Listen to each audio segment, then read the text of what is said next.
adventure with Buzz Corry, Commander-in-Chief of the Space Patrol!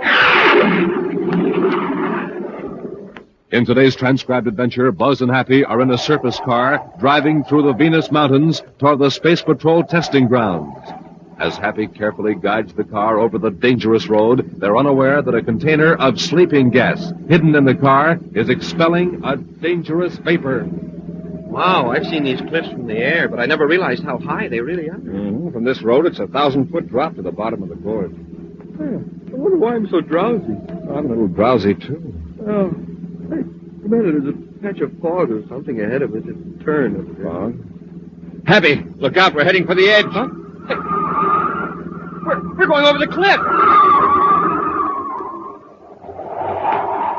We'll return in just a moment with today's Space Patrol adventure, The Immortal Brain.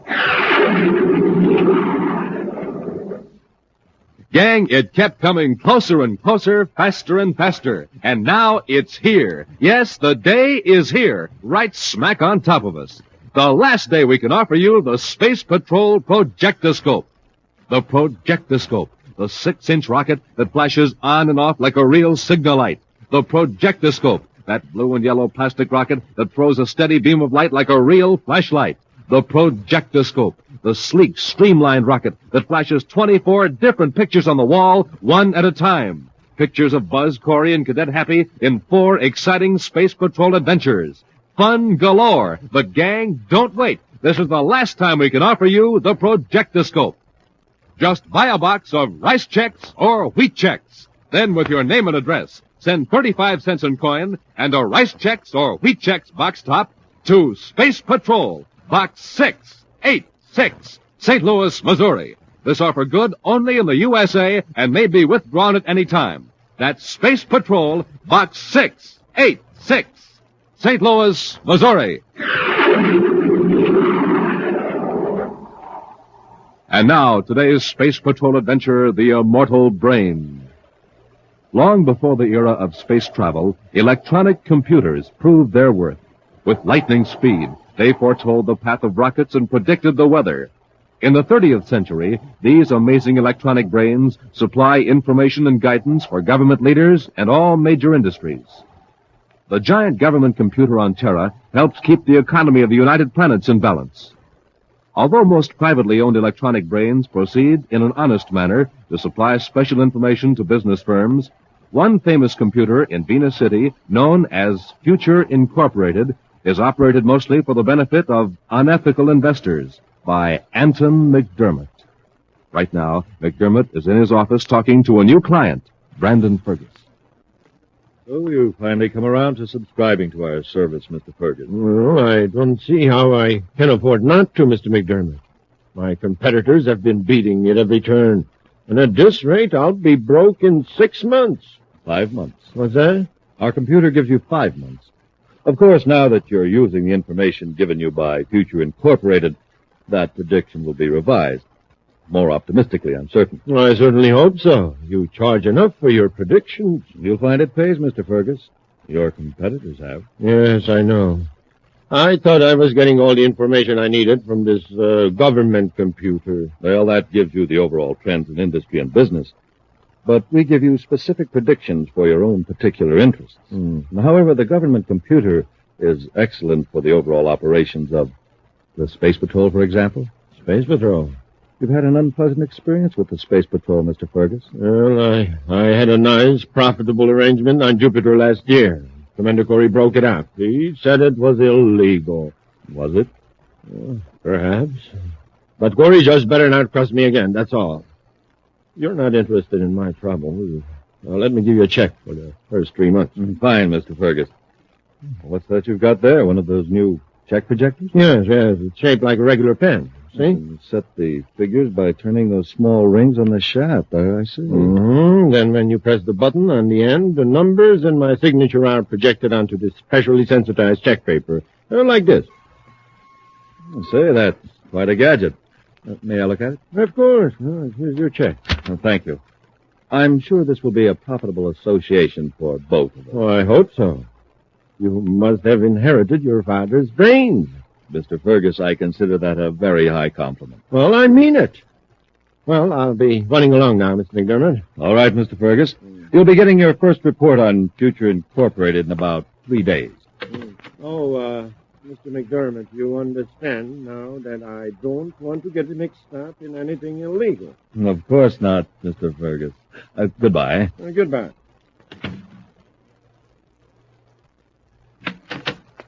Mr. McDermott, are you free now? Oh, yes, Gilson. Fergus just left, and he signed up. Good. I was amused at something he said. He told me I must have inherited my father's brain. If he only knew how close he came to the literal truth. You mean your father's brainograph records? Yes, all his ideas on economics, all his vast knowledge scanned by brainograph and recorded on tape. No wonder we've got the best computer service in the solar system. Our computer can draw upon my father's memories and intelligence, just as though he were alive. Now, that's what I wanted to talk to you about, Mr. McDermott. Something's gone wrong. What do you mean?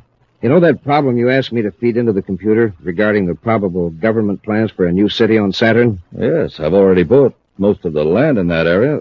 Well, what's the trouble? I fed in some new data from the government, and our computer keeps teletyping nonsense. The same meaningless phrase over and over. What is it? Well, here's the tape from the computer, sir. Cancel GOC. Cancel government operations computer? Machine sort of hesitates and makes a few false starts. Then out come these letters every time. It doesn't make sense. Why would the computer tell us to cancel out a whole source of information? Its main source, the government operations computer. Wait. The machine only has a vocabulary that we built into it. Maybe it's trying to tell us something it hasn't words for and is using the nearest substitute. Cancel.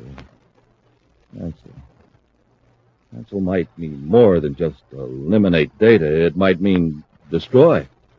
Literally destroy. Oh, but that's fantastic. Yes, of course. That's it. The machine is trying to tell us that the government computer is recommending a change of plans about the location of the new city on Saturn. But that would ruin us. Of course. Our computer's answer is to destroy the government computer. Well, that's out of the question, of course. What's this thing on the desk? Oh, that's Fergus's gadget, a check projector. He must have left it. Gilson, you've got to go to Terra and destroy that computer. Immediately. But, Mr. McDermott... There's no other way out. And I know how it can be done.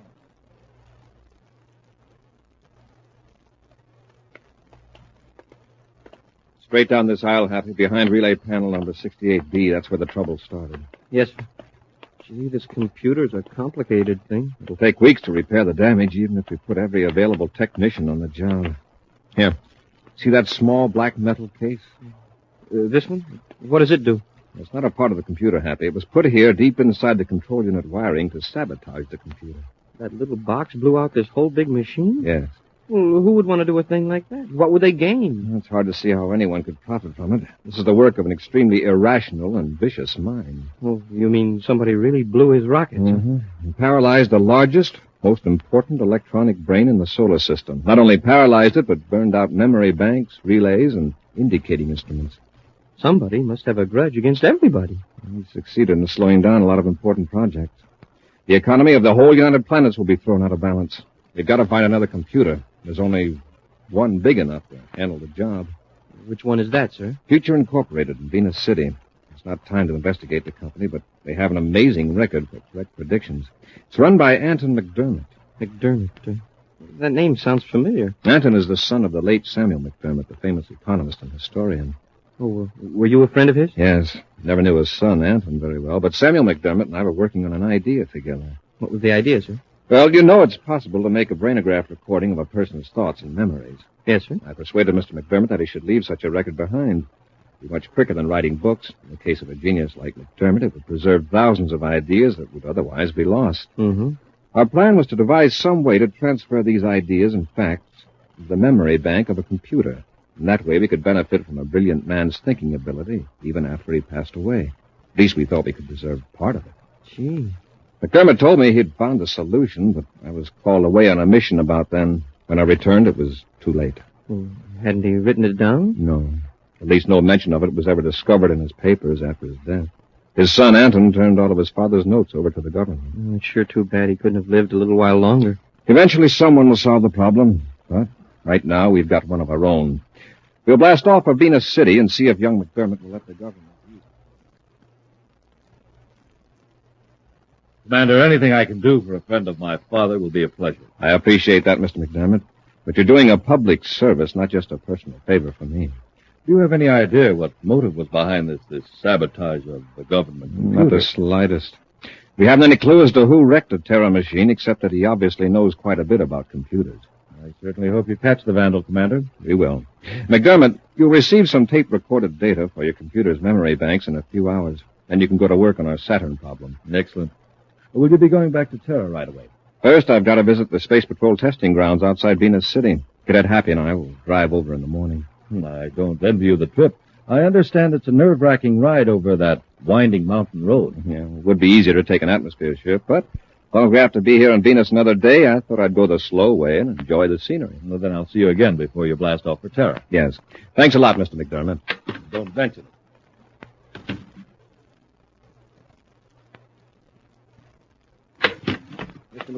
Mr. McDermott. Yes, Gilson, what is it? Something really is wrong with the computer this time. I think we overloaded it. What? Well, pardon my saying so. I don't think we should circuit in your father's memory banks. I think they're confusing the other circuits. How could they? Well, by introducing irrelevant data. 4 times it came through. Canceled CICSP. There's no significance to those letters as far as the machine's concerned. It's gibberish. It's very improbable they would have produced the same letters 4 times in a row unless it did have some meaning. CICSP. What meaning could it possibly have, sir? Wait a minute. Let's try grouping the letters differently instead of running them all together. C-I-C-S-P.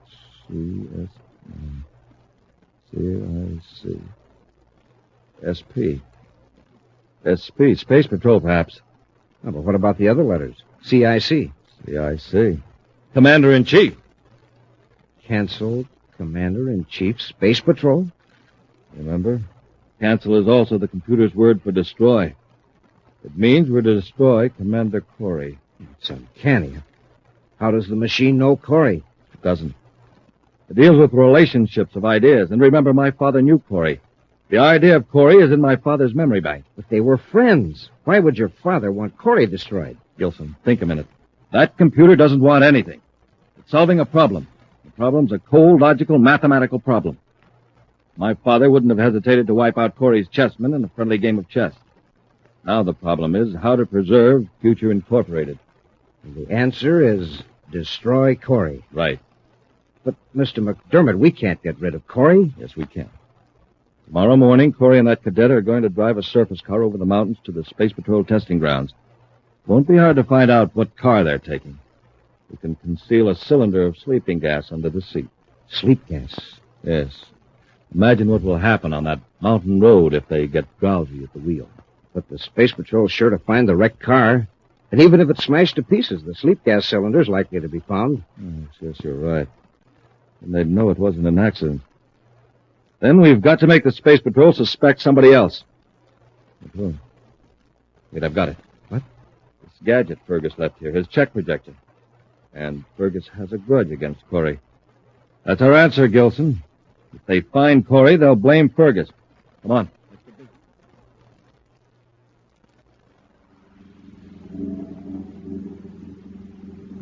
Hey, Commander, this is sure terrific scenery. I didn't realize these mountains near Venus City were so big. And we've always flown over them before.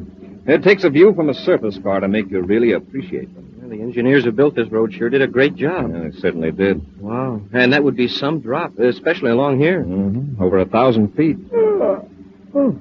Oh, excuse me, sir. That sleep I had last night, I wonder why I'm so drowsy. Want to stop and let me drive a while, huh? Oh, no, sir. It's only a few more miles to testing grounds. How you make it all right? Well, I'm a little drowsy myself. Commander, there's a patch of fog on the highway up at the next turn there. Fog? I don't see. Oh, yes, I do. It's even foggy inside the car. Happy, look out. We're heading for the edge. Huh? We're going over the cliff! We'll return to Space Patrol in just a moment. Say, gang, talk about a putt-putt. Just listen to this jet cycle.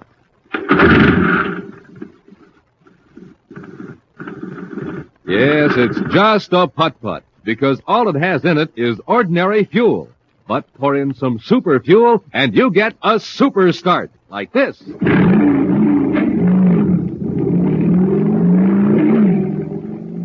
Wow, that jet cycle is supercharged now. Yep, supercharging takes just one thing, super fuel. Now, to really get going, you have to get supercharged, too. And, gang, here's Buzz Corry's way of doing it. He eats the super cereals, Rice Chex and Wheat Chex. Good? Why, man, they're so good, you grab the biggest bowl you can find, you shake in Chex, pour on milk, sprinkle on sugar, and that's it. You've got a bowl of the swellest tasting cereal in the universe. So try Rice Chex or Wheat Chex today. And remember, inside of every package, there's a mysterious magic space picture. The super cereals that help to supercharge you, Rice Chex, Wheat Chex. And now, back to today's Space Patrol adventure, the Immortal Brain. Anson McDermott has secretly perfected a means of using the brainograph tape recordings of his late father's vast knowledge in his electronic calculating machine. When the machine revealed Commander Corry was an obstacle to the success of McDermott's dishonest schemes, the inventor determined to destroy the commander and throw suspicion on one of McDermott's own clients, Brandon Fergus. Knowing Buzz and Happy were to travel from Venus City to the Space Patrol testing grounds in a surface car, McDermott concealed a sleeping gas cylinder in the car, together with a check projector belonging to Fergus. Now, on a dangerous curve in the Venus Mountains, Happy has drowsed at the wheel and is heading for a 1,000-foot drop into the gorge below. I can't stop, sir. We're going over. Let go of the wheel, Hap. I'll take it. We didn't go over. The rear wheel's caught on a boulder, but they're hanging right over the edge. How are we going to get out of the car? Climb into the back and out the rear doors. All right, sir. Wow, look down there. We had a close call, all right. Move carefully now. I don't know how long this car's going to hold. Okay, sir. Hey, What's the matter? look what's in the back part of the car. A cylinder. Sleeping gas. What? Oh, here it is, sir. Must have been hidden back there and got bounced out when we hit the boulder. It's got a time release on it. That's why we were getting drowsy. I'll shut off the valve. And what's this? What? On the floor back here, sir. It looks like a pin of some kind.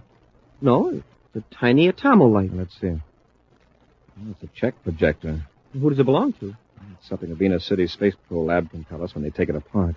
Yeah. Then we'll know who put the sleep gas cylinder back here. Our trip to testing grounds is off, Happy. We're going back to Venus City. I'll space a phone for a car.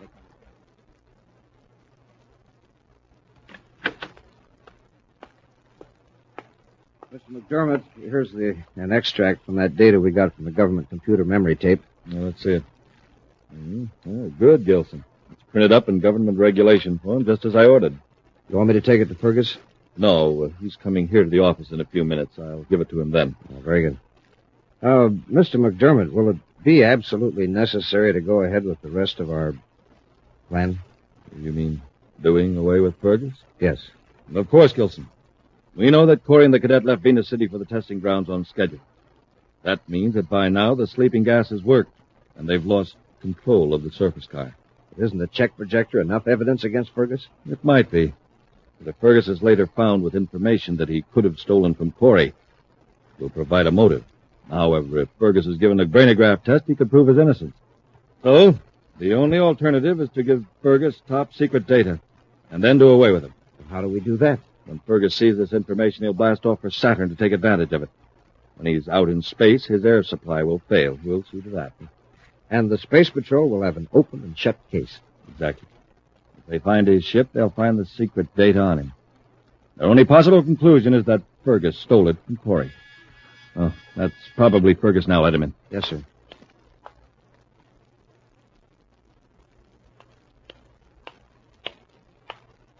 The Venus lab came up with something very interesting, Happy. On the check projector? Yes, they cut it apart and projected the signature cell under ultraviolet light. Whose is it? Belongs to Brandon Fergus. Brandon Fergus? Yes, I had some trouble with him several months ago on Jupiter. He was involved in an illegal transaction. I stepped in and broke it up. Well, then it must have been Fergus that planted the sleep gas cylinder in the surface car. Ah, it looks that way. I can't figure out a motive. As far as I know, Fergus has been sticking close to the law lately. Either he holds a grudge a long time, or he's planning something new and wanted me out of the way. Well, he sure came close to succeeding. We'll make sure he doesn't come any closer. I've assigned some men to trace Fergus. When they locate him, they'll let me know. Then you and I will find out. Are you sure about this, Gilson? Positive. Commander Corry was seen coming out of the Venus City Space Patrol headquarters. Could we have missed? You did take the surface car that you put the sleeping gas cylinder in? Yes, but the car didn't go over the cliff. It was brought back to Venus City. Damaged, but not badly smashed up. This puts us in a spot. Now, we've got to get rid of Fergus before Corry questions him. But what about Corry? We'll have to get rid of him later. The important thing now is to get rid of Fergus. Let's get to his spaceship right now.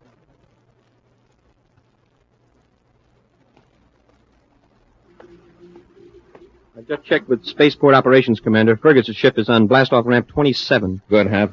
According to one of our agents, Fergus has left his apartment, so he should be here at the spaceport soon. I wonder where he's going. I don't know, Happy. He must have decided to leave Venus City within the last few hours. He'd made an appointment with the doctor for a day after tomorrow and then canceled it. Well, then something must have Happy. come up. There he is, making his way through the crowd. Where, sir? He's heading toward Gate 6. Let's follow him, but keep well behind him. He may be planning to... That ought to do it, Mr. McDermott. The air supply should fail about 2 hours after blastoff. Fine, Gilson. By then, Fergus ought to be so far from Venus that no help could reach him. Well, let's get out of the ship and get back to the office, sir. I'd hate to be caught here. All right. Well, now we've got to figure out a way... Oh, wait. What is it? Look, the starboard viewport. Somebody's coming toward the ship. It's Fergus. What'll we do? Oh, don't get excited, Gilson. I'll tell him I learned some new information. Yeah, but what are you going to tell him? It won't matter. He'll never have a chance to check the truth. Gilson, What's the matter? who's following Fergus? The Space Patrol. Yes, Corry and his cadet. We've got to get out of here. Wait. This is a chance to simplify our whole problem. Come on, Gilson. Get into one of the aft compartments.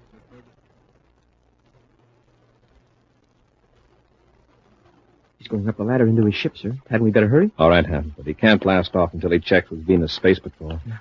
It doesn't look as though we were going to meet anybody here. No. Evidently, Fergus has been working alone. All right, Hap, up the ladder into the ship. Yes, sir. Just a minute, Fergus. Don't close that hatch. What's that? We're coming in. We want to talk to you. Why, Commander Corry, I haven't seen you for almost a year. Yes, but I've got something here that belongs to you. Oh, it's my check projector. I thought you might explain how it happened to be in a surface car I was driving to the testing grounds outside of Venus City. Surface car? Why, really, Commander, I don't know what you're talking about. I lost a check gadget recently, but I haven't the slightest idea how it got into your surface car. Then I'll have to ask you to come along with me for a brainograph test. Now, see here, Commander, I've important business to attend to. Search him, Happy. Yes, sir. But this is outrageous. I assure you I've done nothing against the law since our last dispute. And you have no right to hold me here. He doesn't have any weapons, sir. Just this identification folder and some documents. I'll take them, Happy. Thanks. Now, see here, Commander. I resent it. And believe Hold me... it, Fergus. How did you get this? Why? This is government information, top secret, and it's an official document form. So you were going to Saturn, were you?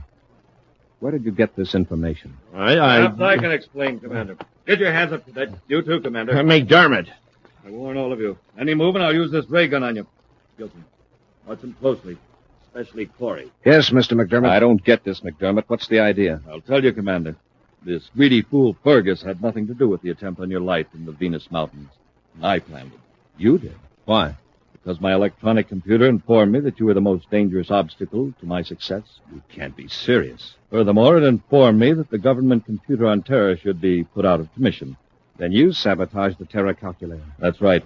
My calculator also determined that if you remained alive, the Space Patrol would probably discover that I destroyed the Terra machine. So you put the sleeping gas in my surface car. Yes, but that plan failed.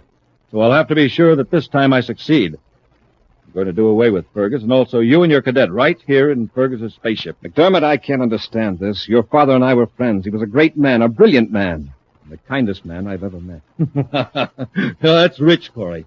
Do you realize that it was my father's decision that you should be eliminated? That's impossible. Do you remember those brainograph tapes? The idea you and he were working on to transfer those tapes to the memory banks of calculating machines? Yes, but he passed away before we could... Not quite, Corry. He told me the process. I'm the first man in history to add the contents of a human brain to an electronic thinking machine. And it's ironic, isn't it, that my father, your friend, should decide that you should be destroyed. That's very interesting, McDermott. But tell me, did you transfer all of your father's brainograph tapes to your electronic calculator? Of course not, just the important parts. The facts, his reasoning processes. That's all I wanted to know, McDermott. Get Gilson, Happy. Yes, sir. Give me that gun, Gilson. Good work, Happy. Keep them covered. Yes, sir. All right, McDermott, on your feet. Let's take him to headquarters, Happy. Yes, sir. McDermott, when you put your father's electronic calculator together, you forgot one thing. What was that? Your father's brain wasn't merely a collection of facts. That's all you preserved. You threw away the important qualities. Sympathy, kindness, and the love for humanity. I don't know what you're talking about. Of course you don't. McDermott, you can build a substitute for the human brain, but you'll never build a substitute for the human heart. In just a moment, an action preview of next week's exciting Space Patrol adventure. Come in. You wanted to see me, Commander? Oh, yes. Come in, Captain Tupel. Captain, you understand, don't you, that today is the last time we can offer the gang on Earth a Space Patrol projectoscope? Yes, sir, I do. Then be sure to mention that when you talk to them on the radio today. I don't want anybody to get left without one. Now, look at this projectoscope I have here. You ever see a better model of my rocket? Never, sir. Take a look at how easy it flashes signals. Perfect. Look at the steady beam of light it throws. A real flashlight in the shape of a rocket. And, of course, it's also a film projector. It flashes pictures on the wall. Pictures of Hap and me and 4 of our greatest Space Patrol adventures. Say, what's that, Commander? Oh, my radio beam relayer is on. The boys and girls have been listening to us all the time. Hi, gang. Glad you're listening in because now you already know that I want you to send in right away for a projectoscope. Remember, this is the last time we can make this offer.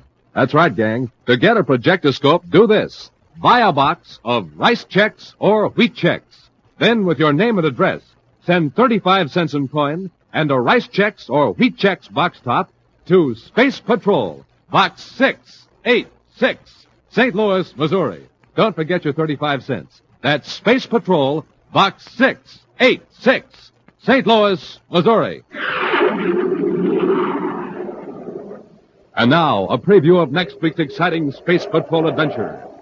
Buzz and Happy are in the basement of a museum near some prehistoric fossil pits on the Martian desert, searching for valuable gems. These gems look real to me, Commander. They are, Happy. I think we've found the man who smuggled them in. Hey, Commander, what's that? Stay where you are, both of you. Now, Commander, you may have found me, but this machine will keep you from capturing me. Well, what kind of a machine is it, Commander? It's a disintegrator for removing rock from fossils. That's right, and it will destroy anything, Cadet. Do you understand anything? That means no one will ever find a trace of either of you. Join us again next week for the mystery of the Martian fossils, when wheat checks, rice checks, and good hot Ralston again present another exciting adventure on Space Patrol!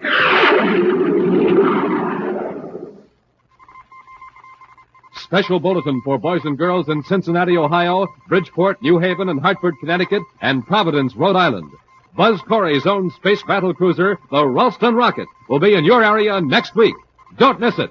The Ralston Rocket.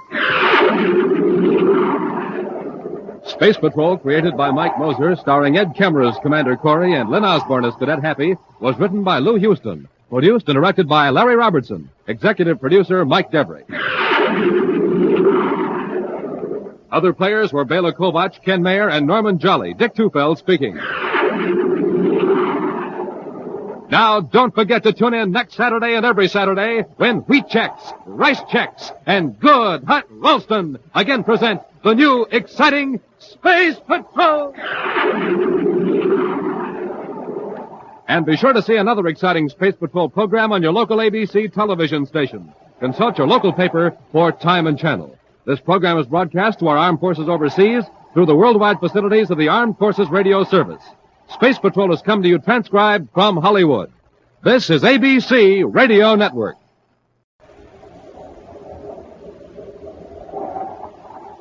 Wheat checks, rice checks, and good hot Ralston present Space Patrol! High adventure in the wild, vast reaches of space. Missions of daring in the name of interplanetary justice. Travel into the future with Buzz Corry, Commander-in-Chief of the Space Patrol. In today's transcribed Space Patrol adventure, Buzz and Happy are locked in a laboratory on the planet Venus, where two villainous scientists have developed a new type of bacteria, which they're using to spread an epidemic. Suddenly, the voice of one of the scientists comes over a loudspeaker.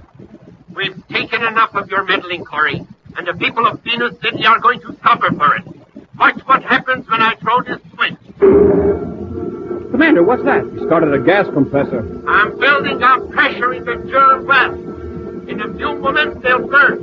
Bacteria will be scattered all over the city. Listen to reason. Turn that off. Don't worry, Corry. The germs won't harm you. You'll be destroyed first by the explosion. We'll return in just a moment with today's exciting Space Patrol adventure, The Indestructible Germ.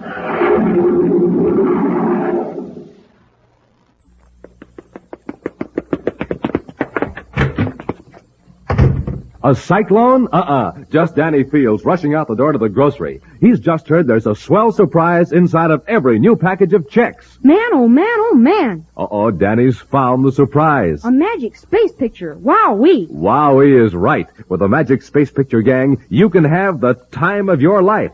First, you stare at the mysterious picture. What is it? Who is it? It's hard to tell. But then you'll look up at the sky or at a wall and... Jumpin' Jupiter. I can see a flying saucer in the sky. Gosh, this picture really is magic. Magic and how? Why, with the Magic Space Pictures, you can see all kinds of objects floating in space. Objects so big and clear, you'll think they're real. Flying saucer, rocket ship, planet Saturn, Buzz Corry, Cadet Happy. Those are just a few of the Magic Space Pictures. Altogether, there are 24, all different, and you get one inside of every new package of checks. So, gang, start collecting the entire set of 24 Magic Space Pictures today. Just look for the packages of rice checks and wheat checks with Buzz Corry or Cadet Happy on the outside and the Magic Space Picture on the inside. And now, today's Space Patrol adventure, The Indestructible Germ. On the planet Venus, several hundred miles from the capital city, is the community of Euphoria, known as the health capital of the solar system. Even in the 30th century, Euphoria is unique. For in these past 3 years, not one man, woman, or child has missed a single day of work or school because of illness. But about 2 weeks ago, an alarming thing happened. All over the city, people of all ages began complaining of weakness, disturbing headaches. Medical authorities are completely baffled. But although there have been no fatalities as yet, the situation is extremely serious. So serious that the city manager, Dr. Simon Kendall, has gone to Terra, seeking aid from the United Planets government. Now, at the request of the Secretary General, Commander Corry, Cadet Happy, and Dr. Kendall are flying to Euphoria to conduct an investigation. What's our estimated arrival time, Happy? Well, we should reach the Euphoria space locks at 1743 Universal Star Time, sir. Good. That'll bring us in about 2 hours ahead of the Emergency Medical Corps. I do hope these Terra experts will be able to find out more than my own staff has. The Emergency Medical Corps hasn't failed yet, Dr. Kendall. They've been up against some tough problems. Commander, do you remember my telling the Secretary General that I regretted not coming to him sooner? Yes, Doctor. Well, it was a matter of pride. As city manager of Euphoria, I hated to ask for outside help, even in a crisis as serious as this. I was sure that our own medical authority could find the answer. Well, I'm sure they could if it were an ordinary problem. I'm afraid that we citizens of Euphoria have become like so many greenhouse plants. Our environment is so carefully controlled that our own bodies have lost some of their natural ability to fight off a new disease. Oh, but, Doctor, if this disease is something new, then anybody might catch it, whether they lived in Euphoria or not. That's part of our job, Happy, to see that medical security regulations are enforced to prevent the sickness from spreading to other cities and to other planets. That's rather ironic, Commander, your last statement. How do you mean? Now, for about 25 years, Euphoria has considered itself the only real, pure spot in the universe. We've been very smug about our superior health record. We've made our visitors go through a complete health examination before they entered our city. And now, we're the ones everyone is afraid of. We, the pure ones, are the source of contamination. I'm sure there's a logical explanation for this, Doctor, and we're going to find it.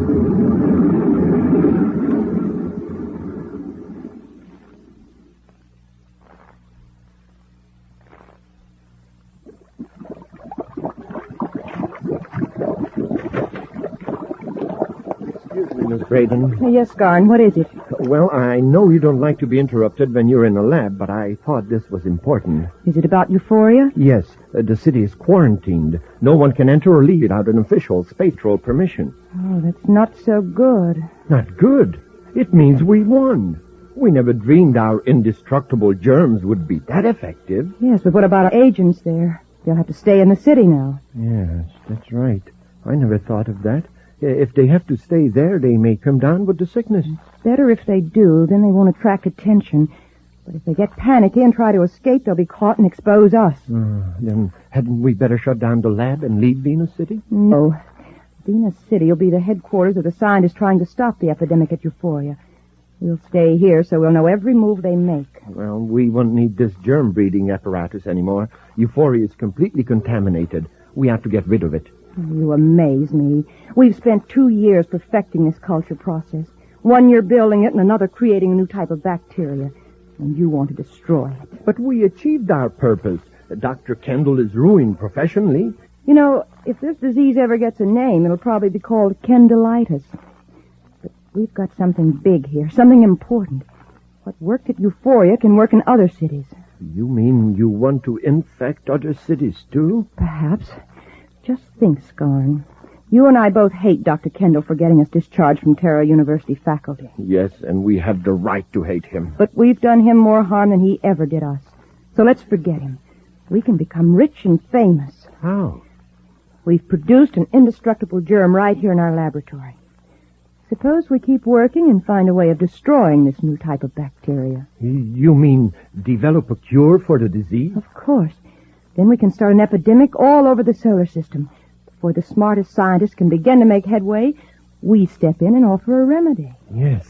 Then we'll be heroes. We'll be the scientists that saved the universe from Kendallitis. That's right, Scarn. Oh, wait a minute. Suppose somebody beats us to it, discovers a cure before we do. Oh, that's very unlikely. Well, frankly, I'm getting worried. Suppose there's an accident here in the lab. Suppose we get infected. Oh, we've taken every precaution. I know, but an automatic process is very complex. Something might go wrong when we're not here. The germs might escape. I've taken care of that. If there's any leakage in the apparatus, a warning bell will ring. If we're here, we can correct the trouble. But if we're not, the entire lab will be seared with fire. Not even these germs will survive that. I suppose you're right. But nothing's going to happen. Now, let's start working on a cure for our super bacteria.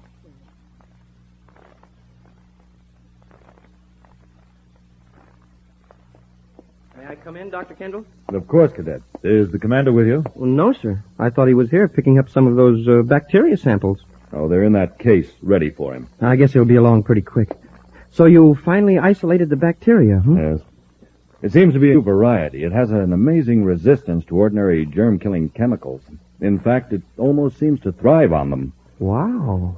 We've never seen a single type of bacteria that can endure such a wide range of adverse conditions. No wonder you can't stop the epidemic. And it's getting worse. Our industries are being forced to shut down for lack of workers. Well, what if it spreads to other cities, Doctor? I'm hoping that the scientists at Venus City will be able to find a way of destroying the bacteria without harming human beings. Well, they've done it with nearly all the other diseases. Yes, but over a period of centuries. We scientists have been boasting of the fact that we found permanent cures for all the serious diseases. Now we've got this new one. It's as though nature were telling us, you're becoming a little too conceited, little men. Oh, there you are, Happy. Oh, I thought I'd wait here with Dr. Kendall, sir. Good. Doctor, do you have those germ specimens? Right here, Commander. Fine. I'm doubling the security guard here at Euphoria. One of your citizens jumped quarantine. What? An employee at the atmosphere washing plant, Lyle Vosper, left the city without permission. Was he infected? Yes. He was told to report to the hospital. Instead, he managed to steal a doctor's credentials and escaped in a surface car. He's believed to be heading for Venus City. He's got to be stopped or he spreads the sickness. I know. I've alerted Venus City Space Patrol, and Happy and I are blasting off for there right away. Get the bacteria specimens, Happy.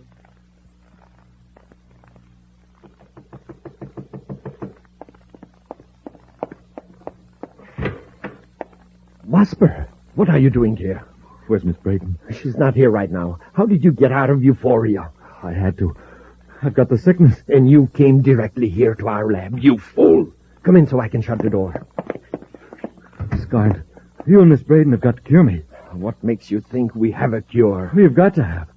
You told me nothing would happen to me. He said all I had to do was put some of the bacteria in the final stage of the atmosphere purifying system, then come back here after the epidemic started. Yes, but we underestimated the strength of the bacteria. We didn't expect a quarantine to be slapped on the city so quickly. You've got to help me. I'm sick, Skarn, sick. Let go of me. Control yourself. Help me, Skarn, help me. I'll help you. That'll keep you quiet. What's going on in here, Skarn? Oh, Miss Braden, it's Wasper. He jumped quarantine. I had to hit him to keep him quiet. Oh, did you have to hit him that hard? He's hurt. Oh, well, lock him up till he comes to. Then we'll decide what to do with him.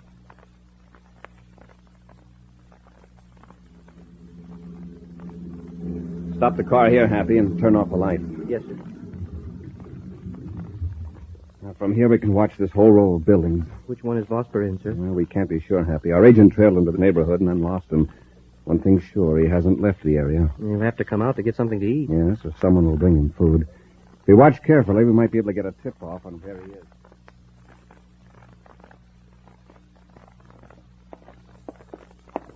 You're right, Skarn. We'll have to dispose of Vosper. If he's alive, he can start an epidemic here before we're ready. Or else the Space Patrol will find him. Come on, let's get him.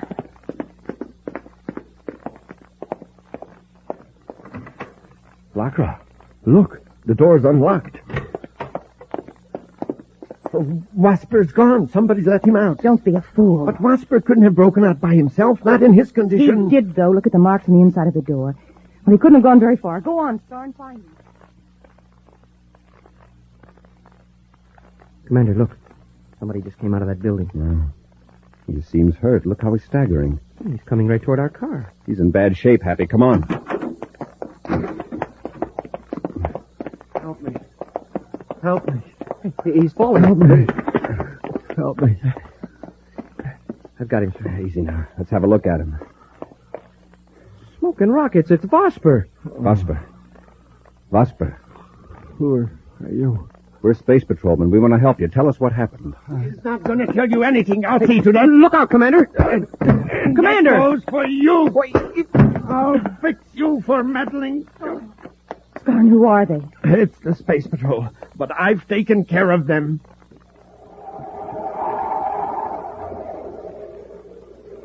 We'll return to Space Patrol in just a moment. How does he do it, Space Patrollers? He sees flying saucers in the sky. He sees a robot man on the wall. He sees the planet Saturn floating in the clouds. You bet I do. And sometimes, up there in space, I see a rocket ship or speeding jet car. How does he do it, gang? What magic power does this boy possess? No magic power to it. Magic space pictures. That's my secret. Yes, sir, Space Patrollers. That's the secret, magic space pictures.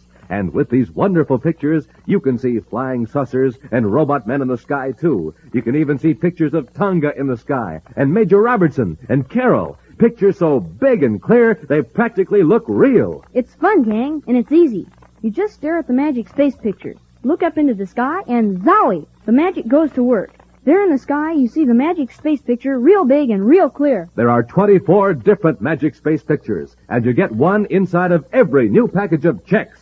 So start collecting those wonderful magic space pictures now. Swap them with your pals. Be the first one in your gang to have the whole set of 24. Here's all you do. Just get the new packages of rice checks or wheat checks with Buzz Corry or Cadet Happy on the outside and the amazing magic space picture on the inside. And now back to our Space Patrol adventure, the Indestructible Germ. The community of Euphoria on the planet Venus has been famous as the healthiest city in the solar system.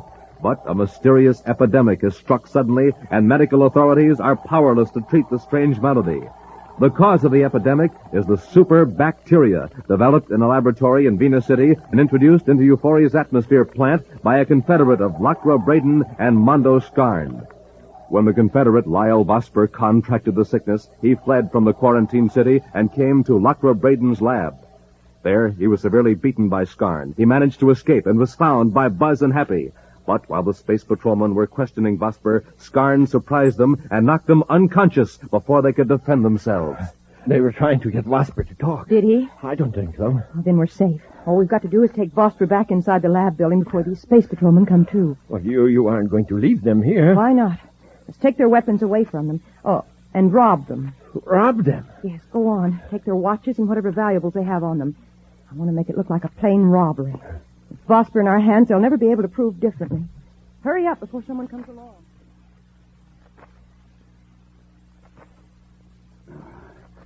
Happy, you all right? Oh, not too good, but I'll live. Did you see who hit us?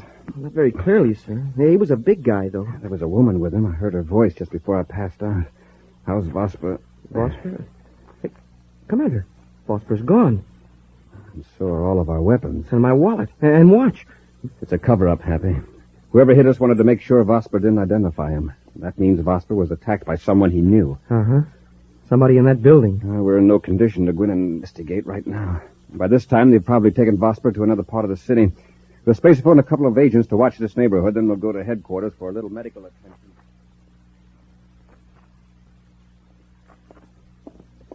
We're going to have to take Vosper away from the lab to dispose of him. Those space patrolmen may have seen him come out of this building. That means they'll send someone here to search. Oh, what about the bacteria process equipment? Leave it just as it is. Unlock the door and get Vosper. We'll carry him out the back way.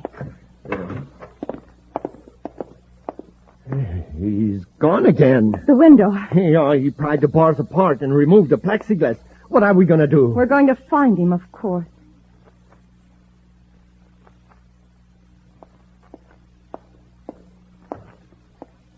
Good morning, Commander. Good morning, Happy. How do you feel? Oh, still a little groggy, sir. The doctor says I'll probably have to wear these bandages for a week. Both of us are looking as though we made a crash landing. Anything new from the lab, Commander? They made a few tests on those bacteria samples, but they merely confirmed what Dr. Kendall found out. It's a new type of bacteria with amazing resistance, discovered, strangely enough, in the least likely place of all, in Euphoria. The authorities are constantly making bacteria tests of air, water, food, everything. Yeah. You'd think a new type of bacteria would be discovered quicker than a six-legged elephant at a dog show. Commander Corry here. Oh, yes, Sergeant. Who? All right, send him in. You have a visitor, Happy. Lyle Vosper. Vosper? At least that's the name he gave Sergeant Clary at the reception desk. Commander Corry? Yes, come in. You are the Lyle Vosper who jumped quarantine at Euphoria? Yes, Commander. And the same man we found last night on Pollock Street? I don't recognize you. I was pretty dazed. But you seemed to be ill last night, so ill you could hardly talk. Yes, I know. Happy, would you say this was the same man we saw last night? Well, it sure looks like him. He looks a lot healthier.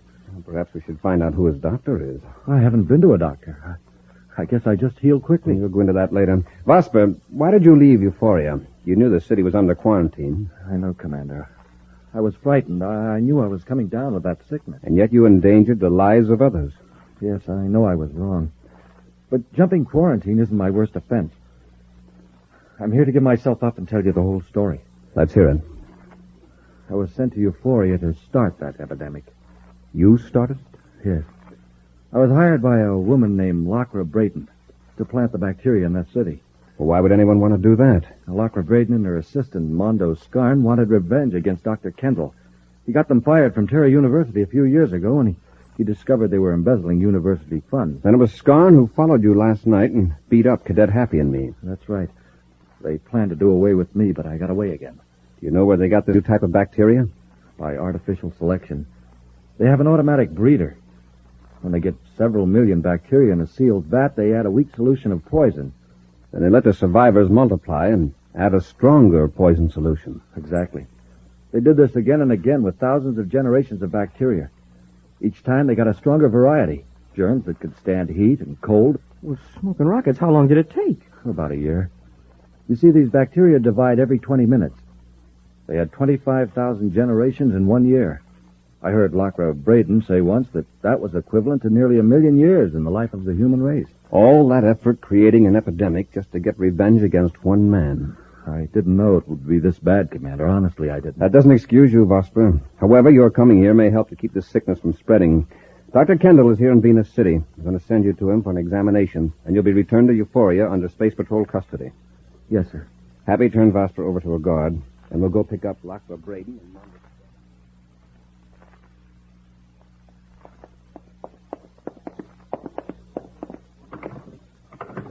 The door's locked, sir. Locker and Scar must have decided to get out of the city after Vosper got away. Let's have a look. Use your electronic key, Happy. Yes, sir. Okay, let's go in. Here's the lab, sir. Take it easy, Happy. There may be someone in there. I'll go first.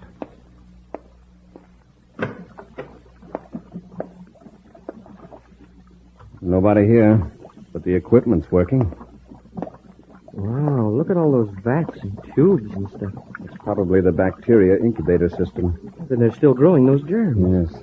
There are probably billions and billions of them in those vats, ready to be turned loose in other cities. We ought to smash them all to bits right now. Start an epidemic right here in Venus City. Oh, that's right. This is a job for a bacteriologist, Happy. Don't touch a thing. That's very good advice, Commander. I suppose you're a Lockra Braden. That's right. And may I ask why you're intruding here in my private property? We've talked to Lyle Vosper. He told us how that epidemic started in Euphoria. Lyle Vosper? Who's he? The man you hired to put these bacteria in the atmosphere plant. The man your assistant, Monda Skarn, followed last night. Oh, really, Commander, I don't know who this Vosper is, but he's an outrageous liar. Actually, I'm trying to develop a cure for that disease. Very interesting. And where do you get the bacteria to experiment on? Why, You had better come along with me to headquarters, Lockra. Where's Skarn? Skarn? I don't know. Commander, there's a man looking through the glass there in the next room. He's motioning to Lockra. Oh, that's Mr. Skarn now. He's in the control room. I'll get him. Just a minute, Lockra. Stay here. I'll get him. Stop her, Happy. Yes, sir. Hey, don't shut that door. Miss Braden, open this door. Commander, your authority doesn't carry much weight around here. And your meddling into our affairs is very unfortunate for the people of Venus City. Commander, what does he mean? Watch what happens when I throw this switch. Skarn, what are you doing? I'm building up gas pressure in the process control system. In a few moments, the vents will start to burst, and the bacteria will be free. Listen to reason. Then a few moments later, the entire lab will blow up. Germs will be scattered into the air of the city. But you won't have to worry, Corry. The explosion will take care of you. What are we going to do, sir? They left the control room. Quick, use your electronic key in the door. Hey, that's right. I forgot about that. Now work fast, Happy. Pressure's building up in those vats. There it is, sir. Let's go. Oh, just in time. One of the vats blew up. Get Locker and Skarn. They can't have gone very far. Come on, Locker. Let's get out of here before the whole lab explodes. The explosion won't hurt us in this part of the building, and I've got to get the records of my experiments. We can't leave them here. What does it matter now? Corry! Grab Locker, Happy. Yes, sir. Drop that ray gun, Skarn. Hold still, Locker, and you won't get hurt. Skarn, there's another gun on the desk. But he won't be on his feet long enough to get it. Nice going, Commander. All right, Locker. We're going back to the control room so you can stop that explosion. Can't be stopped now. It's too late. All right, then let's get out of here. Happy, take it to our surface car. I'll bring Skarn. Yes, sir. Wow. Lucky we were out of there. Yes, but those germs will be spreading all over the city. Commander, the lab must be on fire. Listen. Well, that's good if it can be kept under control. It'll destroy most of the bacteria. Come on, let's get these two over to headquarters. I've just checked with the Atmosphere Control Center, Happy. They made careful sample checks all over Venus City. No harmful bacteria. Good. Then the explosion and fire killed them all. Apparently. They're going to continue the check. What about Locker and Skarn? Well, first I intend to send them to Euphoria to help find a cure for the disease they spread there. Yeah, they know more about the bacteria than anybody else. But Dr. Kendall doesn't think that'll be necessary. So Locker and Skarn will be sent directly to a criminal rehabilitation center. Commander, you mean Dr. Kendall has found a cure for the epidemic? Not exactly, but he's discovered the disease is its own cure. Huh? Well, that doesn't make sense to me. The epidemic is over in Euphoria. Those who were sick are in better health than ever. You remember how rapidly Vosper recovered? Yes, sir. It was because he had those so-called indestructible germs in his system. They speeded up the healing process. That's happening to several other cases in Euphoria. New arrivals who have been suffering from other illnesses are completely cured. You mean one disease cures another? That's what it amounts to. This is what happens. Locker and Skarn developed a type of bacteria that has one outstanding quality. That's the ability to adapt to changing conditions and survive. When people in Euphoria got sick, the chemical change was sent by the bacteria. Some instinct made them realize they couldn't survive very long in a sick body, so they fought each other until a healthful balance was reached. Well, then these germs aren't harmful after all. At first, yes. That's why the epidemic lasted for weeks. But in that time, several hundred generations of bacteria learned the secret of self-preservation. That's a good joke on lacquer and scarn. Instead of creating a terrible epidemic, they made euphoria healthier than ever. It's amazing, Happy, how nature seems to work for the best, no matter how hard some human beings try to make things worse. Yes, sir. You know, I guess I've had the wrong idea about bacteria.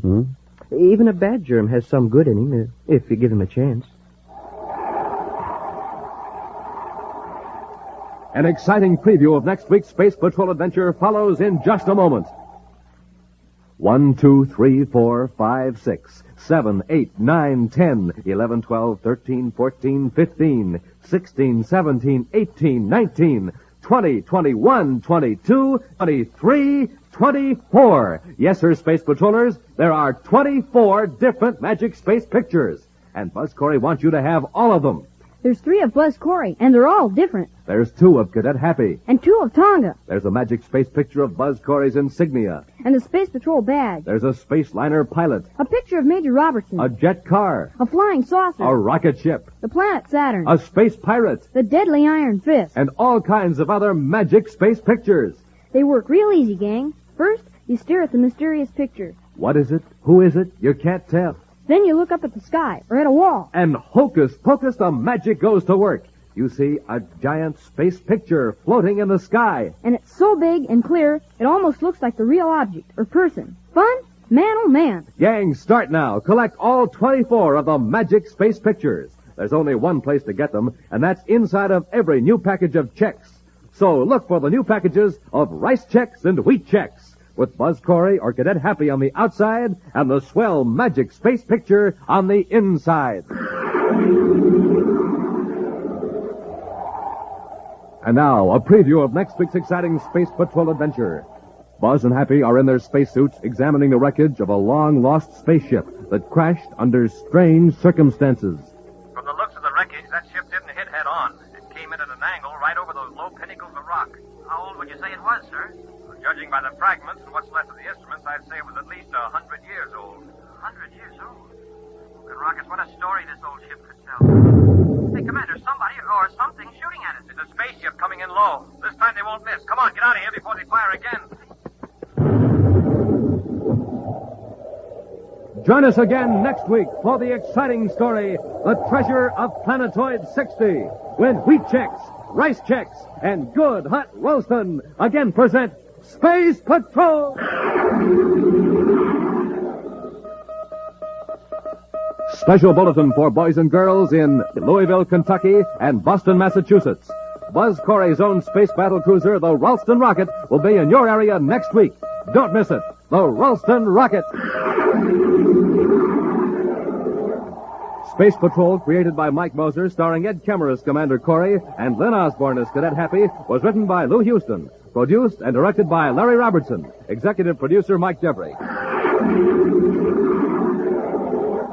Other players were Stephen Robertson, Bela Kovach, Virginia Hewitt, and Ken Mayer. Dick Tufeld speaking. Now, don't forget to tune in next Saturday and every Saturday when wheat checks, rice checks, and good hot Ralston again present the new exciting Space Patrol! Be sure to see another exciting Space Patrol program on your local ABC television station. Consult your local paper for time and channel. This program is broadcast to our armed forces overseas through the worldwide facilities of the Armed Forces Radio Service. Space Patrol came to you transcribed from Hollywood. This is ABC Radio Network.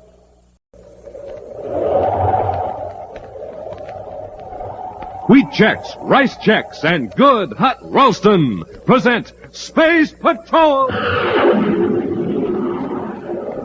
High adventure in the wild, vast reaches of space. Missions of daring in the name of interplanetary justice. Travel into the future with Buzz Corry, Commander-in-Chief of the Space Patrol! In today's transcribed adventure, Buzz and Happy are in their spacesuits, examining the wreckage of a long-lost spaceship that crashed under strange circumstances.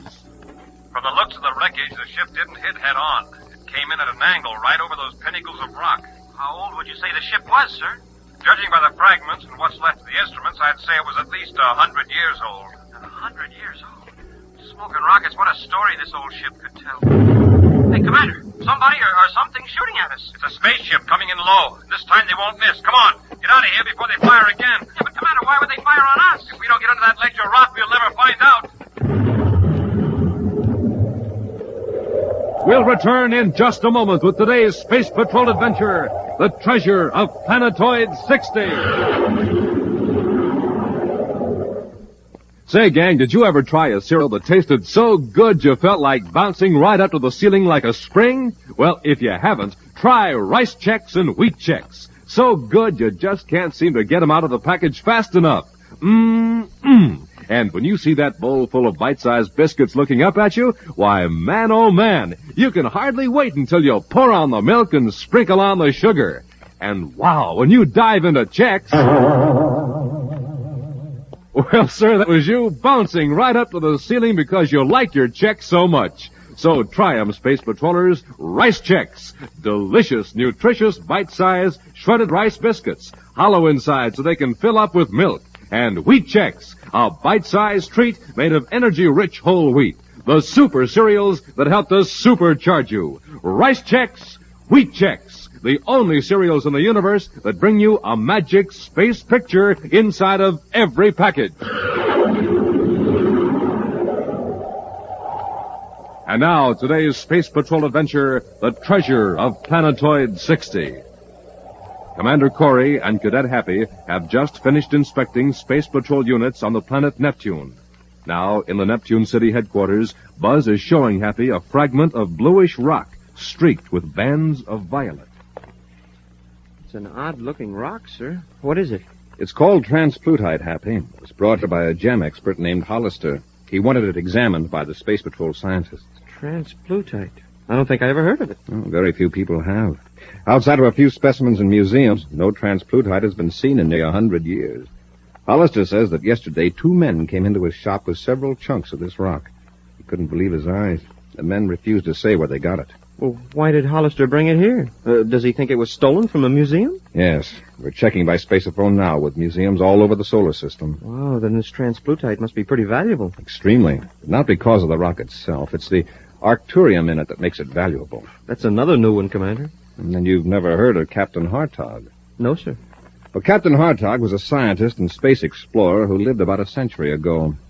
After a long space trip, he showed up on the planet Earth with samples of this blue rock. Some strange new gems that he'd ground into microscopic cutting tools. Uh-huh.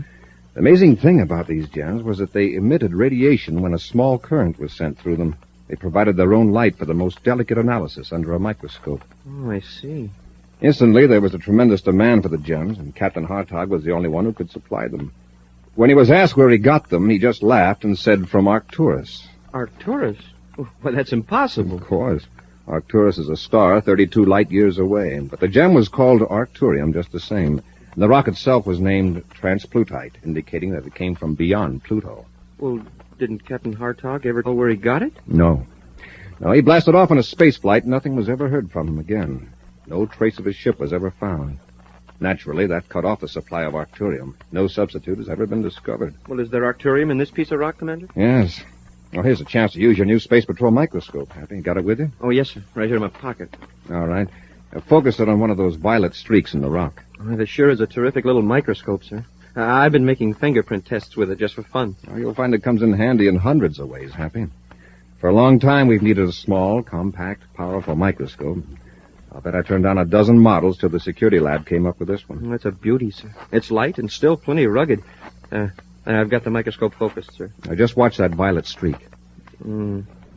It looks like tiny sparks of light are shooting through the rock. That's the action of the Arcturium, Happy. You could see it better if the rock were polished. If electric current were applied, the Arcturium would really glow. Should I hook it up to a current, sir? Now, let's wait till we get over to Hollister's shop. I want to return this sample to him before Corbo and Rupp get there. Corbo and Rupp? Oh, they're the 2 men who brought in the transplutite. If one of their samples is missing, they're going to get suspicious. That is, if they're up to something crooked. Let's get over there right away. All right, Hollister, where is it? Quit stalling. We left 4 rock samples here, and we've only got 3. Where's the other one? Come on, Hollister. What are you up to? Rupp, what are you doing? Trying to make him talk. Leave him alone. Take your hands off him. Might as well, I guess. Must have hit him a little too hard. He's unconscious. That was a stupid thing to do. But, Corbo, what business has he got holding out on one of our samples? Maybe he wasn't sure what it was and turned it over to another mineral expert. Why didn't he say so? Professional pride, maybe. Anyway, we'd better shut this door to his back office and get out of here. You got the other samples? Yeah, here in this case. Come on, let's go. You, sure you searched every place here in the outer office? Yeah, even the safe. It was unlocked. We'll blast off for Saturn and have the samples tested there. And next time, Rupp, no strong arm stuff. All right, Corvo, let up, will you? Uh-oh. Well, good afternoon, gentlemen. Hi. Where's Mr. Hollister? Oh, he stepped out for a few minutes. Just wait, he'll be right back. We're in sort of a hurry, if you'll excuse us. Oh, just a minute. Are you Frank Rupp and Kent Corbo? Us? Why... What if we are?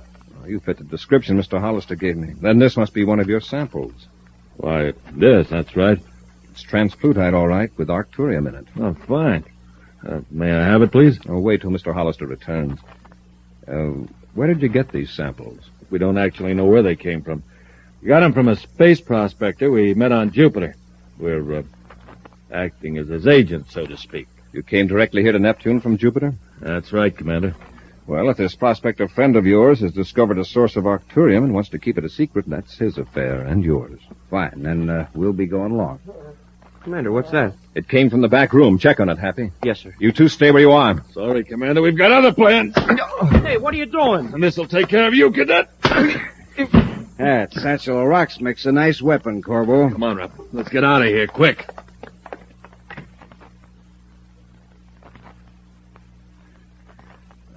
Happy.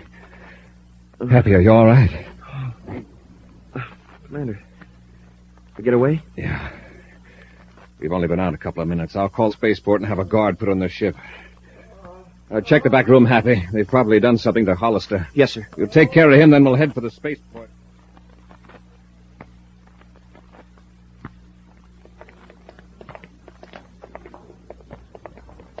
Here's Corbo's ship, Happy. It looks like we got here ahead of him. They may have seen the guards and got scared off. We'll get them.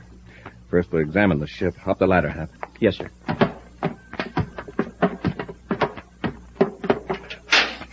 Leave the hatch open after we get in the airlock. Right, Commander. Oh, wait, Hap.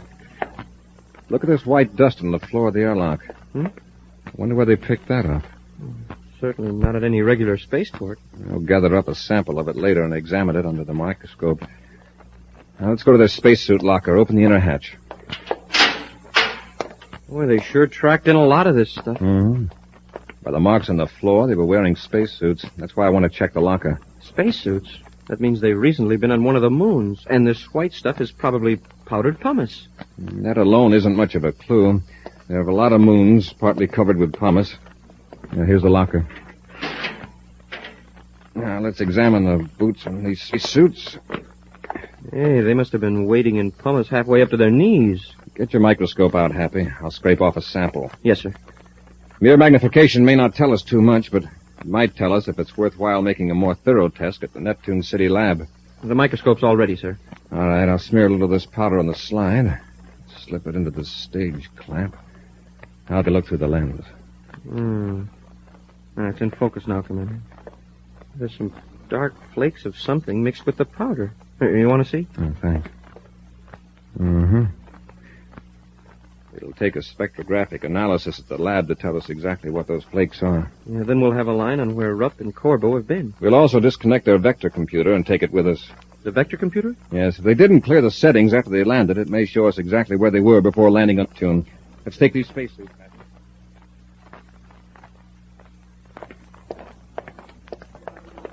Corbo, look at our ship. They got guards around it. Corry must have come to and alerted the spaceport. We better get away from here quick. Yeah, we'll get out of the city. How? In a surface car. We'll drive out through the surface locks at the north side of the atmosphere shell. The space phone route to pick us up in a spaceship the other side of the hills. We'll have to have spacesuits to transfer to the ship. They're already in the surface car.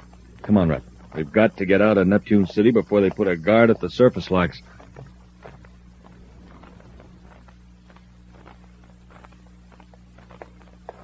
I just checked with the infirmary, sir. Mr. Hollister's okay, and he's on his way back to his shop. Good. Reports have come in from the museums, Happy. No transplutite exhibits are missing. Well, I don't get it, sir. If Ruff and Corbo didn't steal the transplutite, why would they beat up Hollister and attack us? What have they got to be afraid of? I think I've got part of the answer, Happy. Ruff and Corbo apparently have stumbled onto something more than Arcturium-bearing rock. I think they've found out what happened to Captain Hartog. Wow.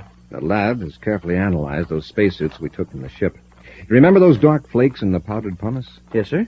They're bits of enamel, apparently scraped off of metal when Ruff and Corbo walked over it in their suits. Enamel that was once used to coat the interior of spaceships.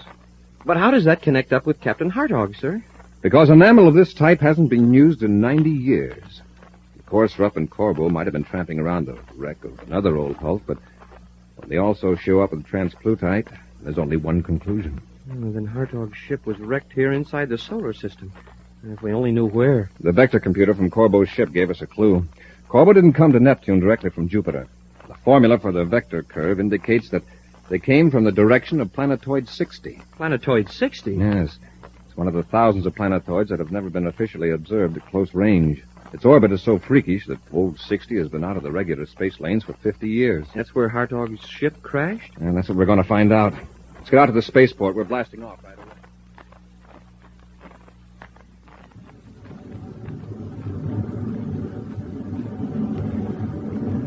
Cut our velocity, Happy. Even at this distance, it won't take us long to completely circle the planetoid. Yes, sir. Sure is small. Not more than 10 miles in diameter.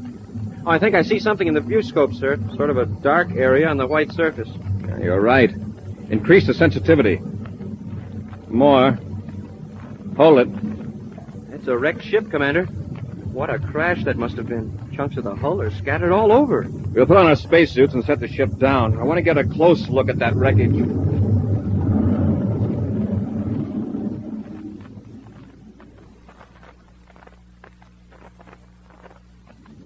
Hey, give me the controls, Rupp. I'll take her in for the landing. Corbo, look. There's a spaceship on the planetoid right near the wreck. That's Corry's ship, Terra 5. How did he know this is where Hartog crashed? I don't know, but this is a good chance to get rid of him. You mean blast his ship, leave him stranded here? No. Look, they're in spacesuits poking around the wreckage. We'll blast them with a space cannon and land. You blast off in Corry's ship. What for? We don't want anyone to find a trace of Corry's ship on that planetoid. When you're out in space, I'll join airlocks with Terra 5 and you come aboard. Then we'll cut Corry's ship loose. I get it. They'll find Corry's ship maybe, but they'll never know what happened to Corry. Right. We'll be able to keep searching Planetoid 60 for the rest of Hartog's treasure. All right. Train your gun sights on Corry. From the looks of the wreckage, the ship didn't hit head-on. It came in at an angle right over those pinnacles of rock. Yes, sir. Is it Hartog's ship, sir? I don't know, but by the fragments and what's left of the instruments, I'd say it was at least 100 years old. Hey, look at this. A blue rock. A chunk of transplutite. Yes, and there are more chunks scattered around. There must have been tons of it in the cargo hold. Commander, somebody's shooting at us. It's a spaceship coming in low. Corvo, quick, get under that overhanging ledge. Yes, sir.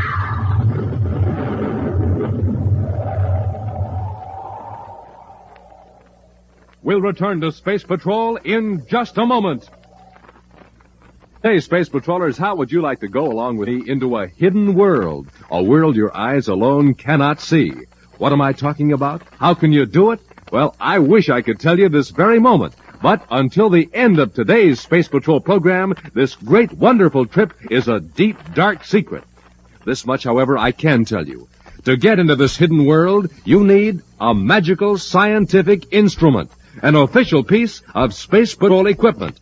It's a surprise for you from Commander Corry, a new and different surprise you'll really go for. So stand by, have pencil and paper ready, and be all set to hear this exciting, wonderful news at the end of today's Space Patrol adventure. And now back to the treasure of Planetoid 60. Through some tiny fragments of enamel found clinging to the boots of a spacesuit, Commander Corry, with the help of the new Space Patrol microscope and other laboratory equipment, has partly solved a mystery. He has discovered that Captain Hartog, a space explorer of a century before, crashed his ship on Planetoid 60.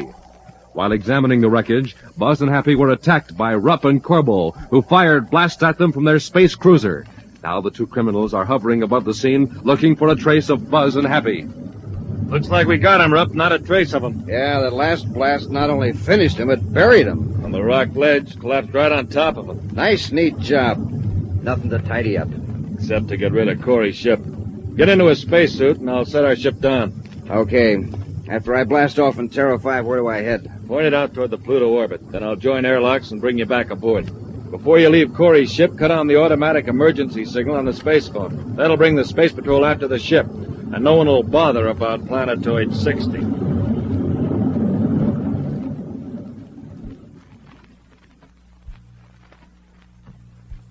Happy, can you hear me? Yes, sir. But very faintly. Are you all right? I think so, sir, but I can't move. I'm buried under a pile of rock. So am I, but I think I can work loose. There. My head and shoulders are out now. Lucky these helmets and suits are built to take a lot of punishment. I'll be free in a few seconds, Happy. Once you're able to move, these rocks aren't heavy. There isn't much gravity on this little planetoid. There. Now, Happy, Oh, I see the top of your helmet. They sure came close with that space cannon. I was sure that last blast was our finish. Evidently, Rupp and Corbel thought it was, too. Here, I'll roll these rocks away from around your helmet so I can grab you under the shoulders. There. Now, here we go. Thanks, Commander. Better turn up the power on your suit transmitter, Happy. I can barely hear you. All right, sir. Is that any better? A little. It's all the way up. And you're pretty faint yourself. That fall of rock must have damaged our transmitters. Hey, Commander, our ship is gone. Rupp and Corbel are smarter than I thought. What do you mean, sir? It won't take the space patrol long to find the ship. There won't be anything to make anyone look for us here at Planetoid 60. And with our transmitters damaged, gee, Commander, we're stranded. Yes, until Rupp and Corbel come back. If they do. Well, they probably will. If they didn't intend to, there wouldn't have been any point in taking our ship instead of blasting it right here. Well, suppose they do come back. They'll finish us off if they see us. We'll take care of that when the time comes. Commander, look, one of the shots that Corbo and Rupp fired us hit the wreckage. Uh-huh. Churned it up worse than it was. Uh-oh. What's this? What's what, sir? This transparent plastic case. There's writing inside and a small lump of metal with a chain on it. It looks like some sort of a bracelet. It's engraved. Captain Jules Hartog. What's the writing about, sir? It's dated January 15th, 2853. 100 years ago. Hartog wrote this, Happy. Listen. This is written just before what may be my last voyage in space. When found, we were able to control our ship. And that a crash was inevitable, we bailed out in our spacesuits. We drifted here 4 hours later. Now, the three of us, Mowbray, Clayton, and myself, are about to blast off on an emergency space raft. Our hope of rescue is slight, but it is better to be out in space, headed for the unknown, than to wait on this planetoid for the inevitable end. We leave behind a treasure. With luck, we shall return to claim it ourselves. You who read this perhaps are here by chance. Forgive us, then, if we selfishly decline to make it easy for you to obtain what we have discovered. By years of sacrifice and the risk of our lives. And a sign, Captain Jules Hartog. 3 men in a tiny space raft. No wonder they were never found. And all this happened 100 years ago, but well, I feel like it just happened. I can understand why they took the space raft rather than stay here. We're in the same fix, and we haven't got a space raft. At least Captain Hartog left us with something to do to pass the time. What's that, sir? Look for the treasure. I wonder how long it would take us to search this whole planetoid. Several days, probably. You know, Happy, I've been wondering why Captain Hartog left this lump of metal here with his letter. Well, what kind of metal is it, sir? It looks like platinum. Happy, do you have your Space Patrol microscope where you can get at it? Yes, sir. It's in the belt pouch of my spacesuit. Well, let me have it. I want to take a look at these scratches. Yes, sir. Here it is. Thanks. You know, from the shape of this platinum lump, it just might be a model of this planetoid. Oh? Now, if I can get these scratch marks into focus. There. I was right, Happy. Captain Hartog left us a map of Planetoid 60. What? There There are letters here, letters so small they can't be seen without the microscope. Planetoid 60. There's a cross marked on the face of this tiny lump. Under it's the word cave. Cave? Then that must be where the treasure is. If we can pick out the spot where we are now, we ought to be able to locate the cave. See, over there to our left is a sort of knife-edged ridge of rock. To the right, 3 small pinnacles in a sort of triangle. Now, if there's something like that on the metal lump. Can you find it, sir? Yeah. Now, here it is. The cave is about a third of the way around the other side of the planetoid. Let's get going, Happy.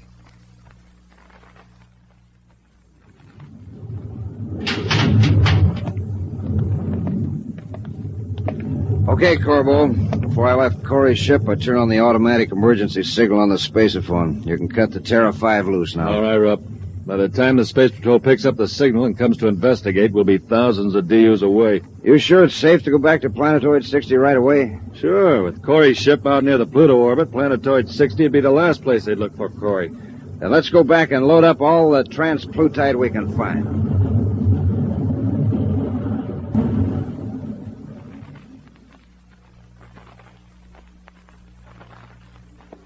We must be getting close to the cave, sir. We're on the rim of that saucer-shaped depression that shows on the metal lump. If I've read the map right, the cave should be right behind that rock. Commander, it's Hartog's cave. Yes. Dug back into the bluff. Flash your atomo light in there, Happy. Yes, sir. Say, look at that. It's full of boxes, packed clear up to the top of the cave. See if we can make out the labels. Transplutite. Most of these on the left side seem to be transplutite, sir. Mm-hmm. Millions of credits worth. Wow. Cast your light up there on the wall of the cave, Happy. It's an astrogation chart. Yes, the solar system, with one orbit marked in red. It must be a comet orbit, sir. It loops clear outside of Pluto and then comes in fairly close to Sun. Once every 100 years. Happy, that isn't a comet orbit. It's a planetoid. Look what the chart says. Hartog Planetoid. He named it after himself, I guess. That must be the original source of the transplutite, the rock that contains arcturium. And he used Planetoid 60, a sort of way station and storage place. Right. If we can only get this news to the... Hey, Commander, look. The spaceship. Corbo and Rupp are back. Oh, they'll probably land back at the wreck, and here we are 10 miles away. Let's hurry, Happy. Maybe we can get back there before they blast off. Yeah, on this low-gravity planetoid, we can make pretty good time.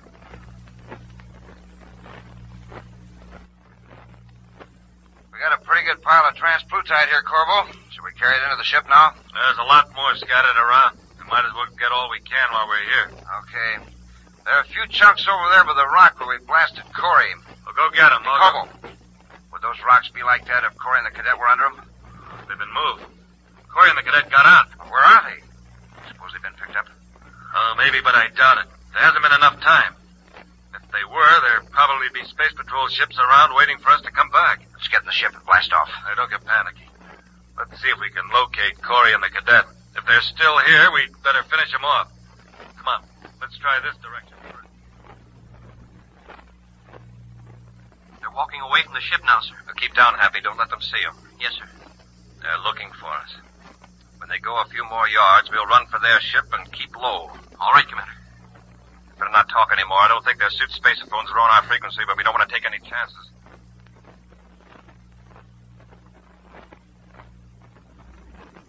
I hear them in the airlock, sir. Yeah, then they finished loading the transplutite in the cargo hold. Now stand back on the other side of the hatch, Happy. Wait till they get clear inside the ship before we rush them. Yes, sir. We'll blast off and make a careful search of the planetoid at low altitude. Yeah, it won't take long to find them on this dinky hunk of rock. You're right, Rupp. It won't take long at all. Rupp, go for your ray gun. Oh, no, you don't.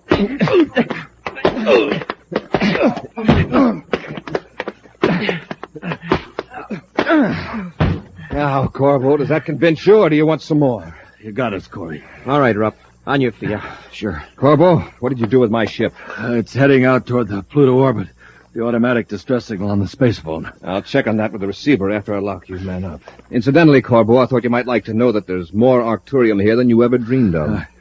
What do you mean? We found a cave full of it. Yeah, and an astrogation chart of the planetoid where Hartog got it originally. You would have had a share of it, Corbo, if you'd played straight. Rupp and I figured Hartog used Planetoid 60 as a storage base. But how'd you find the cave? We've been over this whole planetoid a dozen times with a fine-tooth comb. A fine-tooth comb? Well, that's where you made your mistake. You should have used a microscope. An action preview of next week's exciting Space Patrol adventure in just a moment. Gang, here it is. The announcement you've been waiting for. The big new surprise Buzz Corry has for everybody. The surprise that'll give you a glimpse into a mysterious hidden world you've never seen before. Get pencil and paper set. Here's Buzz Corry with the entire story. Space Patrollers, this is your lucky day, because now you can own an official Space Patrol microscope kit. Just think of all the important work the Space Patrol microscope did for us today. It showed us that there were enamel flakes mixed in that innocent-looking white powder. And it showed us that Captain Hartog had scratched a secret map on the top of a small lump of metal. Now you'll be able to examine all kinds of tiny particles and objects with your Space Patrol microscope, too. Wait till you get it. You'll agree the Space Patrol microscope is a mighty important instrument to have. Think of the fun. Think of all you can learn. An honest-to-goodness scientific instrument with the power to magnify objects 15 times.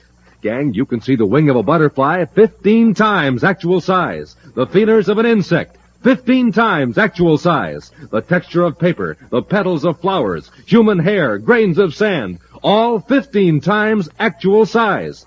And imagine seeing the living creatures in a drop of water. You can do it with a Space Patrol microscope. It's made of sturdy green plastic, and it's so compact you can carry it in your pocket. Small but powerful, just 5 inches high, yet it magnifies objects 15 times actual size. But remember, we're offering you an entire kit, the Space Patrol microscope, plus 4 clear acetate slides for mounting specimens. Plus a 5th slide containing a fiery atomic particle. Gang, the lens tube is not cheap cardboard. It's real plastic. It will not wear out or slip out. Don't wait. Send for this exciting new Space Patrol microscope kit today. Just buy a box of rice checks or wheat checks.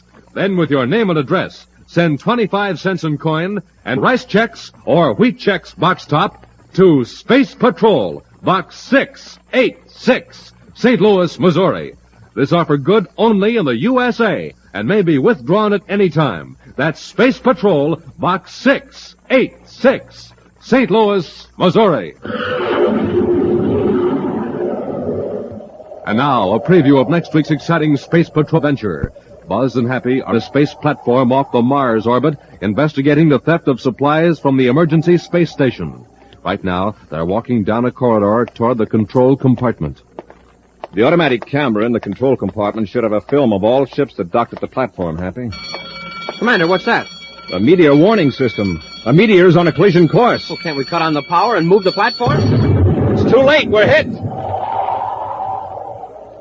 Join us again next week for the exciting story, The Winged Spies of Venus, when wheat checks, rice checks, and good hot Ralston again present Space Patrol! Special bulletin for boys and girls in Louisville, Kentucky, Huntington, West Virginia, Boston, Massachusetts, and Heartland, Vermont. Buzz Corry's own space battle cruiser, the Ralston Rocket, will be in your area next week. Don't miss it. The Ralston Rocket.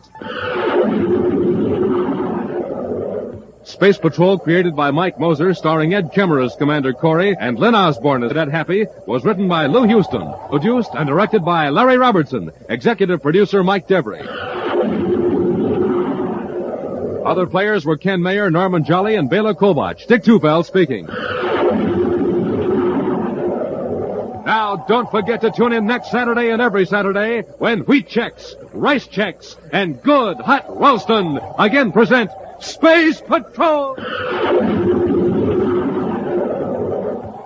Be sure to see another exciting Space Patrol story on your local ABC television station. Consult your local paper for time and channel. This program is heard overseas through the worldwide facilities of the Armed Forces Radio Service. Space Patrol came to you transcribed from Hollywood. This is ABC Radio Network.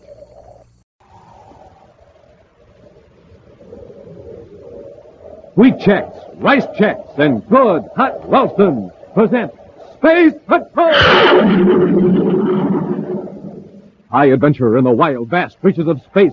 Missions of daring in the name of interplanetary justice. Travel into the future with Buzz Corry, Commander-in-Chief of the Space Patrol. In today's transcribed Space Patrol adventure, Buzz and Happy are in their spacesuits at the base of a volcano on the planet Saturn, searching for a missing scientist. Dr. Ramsey ought to be very close to this spot, Happy. It's rough ground. It's hard to see more than a few yards. The doctor may have fallen into a crevice. Hey, Commander, listen. What's that rumbling? The ground shaking. It's a volcano. It's going to erupt. We'd better find Dr. Ramsey in a hurry. We're too late, Happy. Get back to the ship. Boiling lava will be pouring down this mountain in a matter of minutes. Yes, sir. Watch your step and hurry. Hey, Commander, our ship is gone. We're trapped.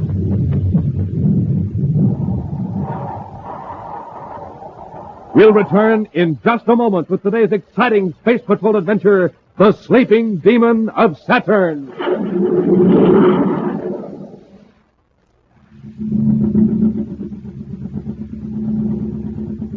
Say, what kind of jet jalopy are we riding in, Captain Tufeld? We'll never get to Terra City at this speed. Well, I know what's the matter. This surface car's just got ordinary fuel in it. Let's drive into this filling station here and fill her up with super fuel. Yeah. Let's try her now.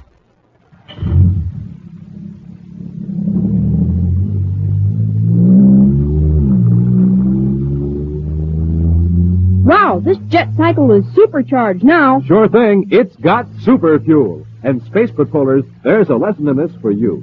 Ordinary fuel for breakfast, you're just a putt-putt. Super fuel for breakfast, you're supercharged. My advice is eat the super fuel Buzz Corry has in the morning. I mean wheat checks and rice checks, the super cereals that help to supercharge you. Real swell tasting, and they both have that modern bite-sized design for easy eating. So, gang, don't be a putt-putt. Eat the delicious super cereals that help to supercharge you. Rice checks, wheat checks. And remember, inside of every package, there's a mysterious magic space picture.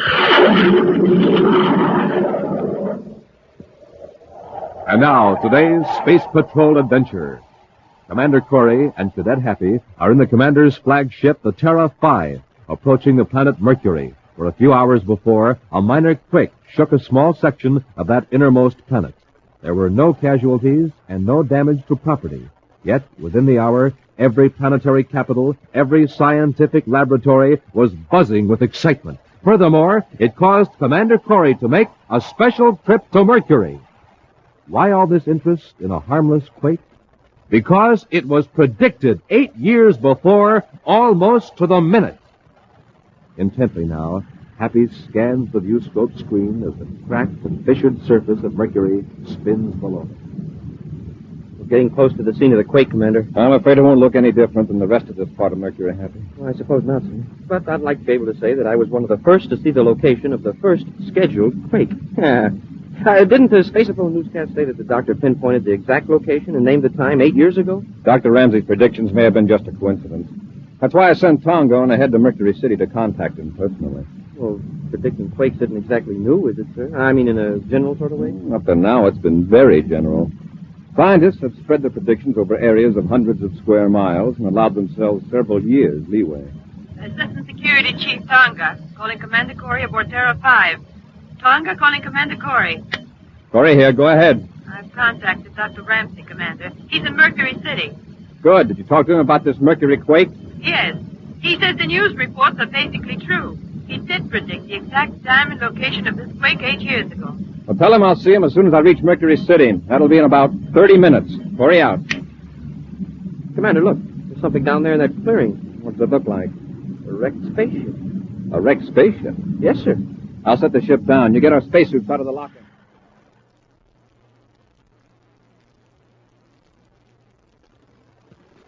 All right, Hap, into the ship. Yes, sir. Be careful you don't puncture your spacesuit on that jagged metal. Yes, sir. Commander, there's a man in here, collapsed over the instrument panel. Now, let's take a look at him.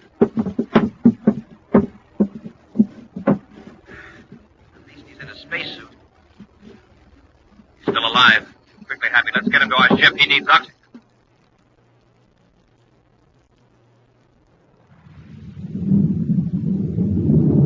I've just checked with Mercury City Space Control, sir. They're clearing Space Lock 3 for us. Good, Ham. How's the passenger, sir? He'll be all right. He's resting back aft. It was close. If we'd been a few minutes later, he'd have been finished. What made him crash? Defective rocket equalizers. Lucky he wasn't killed. He told me he bought the ship at a bargain. Some bargain? Yeah. From nose to stern, that ship was fitted with obsolete equipment. Cheap metals covered with Endurium plating. He tells me he bought it from a man named Fran Gresham. Fran Gresham? His name sounds familiar. He was working a petty swindle game on Mars a few months ago. Our agents broke it up, but they couldn't get anything on Gresham. Well, there's nothing petty about selling defective spaceships. That's potential murder. And this time we're really going after it.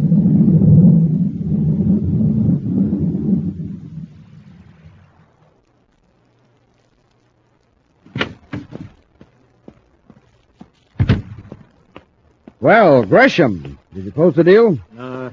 Our client insisted on inspecting the ship. The only thing we found in working order was the danger sign in the atomic power compartment. That's the third sale you've muffed this last week, Gresham. It's costing me quite a bit of money to keep up a front here in Mercury City. What we need to do is create a demand for small spaceships. Something that'll make people want a ship and not be too particular about the condition it's in. Or the price. That's a large order, Shrike. I know. If we could start a fake uranium rush, say to one of the moons of Jupiter or Saturn, or some kind of panic. Panic. That's it. Get people frightened and then offer them a means of escape. How are we going to get them frightened? And of what? Did you hear about this scientist who predicted a quake here on Mercury? I heard something about it. I didn't pay much attention. His name is Ramsey. 8 years ago, he predicted a quake in a certain part of Mercury and called it almost to the minute. The quake hit yesterday. So what? Suppose we pay him some money and get him to predict what city is going to be hit with a quake within the next few weeks. We can sell those ships in a few hours. Suppose there isn't going to be a quake near a city. There won't have to be one.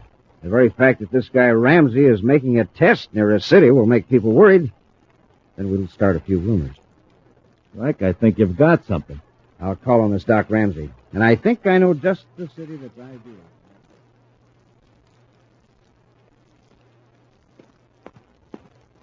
I'm all ready, sir. There's a service car in front of headquarters waiting to take us to Dr. Ramsey's apartment. Oh, we'll wait here a few minutes, Happy. I'm expecting a report from Tonga and this man Gresham. Oh, yes, sir. Oh, how's the man we rescued from the wrecked ship? Oh, he'll be all right. But he's in bad shape financially. No company would insure that ship of his because he didn't have a Space Patrol inspection certificate. So the poor guy has to stand the loss himself. Mm-hmm. It's an expensive lesson for him. Commander. Oh, yes, Tonga. I haven't been able to find out much about this Fran Gresham, but I've learned one thing. He's here in Mercury City, or at least he was within the last 2 days. Where can we locate him? I don't know. But he's been seen with a man named Rupert Shrike. Oh, probably he's planning to sell Shrike one of his broken-down ships. No, Happy. Apparently, Shrike is backing Gresham, helping him to put up a front to impress clients. Tonga, assign 2 of our agents to tail Shrike. Find out how he contacts Gresham, and we can get a line on them. All right, Commander. Okay, Happy. Let's get over to Dr.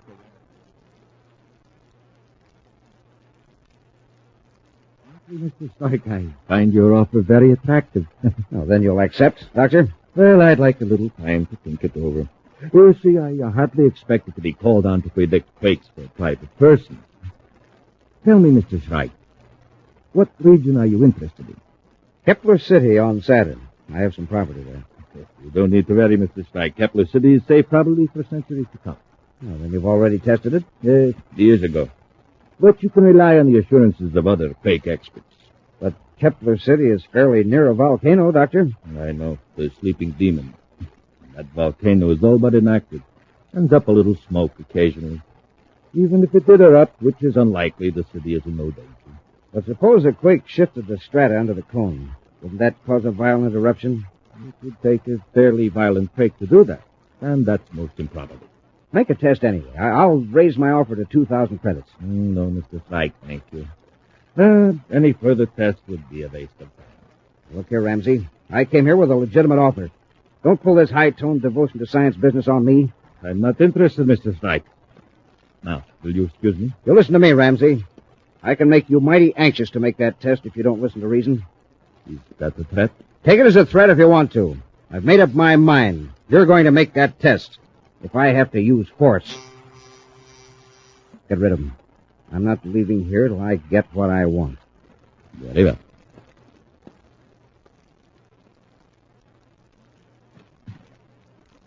Dr. Ramsey?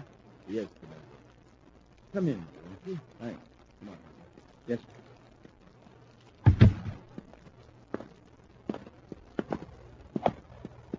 Commander, this gentleman is Mr. Strike. How do you do, Mr. Strike? Nice to meet you, Commander. Mr. Strike feels he has urgent business with me. We can discuss it later. On the contrary, I'll discuss it right now. Commander, I think this is something you should know. I never saw this man until a few minutes ago. Yet he comes into my apartment and threatens to force That's me... enough of that, Ramsey. Let him talk, Shrike. You'll have your turn later. Yeah, well, it's my turn right now. Put away that ray gun. Look out, Commander! Give me that gun! Get back, Cadet. You Oh, fool! Oh. You realize what you've done. Yeah? I shot the commander-in-chief of the Space Patrol and this cadet. That ought to convince you I mean business. Now, come on, Ramsey. Let's go. Where are you taking me? To Saturn. You're going to predict the destruction of Kepler City. We'll return to Space Patrol in just a moment. Say, gang, how are you at imitation? Well, this is Captain Dick Tufeld speaking, and here's my idea of how a cosmic surface car sounds with just ordinary fuel in its tank. But. Well, now here's that same car with super fuel in its tank. But. Yes, sir, that cosmic surface car is really roaring now because it's supercharged with super fuel. And the same is true with you, gang. What happens to you when you have ordinary fuel for breakfast? Well, you move like this. But. That's right. You're just a putt-putt.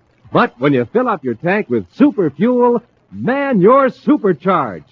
So eat a power breakfast with Rice Chex or Wheat Chex and get supercharged. Flavor galore in every bite-sized biscuit. Rice Chex, Wheat Chex. And inside of every package, you get a mysterious magic space picture.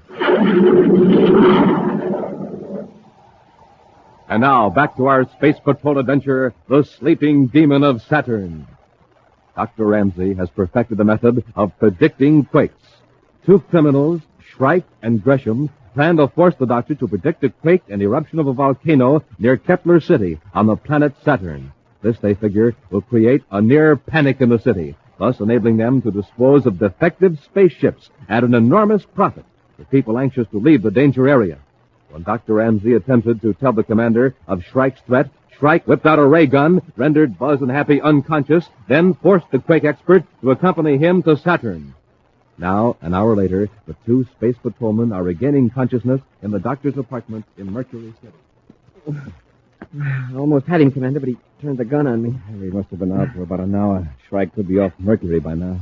Where's Dr. Ramsey? Shrike probably took him along. What kind of business would he have with Dr. Ramsey? Whatever it was crooked. The minute Dr. Ramsey started to tell us, Shrike pulled a gun. Let's get to Mercury City headquarters and send out an alarm.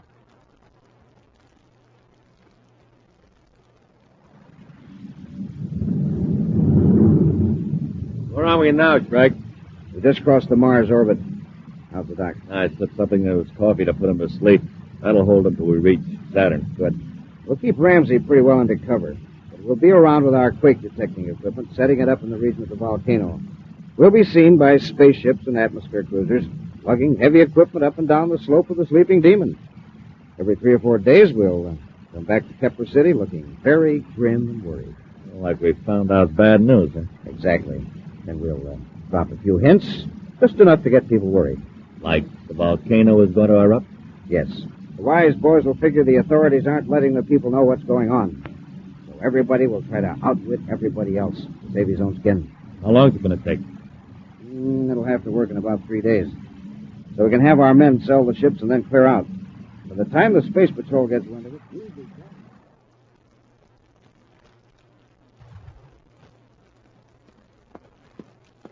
Happy, are all those agents' reports in? All except Jupiter and Neptune, sir. All negative. No word on Shrike, Gresham, or Dr. Ramsey. It's been 3 days now.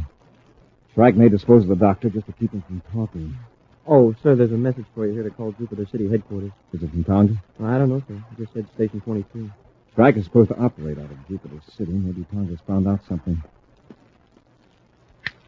Commander Corry at Mercury City Headquarters calling Jupiter City Space Patrol Headquarters, Station 2-3. Commander Corry calling Station 2-3, Jupiter City Headquarters. Jupiter City Headquarters, Station 2-3. Tonga. Have you located Shrike? No, Commander. We can almost be certain that neither he nor Gresham came to Jupiter City after they blasted up the Mercury. And you probably haven't anything on Dr. Ramsey either. No, that's a rather ridiculous rumor. What kind of rumor, Tonga? I heard it from an engineer who just got in from Kepler City on Saturn. He repeated it only because he thought it was a joke. Some people in Kepler City think Dr. Ramsey is making quake tests around the sleeping demon. The inactive volcano near the city? Yes. Well, it doesn't make much sense. If Dr. Ramsey were there, he'd let the authorities know he was all right. The engineer says he's talked to two intelligent men in Kepler City who are convinced that the sleeping demon is going to erupt. Well, it's impossible. It's a dangerous rumor if it catches hold. I'm glad you told me about this, Tonga. I want you to contact Professor Hammond at the Jupiter University. Professor Hammond? Yes. He's also an expert on quakes. Tell him to go to Kepler City, explain the situation to him, and tell him that we want a public assurance from him that the city isn't in danger. All right, Commander. And Tonga, when you reach Kepler City, check on the source of those rumors. Corry out. Professor Hammond may be able to make people disregard the rumor, but I'd like to find out what's behind it. You and I'll pay a surprise visit.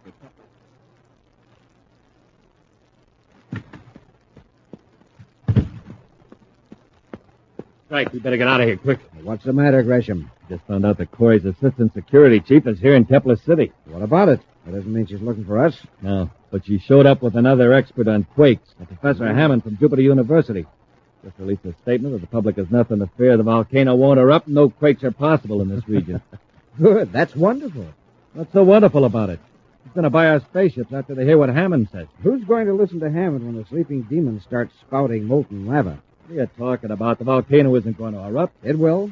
With a boost from a cosmic bomb dropped into the crater. Huh? We'll put a time fuse on it, so it'll blow up in about 12 hours. Of course, it won't be enough of an eruption to harm the city, but it'll panic the population. Then we'll do plenty of business. To make Hammond look silly. Not only that, but nobody will believe anything the local authorities say after that. It'll be every man for himself. What about Ramsey? They'll put him in a spacesuit and leave him near the top of the crater. The volcano will erupt before he gets down. Dr. Ramsey will never be seen again. Well, let's work fast. I want to get out of this place.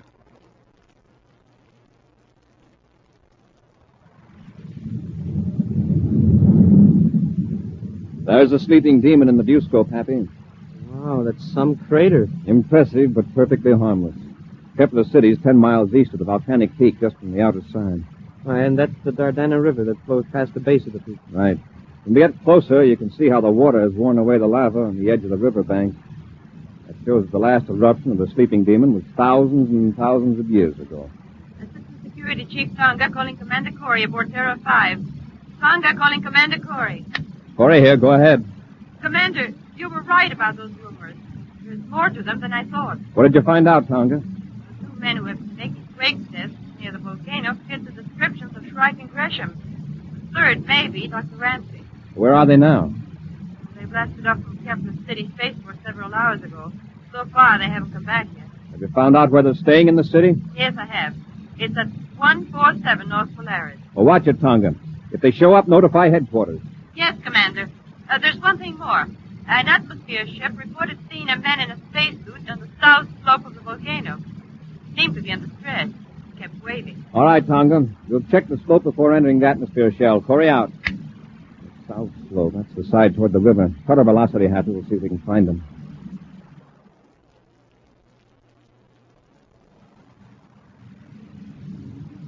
I don't see anyone, sir. The lava's so jagged and covered with mounds and gullies. If our man is in the shadow, we'll never see him. And if it's Shrike or Gresham, he doesn't want us to. Oh, wait. Something moved down there, near the bottom of the slope. I see it, sir. It's a man in a spacesuit, and he's waving. Get our spacesuits out of the locker, Happy. We'll land on that level space near the river and go after him.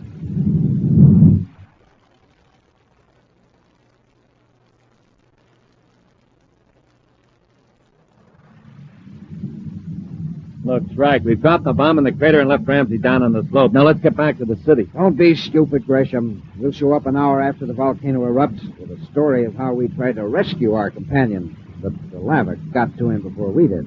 going to bother listening to us then? We'll be running around trying to leave the city. Sure, but at least we'll have an alibi in case we need it. Uh-oh. Look down there at the base of the slope. Spaceship? Yes, and it's Corry's. Must have spotted Ramsey. Let's get out of here, quick. Wait till we're sure they're out of sight of their ship, and we'll set down near it. I'll blast off in Terra 5 and meet you in Turquoise Canyon north of here. The sleeping demon will be spouting lava in about 15 minutes.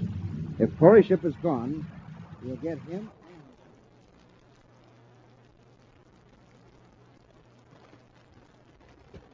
I've lost sight of him, sir. Head as straight up the slope as you can, Happy. For a minute, I got a good look at him. His white spacesuit really stood out against that black lava. It's Dr. Ramsey, all right. Oh.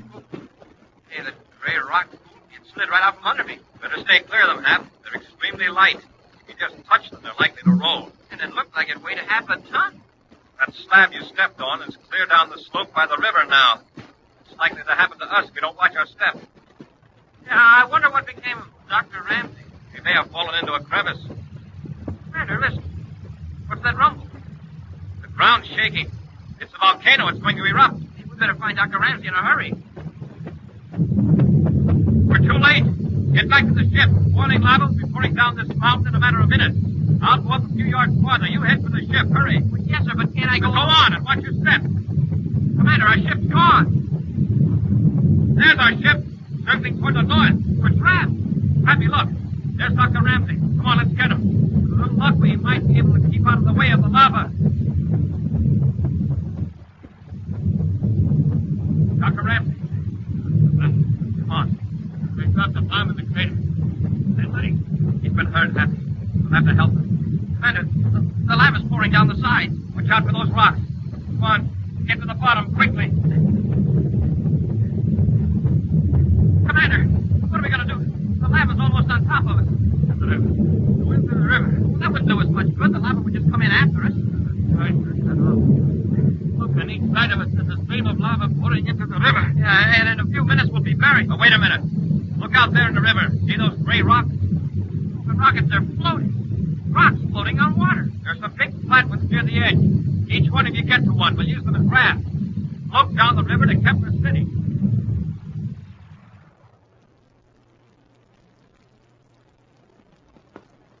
Frank, I don't like the idea of coming back to Kepler City. We've got to destroy all evidence that we were here, then we can blast off.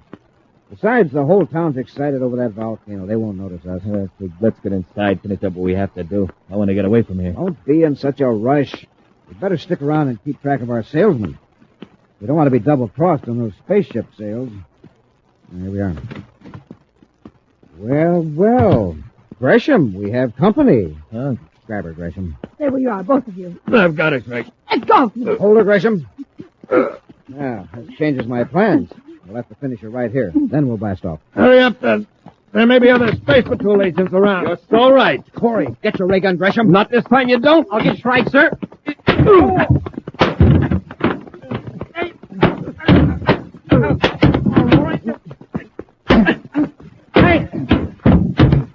All right, Happy. Pick up their weapons. Yes, sir. Are you all right, Tonga? Yes, Commander. And I've got the names of the rest of the gang. On your feet, Strike. How'd you get away from that volcano? It was simple. We just floated down the river on a rock. Let's go. You floated down... You don't expect me to believe that?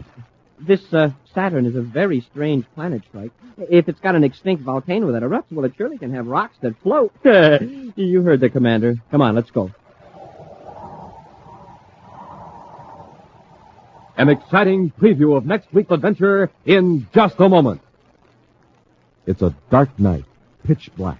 The night you first see the purple comet. At first, it's just a blur. Then you see it clearly. A fiery comet flying through the dark. It's hard to believe, and yet you can see it. A huge ball of purple fire. You know what you've been looking at? An atomic particle on a 2-inch slide, and you've been seeing it through a microscope. The Space Patrol microscope. Buzz Corry said it to you, and boy, are you glad.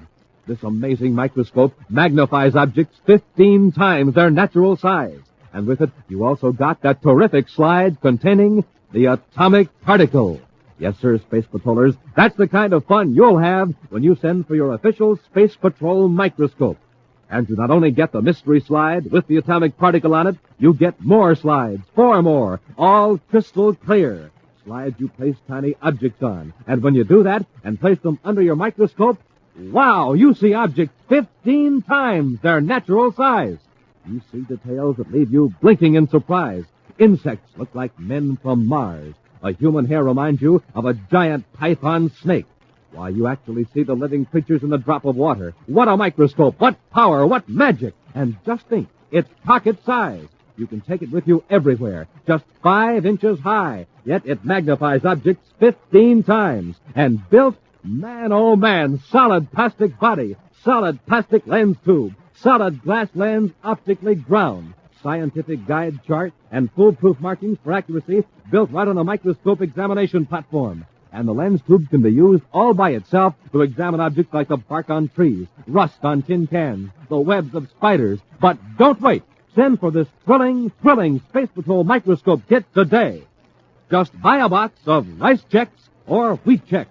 Then with your name and address, send 25 cents in coin and a rice checks or wheat checks box top to Space Patrol, Box 686, St. Louis, Missouri. This offer good only in the USA and may be withdrawn at any time. That's Space Patrol, Box 686, St. Louis, Missouri. And now, a preview of next week's exciting Space Patrol adventure. Buzz and Happy are aboard the deluxe passenger spaceship, the Supernova, headed for the planet Saturn. As they enter a private compartment in search of a criminal, the occupant of the compartment pulls a ray gun on them.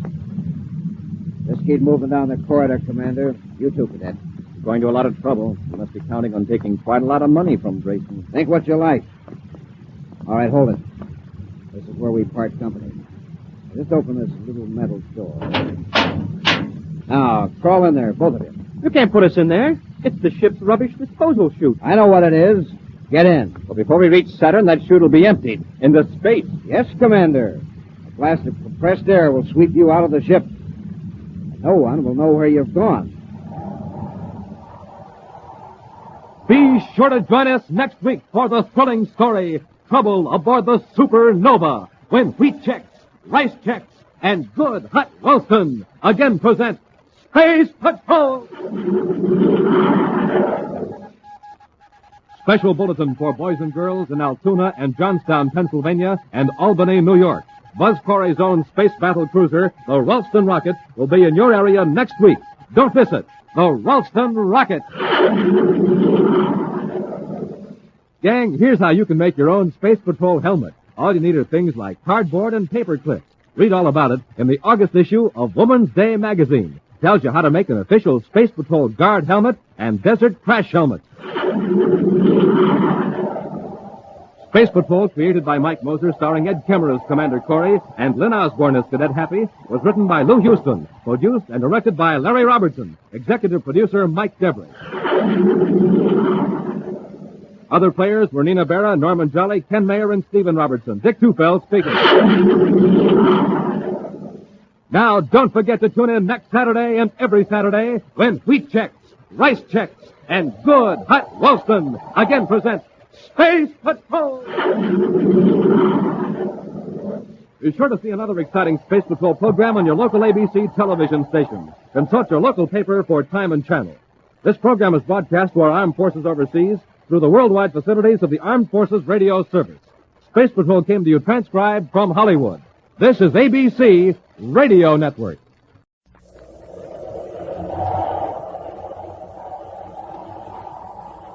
Wheat checks, rice checks, and good hot Ralston present Space Patrol!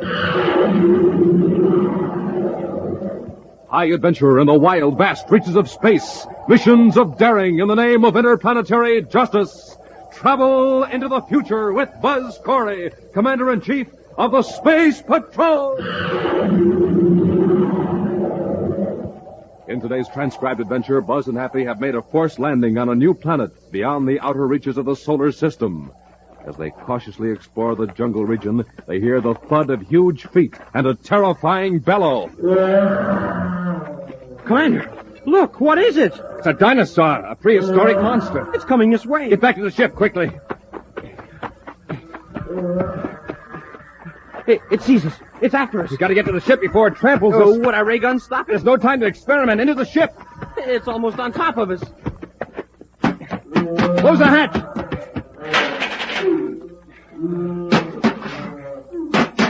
It's battering the ship. It's big enough to crush us like an eggshell. We'll return in just a moment with today's exciting Space Patrol adventure, The Menace of Planet X.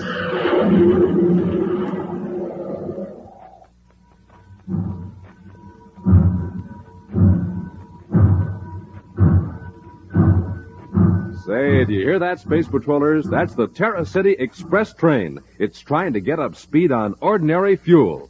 Not very speedy, was it? But now listen to that same train with super fuel in its tank.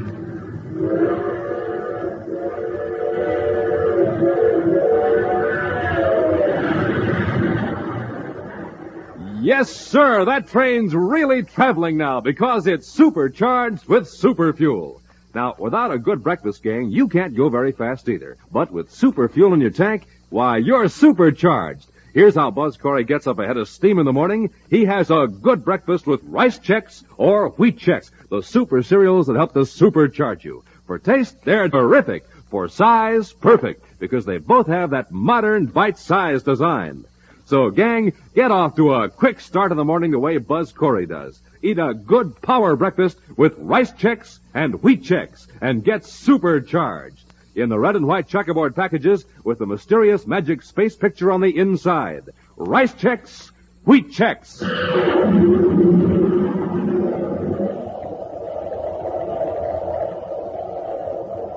And now, today's Space Patrol adventure.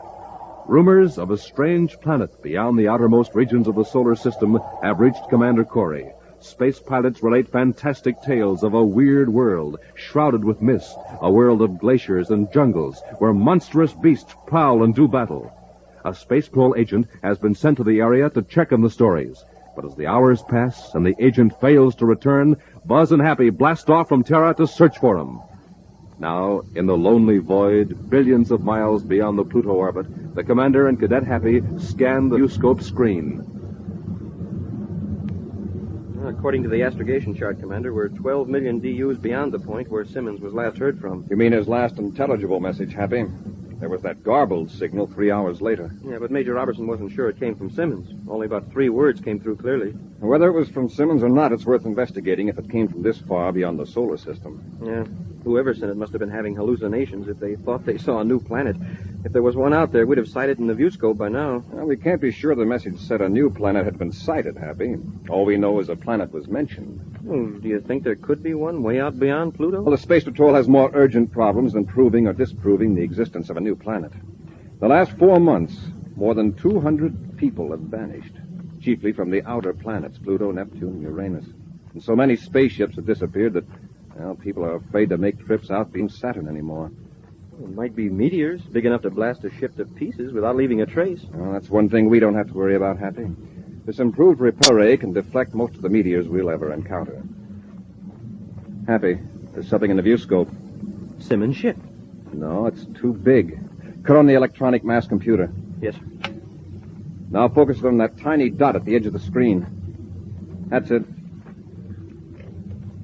That's too big for a meteor, Happy. It's a planet. A planet nearly the size of Earth. Then those rumors were true. Yes. And if Simmons came out here, he must have seen it. Happy, we're heading our ship for that unknown planet. Planet X. Planet X, a world so remote from the solar system it has escaped detection by the most powerful space telescopes.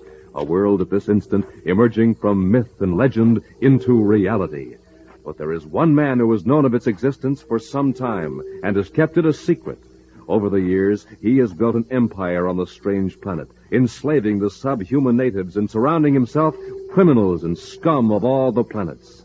He is Commander Corry's archenemy, Prince Baccarati. The towers of his huge, gaudy castle rise into the mists that swirl about banners emblazoned with Baccarati's dread symbol, a black falcon. Within the castle, the prince, accompanied by Dr. Malengro, a warped scientific genius, opens a heavily barred door and enters a room where a haggard figure slumps against the cold stone wall. Simmons, get up. He has been like that for an hour, Your Highness. I think he's in a coma. I'll get him up. On your feet. Take your hands off me, you big overdressed clown. You're like all the rest of the Space Patrol. Don't know how to act in the presence of your superior. Superiors. Just because you can bully a lot of primitive natives on this backwash planet doesn't mean you're anything more than a big wind. No lieutenant of the Space Patrol is going to make a fool out of Prince Masquerade. I'll waste no more time on this stubborn fool. I think he came across my planet by accident.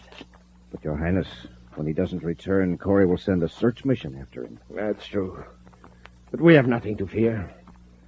I'll never get close to the planet. We can destroy a whole fleet of Space Patrol ships with our controlled meteors. And in a few weeks, I'll have my own fleet of spaceships built out to the point where we can attack the United Planets. What will you do with Lieutenant Simmons? I'll have him taken to the glacier. He'll be put to work in the Endurium mines with the subhumans. But, Your Highness, he won't survive more than a week underground. Only the natives can endure the cold up there in the mines. Now, isn't that a pity? I only wish I could send Commander Corry out there, too.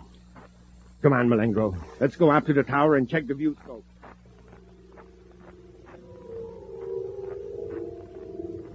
Returning to the tower of his castle, Prince Baccarati sits before the control panel, watching an enormous viewscope screen that covers an entire wall.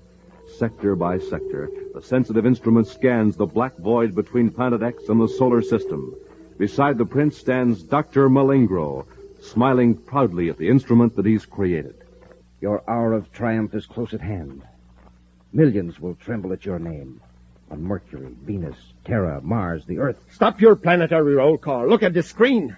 Isn't that a spaceship? It is. It's a Space Patrol ship. But only one. It's Commander Corry's ship. See the insignia? Terra 5. You suppose he has sighted the planet? Of course he has. He's coming right toward it. This is the chance I've been waiting for. Switch on to meteor control. Ready, Your Highness. Now focus the beam up toward the meteor belt. Now, Corry, you'll see how Prince Baccarati welcomes visitors who are not invited.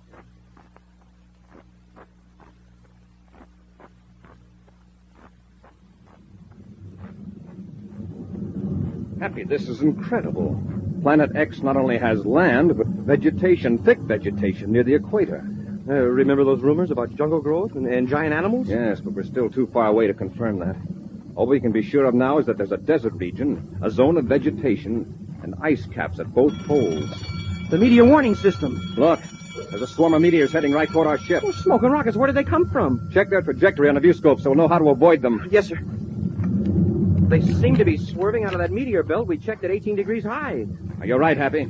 They're not following a consistent orbit. They're being pulled right toward us. Commander, we're in a collision course. They're converging on us, a whole flock of them. Here's where we test our super repeller ray, Hap.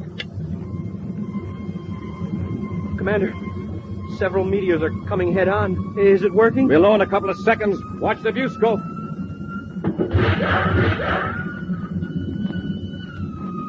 Wow. They missed us. Look at their trajectories now. Our super repeller rays scattering them in all directions. Yeah, but what made them come right toward us in the first place? We weren't anywhere near their regular orbit.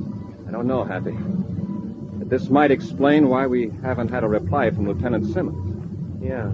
He didn't have a super repeller ray on his ship. No, he didn't. But there's a chance he may have landed safely on Planet X. We'll circle the planet and keep calling him.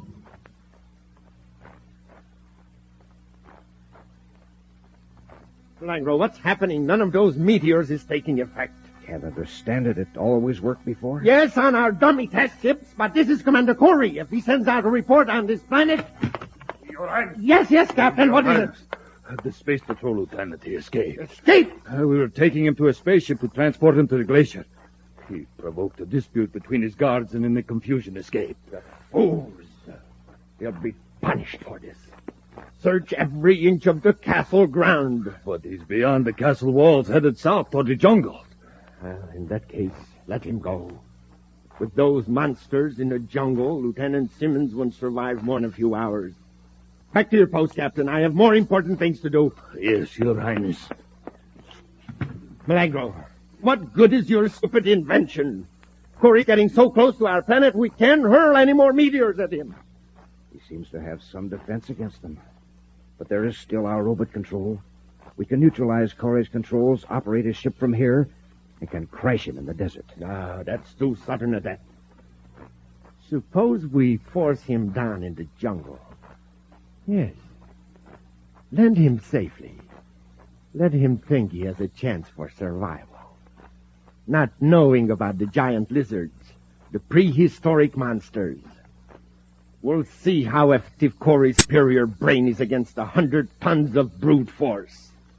Switch on to robot control, Malengo.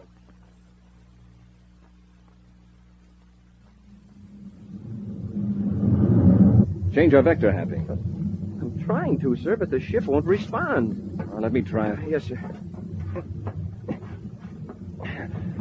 That's strange. Feels like the controls are frozen. Commander, we're losing altitude. Adjust your seatbelt, Happy. We're going to crash. Yes, sir.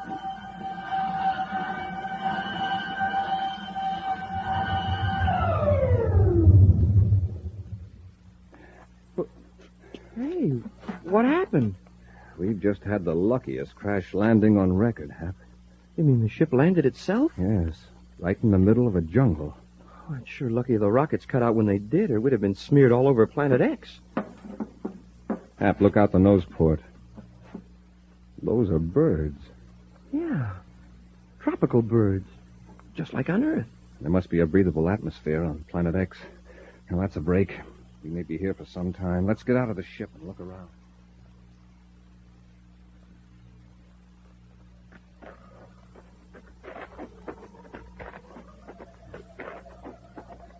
Wow, this planet is hot. It's like a steam bath. And these giant ferns must be 80 feet high. Now, I wonder if those birds are good to eat. I mean, when our ship's supplies run out. We've got emergency rations for 6 weeks. But we'll be able to repair the ship before then. Hey, Commander, what's that? I don't know. Sounds like an animal of some kind, a big one. Yeah, it's coming this way. Smoking rockets, Commander. Look at that. What is it?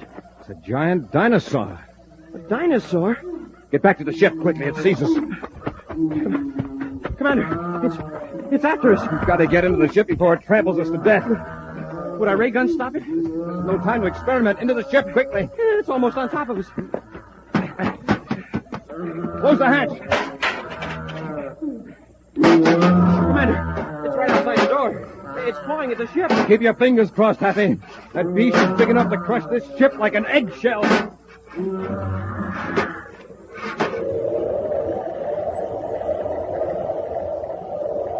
We'll return to Space Patrol in just a moment. Hi, gang. This is Captain Dick Tufeld reporting. Say, how about a briefing on space talk? So you can talk like a regular space patroller, okay? Here we go. Hot rockets. Use it instead of oh boy, like hot rockets. Look at that boy pedal that bike. Here's some more space talk, gang. Supercharge. That means wade into a good power breakfast with rice checks or wheat checks, so you can have the zip and rip of a space patroller. And, gang, that's exactly what Buzz Corry wants you to do. He wants you to supercharge every morning. So just have yourself a hearty breakfast with rice checks or wheat checks, the super cereals that help to supercharge you. Good? Nope, they're terrific. And remember, they're the cereals with that mysterious magic space picture on the inside of the package. So supercharge, gang. Get checks today. You just can't be without them. And hot rockets, are they ever good?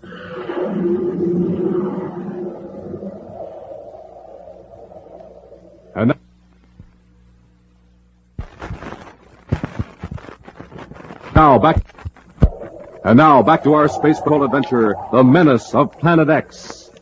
With the aid of Dr. Malengro, Baccarati sighted Corry's ship through a mammoth viewscope in the tower room of the Prince's Castle on Planet X. Using a robot-controlled beam, Baccarati forced the commander's ship down in the jungle, where Buzz and Happy were attacked by a giant dinosaur, one of the monsters that inhabit the steaming jungle region. Now the enormous creature rips at the hull of the ship with all the force of its 100-ton bulk. Commander, it's going to tip the ship over. It's only a matter of time till it batters in the hull. Oh, if we could only blast off.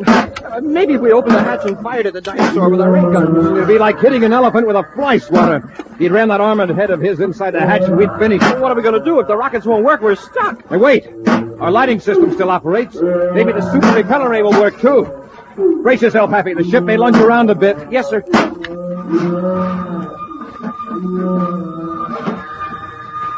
It's working. It's propelling him away from the ship. Wow, look at him go. Look at the plants out there. They're bending away from the ship like a strong wind we're blowing. Yeah, and the birds, they're leaving too. Huh?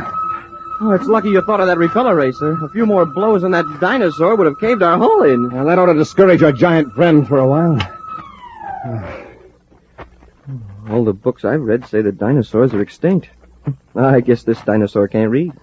Happy. Look out the viewport to the north. Looks like smoke rising up out of the jungle. Say, it does. A thin column of blue smoke. I can barely make it out against the mist. It's too damp here for a fire to start naturally. Yeah, but how else could it start? Simmons, maybe. Let's have a look. You mean go out there, sir? Outside the ship? Of course. We can't find out anything sitting here. Oh, yeah, but what about the things? The animals? We'll keep under cover and move as quietly as possible. Meantime, several miles to the north, Prince Baccarati watches the giant viewscope screen in the tower room of his castle. Mile after mile of jungle moves across the screen. Then, as the prince makes delicate adjustments, the vegetation becomes transparent, and the dark hull of a grounded spaceship looms up in the tangled growth of tree-high ferns. A smile of triumph is on the evil face of Prince Baccarati. Behind him, a door opens, and Dr. Malengro hurries in. Excellency, Excellency. There is trouble in the north, in the glacier region. What is it now? The slaves in the Endurium mines. They have taken over base camp number 2. They have weapons and supplies. Oh, well, I'll order an attack immediately. They can't revolt against Prince Baccarati. May I remind your highness that you would lose most of your men in an attempt to regain control of the base camp?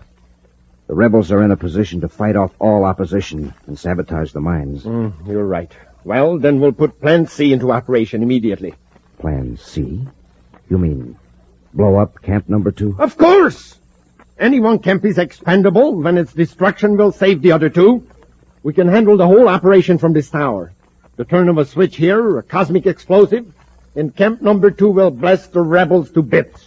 But, your highness, some of your men may still be alive in the camp. Captives of the rebels. Well, if they're unable to protect my interests, they are of no use to me. First, we'll broadcast a demand to surrender. If they ignore it, well, they will serve as a lesson to others who try to oppose Prince Baccarati.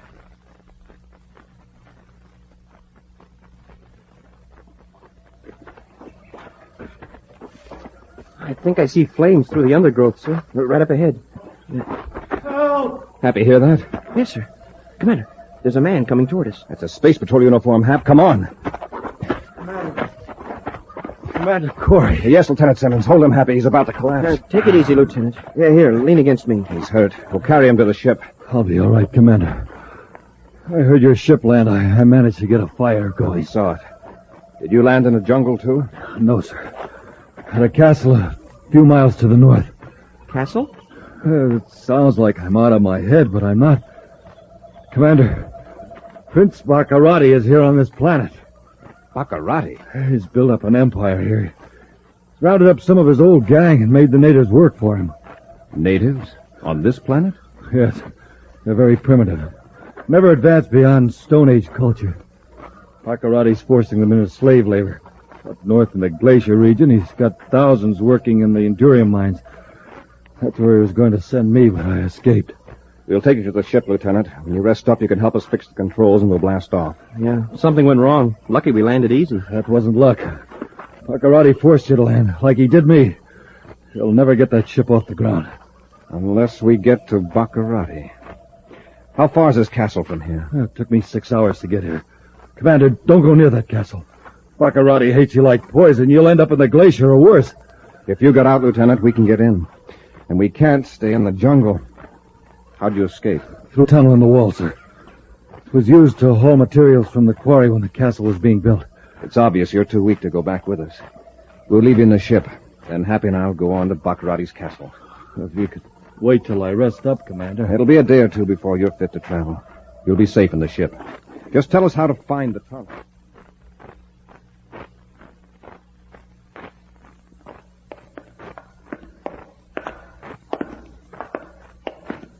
We're nearly at the end of the passage, Happy. What part of the castle does the tunnel lead to? The sub-cellar. We'll work our way up to the main tower. Have your ray gun ready? Yes, sir.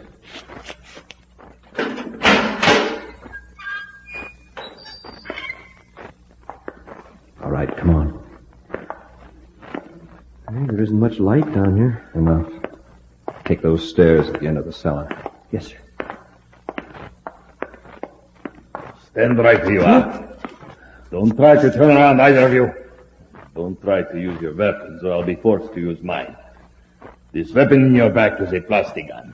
A plastic gun? If I pulled the trigger, it would be completely encased in a coating of transparent plastic. You couldn't move. Now, will you drop your weapons while you're still able to? All right. Drop your gun, Happy. Yes, sir. Very wise. It would be rather awkward to move as plastic statues.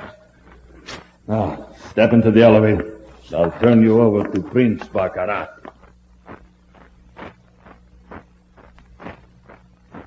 There is no answer from Base Camp 2, Your Highness, but they must be listening. Might I suggest one more warning? They had all the warnings they're gonna get. Turn on the detonator ray machine. We'll blow up Base Camp number 2. At once, Your Highness. Get moving. Go on in. What's the meaning of this interruption? I found them in Sub-Cellar 5, Excellency. Well, well. Commander Corry, welcome.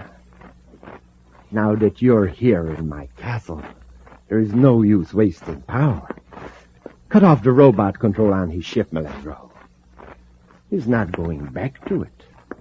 If you don't turn us loose, it'll only be a matter of time till a squadron of space patrol ships finds your planet and turns this castle into a pile of rubble. Oh, your threats don't terrify me, Commander. I can cope with any force the Space Patrol sends against me. Cadet! Who dared laugh at Prince Baccarati? I'll show you! I'll remember that, Baccarati. Careful, Commander. My guard can render you helpless with his plastic gun. I understand you're playing Emperor again, Baccarati. You're using slave labor, forcing natives to work for you. You may not realize it, Commander, but you and the cadet are now slaves yourselves. I need replacements in the Endurium mines up in the glacier region. Which reminds me, Melandro, it's time to destroy the rebels at Base Camp number 2. Shall I turn on the detonator machine now, Your Highness? Yes. Commander, you will now see how completely I hold the power of life and death over my subjects. When I press this switch, more than 100 rebels will be blasted to bits, thousands of miles from this castle. Watch closely, Commander. Hap, jump the guard. Oh, get away from that machine, Baccarati! Run, get the guard. Hey, Commander, they're getting away. Let them go. Right now, we've got to smash this machine. Get the guard's plastic gun. I've got it, sir. Now, let's get Baccarati.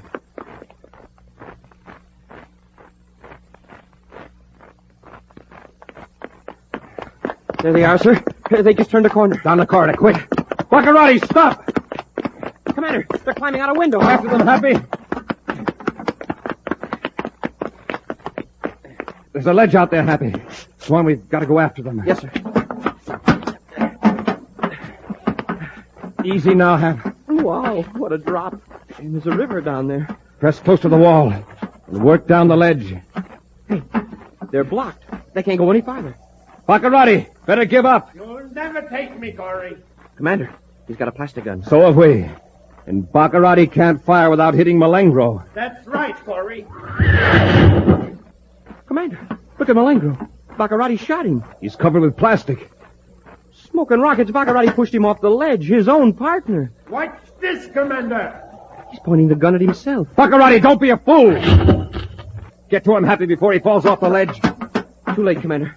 There he goes. Golly, down into the river. Well, they fell just like statues. Well, I guess that's the end of Prince Baccarati. Come on, Happy. Let's get off this ledge. We've got to work fast. If we dodge Baccarati's guards, we can get back to our ship before dark.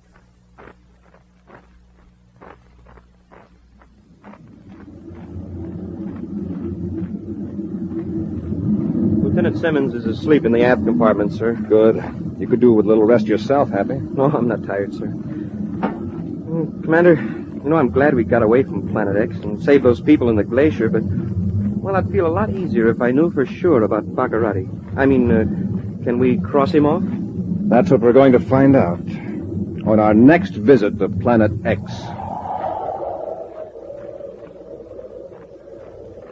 An exciting preview of next week's Space Patrol adventure in just a moment. Hey, what's going on, young man? What do you mean, putt, putt, putt, putt, putt, putt? I'm playing like I'm driving a surface car on Mars. Well, it sounds to me like you've got nothing but ordinary fuel in that tank of yours. You're just a putt-putt. You know what your car needs? Super fuel. Here, I'll put some in. There now.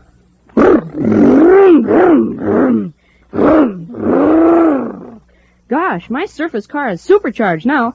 See you later. Yes, sir, Space Patrollers. For supercharging, it takes super fuel. And that holds true for you, too. Ordinary fuel for breakfast, you're just a putt-putt. Super fuel for breakfast, you're supercharged. That's why Buzz Corry has Rice Chex, the super cereal for breakfast. Rice Chex, crisp, golden shredded rice biscuits in that modern, bite-sized design. The cereal that brings you a mysterious magic space picture inside of every package. Try it today. Delicious, bite-sized Rice Chex, the super cereal that helps to supercharge you. And now, a preview of next week's exciting Space Patrol adventure. Buzz and Happy have made another visit to the mysterious Planet X. They have just landed in a robot ship, hoping to thwart an attempt to obtain Space Patrol's secrets. As two men in work clothes approach the ship, Buzz and Happy wait with ray guns drawn. Keep behind the bulkhead until we find out whether they're friendly or not. Yes, sir. Quiet now. They're at the outer hatch. Don't move, Hap. Use your gas gun, Mullinggrove. Commander, I can't see. You fell right into my trap, Corry. This is your last trip to Planet X. Be sure to join us next week for the thrilling story, The Trap on Planet X, when Wheat Chex, Rice Chex, and Good Hot Ralston again present Space Patrol!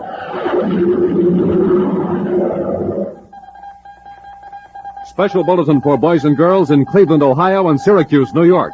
Buzz Corry's own space battle cruiser, the Ralston Rocket, will be in your area next week. Don't miss it. The Ralston Rocket. Space Patrol, created by Mike Moser, starring Ed Kemmer as Commander Corry and Lynn Osborne as Cadet Happy, was written by Lou Houston, produced and directed by Larry Robertson, executive producer Mike Debray. Other players were Bela Kobach, Norman Jolly, Ken Mayer, and Stephen Robertson. Dick Tufel speaking. Now, don't forget to tune in next Saturday and every Saturday when Wheat Chex, Rice Chex, and Good Hot Ralston again present Space Patrol! Be sure to see another exciting Space Patrol program on your local ABC television station. Consult your local newspaper for time and channel. This program is broadcast to our armed forces overseas through the worldwide facilities of the Armed Forces Radio Service. Space Patrol came to you transcribed from Hollywood. Wheat Chex, Rice Chex, and Good Hot Ralston present Space Patrol! High adventure in the wild, vast reaches of space.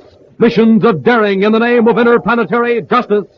Travel into the future with Buzz Corry, Commander-in-Chief of the Space Patrol!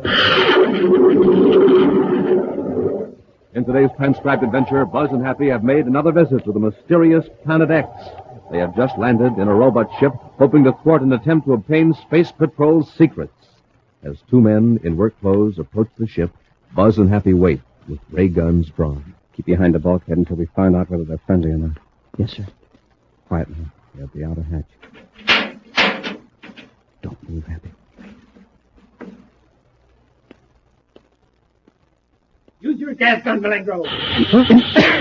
Commander, I can't see. Fell right into my trap, Corry. This is your last trip to Planet X. We'll return in just a moment with today's exciting Space Patrol adventure, The Trap on Planet X. Hi, Space Patrollers. This is Captain Dick Tufeld speaking. Say, how's your space talk these days? Are you talking like a real space patroller? Well, here's some space talk that'll make your friends sit right up and listen. Fire rockets. Now, fire rockets means to turn on the motor or get ready to go, as in, come on, gang, fire rockets. It's time to go. And here's another way of saying something in space talk. Blast off. Blast off means to take off or leave. You blast off for a game of ball. Blast off to meet a pal.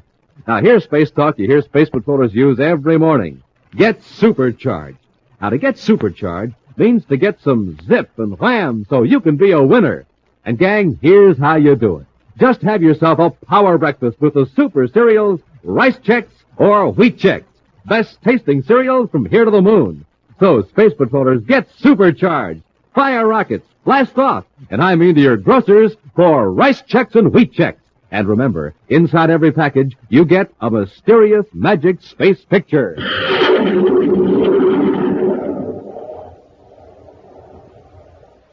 And now, today's Space Patrol adventure, The Trap on Planet X. Commander Corry is facing the greatest problem of his career. His archenemy, Prince Baccarati, has established an empire on Planet X, a strange world, far beyond the solar system, where no planets were thought to exist.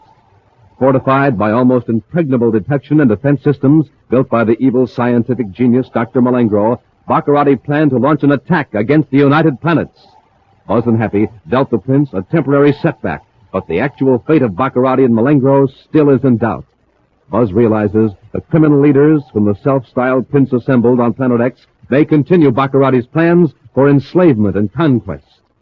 Now, in his central office on Terra, Buzz reviews his strategy with Cadet Happy. At this stage of the game, Happy, Baccarati's forces hold the trump cards. The Space Patrol couldn't get within 1 million DUs of Planet X without being discovered. Well, with Baccarati himself out of the way, sir, maybe his men will give up this idea of conquering the United Planets. Trouble is, we don't know for certain whether Baccarati is out of the way. All we know is that he turned his plastic gun on Malengro and himself and plunged down into the river at the base of his castle. I don't see how they could help being drowned, even if the fall didn't hurt them. We don't know what effect that plastic gun has. It coats its victim with a shell of plastic. We saw that. But it makes the victim temporarily helpless. At the same time, it might protect him. Yeah, that's right. Well, still, I'd hate to be in that fix. Floating down a river on Planet X, unable to swim. And remember those monsters we saw in the jungle. Well, there's no telling what's in that river. Even leaving Baccarati out of it, a full-scale attack on Planet X wouldn't be a wise solution. Baccarati has abducted hundreds of innocent people from the United Planets. He's forcing them to work for him. That's the chief reason we can't risk an all-out attack. How are we going to save them? That's problem number one. It's not a job for a space fleet. A few men infiltrating into Baccarati's stronghold is the only answer. Into the slave camps in the north, into the castle, into his plants. That isn't going to be easy. No. And once they're in, they'll be useless unless we can communicate with our forces on the outside. Well, I'd like to take another crack at it, sir. So would I. But it's something we can't rush into, Happy. One wrong move could cost the lives of innocent people. I'm going to have a talk with Lieutenant Simmons and then outline a plan of action.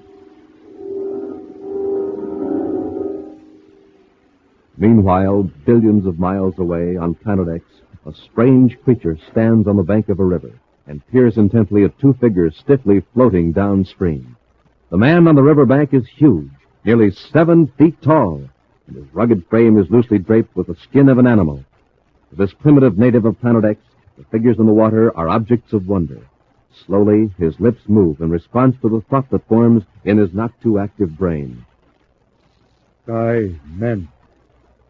Sky men.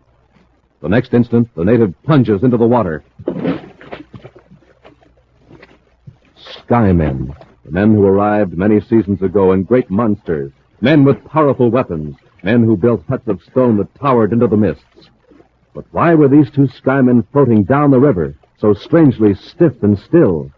The native swims toward them, then, one at a time, tows them to shallow water, and one under each powerful arm, he carries them up on the bank.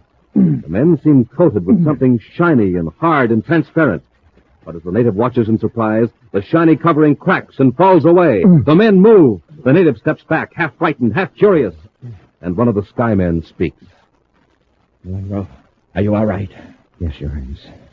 But I don't like the looks of that native. Don't worry. I got my plastic gun ready. I can turn him into a 7-foot statue if he starts anything. But don't show any fear. Remember, we are superior beings.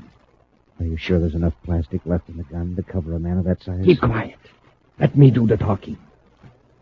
You there. What's your name? I, Goro. We're in luck, Malengo. For a minute I was afraid he was one of those wild ones that our men hadn't taught to speak English. Goro, I'm the chief of the Skymen, Prince Baccarati. Goro, kneel before your prince. He is your chief. Chief. All right, Goro. You may rise. Skymen live in air and in water? We are all powerful, Goro. The Skymen can do anything. Skymen all powerful. Send him away, Your Highness. And let's get back up the river to the castle. We may need him. We may run into some unfriendly natives, and Goro will contend it. Yes, you are right, Your Highness. Goro, you come with me. Your chief will give you fine clothes like these. You will eat the food of the Skymen. And Goro will become all-powerful like the Skymen. Goro eat food of Skymen? Of course. And everyone will say, there is Goro, honor guard of Prince Baccarati. Come, Goro. Lead the way to my castle. I obey, Chief. Come on, Malengo. Your Highness, do you think Corry could get away from the castle? I doubt it. When we get back, we'll put some pressure on the commander. He can tell us many things that will help further my plans for conquering the universe.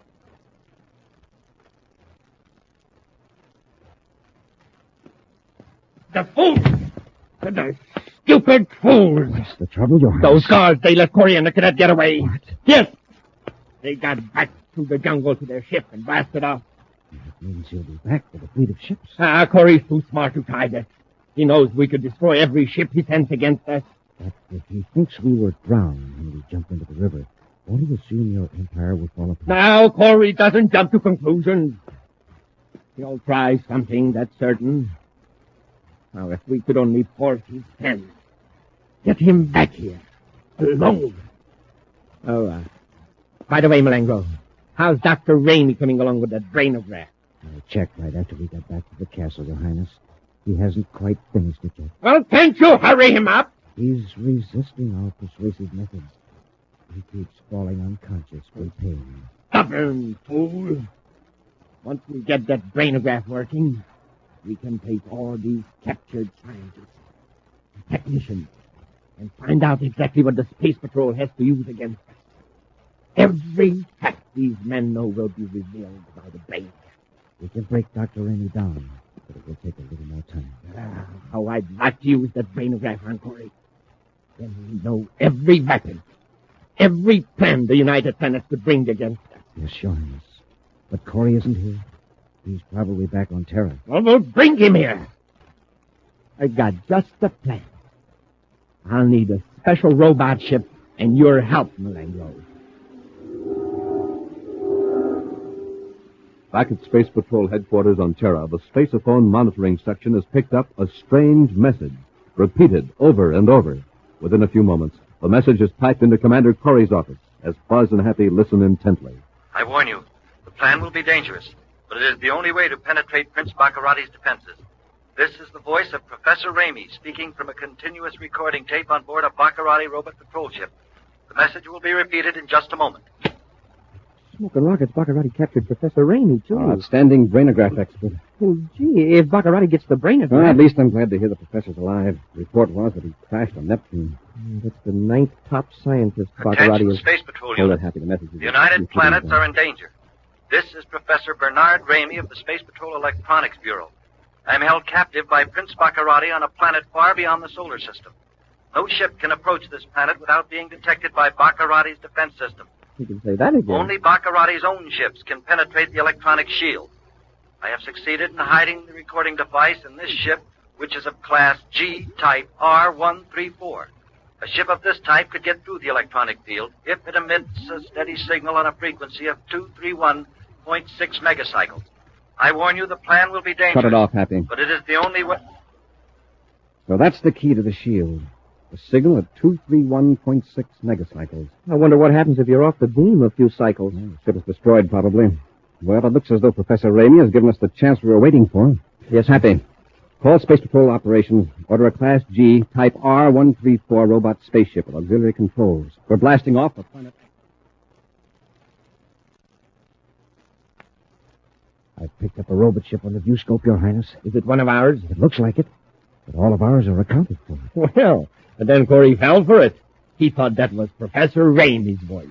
The brainograph should be ready in a few hours, Your Highness. Oh, Ramey finally cracked, eh? No, but our engineers figure they'll be able to complete the brainograph now, with no further help from the professor. Excellent. Now, Malengo, we'll just wait patiently until Corry enters out.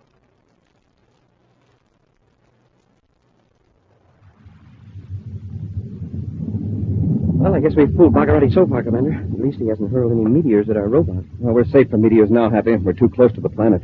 There's Baccarati's castle in the viewscope, Commander. All right, Happy. Cut on the special frequency. Yes, sir. Make sure it's exactly 231.6 megacycles. Oh, I have it tuned in exactly, sir. That's it, sir. In a few seconds, we'll know whether it gets us through the electronic shield.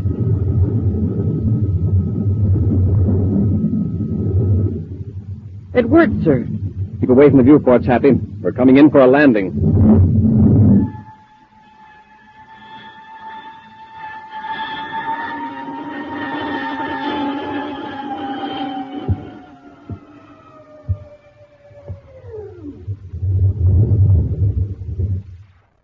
Now we'll wait here in the ship till it gets dark.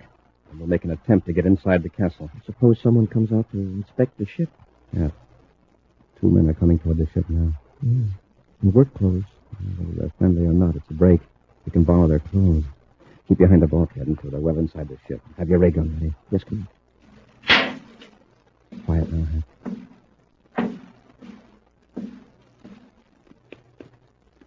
Use your gas gun, Malengo, quickly. It's Baccarati. Let him have it, Hap. I can't see. Can't either. Grab the cadet, Malengo. That's not him, Your Highness. Oh, take that ray gun, Corry. You might as well stop struggling, Corry. That toxic gas made you as weak as a kitten. Where is Professor Ramey? Oh, don't try to talk, Commander. Unless you're wearing gas masks. Like Dr. Malengo and myself, you'll only suffer all the more from the toxic gas. For your information, Commander, that wasn't Professor Ramey's voice you heard. It was mine. A good impersonation, don't you think? That's right, Corry. The professor was busy completing a brainograph. And we are going to use it on you to find out all the Space Patrol secrets. After you recover from the toxic gas, of course. Yes, you can recuperate in the dungeon, Corry. And just wait till you see your guard. He's a nice little fellow named Goro. You'll be safe with Goro. Very safe.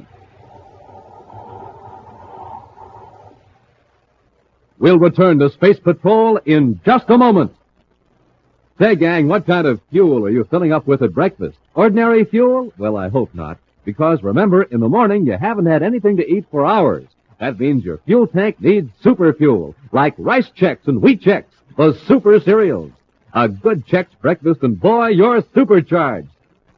You feel like a million, rugged as Buzz Corry himself. Your motor kicks over, your rockets start roaring, your atomolites start blinking, and man, that's it. You take off, and I mean you take off like nobody's business. And say, gang, with Chex, you've got a couple of cereals that taste terrific, and both have that modern bite-sized design for eating that's easy and fun. That's Chex for you. Easy eating, good eating. So remember, gang, when you pull up to your breakfast table, it's just like pulling up to a filling station. You're there for fuel, super fuel. So tomorrow morning, say to your mom, fill her up, Mom, Chex. Yes, get 'em today, gang. Chex, rice or wheat. And remember, inside of every package, you get a mysterious magic space picture.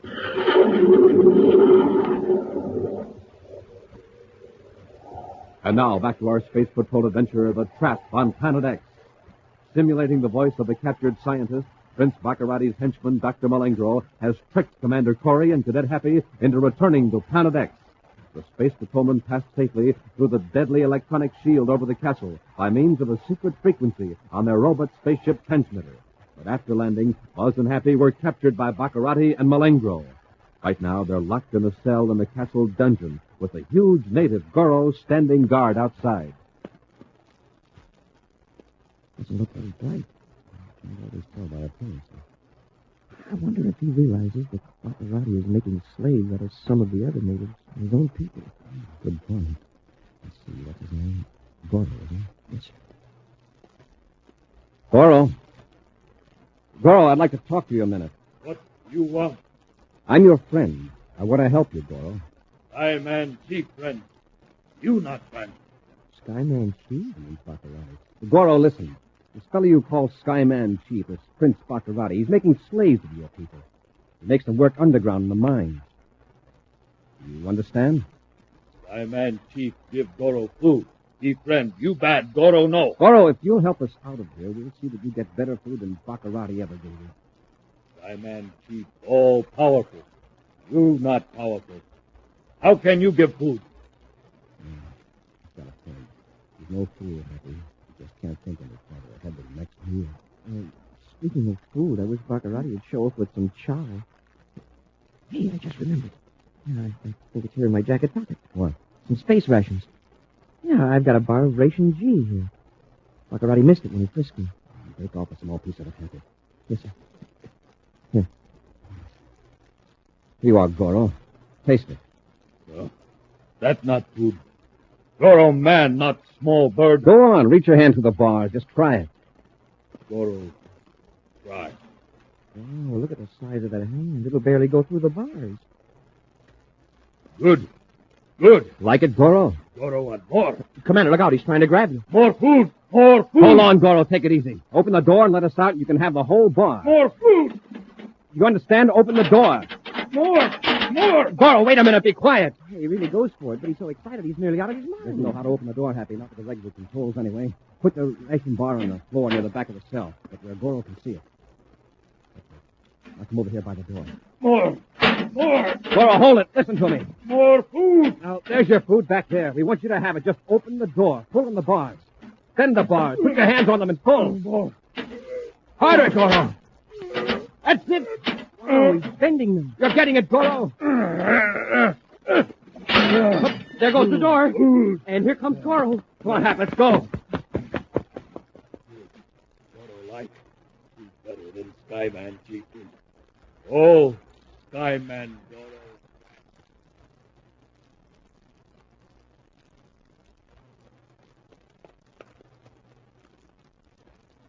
Down this part, Happy for the stairs. Yes. I only find Baccarati before a guard finds her. How many more flights is it to the tower, sir? Step into that doorway quickly.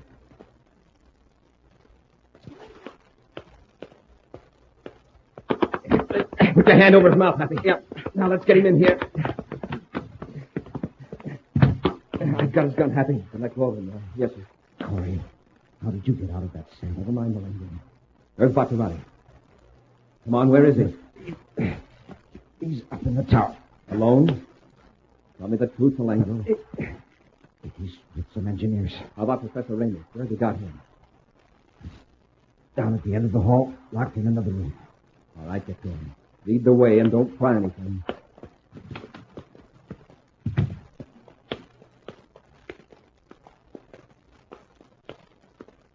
This is it. Unlock the door. Shut the door, Happy, and keep Malengro covered. Yes, sir. Professor Raymond. Malengro, what have you done to him? Baccarati was a little rough with him. He wrecked the brain again. Months of work ruined. The professor's coming too, sir. Professor? Hey, Commander, Malengro's getting away. Get him, Happy. Yes, sir. Well, that takes care of him. Good. Professor Raymond. won't do you any good, Bartolomé. Commander Corry. Yes. Our Capati's been forcing me to build a brainograph. When I heard he tricked you into coming here, I left. Yes, I know. Professor, we haven't much time. We've got to get out of here. Can you walk? I think so. Maserati gave you quite a beating. Do you know of any places where we could get a ship? Maserati's spaceship factory. That's too far away. Besides, it has an electronic shield around it, too. Well, at least once we get out of the castle. Wait a minute. There's a robot testing field on the other side of the valley. Does it have an electronic shield over it? Not ordinarily. One can be set up if strange ships are sighted in the region of the planet. Ordinarily, it's kept open for tests. Can you show us how to get out of the castle? The gates have electronic locks. Only Baccarotti's men have keys. Malengo must have one. Search him, Happy. Yes, Professor. How far is it across the valley to the testing field? I don't know exactly. Around 5 miles, I think. Do you feel strong enough to make it? I think I can make it, Commander. Then come on. We'll tie Malengo up and gag him so he can't come to and sound him around.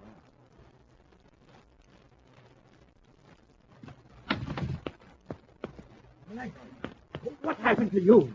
Where's the professor? Oh, some minute. Hold still till I get the deck out of your mat and untie you. Corry did it. He caught me in the hall and forced me. Corry! How did he get out of the dungeon? Never mind, where's Professor Ramey? I don't know. The cadet knocked me out. When I came to, I was tied up. He escaped, Joe. I can see that. We'll have the castle searched from tower to the dungeon. We'll send guards outside the castle. You and I will lead the search from the air. Come on, Mike.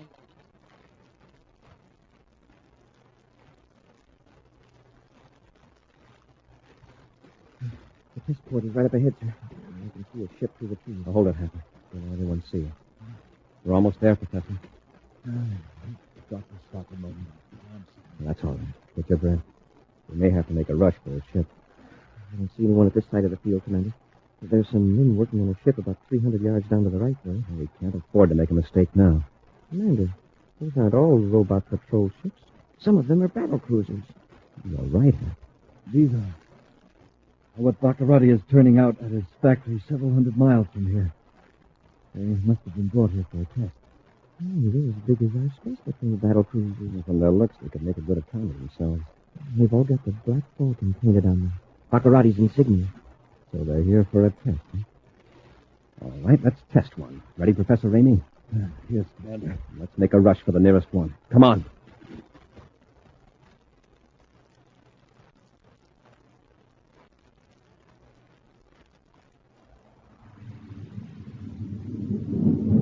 Keep the velocity down, Malengo. Remember, this is a spaceship, and Corry is on foot.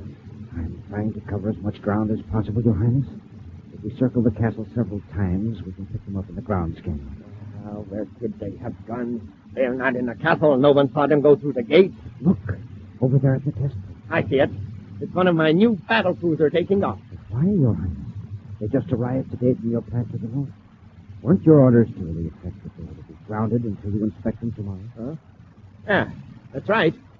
Well, wait till we locate Corry. Then I'll find out where that upstart pilot is. Ah, look at my ship, Malengo. 2 complete squadrons lined up. They are quite beautiful, Your Highness. Yes. After months of planning, they're almost ready.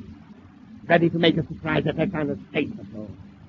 If the test is successful tomorrow, I'll give the command to wipe out Jupiter. Look at that ship circling back over the field. With the big Jupiter base out of the battle, I can conquer the outer planets. What's happening over there? An explosion at the test port. One of your ships blew up on the ground. My ship! Malengo, what's happening? That pilot, that crazy pilot, he's strafing my ship for the space cannon. He's... Corry! Malengo, it's Corry in that ship. Get him! After him! Got the command! Your Highness, this is the scout. He is unarmed. My fleet! Look at my fleet destroyed! Throw the tower! Freeze the electronic shield! Throw the tower! And the necklace! Freeze for me now!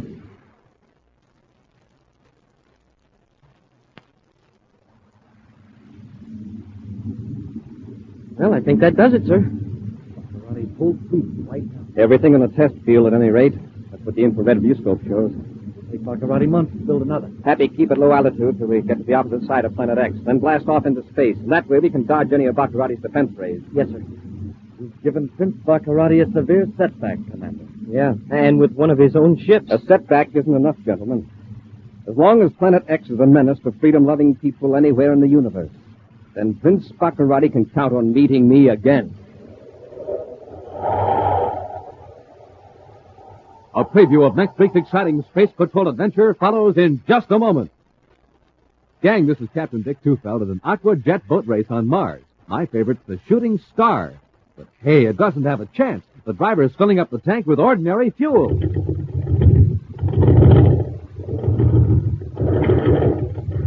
You see what I mean? No zip, no zoom, no zing.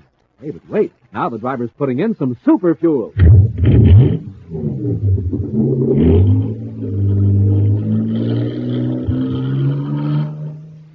Wow, look at the Shooting Star go. It's bound to be a winner now because she's supercharged. Supercharged with super fuel. Now, you want to be a winner too, don't you, gang? Then remember, ordinary fuel, ordinary start. Super fuel, super start. So don't wait. Get supercharged. And I mean get supercharged the way Buzz Corry does. Eat a power breakfast with rice checks. Flavor, man, and bite size. Crisp, triple toasted shredded rice biscuits. That's Rice Chex. And inside every package, you get a mysterious magic space picture.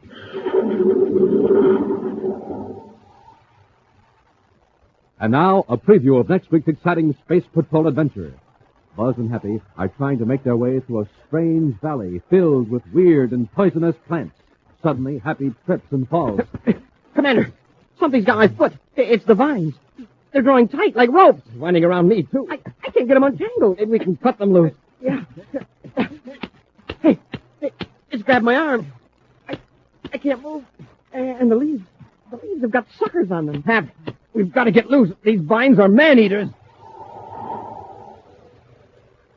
Be sure to join us again next week for the thrilling story of Valley of Dread, when Wheat Chex, Rice Chex, and Good Hot Ralston again present Space Patrol! Special bulletin for boys and girls in Cleveland, Ohio, and Rochester, New York. Buzz Corry's own space battle cruiser, the Ralston Rocket, will be in your area next week. Don't miss it. The Ralston Rocket. Space Patrol, created by Mike Moser, starring Ed Kemmer as Commander Corry and Lynn Osborne as Cadet Happy, was written by Lou Houston, produced and directed by Larry Robertson, executive producer Mike Devery. Other players were Bela Kovach, Ken Mayer, and Norman Jolly. Dick Tufeld speaking. Now, don't forget to tune in next Saturday and every Saturday when Wheat Chex, Rice Chex, and Good Hot Ralston again present Space Patrol! Be sure to see another exciting Space Patrol story on your local ABC television station. Consult your local paper for time and channel. This program is broadcast to our armed forces overseas through the worldwide facilities of the Armed Forces Radio Service.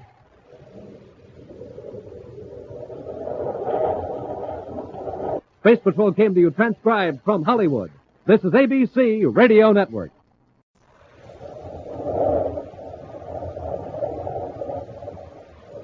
Wheat Chex, Rice Chex, and Good Hot Ralston present Space Patrol! High adventure in the wild, vast reaches of space. Missions of daring in the name of interplanetary justice. Travel into the future with Buzz Corry, Commander-in-Chief of the Space Patrol! In today's transcribed Space Patrol adventure, Buzz and Happy are trying to make their way through a strange valley filled with weird, poisonous plants. Suddenly, Happy trips and falls. Commander, something's got my foot. It's the vines. They're drawing tight like ropes. They're winding around me, too. I can't get them untangled. Maybe we can cut them loose. Yeah. It's grabbed my arm. I can't move. And the leaves have got suckers on them. Hap, we've got to get loose. These vines are man-eaters. We'll return in just a moment with today's exciting Space Patrol adventure, The Valley of Dread.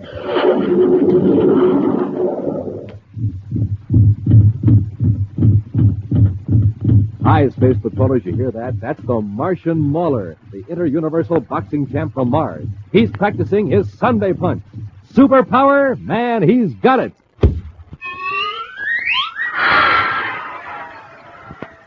Wow, that's the Terra State All-Star halfback, kicking that ball right over the goalpost of Terra City Stadium. Superpower? He's got it, too. The gang, to pack a Sunday punch like the Mauler, to kick a ball for extra punch like a football star, it takes lots of training and practicing. But one thing for sure, they both had their bite-sized checks today. Now, how about you? Did you start off your day with a big bowl full of rice checks or wheat checks? Delicious? Mmm. Terrific tasting? You bet. Right down to the very last crisp bite. And no other cereal, flaked or puffed, gives you so much nourishment in such concentrated bite-sized form. Yes, sir, gang. You're right up there, on the ball, ready for anything when you start off your day with rice checks or wheat checks. So for a super-powered punch like this, and a super-powered kick like this, start your day the bite-sized checks way. Rice checks, wheat checks.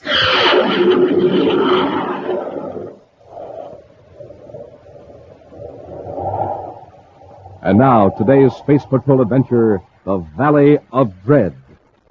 Far out, beyond the orbit of Pluto, a giant Space Patrol construction ship hovers in space. Scores of engineers and skilled workmen in spacesuits swarm over a nearby object that appears to be a meteor. As they work with grim haste, a Space Patrol officer inside the construction ship tensely watches a bank of viewscope screens focused in the direction of Planet X, remote planetary stronghold of the ruthless Prince Baccarati. At this moment, Commander Corry and Cadet Happy are aboard the Terra 5, rushing toward the construction ship. I want to avoid any spaceborne contact between us and the construction ship in case Baccarati's monitoring our frequencies. So let's go over each step of our procedure so there won't be any slip-up. Yes, sir. First, we approach the construction ship on the starboard side, and that's where the dummy meteor is. Right. At 3, Tomo light flashes from the construction ship. We leave the Terra 5 in our spacesuit, jetpack to the meteor, and board it. Exactly 15 minutes later, we kick on the rockets in the dummy meteor and head for Planet X. Check. Now look at this chart of Planet X. Yes, sir? Here's our ultimate objective, this warning tower. And here, 200 miles to the south, is where we land. Too bad we can't plunk the meteor down closer to the tower. And there's a good reason for that. To get these aerial maps of the region around the tower, we had to send several fake meteors into that region. Baccarati might wonder why meteors had a preference for that particular section of the planet. Yeah, but none of our meteors landed, sir. They were automatically blown up after they transmitted the viewscope pictures back to the construction ship. Well, that's right, Hap, but remember this. That tower is going to relay our meteor image to Baccarati's castle on the other side of the planet. Now, what's Baccarati going to think if a meteor suddenly checks its speed and makes a gentle landing? Oh, I see. Yeah, he'll know there's a spaceship inside the meteor shell. Exactly. But by landing far away from the tower, we'll be below the horizon, and we can cut on our landing rockets in time to avoid a crash. So with that small amphib tank we'll be carrying in the fake meteor, it won't take us long to reach the tower and put it out of commission. Then we space on our ship. They zoom in and rescue those 130 men from Baccarati's work camp east of the tower. It's our job to put that tower out of business. Otherwise, the rescue ships will be wiped out before they get near Planet X. All right, Happy. Get our spacesuits out of the locker, and we'll be alongside the construction ship in 3 minutes.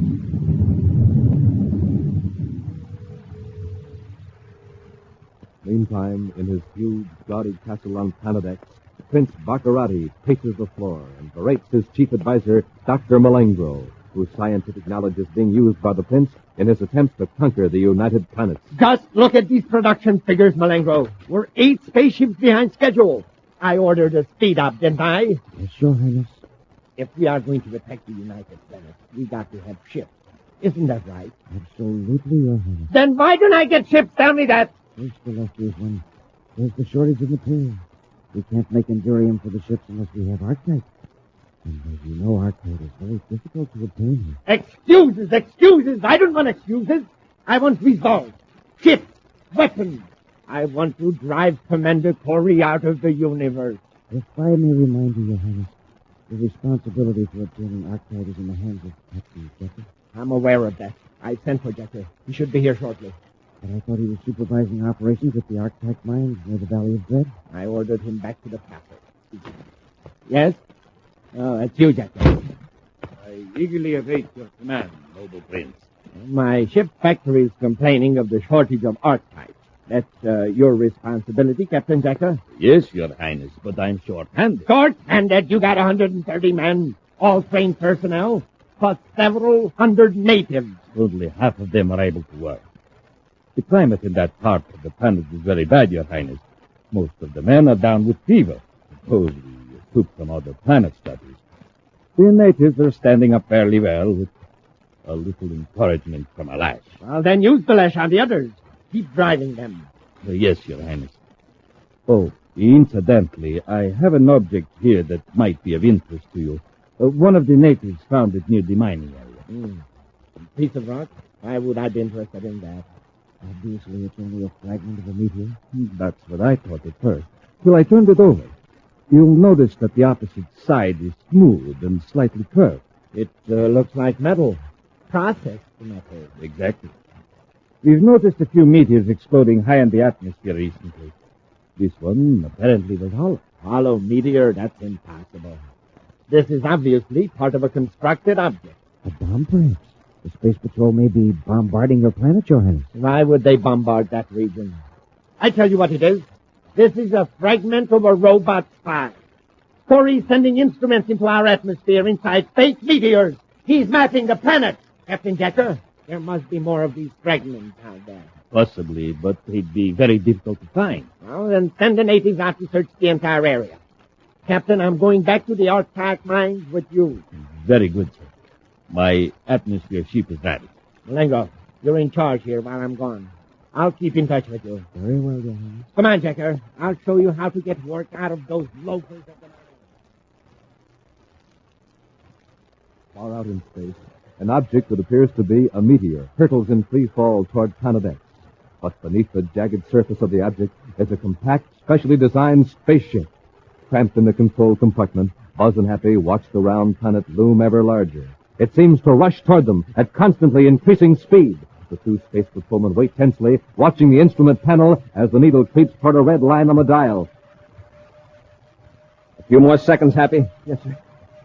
What's that red light that just flashed? It means that the outer surface of the ship is being heated to incandescence. Oh, it's friction of the air. We're in the atmosphere of Planet X. By the time we cut on our retarding rockets, we'll be making quite a flash in the sky. The acceleration will be terrific, Hap. We'll probably black out, but don't worry, the landing will be automatic. Stand by to fire rockets. Standing by, sir. 10 seconds. 9, 8, 7, 6, 5, 4, 3, ready, fire rockets! They're taking hold. Looks like we're going to make it.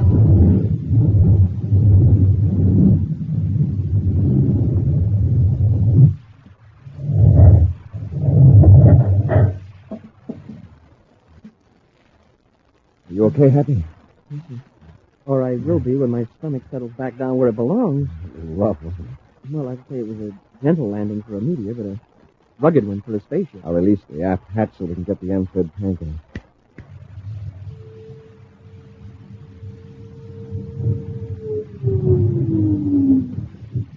All right. Let's go back aft and get into the tank.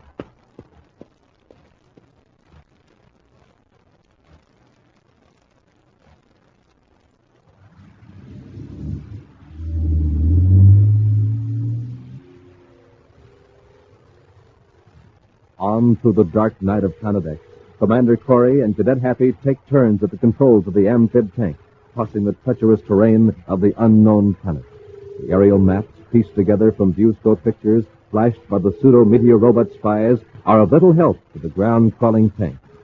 Still, mile by mile, Buzz and Happy approach their objective, the tall warning tower that automatically relays viewscope images of trespassers in the sky over this part of Planet X. As the gray dawn grows over the Valley of Dread, an atmosphere ship flies low in ever-widening circles around the arc-track mines, where men abducted from the United Planets are forced to toil. In the ship are Prince Baccarati and his prison camp commandant, Captain Jecker. That confoundedness. I can't see a thing down there. I'll put on the infrared scanner, Your Highness.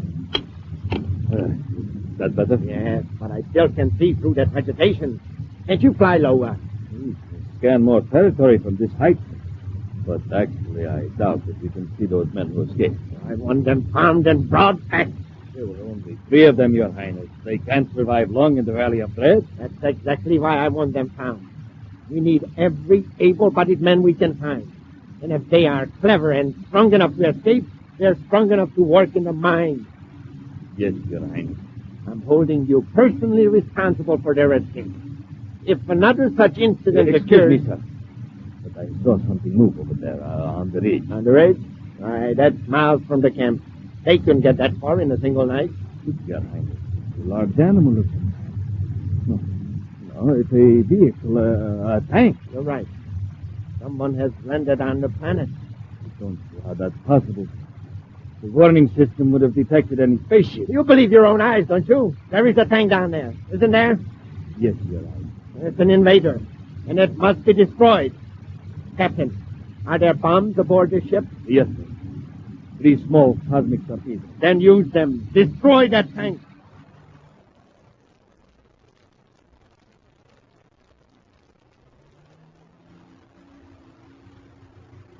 It isn't much farther, Commander. I can see the warning tower from here. The first chance we get, work down into the valley.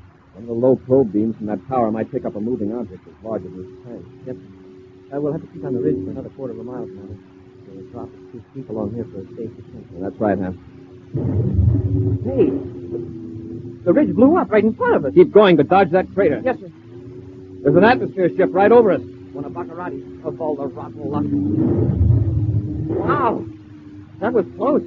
Hold it, Ham. Hold it on the ridge. You're slipping over the edge. The dirt's giving away from under us, Commander. I can't control it. We're going over.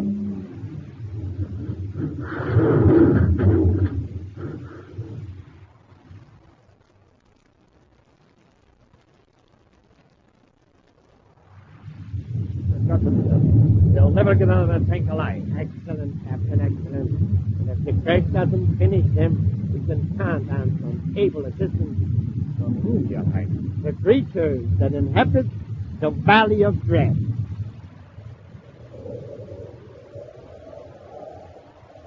We'll return to Space Patrol in just a moment.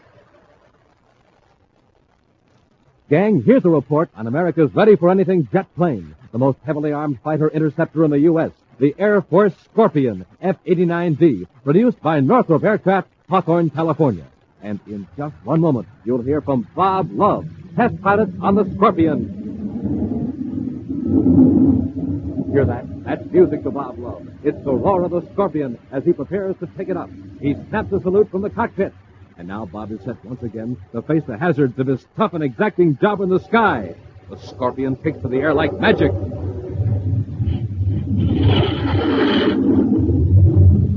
It's a giant ship, a monster bird of the sky, weighing 20 tons, with a length of 53 feet, a wingspan of 56, and what a fighter! Giant pods on the wingtips carry a terrific barrage of rocket firepower.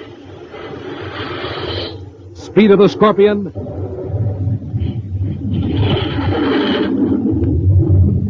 over 600 miles per hour. Gang, I wish you were here to see how Bob Love strides across the airfield after a grueling test flight. And just a short rest in the ready room, and he's all set to go up again.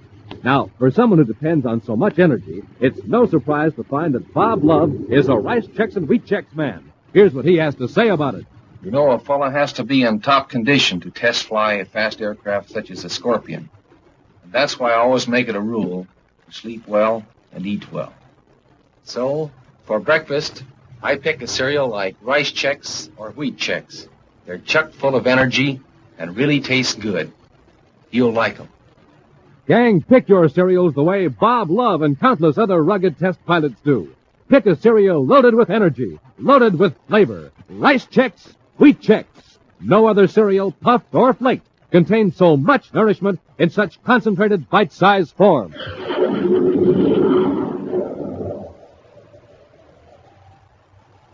And now, back to our Space Patrol adventure, the Valley of Dread. A system of warning towers on Planet X enables Prince Baccarati to detect the approach of spaceships. However, Commander Corry and Cadet Happy succeeded in landing on the planet without detection through a dangerous space flight in a ship designed to simulate a meteor. Boarding an amphib tank carried in the ship, they headed for the warning tower to destroy it. But Baccarati, in an atmosphere ship searching for escaped prisoners, saw the tank and ordered his assistant, Captain Jekker, to bomb it. A blast toppled the tank off a ridge and down a steep mountain into the Valley of Dread. Now, bruised and battered, Buzz and Happy are forcing their way out of the wrecked tank. Any bones broken, Hap? No, sir. How about you? Well, I'm able to move around. It was more than I can say for our tank. This will set our schedule back several hours, Hap. It'll take us quite a while to reach that warning tower on foot. What's the shortest way? I'm sort of turned around after that spill down the mountain. Across the valley. By the looks of it, it's going to be rough going. Yeah. Bring your atomo light and a miniature spacerphone. Yeah, I've got them in my belt, sir. Here's your ray gun, Commander. Yeah. Hey, how about the shock rifle? The 10 kilovolt job. It's pretty heavy for a long hike. Oh. What were you saying, Hap? I guess the shock rifle isn't so heavy after all. Bring it. Let's get through this valley while it's still daylight, if we can. Meantime, in Captain Jekker's office of the Arctite mine, Prince Baccarati sits at the spaceophone talking to Dr. Malengro back at Baccarati's castle on the other side of Planet X. I don't want any guesswork, Malengro. Are you sure there was a man on duty at the view scope every second? I'm positive, Your Highness. There have been no spaceships sighted anywhere near the plant. All the warning towers are working perfectly. Then that tank Jekker and I destroyed must have come from one of the factories on the other side of the planet. Check immediately and see if a tank is missing. Yes, Your Highness. And order all the guards to watch for attempted breaks. We've lost 3 prisoners here at the mine. Most regrettable, Your Highness. Jekker just came in. I've got to talk to him. I'll contact you later, Malengro. Now, Captain, what is it? Your Highness, my men have captured one of the prisoners. One of the prisoners? There were 3. The other 2 are still missing. But we'll get them, sir. And the man who was captured, is he back on the job?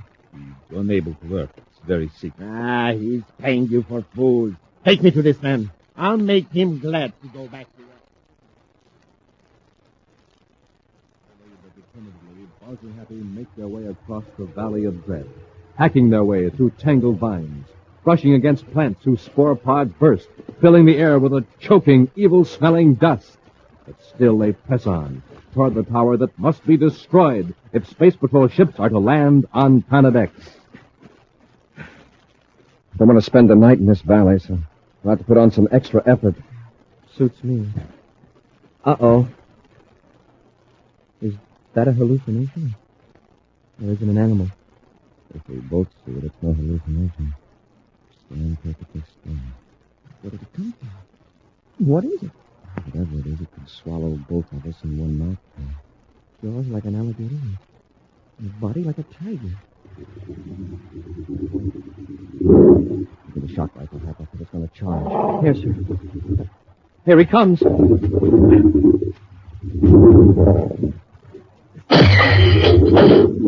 You hit him, sir. Keep out of his way. I'll give another blast.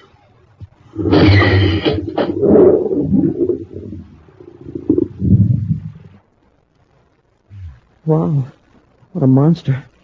And am I glad we brought that shock rifle. Let's hope he doesn't have any relatives in the neighborhood. Let's get going, Happy.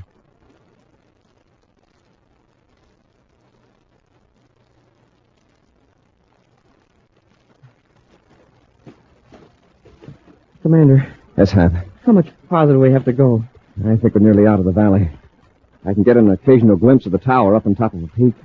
If we keep going, we can at least get to the base of the mountain before it really gets dark. Yeah. Now, we can make it.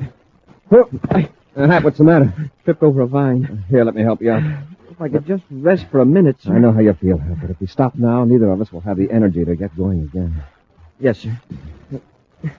Hey, something's got my foot, sir. The vines. Hey, Commander, they're drawing tight, like ropes. They're winding around me, too. I can't get them untangled. Maybe we can cut them loose. Yeah. Commander, grab my arm. The vine is winding around my arm. Hap, these vines are man-eaters. So the harder I pull, the tighter they get. We've come through vines like this all afternoon. They never grabbed us. It's so dark now, I can't see to get you loose. Wait till I get my atomo light. Commander, they're winding around you, too. Watch out for those leaves. They've got suckers on them. We've got to work fast. Now, let's see how that vine has got you trapped. It's relaxing now, too. It's loosening its hold. I can see now. The leaves are shriveling up in the light. The light. That's what's doing it. Hey, my legs are free. These plants are active at night. The light makes them dormant. See, they're letting go of me now when I turn the light on. Smoking rockets, that's right. Use your atomo light, too, Hap. The beams will clear a path for us. Hey, it works, sir. They're drawing back and going limp. If you keep up this pace, we'll be out of the valley in an hour. Hours later, at the Archetype Mine headquarters, Prince Baccarati is aroused from sleep by the persistent warning signal from the spaceophone receiver. Stumbling to the transmitter, he irritably turns it on, scowling at the still sleeping Captain Jecker. This is Dr. Malenko. Yes, Malenko, I know. What is it? The warning tower near the mine, it's dead. Dead? What do you mean, dead? Something must have gone wrong. It's not sending out any signals. No, all clear, nothing. What?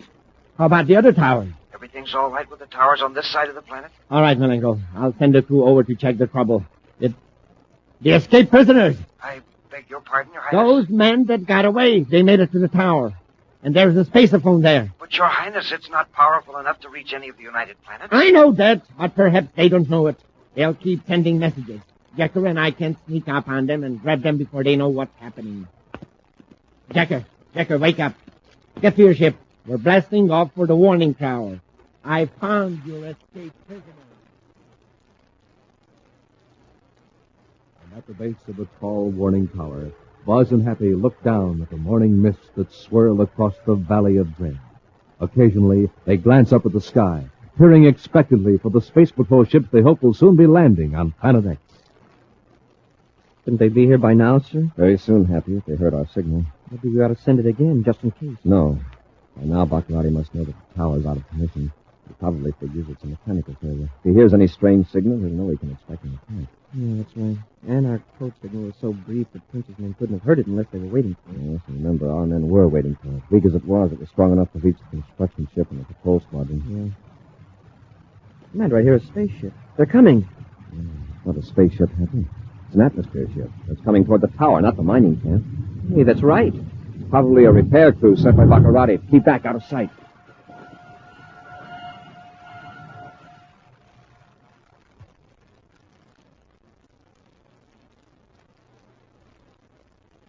I just can't figure it out, Captain. Those prisoners made no attempt to contact the Space Patrol. Well, maybe it was just a mechanical failure after all. Perhaps. We'll be careful.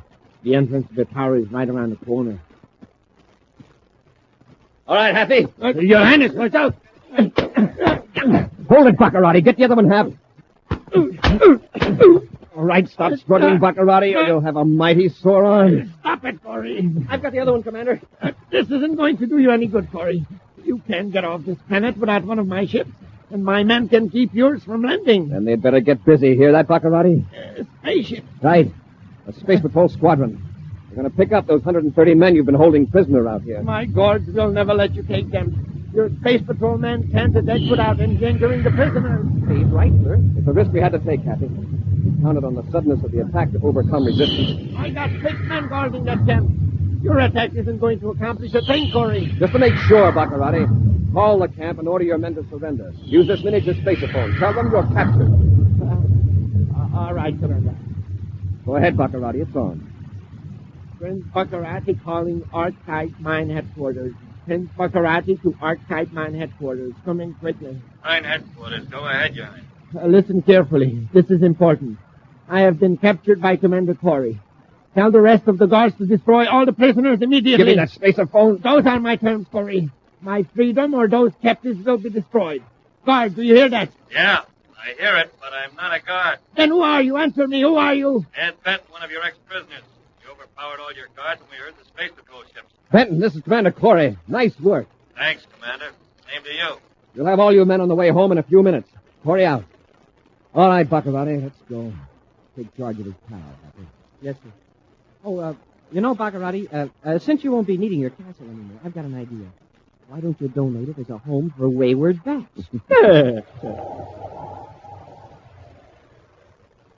A preview of next week's exciting Space Patrol adventure in just a moment.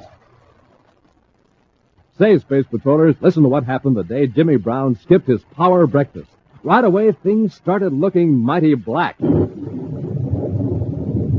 Everything in the universe went wrong. At school, at home, at play. And because Jimmy was so gloomy, Jimmy's dog felt gloomy too. Yes, but listen now to what happened when Jimmy started his day with a big, bite-sized Chex breakfast. A bowl full of rice Chex. And to make up for the other day, a bowl of wheat Chex, too. Right away, things started looking bright. Yes, sir, Jimmy had a swell day at home, at school, at play. And listen to Jimmy's dog. He's no gloom dog now. So, you see, Space Patrollers, the way you start off in the morning can set the pace for the rest of your day.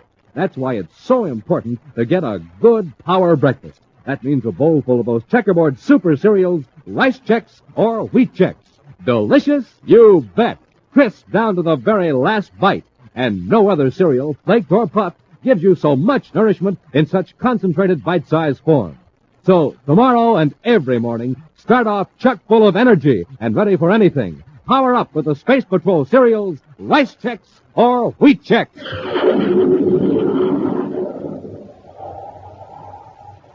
And now, a preview of next week's exciting Space Patrol adventure.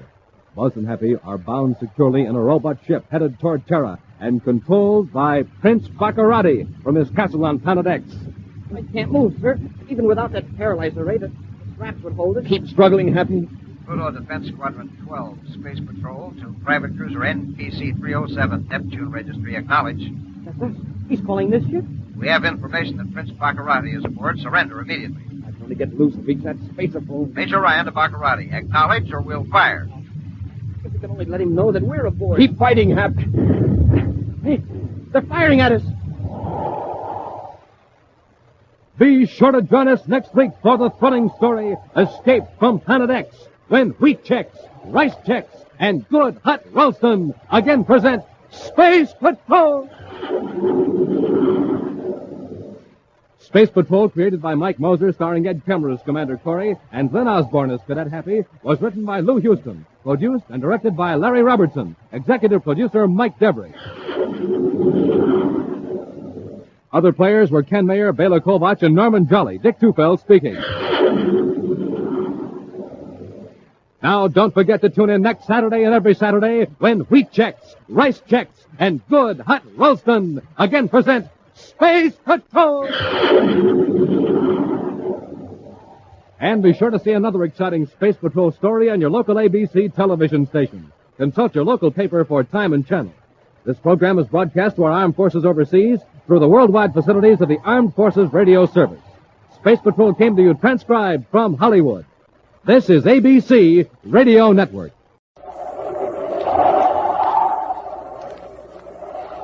Instant Ralston and regular Ralston, the hot whole wheat cereals in the red and white checkerboard packages, present Space Patrol! High adventure in the wild, vast reaches of space. Missions of daring in the name of interplanetary justice. Travel into the future with Buzz Corry, Commander-in-Chief of the Space Patrol! In today's transcribed Space Patrol adventure, Buzz and Happy have landed their spaceship in a desolate region of Planet X, as directed by the mysterious native Ortho, who is guiding them from a distance by thought waves. Commander, there's Baccarati's ship. I can see it above us through the Astrodome. Yes, he's coming in to attack. I sure hope Ortho knows what he's doing, telling us to land here. Hey, what happened to Ortho? His face is gone from the viewscope. Ortho, can you hear us? It's up to us now. Fire Space Torpedo 1. It's jammed, sir. Fire 2. They're both jammed. And Baccarati's coming in. He's firing at us. And here we are like a sitting duck. Ortho double-crossed us.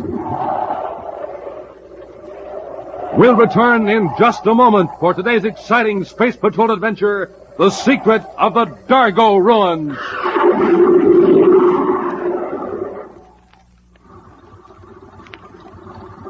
Hi, Space Patrollers. This is Dick Tufeld in Los Angeles watching a trial run of the huge rocket clubhouse, the biggest prize ever given away. First prize in the Name the Planet contest. And there it goes. Zoom! zooming down the highway, pulled along by an honest-to-goodness motor truck. Say, gang, you know how big that rocket clubhouse is? It's 35 feet long, big as a freight car. You know how much it weighs? A tremendous 10,000 pounds. And you can win the rocket clubhouse, plus the motor truck, plus $1,500 cash just for naming Planet X. Yes, you and your pals can go rolling off a real adventure in a clubhouse with built-in sleeping bunks, electric lights, equipment lockers, even a cooking stove. Gang, just think of living like a real space patroller in your rocket clubhouse on wheels. And talk about fun. Think of those 750 Schwinn varsity bicycles being given away as second prizes. Yes, you've got 750 chances to win a Schwinn, the bike with 3-speed gear shift, 2-wheel handbrakes, and all the other famous Schwinn features. Say, don't forget the 1,000 third prizes. 250 autosonic space rifles, 250 outer space helmets, 250 Space Patrol emergency kits, and 250 wonderful stainless steel Space Patrol wristwatches. So stand by for the latest news about how to enter your name for Planet X in the Name the Planet contest.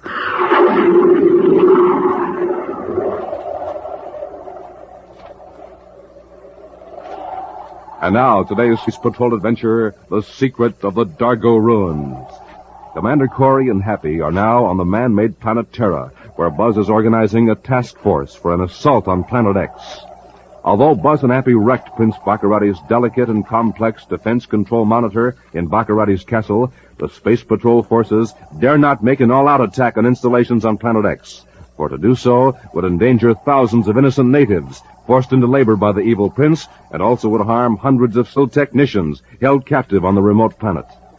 Right now, in the Commander's central office in Space Patrol headquarters, Cadet Happy is sorting out all available information on Planet X installations. Sector G22 chemical processing plant. Let's see, that's about, How you doing, Happy? Oh, it's pretty slow work, sir, but I'm nearly through all the data in File E. And that big blow-up map of Planet X sure makes it a lot easier to fit things into a pattern. Uh-huh. You can see now what a big job this is and why we can't launch an attack until every detail is worked out in advance. Yes, sir. Baccarati's got plants and installations scattered all over Planet X. And what a whopper of a planet that is. If this work wasn't so urgent, I'd like to turn it over to a couple of aides and blast off for Jupiter. Jupiter? Yes, Jupiter Patrol just reported the biggest robbery to hit the outer planets in years. More than 1 million credits. Wow. 2 men walked into the home office of Jupiter Expansion Corporation, picked up the credits, and walked out. 6 armed guards just stood around while the bandits helped themselves to the payroll. You mean they didn't even try to stop the bandits? No, and the strange thing is the guards themselves admitted it, with no alibis. That is strange. The payroll was for several hundred construction workers and engineers who had been working on different Jupiter moons for 6 months. The men are due in at Jupiter City tomorrow. Oh, it's on Major Robertson's circuit, Commander. I'll get it, Hank. Corry here. Commander, Jupiter headquarters space phoning you lead on the robbery. Yeah? A Space Patrol agent found a gas cartridge concealed in the room near the vault. That might explain why the guards didn't offer resistance. What was it? Diphenazone. Diphenazone? Yeah, that's right. And we got a description of one of the bandits. 4 of the guards positively identified him as Slag Cronin. Nice work, Robbie. How soon can you take over up here? In about 5 minutes. Good. Corry out. Well, Happy, you know who was behind that Jupiter robbery? Who, sir? Baccarati. Slag Cronin is one of his men. But what about the guards? Were they working for Baccarati, too? The guards could be entirely innocent. They were affected by diphenazone. What's that, sir? According to a space surgeon who was among the men we brought back from Planet X, diphenazone is a gas developed by Baccarati's pal, Dr. Malengro. It's odorless, renders a person completely unable to reason. Malengro must have developed some sort of counteractive medicine that made Baccarati's men immune to the gas. No wonder the bandits got away with it so easily. I'm turning this end of our work over to Robbie. You and I are going after Slag Cronin.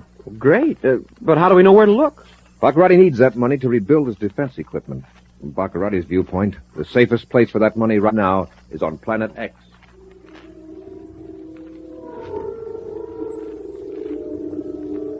Billions of miles from Terra in Baccarati's castle on Planet X, Dr. Malengro ruefully surveys the smashed controls of the elaborate defense system.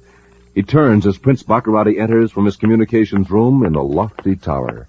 It will take weeks to repair, Your Highness, even if we had the technicians on hand to do the work. We don't have to worry, Malengro. But, Excellency, without our defenses, the Space Patrol can attack Planet X at will. I've just heard from Slag Cronin. He's on his way here with 1 million credits. What good are United Planets credits here on Planet X? Don't you see? Cronin can hide out here. Then, as my agents make contacts with engineers on the other planets, we can pay them to construct new controls. Oh, and bring them here in spaceships. Exactly. They can be made in sections and assembled here in the castle by a few men.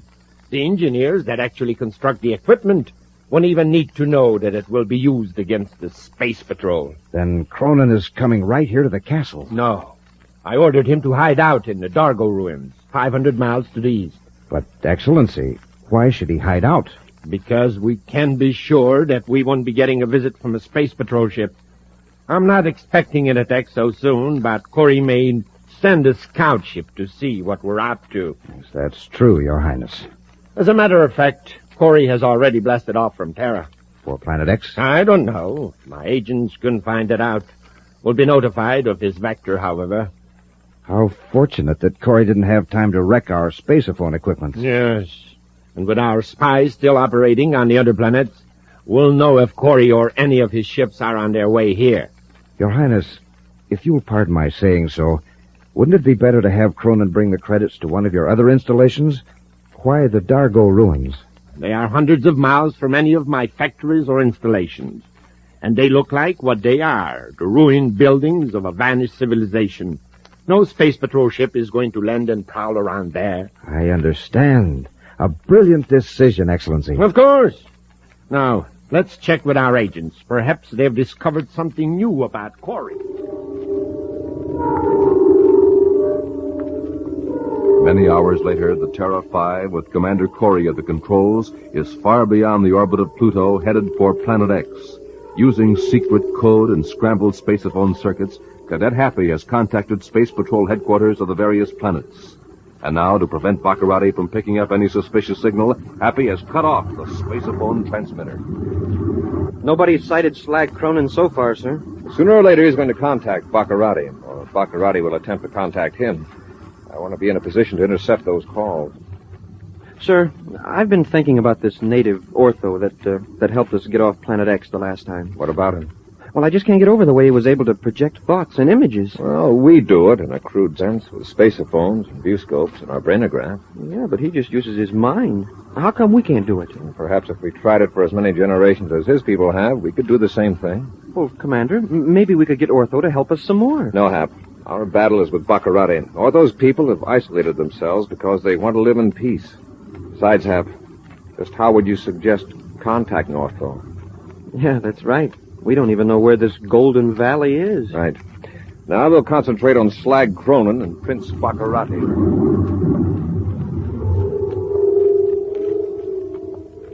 1,000 DUs toward Planet X, a spaceship with a black falcon on its hull prowls the dark void.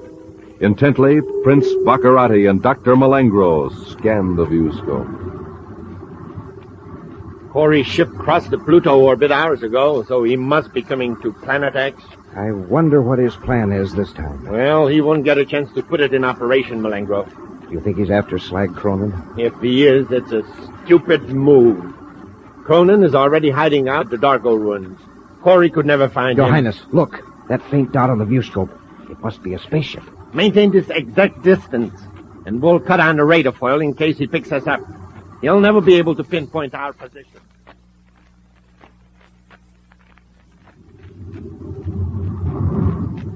All clear in the viewscope, sir. Good. We'll come low on the dark side of Planet X and find our way by infrared viewscope. My friends from another planet, listen to me. Hey, what? It's Ortho. You are in grave danger. Commander, he's doing it again, like he did the last time. His face is appearing in the viewscope. Yes, Ortho. You're contacting us all right. What is it? You are in dire peril. We expect to be on Planet X. You are in danger out in space. I sense it. It is coming closer. Hey, he's right, sir. The rear viewscope. See it? A radar foil blur. One of Baccarati's ships has sighted us. We can't tell what his range is, not with that radar foil confusing our viewscopes. Thanks for the warning, Ortho. We'll just have to outrun them. Let me help you. Land on the planet. I will guide you in safely. You don't understand. If we land, he could blast us easily. I can protect you, believe me. Your enemy will never find you. The blur's getting bigger, Commander. Baccarati's gaining. All right, Ortho. Looks like this is your party. What are your instructions? Come directly to the center of the planet as you see it. You will see a broad river flowing south between two ranges of high mountains. Then what? Far to the east of the river is a desert, then bleak hills, barren and desolate. But beyond those hills is the land of the Lumens, our golden valley. There you will be safe.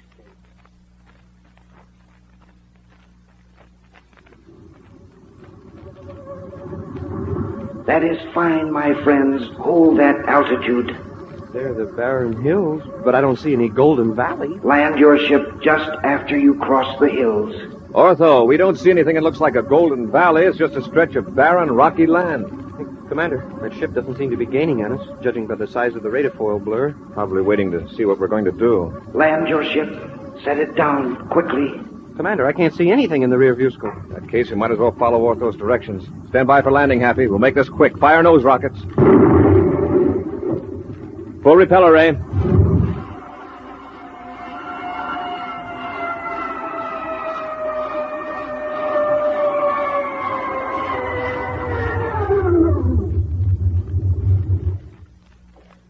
Stand by to fire space guns, Happy. Standing by, sir.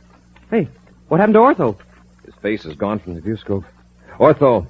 Ortho, can you hear us? Commander, there's Baccarati's ship. I can see it through the Astrodome. Fire space torpedo 1. It's jammed, sir. Fire 2. They're both jammed, and Baccarati's coming in. He's firing at us. And here we are like a sitting duck. Ortho double-crossed us. We'll return to Space Patrol in just a moment. Space Patrollers, attention. Here's how to enter your name for Planet X in the Name the Planet contest. Just go with Mom or Dad to your Weatherbird shoe store. The Weatherbird shoe man will give you a free prize, a swell interplanetary coin album with 3 real space coins inside, glowing silver-colored coins, big as a $50, with swell designs of planets on them. And also inside the album, your Name the Planet contest entry blank, with directions for submitting your name for Planet X.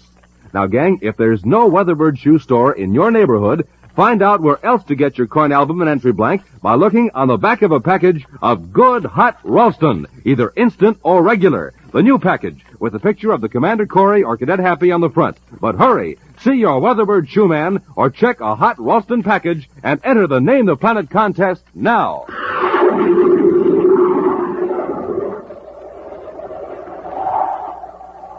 And now back to the secret of the Dargo ruins. Following the instructions, the mysterious native of Planet X, Ortho the Lumen, Commander Corry and Cadet Happy landed their spaceship on the planet with Baccarati's ship close behind them. Through his strange power of thought and image transference, Ortho had assured Buzz they would land safely in a golden valley. Instead, their ship is an obvious target on the bleak, rugged ground in the desolate region of Planet X. Evidently abandoned by their would-be protector, Buzz and Happy vainly try to fire space guns at Baccarati as the evil prince rains explosives all around them. In Baccarati's ship, the prince and Dr. Malengro make repeated passes over the Terra 5.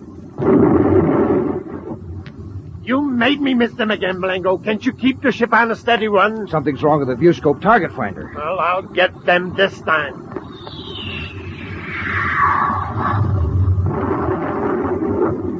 I did it!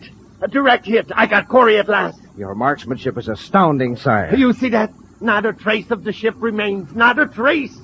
Do you realize what this means? I prefer to hear the tidings from you, Excellency.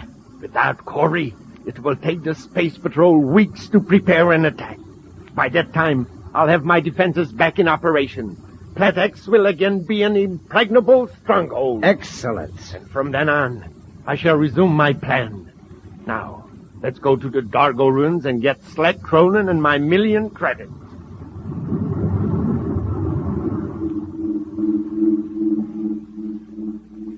As Baccarati's ship roars away toward the northeast, a cloud of dust settles over the place where the prince had seen Buzz Corry's ship disappear in a blinding flash. Yet, at this same moment, 2 miles away, Buzz and Happy stand unhurt, peering out of the viewport of an entirely undamaged Terra 5. Smoking rockets. Can you beat that? He fires half a dozen torpedoes and then scoots away. Must be out of ammunition, Happy. What a terrible shot he is. Not that I'm complaining, of course. But did you notice all of his torpedoes hit in the same place, about 2 miles away?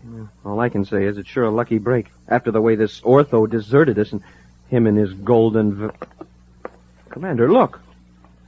We're just noticing, Happy. A minute ago, there was nothing out there but gray rocks and desolation.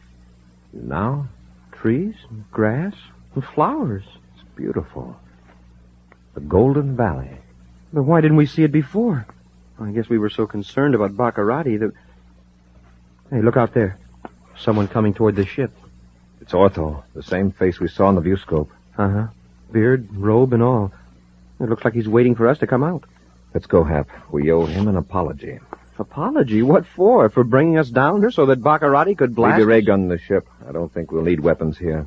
And it might offend Ortho. Yes, sir. But if he tries any more tricks... Let's give him a chance to explain, Hap. Open the hatch. Yes, sir.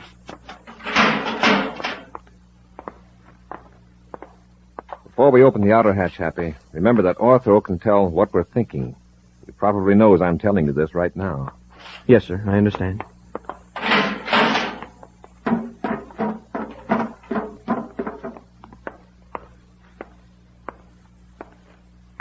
Welcome, my friends. I am Ortho. Yes, Ortho. We recognized you from your projected image. First, I feel I owe you an apology. I know you thought that I had deceived you. That's right. We did for a while.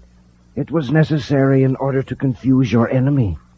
My mind had to project an image of your spaceship some distance away, and at the same time conceal the actual ship. To perform this enormous concentration, I had to withdraw my thoughts from contact with your minds. Oh, so that was it. Baccarati thought he saw our ship clear over there. Yes, and when the last explosive hit, I merely stopped thinking of the image. It vanished. This sort of thing is new and strange to us, Ortho, but we're very grateful. I know your motive is to drive these evil men from our world, Planet X, as you call it. Well, if our guns hadn't jammed, we'd have taken care of part of the job right then. I know. I hope you won't be offended, but I am responsible for that. Huh? You mean you can jam a weapon just by thinking about it? In some cases, I can control certain electrochemical processes if the distance is not too great. In this instance, I was able to inhibit the explosion of your space gun. Well, yeah, but why? Why didn't you keep Baccarati's weapons from working? Well, Happy, after all, Ortho made Baccarati believe he'd finished us. That's quite a favor. Well, sure, but I thought Ortho wanted to get rid of Baccarati, too. My people want only to rid this planet of the evil Baccarati causes. We do not believe in taking life. I do not blame you for trying to use your weapons. You were not convinced that I could save you. Yes, that's right. However, I knew you were in no danger, so I prevented you from taking human life needlessly. I'm in favor of what you did, Ortho. Our aim is to capture Baccarati and his men alive. We have a process of treating criminals medically and psychologically to remove their criminal tendencies. It's completely painless, and in fact, the criminal isn't even aware of the time it takes to effect a cure. I know that, Commander. You mean you know everything we're thinking? Everything we know? Not quite everything. That would take more time. But I do know what is uppermost in your mind. Oh, then we really don't need to say a word. No, except that you probably feel more at ease if we exchange ideas through speech, since you're not used to having thoughts placed directly in your mind by others. It is rather startling. But tell me about this valley. How does it happen we didn't see it until a few minutes ago? That was the result of the combined concentration of all my people. We know when strangers are approaching. We conjure up a mass image of forbidding terrain. For centuries, this has kept the more primitive, marauding tribes from invading our valley. Well, where are the rest of your people? Deep in the forest of the valley. I would invite you to visit us, but I sense that the commander is concerned about a problem. Yes, Ortho, you're right. You came here searching for a man who has stolen something of great value to your civilization. The man is called Slag Cronin. That's right. Then he is on Planet X. Yes. Several of us sensed his evil presence a few hours ago. Where is he? In Baccarati's castle? No. He is hiding in the ruins of an ancient civilization about 800 miles northeast of here. The Dargo ruins. The Dargo ruins? Yes. Immense buildings of red stone, filled with statues and carvings. You will find them impressive, but grotesque. Be very careful, my friends. We will, Otho. And we're very grateful you saved our lives. But at no risk of my own. You are risking yours to bring peace to our planet. Listen, and I will tell you how to find the Dargo.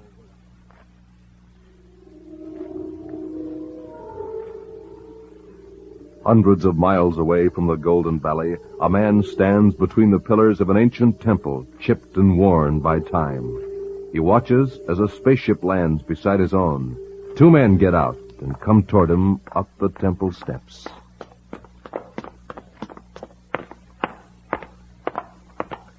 Well, Cronin, where is it? I've got it, don't worry. You will address me as Your Highness. Now, quickly, give me the credit. Just a minute, Your Highness. You heard him, Cronin. Do as you're told. Look, I'm talking to the prince. Your Highness, I'm taking my share of the loot and getting off this scoopy planet now. How dare you?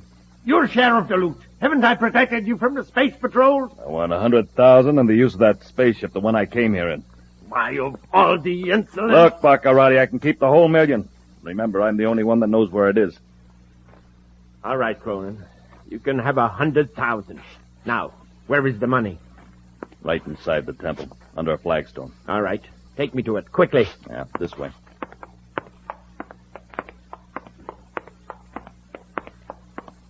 Yeah. It's under this one. Well, lift it up. Help him, Malangro. Yes, Your Highness. Here it comes. By the way, Cronin, where is your partner? I don't have a partner, not anymore. He met with an accident. Oh, and now you don't have to split with him. Yeah, that's right. Well, there's the money. 1 million credits. Splendid. And now, Dr. Milengro, you will notice that I don't have to split with Cronin. Nicely done, Your Highness. The gun butt dazed him, but I don't think you'll be unconscious long. Perhaps we should pick up the money and get to the ship. I'll get the money. We'll leave Cronin here. You take his spaceship to the castle, and I'll fly my own. Very well, Your Highness. All right, Baccarati, stay right where you are. Corry! He can't be alive. He can't be. I'll take that gun, Malengro. You'll have to catch me first. After I'm happy, I'll take care of Baccarati. Hey, he's behind that idol, Commander. I see him. He thought that door back there would open. Come back here, Malengro. All right, Commander. Hey, quit pushing that idol. Run, Your Highness. Come back here, Baccarati. Commander, the idol is falling.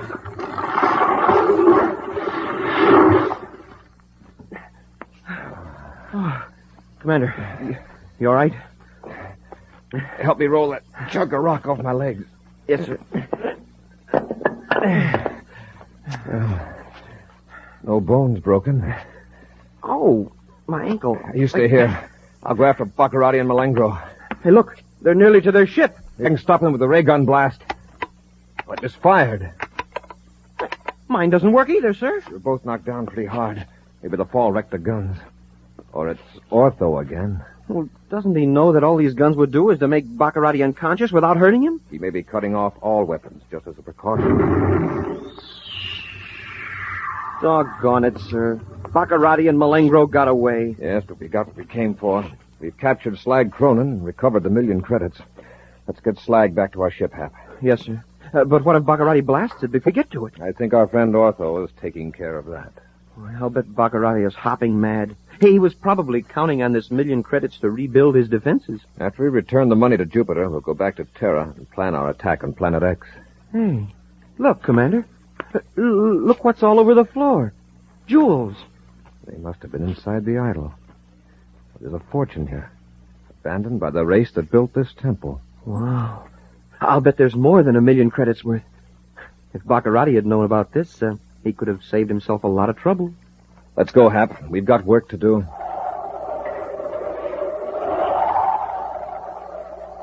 An action preview of next week's exciting Space Patrol adventure in just a moment. Hi, Space Patrollers. This is Commander Corry. You know, gang, the The way I warm up inside when it's chilly outside is with the super cereal that helps to supercharge you. Good Hot Ralston. So why don't you try it today? Instant or regular Ralston. Look for them in the new red and white checkerboard packages with a picture of Cadet Happy or me on the outside. And know what you'll find inside? A swell interplanetary space coin. Big as a $50, made of husky plastic with designs of planets on them in glowing space colors. Midnight blue coins, sun gold coins, and jet black coins, too. You can get even more terrific space coins, plus a handsome album to keep them in, along with your Name the Planet contest entry at your Weatherbird shoe store.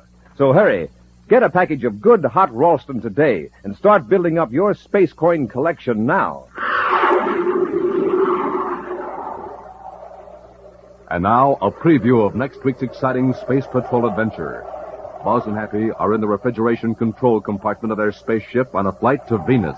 The air is rapidly leaking from their ship when they discover a gigantic worm clinging to the wall of the ship. Take this law and knock it loose, Hap. Yes, sir. It won't come loose, and it's as hard as metal. You're right, Hap. And that's what it eats. It's feeding on the Endurium bulkhead. That's how the air's escaping. Smoking rockets, Commander. It's eating clear through the hull. Get into your helmet or we'll suffocate. Be sure to join us again next week for the thrilling story, The Iron Eaters of Planet X, when Instant Ralston and Regular Ralston again present Space Patrol! Space Patrol, created by Mike Moser, starring Ed Kammer as Commander Corry and Lynn Osborne as Cadet Happy, was written by Lou Houston, produced and directed by Larry Robertson, executive producer Mike Debris.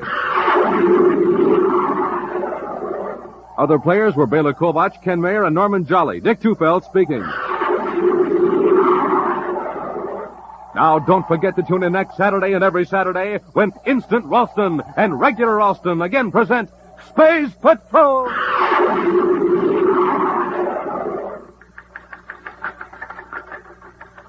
Dick Tufeld reporting on America's most heavily armed fighter interceptor, the Northrop Air Force Scorpion F-89D.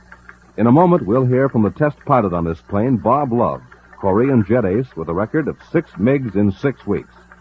Primary job of the Scorpion is to protect our country from invading aircraft. Speed, more than 600 miles per hour. Weight, 20 tons.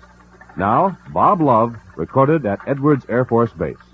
You know, a fella has to be in top condition to test fly a fast aircraft such as the Scorpion. And that's why I always make it a rule to sleep well and eat well. So, for breakfast, I pick a cereal like Rice Chex or Wheat Chex. They're chock full of energy and really taste good. You'll like them. No other cereal, puffed or flaked, contains so much nourishment in such concentrated bite-sized form. So take a tip from Bob Love, Phil Houghton, and other top test pilots. Make your cereals Rice Chex and Wheat Chex. Be sure to see another exciting Space Patrol story on your local ABC television station. Consult your local paper for time and channel. This program is broadcast to our armed forces overseas through the worldwide facilities of the Armed Forces Radio Service. Space Patrol came to you transcribed from Hollywood. This is ABC Radio Network.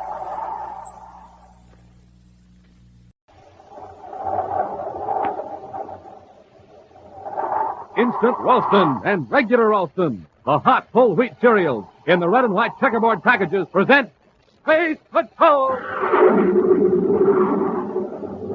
High adventure in the wild, vast reaches of space. Missions of daring in the name of interplanetary justice. Travel into the future with Buzz Corry, Commander-in-Chief of the Space Patrol! In today's transcribed Space Patrol adventure, Buzz and Happy are trying to drive off one of Prince Baccarati's atmosphere ships before it destroys a small submarine in the great sea of Planet X. We're driving him off, Hap. Yes, sir. He's cut on all rockets. But what happened to the sub? We'll take care of it later, after we've chased that atmosphere ship away. Commander, they're firing at us. They want to play rough, we'll cooperate. Stand by to fire space torpedoes. We're hit! Knocked out our starboard rockets. We're out of control. Commander, we're going to crash!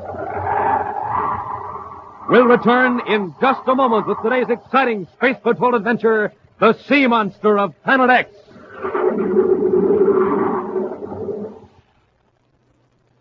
Only 9 days left to enter the Name the Planet contest.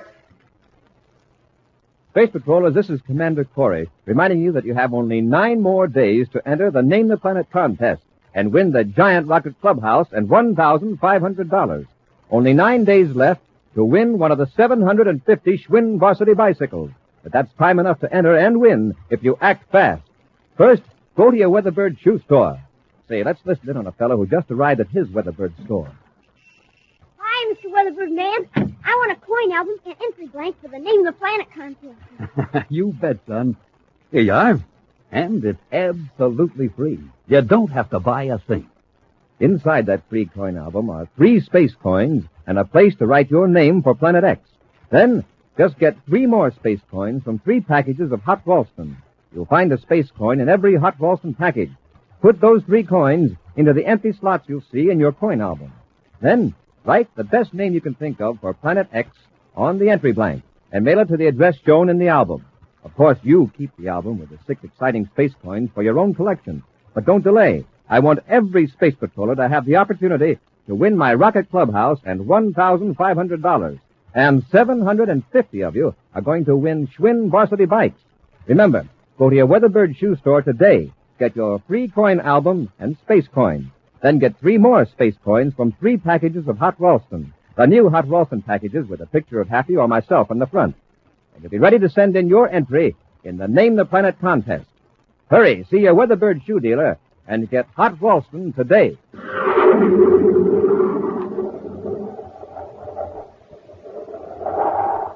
And now, today's exciting Space Patrol adventure, the sea monster of Planet X. What is the fate of Prince Baccarati? That's the question uppermost in the minds of Commander Corry and Cadet Happy as they maneuver the Terrified slowly over the great sea of Planet X. In their last adventure, Buzz and Happy cornered Baccarati and Dr. Malengro in a deserted city under the sea. But the prince and his henchmen slipped into an escape hatch and shot toward the surface in some sort of sealed capsule. Now, as their spaceship circles over the approximate location of the engulfed city, Buzz and Happy watch the viewscopes for a sign of the strange cylinder containing the 2 men.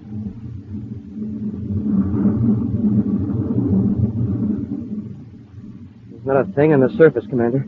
By the way that capsule shot out of that tube down there in the city, I thought sure it'd be bobbing on top of the sea like a cork. A lot of things could have happened since then, Happy. It took us at least an hour to get back through the tunnel to the inland valley and then blast off. The chance that cylinder is more than just a sealed life raft. That cylinder might be able to submerge and move underwater. Like a submarine. Exactly. For all we know, it could move at tremendous speed. Well, there's no telling where Baccarati is now. He may be hundreds of miles away. Or he might be heading for shore to get back to his spaceship. He wouldn't try that, Happy. For hundreds of miles along here, the coast is lined with bluffs 1,000 feet high. Even if there was a stretch of beach, there's still those enormous breakers. Yeah, waves a couple 100 feet high at least. Besides, if he got ashore, Baccarati would have an overland hike of 50 miles to the valley. If Baccarati can control that cylinder, he'd probably try to get back to his castle. But that's thousands of miles from the sea. Yes. He has a few installations close to the rivers. That's right. If he reached one of those, he could get a spaceship or an atmosphere job. The mouth of the Colossus River is to the east, Happy. That's probably where Baccarati would head. Yes. If he's underwater, it'll be difficult to locate, but we can't give up till we find him. I know for sure he'll never bother us again. Meantime, far from the steep bluffs that rim the coastline of the Great Sea, a bullet-shaped craft skims the surface of the ocean at tremendous speed. Huddled in the tiny compartment, Prince Baccarati and Dr. Malengro anxiously study the small but baffling control panel and its weird symbols. Malengro, do something to stop this thing. But, Your Highness, I know nothing about this ship, or whatever it is. Remember, it was built hundreds of years ago by an ancient race here on Planet X. Don't give me a lecture. Get it stopped before it carries us out clear to the middle of the Great Sea. I can only guess as to the function of these controls. Suppose I were to touch something that would open the hatch and let the water in, we would sink immediately. Then don't touch it. Don't touch anything until you're sure. Your Highness will be patient. I think I can reason it out. This indicator here seems to be a compass. It's logical to assume that the wheel inside the calibrated dial controls direction. Careful now, Malengro. We're changing course. See, Your Highness, I was right. This wheel controls the steering mechanism. Then head back for the shore, quickly. We don't know how much fuel we have. Excellency, I suggest that we proceed either up or down the coast. To approach close to the shore at this point, Well, we'd be dashed against the cliffs. All right. But at least let's not get out of the sight of the land. I wonder which of these controls submerges the craft. What do you want to submerge for? Corry will be searching for us, you know. On the surface, we would be fairly easy to find. Yes, that's right. But be careful now. This vertical lever, I'm going to advance it slightly. We're going under. Rise to the surface again. Malango, do you hear me? Yes, Your Highness.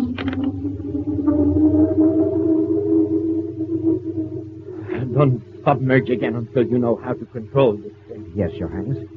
But may I point out that the only way I can learn to control it is by trial and error. Malango, which way is the Colossus River? We're heading roughly in that direction now, sire. Eastward. Go up the river to my spaceship factory. If we go ashore now, we'll have to cross hundreds of miles on foot. You are right, Excellency. The river is our best choice. Do you think we have enough power to reach the factory? I have no way of knowing, sire. We can only hope for the best. Flying in a zigzag pattern over the surface of the Great Sea, Buzz and Happy work their way toward the mouth of the Colossus River. Hours go by, and still there is no sign of the bullet-shaped cylinder containing Baccarati and Malingro. I guess they must have sunk, Commander. Perhaps, but let's not underrate the people that built that undersea city, Happy. All we need is some help with our search. Yes, but who's going to help us? Why not Baccarati's own men? What? When he doesn't return to his castle in a reasonable length of time, they're going to come out in Crater Valley, aren't they? I guess so. And they must have known he was headed there. Of course. They'll find his ship. That means they'll make trouble for the natives, thinking they must have done something to the prince. We don't want that. No, sir. I've thought of a way to protect the natives and at the same time start Baccarati's men to searching the sea. How, sir? They'll go back to the valley and pick up Baccarati's ship with a magnetic holding field after cutting on the spacephone's distress signal in the other ship. Mm-hmm. And they'll circle back out to sea and after a time drop Baccarati's ship into the water. Great. That'll bring a flock of his ships to search for him. It should. But how are we going to get Baccarati away from his men after they find him? We've done it before, Hap. We can do it again. Elsewhere, thousands of miles away in Prince Baccarati's castle, two men listen intently to a spaceophone signal. That's the boss, all right, Arkin. He's in trouble. Get a fix on him, Warbin. I'm getting it. Out toward Crater Valley. Yeah, those natives must be giving him a bad time. Don't be stupid. What can ignorant natives do against a spaceship in flight? Yeah, that's right. Besides, he's beyond the valley. He's out toward the Great Sea. We better send some ships out after him. Uh-oh. He stopped sending. Maybe he's okay now. Look, Arkin, when an automatic emergency code signal cuts out, it means real trouble. He may have crashed. Let's not sit here gabbing. I'll alert the gang at the spaceport. Wait a minute, hold it. This may be a chance to get ourselves in real good with Baccarati. Wait a minute. I send somebody else out to get the glory. We'll be relieved here in a few minutes. We'll get a ship and search for the boss on our own without telling anybody. Yeah, I see what you mean. But if he's really in a jam and we don't Of tell him... course he's in a jam. A bad one. If we find him, we're heroes. Big shot. If we don't, well, nobody will be any the wiser. How about it? I'm with you. We just won't log that distress call. You know, opportunities for advancement.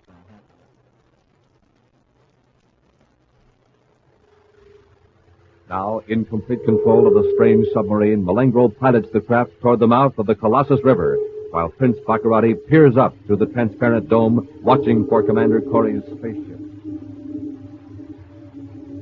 We're approaching the mouth of the river now, sire. See how the headlands are flattening out? In an emergency, we could land anywhere along the beach. All right. Does this stuff have a spaceophone on it? I do not think so, sire. Wait a minute. I think I see a spaceship. Where? Over there to the right. Just coming over the horizon. You're right, sire. I see it. Submerge! Submerge! But, Your Highness, I don't think it's Corry. It's approaching from over the mainland. Corry knows we're somewhere in the sea. Well, then it's one of my own ships. It must be, Excellency. I wish there was some way to signal him. This sub is so small he might not see us. I'll increase our speed, sire. Zigzag over the water. The white foam of our wake will be visible for miles. All right, do it then. It is one of my ships. I can tell now.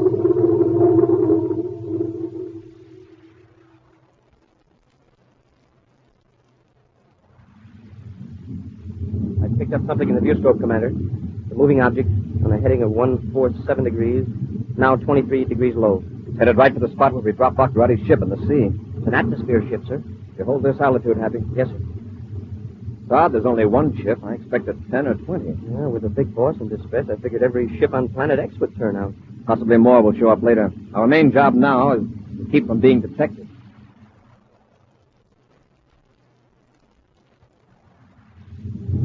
Martin, turn your scanners up to full sensitivity. We're near the spot where the boss's signal cut out. Looks bad, Walden. It's out over the Great Sea. Yeah. No sign of a wrecked ship. Probably tanked. Baccarati still might have made sure. If he was lucky. I'd hate to take my chances with some of the things that are supposed to be in these waters. They said it. You know, here there's a giant jellyfish. Wait. Put that down there in the water. A white streak. Now, let me adjust that view scope. Cut our velocity, will you? Sure. Some sort of surface craft. Shaped like a projectile. Look at it. Oh. What's it zigzagging like that for? Evasive tactics. They want to make themselves a tough target. Where'd it come from? Never saw anything like it before here on Planet X. Probably some new space patrol gadget. Now we know what happened to Baccarati. Yeah. They blasted him out of the sky. We better get away from here or we'll be next. There's maneuvering down there. I'd say he was afraid of it. Let's blast him with a space torpedo. It'll be tough to hit. Yeah. But it'll look good if Baccarati's ashore watching us. All right, hold this heading, Arcot. I'm going to cut loose.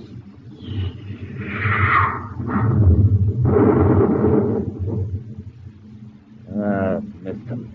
All right, let's get away from here before he fires back. Now, wait, let's make another pass. Maybe he used up all his ammunition on the boss's ship.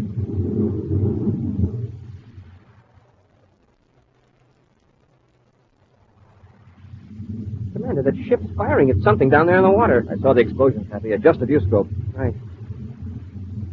Smoking rockets. There's a small surface craft down there, sir. That's what we've been looking for. Baccarati. But why are his own men firing at him? They have no way of knowing it's Baccarati. They aren't taking any chances. That atmosphere ship's coming back for another pass, sir. Got to drive him off, Hap. I'm going to take Baccarati alive.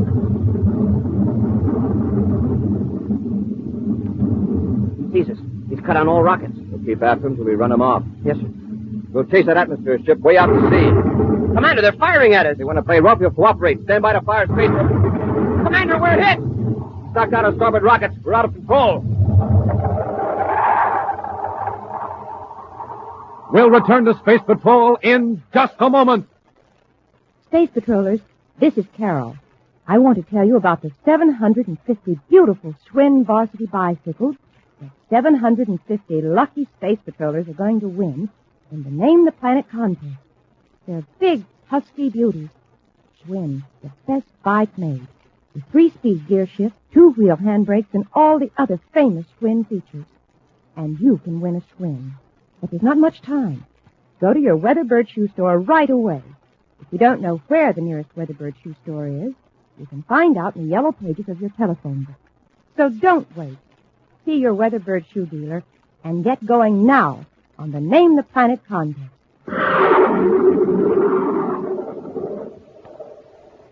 And now, back to our Space Patrol adventure, the Sea Monster of Planet X. Unable to locate the small submersible craft by which Baccarati and Dr. Malengro escaped from the undersea city, Buzz devised the plan to lure Baccarati's own men to aid in the search. After turning on the emergency spaceophone signal in Baccarati's deserted spaceship, Buzz and Happy lifted the ship by magnetic force field and then dropped it into the great sea. 2 of Baccarati's men picked up the signal of the castle and set out to rescue their chief. They decided the tiny craft on the water was a space patrol weapon, and so fired upon it. In attempting to drive off the atmosphere ship, Buzz and Happy were fired upon by Baccarati's men. With a hole in the hull of their spaceship, Buzz and Happy are now circling helplessly over the great sea. A torpedo tore out of starboard rocket control, Happy. We're losing altitude. If that atmosphere ship comes back, I'll sure let them have it. Our space weapons are still in order. Apparently they're glad to be out of the fight, Hap. They know that was a lucky hit. We're just going in circles. We're trying to set her down on the beach. With the side push of the rockets, what's to keep us from swerving out into the sea? I'll spiral down till we're on course parallel with the shore, then cut rockets. And ease her down with a repeller ray. Right. I can groove her down to that long stretch of beach. It might work.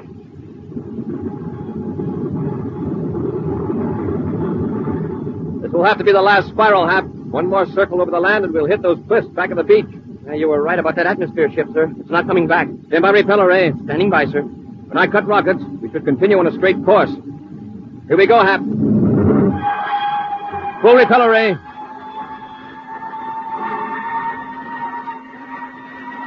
We're going awfully fast for a landing, sir. I know it, Hap. I've canted the repeller ray forward to give us some braking action. It's working, sir. We're slowing down.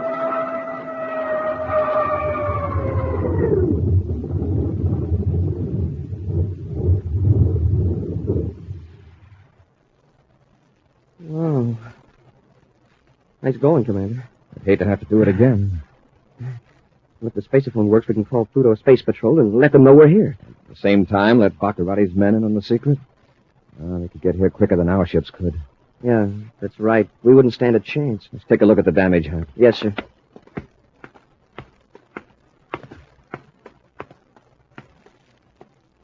Hey, that's some hole. Yes, but we're lucky. The torpedo hit us a glancing blow and didn't explode on contact. Sounded like it did. It was a couple of 1,000 yards behind us when it blew up. Well, this is going to be a job, but I think we can handle it. Let's get to work. Far out from the beach, a metallic object lurks just beneath the surface of the sea. Then, cautiously, a transparent dome rises a few inches out of the water. Carefully, Prince Baccarati scans the sky and then turns toward the beach. Hold it, Malengro. Keep it just as it is. Yes, Your Highness. Corry has landed on the beach. Is their ship damaged, sire? It doesn't appear to be. Yeah. Wait a minute. There's a hole in the hull. Quite a gash. Otherwise, it seems to be all right. There is Corry. He's trying to repair the damage. It's going to take him some time by the looks of it. Well, we'll wait till they're just about finished. Then go ashore and surprise them. Excellent, Your Highness. But suppose Corry's ship is too badly damaged to blast off. There'll be at least one workable spaceophone transmitter aboard. We can call the castle for help. All right, Malengo. Submerge. And make for the inlet on the other side of those rocks. Its motors purring, the sleek craft moves underwater and then turns into the inlet. The dome breaks the surface as the tiny sub moves toward the shore. A gentle grinding sound tells Baccarati and Malengro that their craft is in shallow water. All right, Malengro. Cut off the power. Yes, Your Highness. Now open the hatch. You know how to do it? I think so, Excellency. We'll have to wait ashore, Malengro. See that your weapons don't get wet. Yes, sir. I think this is the hatch release. I'm getting it, sire.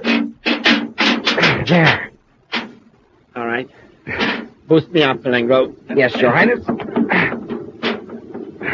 All right. Now, come on, hurry. Coming, Your Excellency.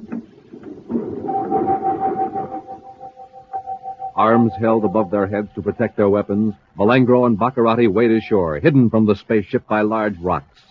But their movements are not entirely unobserved. 4 pairs of eyes are on them as they emerge onto the beach. 4 pairs of eyes attached to a single barrel-shaped head. The head rises up from the quiet waters of the inlet, several hundred yards offshore. Supported by huge coils, the head rises farther out of the water, and a ripple of excitement passes down a gigantic body. Then the head is lowered until only the eyes are above the surface, and the monster moves silently toward the beach. Meantime, Commander Corry applies an atomo torch to the outer skin of the spaceship's hull.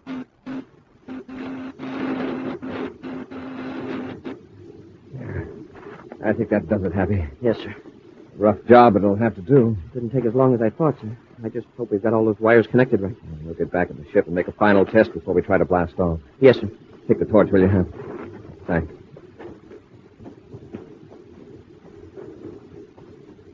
Hold it, Happy. You tend to examine the hull of the ship. Yes, sir. I thought I saw something move down the beach toward those big rocks. Oh? It might have been a large seabird, and then again it might not. I got a glimpse out of the corner of my eye, sir. There is something moving. Uh-huh. It's a man falling along the sand. Baccarati. Yes. And Malengro's right behind him. What do we do, rush him? No. Pretend you don't notice anything. Be very interested in the ship's hull. Then casually get into the ship as though you're going after more tools. You want me to bring out a ray gun? Yeah. Keep them hidden, though. We'll wait for them to rush us and then let them have it. Yes, sir. Smoking rockets. Are they coming? Oh, no, sir, but I just saw something else. Maybe I'm space happy. One of those big rocks is moving. If we weren't on Planet X, I'd think I was having hallucinations. What is it, sir? There's no name for it. Centuries ago, on planet Earth, it would have been called a sea monster. Yeah, but it's on land. At least part of it is.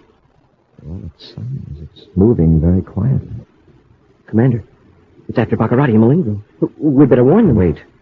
We don't know how fast that thing can move. Any noise or sudden motion might make it attack right now.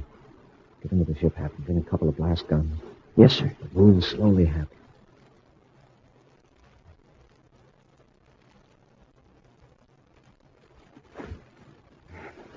100 feet more, and we can rush them. Corry's there alone now. Keep your head down. Just keep crawling. Keep low. What's that? Your Highness, it's a monster. It's after us. Run, Malengo. Right between the rocks. Run for the rocks. Help! Hurry! Help!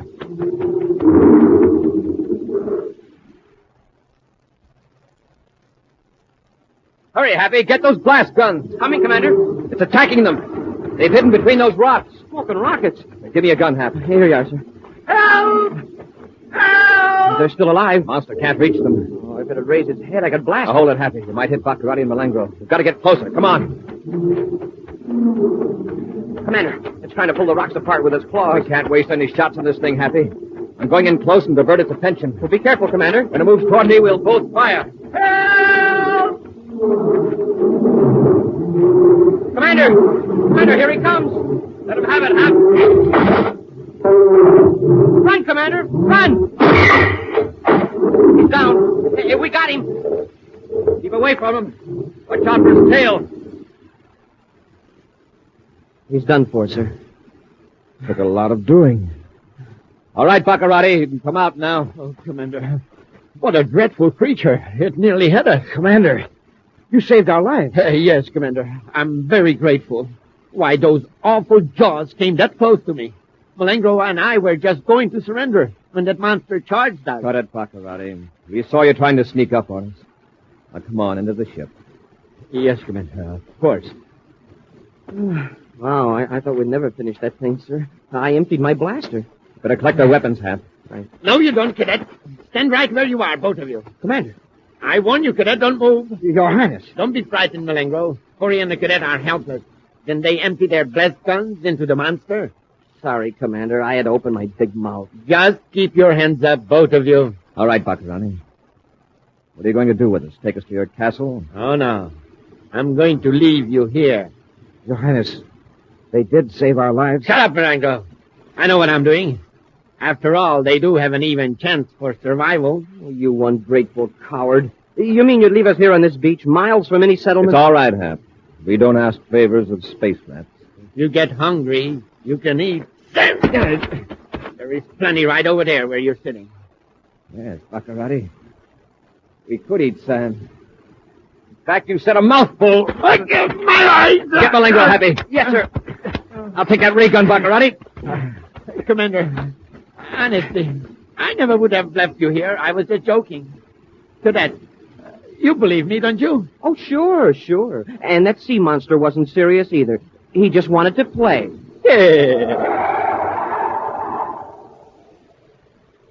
An action preview of next week's exciting Space Patrol adventure in just a moment. Hiya, Space Patrollers. Cadet Happy speaking. Listen, I got something important to tell you. If you haven't already entered the Name the Planet contest, you're missing out on the biggest chance you ever had. A chance to win a gigantic rocket clubhouse and $1,500. And you're missing 750 chances to win a Schwinn bike. So take off for your Weatherbird shoe store and get your free coin album and contest entry blank. And then zoom over and get some good hot Ralston. Remember, see your Weatherbird shoe man and see your grocer for hot Ralston. And hurry up. Do it now.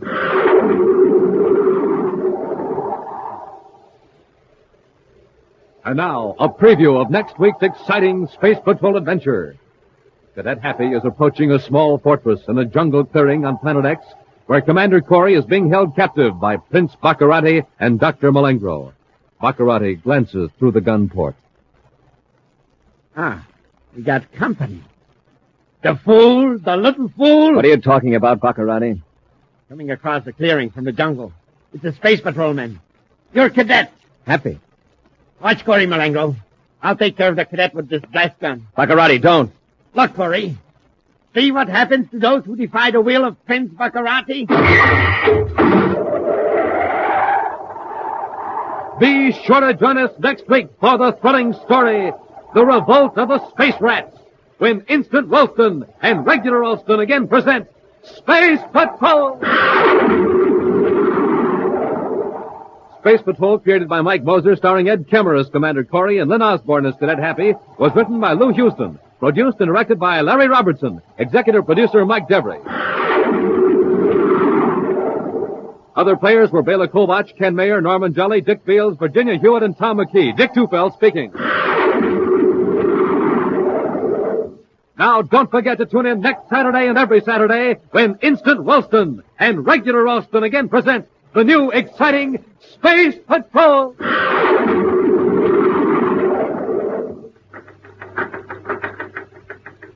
This is Dick Tufeld in Los Angeles reporting on a plane that can fly 1,000 miles without refueling, the North American FJ-2 Fury. In a moment, we'll hear from the well-known test pilot on this Navy jet fighter, J. Ray Donahue, Jr. The Fury is a carrier-based plane armed with 4 20-millimeter cannons. It flies 650 miles per hour, has an altitude mark of 45,000 feet. Its length, 37 feet. Now, J. Ray Donahue, Jr., recorded at Edwards Air Force Base. To fly at supersonic speeds, a test pilot must have plenty of energy. That's why I always get a good night's sleep and start the day off with a good breakfast cereal like Rice Chex or Wheat Chex. They have plenty of energy, and they taste mighty fine. And I know that you'll like them, too. No other cereal, puffed or flaked, contains so much nourishment in such concentrated bite-sized form. So take a tip from J. Ray Donahue, Jr., Bob Love, and other top test pilots. Make your cereals Rice Chex and Wheat Chex. Be sure to see another exciting Space Patrol program on your local ABC television station. Consult your local paper for time and channel. This program is broadcast to our armed forces overseas through the worldwide facilities of the Armed Forces Radio Service. Space Patrol came to you transcribed from Hollywood. This is ABC Radio Network.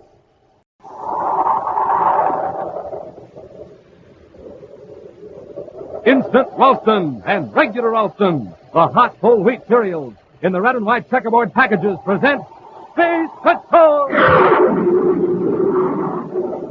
High adventure in the wild, vast reaches of space. Missions of daring in the name of interplanetary justice. Travel into the future with Buzz Corry, Commander-in-Chief of the Space Patrol! In today's transcribed Space Patrol adventure, Cadet Happy is approaching a small fortress in a jungle clearing on Planet X, where Commander Corry is being held captive by Prince Baccarati and Dr. Malengro. Baccarati glances through the gun port. Fool, the little fool. What are you talking about, Baccarati? Coming across the clearing from the jungle. It's a space patrolman. You're Cadet Happy. Watch Corry, Malengro. I'll take care of the cadet with this blast gun. Baccarati, don't. Look, Corry. See what happens to those who defy the will of Prince Baccarati? We'll return in just a moment with today's exciting Space Patrol adventure, The Revolt of the Space Rats.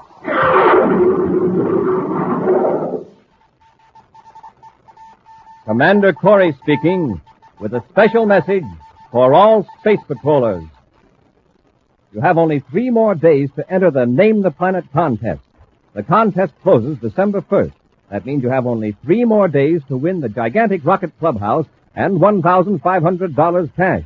Only 3 more days to win one of the 750 Schwinn bikes. Yes, this is the contest that gives you 750 chances to win a wonderful Schwinn varsity bicycle. And there's still time to enter and win if you hurry. Just go to your grocer's today for some Instant Ralston. Right on the back of the Instant Ralston package, it tells you how to enter the contest. So don't wait. Don't miss out on winning the Rocket Clubhouse and $1,500. Don't miss out on winning a streamlined Schwinn bicycle or one of the 1,000 other swell prizes. If you get going on the contest right away, today you have every chance to win. But you must act fast. There are only 3 days left. Right now, this morning, take off for your grocers and get some Instant Ralston. Remember, right on the back of the Instant Ralston package, you'll find the easy contest rules that will help you get your entry in the Name the Planet contest right away. So get Instant Ralston today, and I'll bet you win a prize.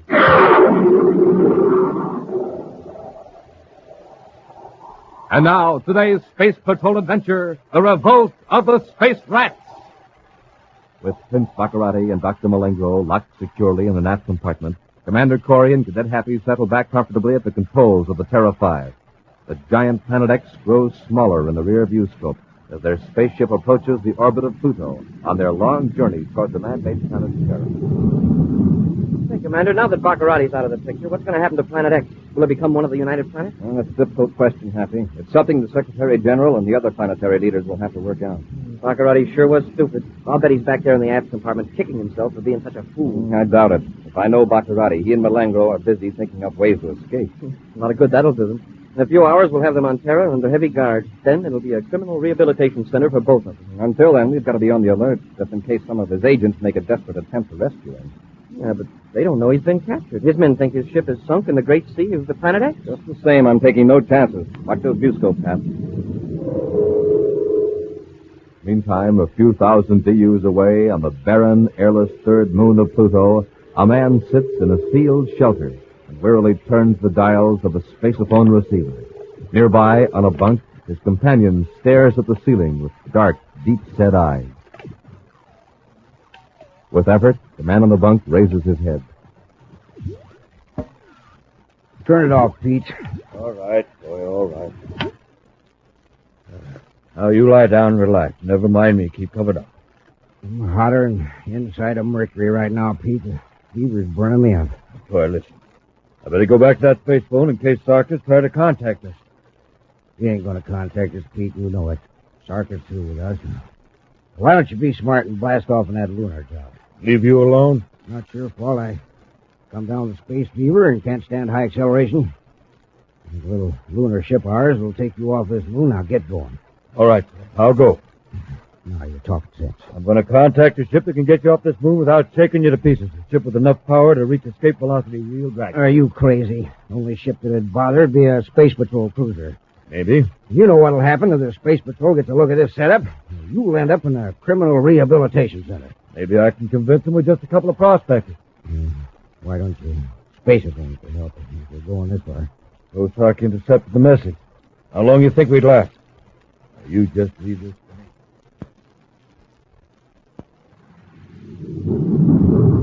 Commander, I picked up something in the starboard viewscope. It seems to be coming from the direction of Pluto's third moon, sir. A very small ship. Well, probably lunar class. Lunar class cruiser PG-791 calling Space Patrol Cruiser emergency. He sighted us, sir. Commander Corry aboard Space Patrol Battle Cruiser Terra 5. Go ahead, Lunar Cruiser.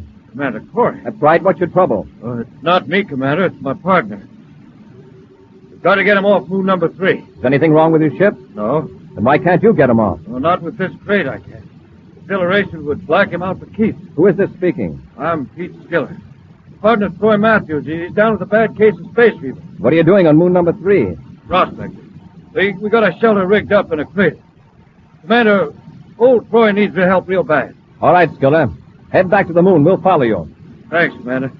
He and Troy will never forget this. All right, Skiller. Corry out. What do you make of it? Think it's on the up and up? I don't know. At least it's unlikely that Baccarati's gang is behind it. Even if they know we've got Masquerade, there's no way they could have known we'd be on a vector close to Pluto's third moon. Yeah, they wouldn't have had time to lay a trap. I hate to take time out with our prisoners aboard, but after all, a human life may be at stake. Buzz and Happy follow the small ship to the third moon and carefully scan the terrain as Pete Skiller lands inside a small crater. Skiller, clad in a spacesuit, waits for them beside the airlock leading to the shelter. Donning their own spacesuits, Buzz and Happy land near the lunar cruiser. A few moments later, they're inside the airlock talking to Skiller. My partner's in pretty bad shape, Commander. How long has he been here? About 10 days. 10 days? Yeah. You mean this is the first attempt he's made to get help? Why didn't you space phone Pluto Space Patrol? Well, Troy's awful stubborn, Commander, awful stubborn. Here, he's right in here. You lead the way, Skiller. Keep an eye on him. Yes, sir. Well, old Troy's asleep. Hey, partner, wake up. We got company. Now, hold it, Skiller. does look bad. They all say. Well, if we stuff him into a spacesuit, we can carry him out to your ship. Just a minute. You won't go stuffing a sick man into a spacesuit. Got to be very careful about moving him. Sure. Anything you say, Commander. Frankly, I'd hate to be responsible for what might happen to a man in his condition. Moving him now might be fatal. Well, we've got to get him to a doctor. It might be wiser to bring a doctor here. I've seen enough cases of space fever to know when it's dangerous to move a sick man. Commander. Yes, ma'am. Maybe this isn't such a good idea, but... Well, I was thinking about someone on our ship. Malengro? Yes, sir. I know he isn't a licensed space doctor, but he knows a lot about it.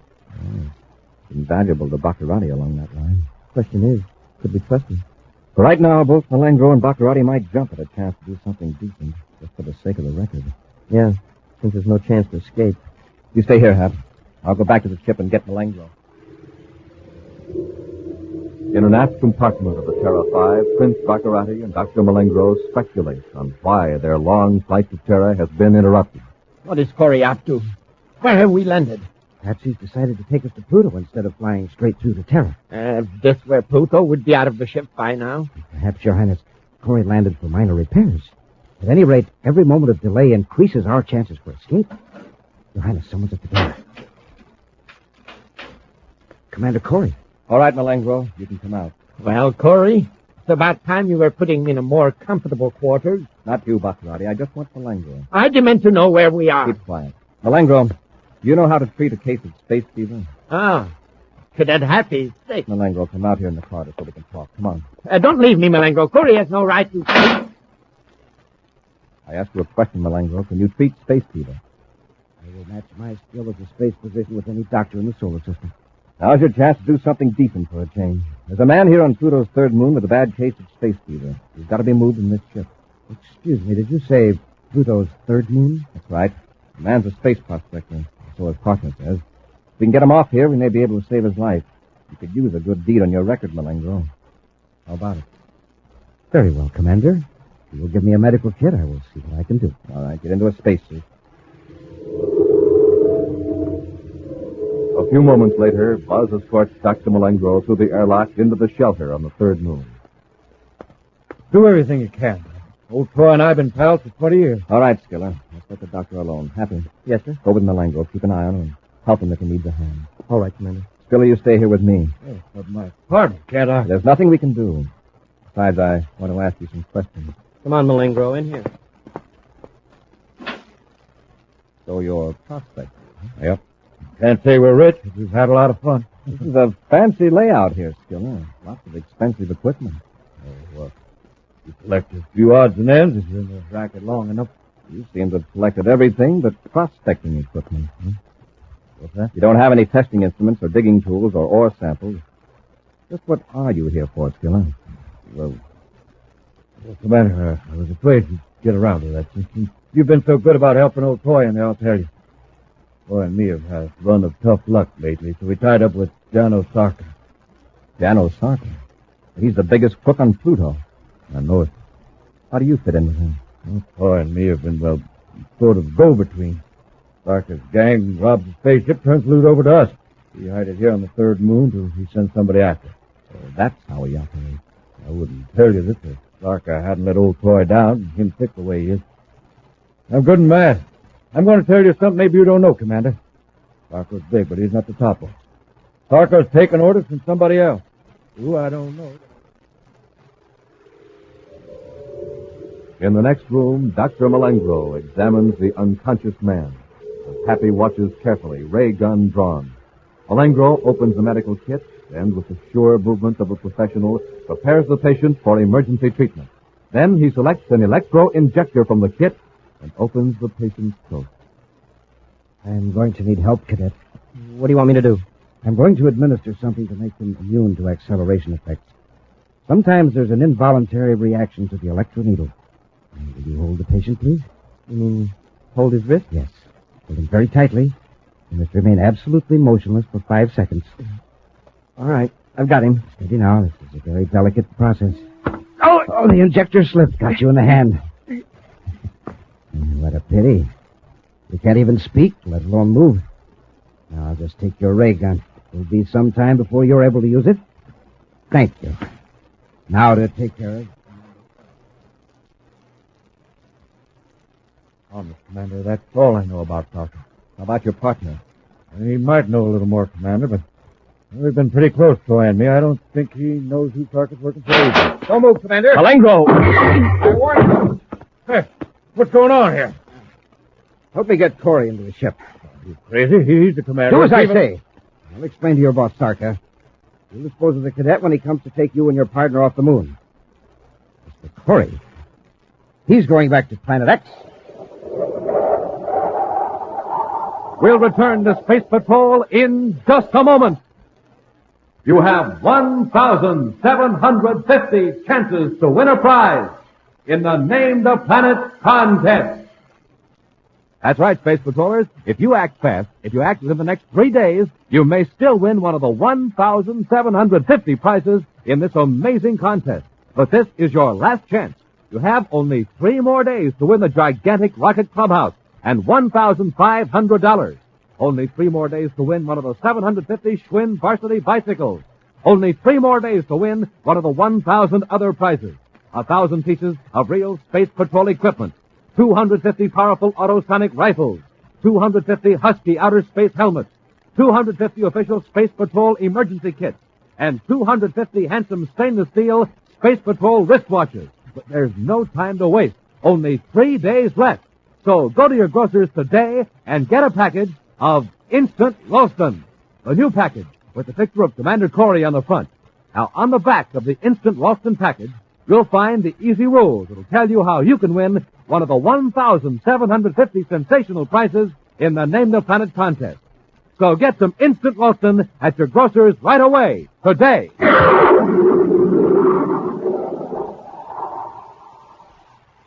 And now, back to our Space Patrol adventure, the Revolt of the Space Rats.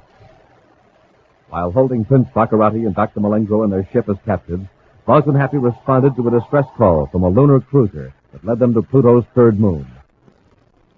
There, Pete Skiller, a self-styled prospector, led them to his partner who was suffering from space fever. Knowing the man's condition to be serious, Buzz brought Dr. Malengro in to treat him, leaving Happy to watch the wily doctor. Malengro used an instrument from the medical kit to paralyze Happy, and then, taking Happy's ray gun, Malengro rushed to the airlock of the prospector's shelter and overpowered Buzz, forcing Pete Skiller to carry Buzz to his ship. Now, Buzz regains consciousness in the control compartment of the Terra 5, with Baccarati standing over him with a ray gun. Our position is reversed now, Commander. You are the prisoner. Where's Cadet Happy? Why, back on moon number 3, Commander. But don't worry. He'll be well taken care of. And it was a trap. Pete Skiller's working for you. Pete Skiller? Oh, that old space ram. Yes, he's working for me. But he didn't know it until an hour ago. It was purely by accident that you landed on that moon. And Janos Sarka is one of your men. Yes, Commander. A very valuable cog in my machine.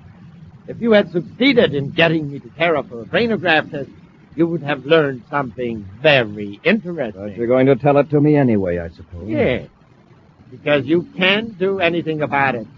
Sarka is about to destroy Pluto City. The scheduled time is, let's see, just 36 hours from now. Destroy Pluto City? Well, why? What good will that do you? It will wipe out the nearest Space Patrol base to Planet X. You'd wipe out an entire city just to destroy a few Space Patrol ships? Of course. It is more economical that way, and less risk for Sarka. He can drop a cosmic bomb from a spaceship after his men are safely out of the city. What about Happy? What are you going to do with him? I haven't given it a thought, Commander. I suggest you worry about what is going to happen to you when I get you back to my castle on Planet X. In the shelter on Pluto's third moon, Happy is recovering from the paralyzing effects of the electroneedle injection, as Pete Skiller hovers anxiously over his unconscious partner, Troy Matthews. Troy. Speak to me. Troy, can you hear me? Skiller, listen to me. He's barely breathing. Cadet, can't you do something? Look, Skiller, I know you want to help your partner. Why not? Well, Sarka will hear it.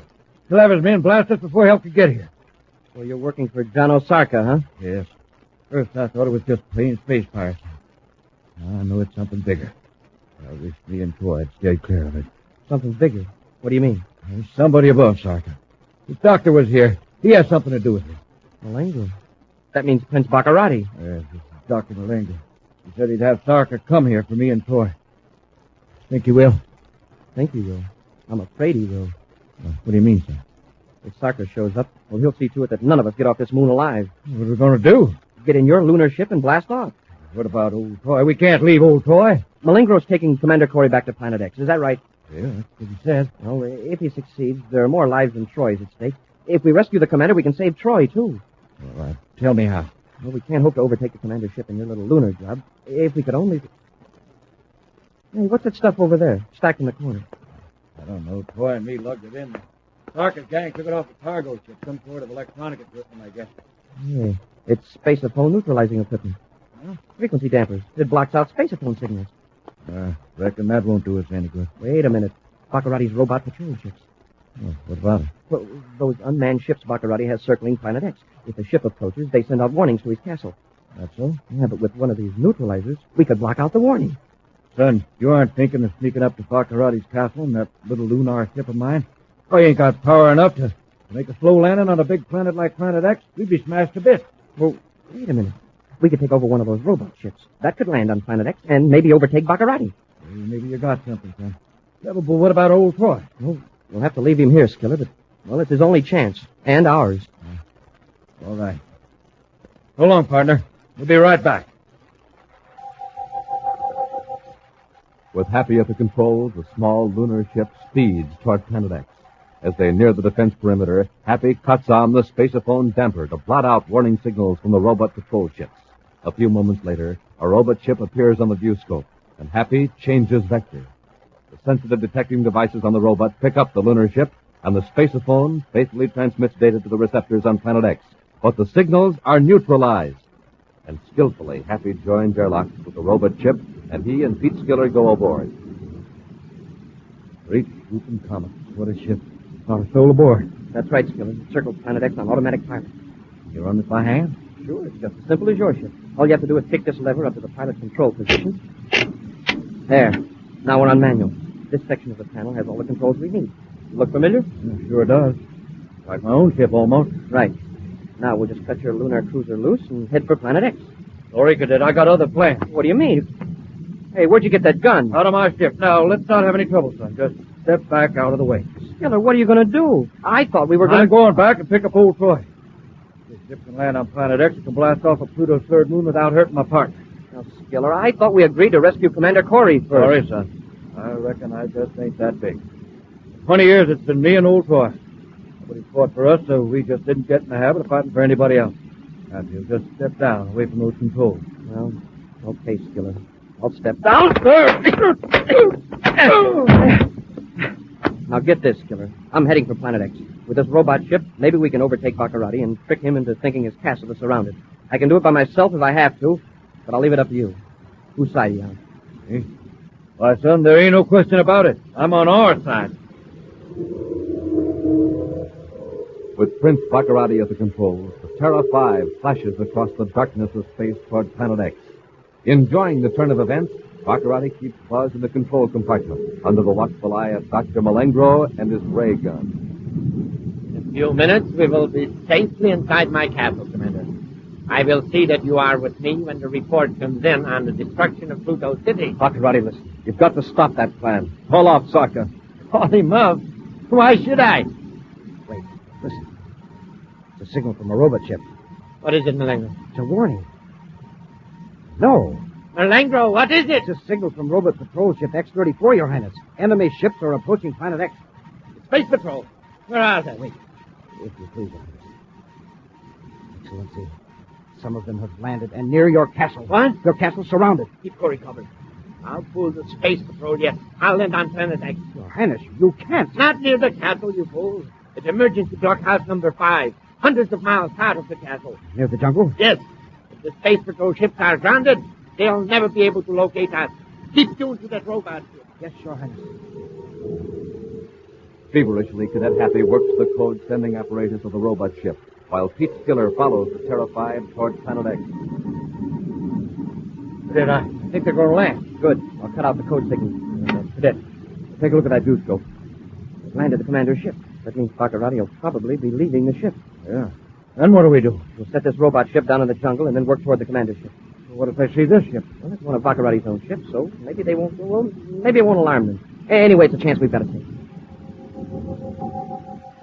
While Malengro holds Buzz at gunpoint, Prince Baccarati sets the Space Patrol battlecruiser down in the jungle near a domed structure of concrete. Then the Prince and Malengro force Buzz out of the ship and into the squat fortress. There, Commander. You'll be safe here from your own men. Watch him, Malengro. Yes, Your Highness. This isn't going to get you anywhere, Baccarati. If Space Patrol ships are surrounding your castle, they'll have seen my ship land here in the jungle. Oh, I'm not worried, Commander. Not worried at all. I intend to make myself comfortable here for a few hours until I hear from Sarka that Pluto City has been destroyed. Keep the Commander covered, Malengro. Your Highness, wake up. Prince Baccarati, wake up. All right, Your Highness, look through the gun port. Someone's approaching. What? Force the clearing from the jungle. It's a space patrol. The cadet. Watch Corry, Malengro. I'll take care of the cadet with this blast gun. Baccarati, don't. Watch this, Corry. See what happens to those who defy the will of Prince Baccarati. That was close. Now I'll finish him. Oh, you Your Highness, look out! Malengro! Your right gun. Hold him, Your Highness. Got him. Shoot, shoot. Yes, Excellency. Give me that. He's got the gun. Got the lights. I got it. Run, Your Highness. Run to the door. Commander. Just a minute, Hap. Commander, you all right? Yeah. Baccarati and Malengro got away. Where'd they go? That door in the back. They cut off the lights and made for that door. Let's blast it open. We'll get him. Hold it, Happy. Let him go. Huh? Right now, there's something more important than catching Baccarati. What do you mean, sir? Commander, I saw him. Killer. You better hurry. They headed into the jungle. I'll show you. They just popped out of a hole in the ground and dashed into the trees. Well, then we don't have to break the door down. They came out of that passage. If we hurry... Hold it, Happy. We're going back to the ship. And let Baccarati get away? We can't spare the time, Happy. If we blast off now, we can save Pluto City. Pluto City? Yes. I've picked up enough from Baccarati to round up Sarka and his gang before the city's destroyed. But we'll have to hurry. Sarka, I'm with you, Commander. I'll help you, and so will good old Troy. That is, if you'll take him off that moon. I certainly will. I'm very anxious to talk to good old Troy. I admit we did wrong, Commander, but I'll help you round up Sarka, and that's the honest truth. All right, Skidder. Let's get going. Come on, Hap. Yes, sir. But I sure hate to give up hunting for Baccarati. Hey, look, and rockets, what was that? Something in the jungle, Hap. Picking up where we left off. Left off what, sir? Hunting for Baccarati. Come on, let's go. An action preview of next week's exciting Space Patrol adventure in just a moment. Space Patrollers, this is Commander Corry. Today is positively the last time I'll be able to tell you about the Name the Planet contest. You have only 3 days left to win the huge rocket clubhouse and $1,500, or a Schwinn bike, or one of the 1,000 other fine prizes. You must get your entry in the contest in the next 3 days. So today, right now, go to your grocer's and get some instant Ralston. Look for the package with my picture in the front. And don't forget, the easy rules for entering the contest are right on the back of the instant Ralston package. So act fast, act now, and win one of the terrific prizes. You've still got every chance to win if you get instant Ralston now. And now, a preview of next week's exciting Space Patrol adventure. Buzz and Happy have cornered Prince Baccarati in a spaceship on the surface of Planet X. Holding a half-conscious man before him as a shield, Baccarati works his way toward the controls. All right, Baccarati. Let go of the professor. Don't come any nearer, Corry. You're all through, Baccarati. Get away from those controls. It won't do you any good to try to blast off now. It's this spaceophone I'm interested in. There. Now stay where you are, Corry. The transmitter is turned to a frequency that will set off a crocodile bomb. One more step and I'll destroy Terra. Be sure to join us next week for the thrilling story, Baccarati's Secret Weapon, when Instant Ralston and Regular Ralston again present Space Patrol! Space Patrol, created by Mike Moser, starring Ed Kemmer as Commander Corry and Lynn Osborne as Cadet Happy, was written by Lou Houston, produced and directed by Larry Robertson, executive producer Mike Devery. Other players were Bela Kobach, Norman Jolly, and Ken Mayer. Dick Tufeld speaking. Now, don't forget to tune in next Saturday and every Saturday when Instant Ralston and Regular Ralston again present Space Patrol!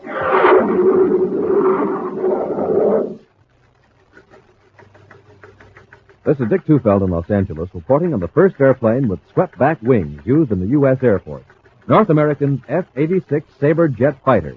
In a moment, we'll hear from George Welch, the famous test pilot of the Sabre jet. The Sabre is 37 feet long, weight 8 tons. Wings are swept back at a 35-degree angle. Top speed more than 650 miles per hour. Now, George Welch, recorded at Edwards Air Force Base. I was lucky enough to fly the F-86 Sabre jet for the first time. First time up or the 50th, every flight is important. That's why I have to keep in top shape. I like to eat good food with lots of energy in it. Rice Chex and wheat Chex meet that test, and they taste exactly right. I think you'll like them, too. No other cereal, puff or flake, contains so much nourishment in such concentrated bite-sized form. So take a tip from George Welch, Joe Lynch, and other top test pilots. Make your cereals Rice Chex and Wheat Chex. All you space patrollers know that fire can cause a lot of trouble, so be careful with matches. Be careful when you're around the stove. Protect your home from fire. Be sure to see another exciting Space Patrol program on your local ABC television station. Consult your local paper for time and channel. This program is broadcast to our armed forces overseas through the worldwide facilities of the Armed Forces Radio Service. Space Patrol came to you transcribed from Hollywood. This is ABC Radio Network.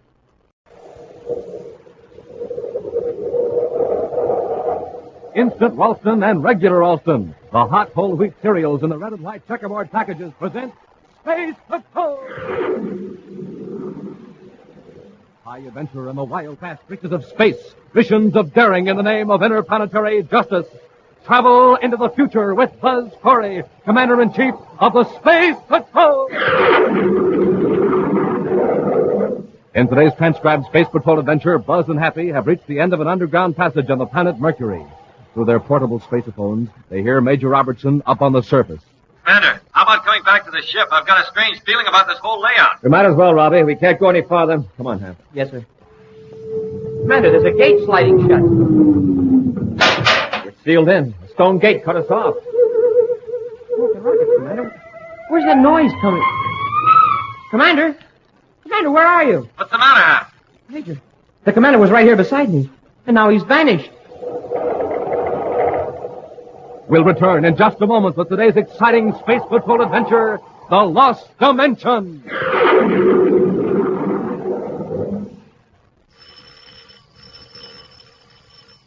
Hi, this is Captain Dick Tufeld, Space Patrollers, ringing your doorbell today with an extra special message from Commander Corry for all you Space Patrollers about the brand new, sensational Monoview Outer Space Helmet.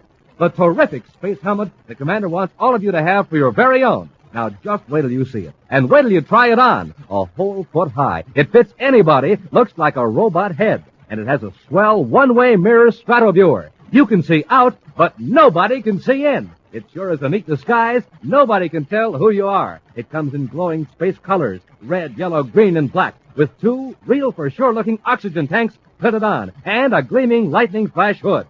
Now, here's how to get yours. Buy a package of good hot Ralston.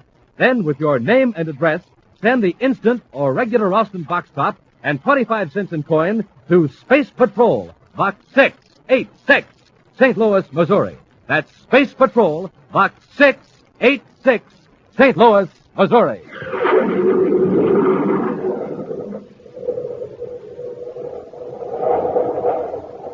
And now, today's Space Patrol adventure, The Lost Dimension. North of the equator of the planet Mercury is a low dome of rock known as Gombine's Knoll, named for its eccentric owner, Boris Gombine. His exact source of income is unknown, even to his closest associates. But he has a reputation for backing fantastic schemes and allowing himself to be imposed upon by men of doubtful worth. Even his confidential secretary, Mart Duncan, occasionally feels called upon to offer Gombine a word of caution. It's not that this Dr. Farandall is dishonest, Mr. Gombine. He's wasting your money. Well, not to change the subject, Duncan, but did you hear about the Planet X Resources project? Yes, sir. The company must mean business. They've put up a $2 million credit bond to guarantee that they'll complete some basic developments there inside of a year. Well, I'm not interested in Planet X. I'm interested in that 2 million credits. Why should it lie there in the vault of the Terra Bank when I could use it? But the bank is protected by every detection and warning device known to science. Yes, quite true, Duncan, up to a point, but I would like to show you something. Come with me, would you? There. Well, this machine used to be in Farandol's lab. Yes, his N-ray machine. Stand back a moment, Duncan. I'm going to turn the machine on.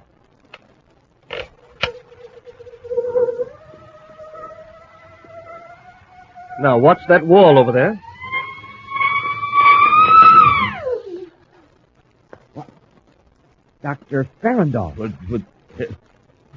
Oh, Mr. Gambin, the N-ray, you used it on me. Yes, I was just showing Duncan how it worked.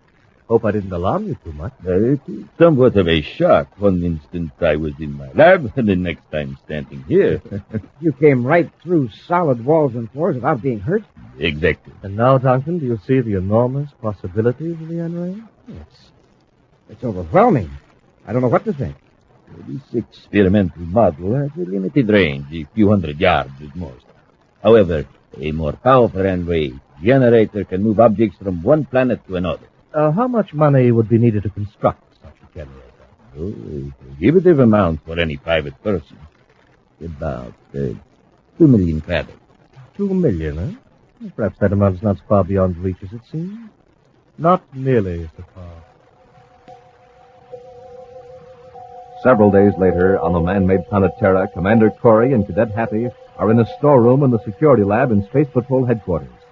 Suspended on racks are several new type spacesuits, which Happy is seeing for the first time. Notice the helmet particularly, Happy. It is especially designed for Space Patrol use. Officially, it's called the Monoview Outer Space Helmet. It looks great, sir, except, well, what about the facepiece?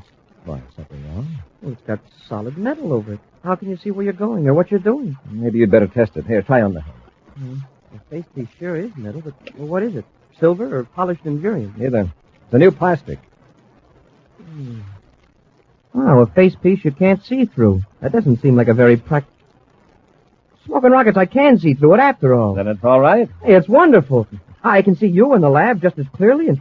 Hey, you must have made an adjustment on the helmet when I put it on. I have. Take it off and see for yourself. Okay. Hey, it looks like solid metal again.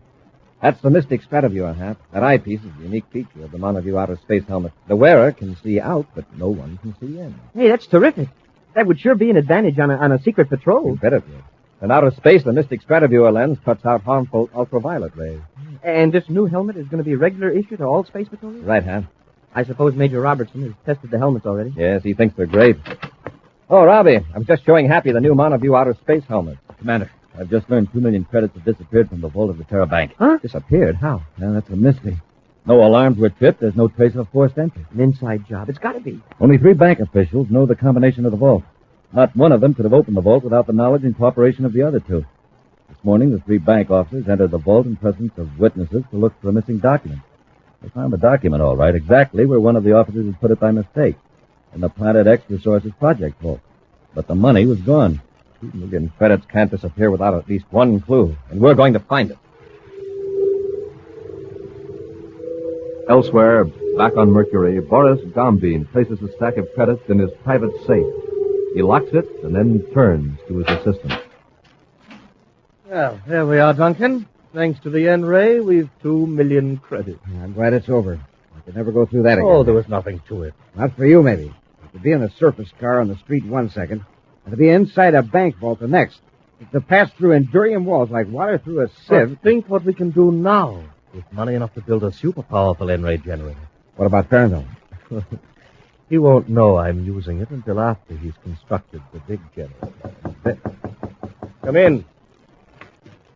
Oh, yes, Dr. Farandol, what is it? I've been doing considerable thinking about further financing of my N-ray, Mr. Combs. Oh, but that is my department, Doctor. All you need do is work on a technical area. I know, but it occurred to me that the United Planets government might be glad to help out, now that we have a working model. For the time being, it's best that I handle the financing my own way. The government doesn't even know about your invention. But it already does. What? Some months ago, I sent a preliminary description of the N-ray principle to the security division of the Space Patrol. You mean they know about the N-ray? No, not the full theory. I didn't have it thoroughly worked out at that time. That was very foolish of you, Paranoid. Were you working here on Mercury when you sent that message? Yes, I had just arrived. Oh, this hurts me deeply. I advise you to send another message immediately telling the security division that the N-ray principle was entirely wrong. Why should I do that? It isn't true. It works. Well, suppose some government scientist should go to work on your theory. If they independently produce a workable N-ray machine, where does that leave me? What chance would I have to get back my investment? Now, is that gratitude, Paranoid? I never thought of it that way, Mr. Gumby. Without realizing it, I didn't say it. Biting the hand that feeds you. Well, I would play benefactor to an impractical, self-centered genius. Oh, please don't feel that way, Mr. Gumby. I'll send a message. I'll tell them I reply. Hours later, in Space Patrol headquarters on Terra, Buzz and Happy carefully go over the brainograph reports from the Terra bank employees. Find anything, Happy? No, sir. None of these employees know any more about how that money disappeared than I do. Oh, that reminds me. I was supposed to give you this copy of a message that was sent to the security division. Who gave it to you? Major Robertson. Dr. Michael Farndall, Gambine Knoll, Sector L24 Mercury. Professional pride prompts me to report the proven fallacy of my previous communication in regard to the transmission of solid objects by means of ultra-electronic vibration. I regret that my theory of the so-called N-ray operating in another dimension through hyperspace was announced prematurely. Why did Robbie want me to see this? He didn't say. I guess he thought you needed a laugh. Well, what does it mean, if anything? I don't know. Any man who comes out and admits he was wrong is entitled to respect and consideration. Yes, sir. I'm going to see that Dr. Farndall gets a reply the first thing in the morning. Now, let's go over this lab report on the robbery. The calm serenity that has reigned in Gambine Knoll and Mercury has suddenly been broken. Boris Gambine paces the floor of his study while his assistant Duncan futilely tries to pacify him. Oh, confound those stupid officials.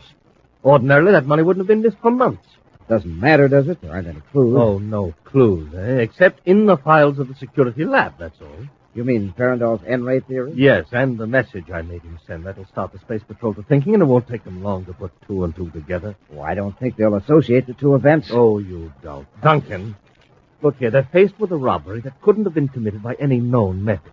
And then we come along and suggest a method, Farndall's N-ray, the possibility of transmitting objects through hyperspace. Practically a blueprint with my name on it. I don't see what we can do about it now. I do. We'll put the N-ray back in my spaceship and blast off for Terra, and you're going to get Farndall's original report out of the security file. Next morning, in one of the file rooms of the security lab, Commander Corry and Cadet Happy stand in front of a cabinet containing reels of microfilm. The chief clerk was right, sir. It's not here. But it was entered in the Master Journal. Farndall's theory was received, microfilmed, and filed in this cabinet. Well, his hyperspace theory was no good anyway, so I guess it doesn't matter. Well, there's other information on that reel, Happy. It's very important if anything is missing from these files. Well, maybe it's just a mistake. It'll turn up. Major Robertson doesn't think it was a mistake. Well, he did look pretty worried, but I thought it was about the missing 2 million credits. Happy's still here. Pretend to be busy with the file. I thought I saw somebody close the door to the next file you had. Oh, but who could be in there? We're the only ones. Talking over. Just need to see if anyone's in the next room. I get it. Well, I'll look through this cabinet once more. It's got to be here. Of course, it might have been filed under some other heading. Stay right where you are. I've got to get out of here. What's the matter with Gambine and the N-ray? There it is. At last.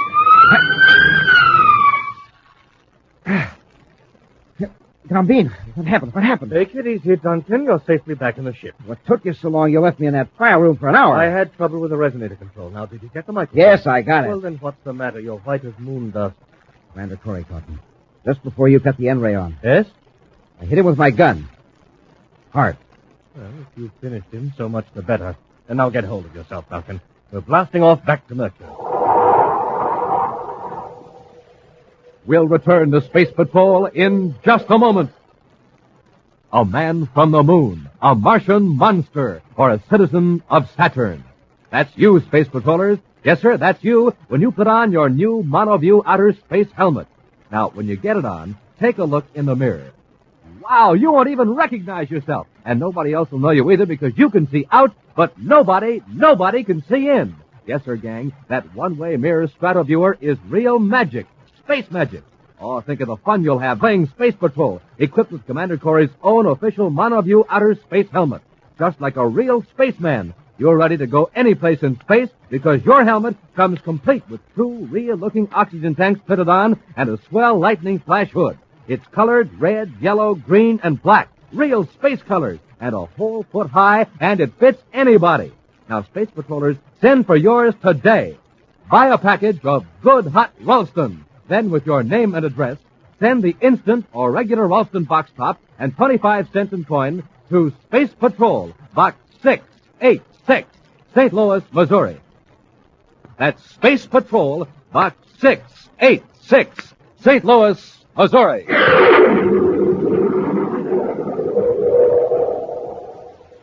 And now, back to our Space Patrol adventure, The Lost Dimension. By means of a mysterious N-ray that instantaneously transports objects through space, Boris Gombeen has stolen 2 million credits from a vault in the Terra Bank.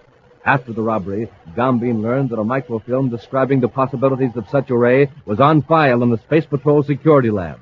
To recover this incriminating evidence, Gombeen used the ray to project his assistant, Mart Duncan, into the security lab. Discovered in a file room by Commander Corry, Duncan dealt Buzz a severe blow with the butt of his gun, and then the thief was whisked out of the lab back to Gombeen's spaceship at the Terra spaceport. Right now, in the file room, Happy has discovered the prone figure of Commander Corry. Commander! Commander! Where are you? Here in the rear file room. Hurry! What happened? The commander's been hurt. Somebody slugged him. We were in the other room, and the commander thought he saw this door swing shut. He went to investigate, and then I heard the sound of a scuffle. Who did it? I don't know. But you must have seen who it was. No other way out of this room. Look, it's right, Major. Where is the guy? Where did he go? He certainly couldn't hide in here. He couldn't have sneaked out the door behind me. If he had, I'd have seen him. Well, I think the commander's coming around. We better get him to the infirmary. Yeah, yes, sir. Right here, Commander. Hap and I are going to take you to the infirmary. No, I'll be all right in a minute. Where did that fellow go? Commander, you're sure there was somebody in here? I ought to be sure. He slugged me with his gun. Oh, I'll be pooping, huh? He's not here now. There's no way he could have escaped. Well, there was no way for that microfilm reel to disappear from the files or for the 2 million credits to vanish from the bank. He's right, Major. Any one of those things occurring by themselves is crazy, but when maybe added together, they mean something. Yeah, but what? Suppose there is a ray that can project objects, even people, through walls, and suppose there was proof of that ray in the files. Would that solve all our puzzles? Well, all except why we'd get a message saying the ray was impossible. Perhaps someone's very anxious for us to think it's impossible. Even to the point of using the ray to remove evidence that it exists. How else could it have been removed? I admit the ray's most unlikely, but it explains all the facts. It gives us something to work with. Well, where do we begin? With this Dr. Farandall? Right. Bobby, gather all the information you can on Farandall. Then you and Happy and I will blast off for Mercury. Out in space, Boris Gombeen has plotted the shortest trajectory between Terra and Mercury. Then, with the problem of astrogation out of the way, he turns to Mart Duncan. I wish we knew for sure whether or not you finished, Commander Corry. What difference would that make? Except to put us in a worse jam with the Space Patrol. No, that would give us a break. See, how that microfilm disappeared would remain a mystery. But if he's alive to describe your escape from the security lab, well, then somebody is sure to investigate Farandall. Well, then why head back to your place on Mercury? Leave Farandall around to blab everything he knows? Besides, the 2 million credits are at Gombeen Knoll. You don't want to leave that fortune there, do you?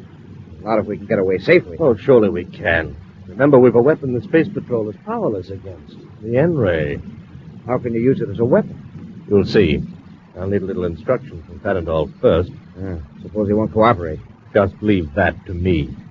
Now, stop worrying. When we get to my place, we'll carry the N-ray machine out of the ship and set it up in my study again.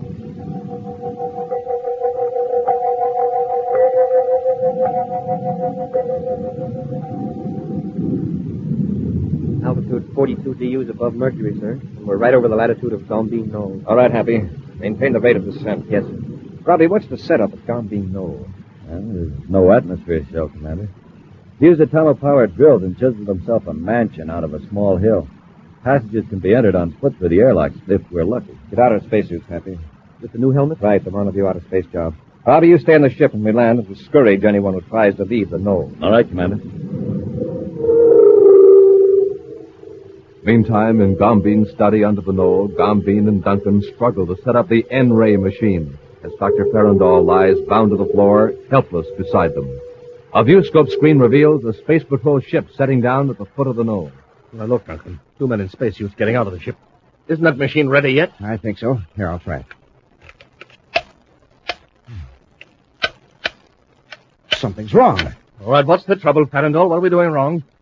You'd better tell us quickly if you know what's good for you. Yeah, you're in the jam with the Space Patrol, too, you know. We're right up to the passage airlock. Now, come on, Farandole. Tell us how to work this ray. What are you going to do with them? We'll lift them up as high as the rail take them and then cut off the power. Shut up, Duncan. Farandole, listen. I'm running this show. All we want is a chance to escape. Tell us how to start the N-ray, and I promise not to...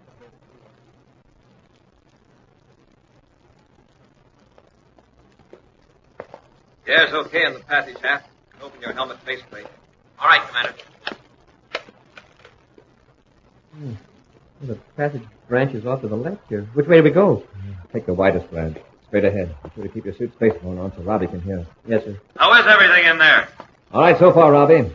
Any sign of anybody from your position? I don't like the looks of it.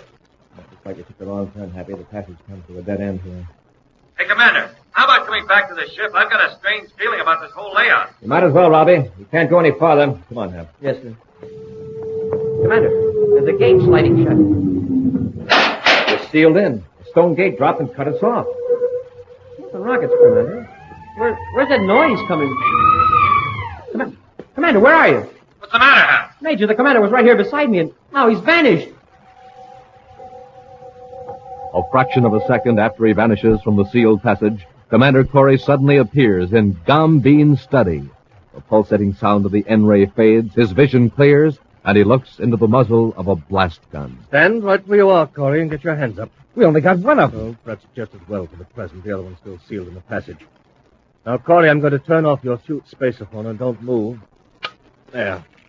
I assume you're Boris Gombean. Yes, that's right. Your pal at the machine there. He's the one who slugged me back at the security lab. It was a pleasure. Enough of these formalities. Duncan, keep Corry covered while I focus the N-ray. What are you going to do? Well, you're going to transfer me to the control compartment of Corry's ship. Yes, that's right, Corry. I'll take care of that pal of yours so fast he won't know what's happening.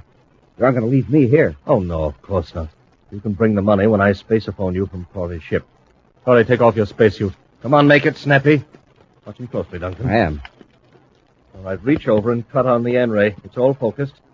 And then cut on the spaceophone. Okay. See you later, Duncan.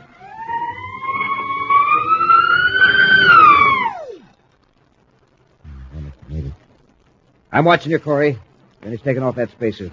Duncan, why don't you quit before you get in any deeper? Yes, Duncan, listen to Shut up, Farandole. Gombean and I are running this.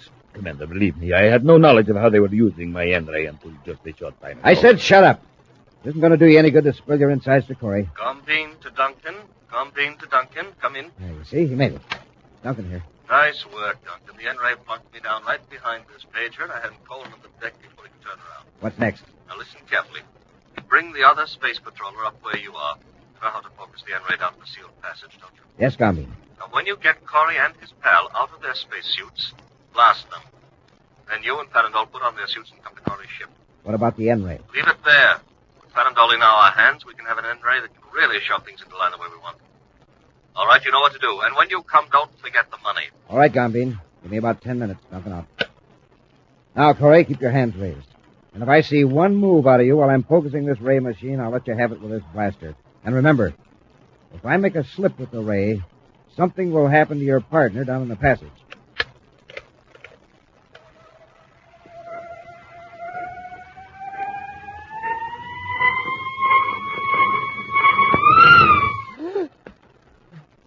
Smoking rockets. Hey, where am I? Gee, Commander, how... Just drop that ray gun, Cadet. Keep your hands up. See what he says. Yes, sir. For all a man who's so nervous, he leaves the vertical rectifier control out of bias on an N-ray. Sure to be triggered. Huh? What's that? Go ahead. Overmodulate the whole hyperspace coordinate synchronizer. Farandole, what's he talking about? What's wrong? I'll show you. Let go of that blaster, Duncan. Hey, nice going, Commander. That ought to hold him a while. We've only started, Happy. We've got to get Gombean. He's in our ship waiting for Duncan and Farandole. What about Major Robertson? Gombean sneaked up behind him on an N-ray. Now listen, Hap. Here's what we'll do. Oh, I'm glad you're coming out of it, Major. You're just about to see something quite spectacular. What are you talking about, Gombean? Duncan is bringing Farandole out to the ship now. He just shoved him out of the passage airlock. Oh, you may stand up if you want to and take a look out the viewport. Just don't try anything. Remember, I have a gun on you. Major, somewhere under that knoll are your pals, and when Duncan and Farandol get aboard, I'm going to blast off, and then you'll have the pleasure of seeing your space patroller buddies blasted with their own ship's space torpedoes. Now, listen, Gumby. You can't do that. Give him a chance. Oh, shut up. Look out there. Duncan's had a little trouble with Farandol. Huh? How can you tell? Well, the one in front has his hands tied behind him, and Duncan is carrying the money. And good, now he's opening the outer hatch.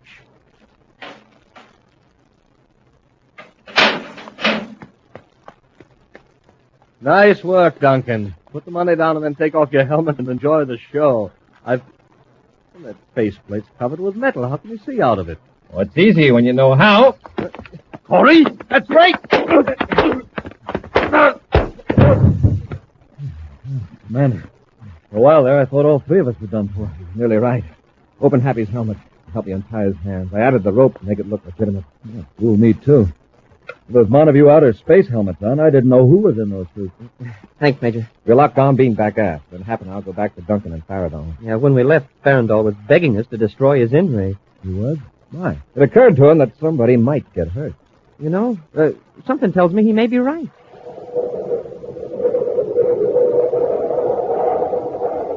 An action preview of next week's exciting Space Patrol adventure in just a moment. Did you hear that, Space Patrollers? Did you hear how the sensational Monoview outer space helmet saved the day today for the Commander, Cadet Happy, and Major Robertson? That's right, Dick. It's the finest piece of equipment ever developed in the Space Patrol laboratories. And that's why I want all you Space Patrollers to have a helmet just like mine. It's a whole foot high. Makes a wonderful disguise because that one-way strataviewer lets you see out, but nobody else can see in. Has 2 full-size oxygen tanks and breathing tubes printed on, and a gleaming lightning flash hood. And here's the biggest surprise of all. You can get this terrific new outer space helmet for just 25 cents in our Ralston box top. Yes, just 25 cents. Now listen carefully. Here's Captain Tufeld to tell you how to get your Monoview outer space helmet. Just buy a box of good hot Ralston. Then, with your name and address, send 25 cents in coin and the instant or regular Ralston box top to Space Patrol, Box 686, St. Louis, Missouri. That's Space Patrol, Box 686, St. Louis, Missouri. And now, a preview of next week's exciting Space Patrol adventure. Buzz and Happy, helpless from the effects of a paralyzer ray, are in a lab ship out beyond the Jupiter orbit. They sure gave us a stiff charge with that ray, Commander. It isn't even beginning to wear off. Yes, every second we have to lie here, Rinker and Fetz are getting farther away. What's that? That equipment over there, Happy. The equipment? But I disconnected it. Rinker must have hooked it up again. When that electrical charge builds up, this whole lab ship will be blown to pieces. Be sure to join us next week for the thrilling story, The Wistful Wizard of Neptune's Moon, when Instant Ralston and Regular Ralston again present Space Patrol! Space Patrol, created by Mike Moser, starring Ed Kemmer as Commander Corry and Lynn Osborne as Cadet Happy, was written by Lou Houston, produced and directed by Larry Robertson, executive producer Mike Dever. Other players were Lawrence Dobkin, Ken Mayer, and Norman Jolly. Dick Tufeld speaking. Now, don't forget to tune in next Saturday and every Saturday when Instant Ralston and Regular Ralston again present Space Patrol! This is Dick Tufeld in Los Angeles, reporting on America's most heavily armed fighter interceptor, the Northrop Air Force Scorpion F-89D. In a moment, we'll hear from the test pilot on this plane, Bob Love, Korean jet ace, with a record of 6 MiGs in 6 weeks. Primary job of the Scorpion is to protect our country from invading aircraft.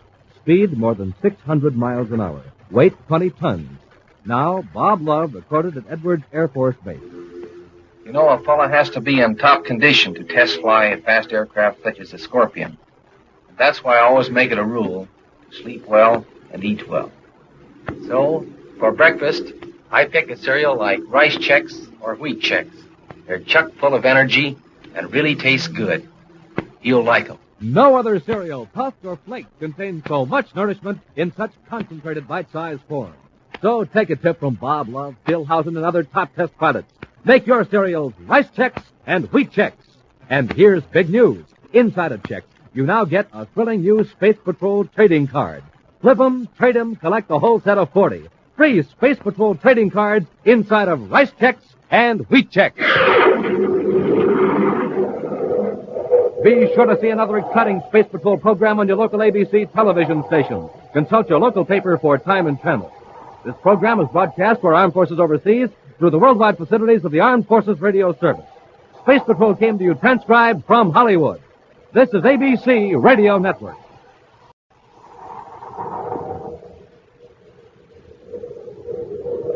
Instant Ralston and regular Ralston, the hot whole wheat cereals in the red and white checkerboard packages, present Space Patrol! High adventure in the wild, vast reaches of space. Missions of daring in the name of interplanetary justice.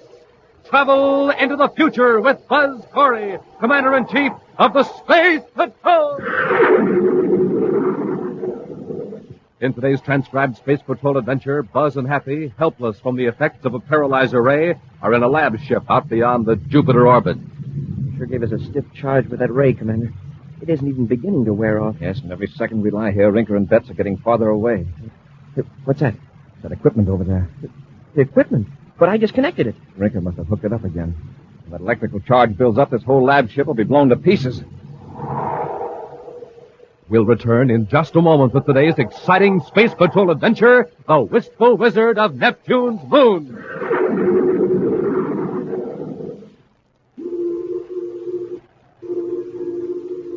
Attention, Space Patrol, prepare for invasion! Prepare for invasion! Hey, stop the whistle, stop the bells, hold everything. That's no invasion. That's a gang of Space Patrollers trying out their new monoview outer space helmets. This is Captain Dick Tufeld, Space Patrollers, right here to tell you all about the new and sensational monoview outer space helmet. The terrific helmet all of you can have for your very own. A whole foot high. It's got a sensational one-way eye plate that you can see out of, but nobody can see you. And when you look out that magic strata viewer, it's just like looking out at another planet. Everything has a strange and weird purple glow. It's built for real Space Patrollers, too. It has 2 full-size, real for sure-looking oxygen tanks and tubes printed on, and a gleaming lightning flash hood. Now, just think of the fun you can have with a monoview outer space helmet of your very own. And here's how to get it. Just buy a box of good hot Ralston.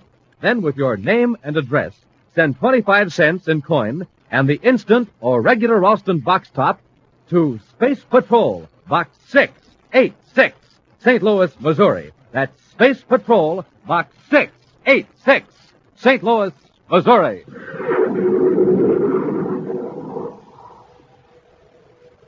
And now, today's Space Patrol adventure, The Wistful Wizard of Neptune's Moon. Commander Corry and Cadet Happy are making a brief tour of inspection of the spaceship emergency repair base on Neptune's second moon. In the routine life of the maintenance crew on this remote base, even an official inspection is regarded as a welcome relief from monotony. Right now, in the small recreation hall, the crew is putting on an informal home talent show in honor of Buzz and Happy. The 2 Space Patrollers are watching with amazement as an amateur magician completes a baffling trick. Hey, this guy is great. What's his name, sir? He was introduced as Wistful Wilbur, the Wizard of Neptune's Moon. He acts as though he didn't know what he was doing, but he's terrific. For my final trick, gentlemen, I'll need a volunteer from the audience. Will one of you men kindly come out here? Anybody. It won't matter because I've never tried this trick before in public. Cadet, would you mind? Me? Go ahead, Happy. Oh, okay, sir. Right up here, Cadet. What do you want me to do? Oh, just lie down on the bench.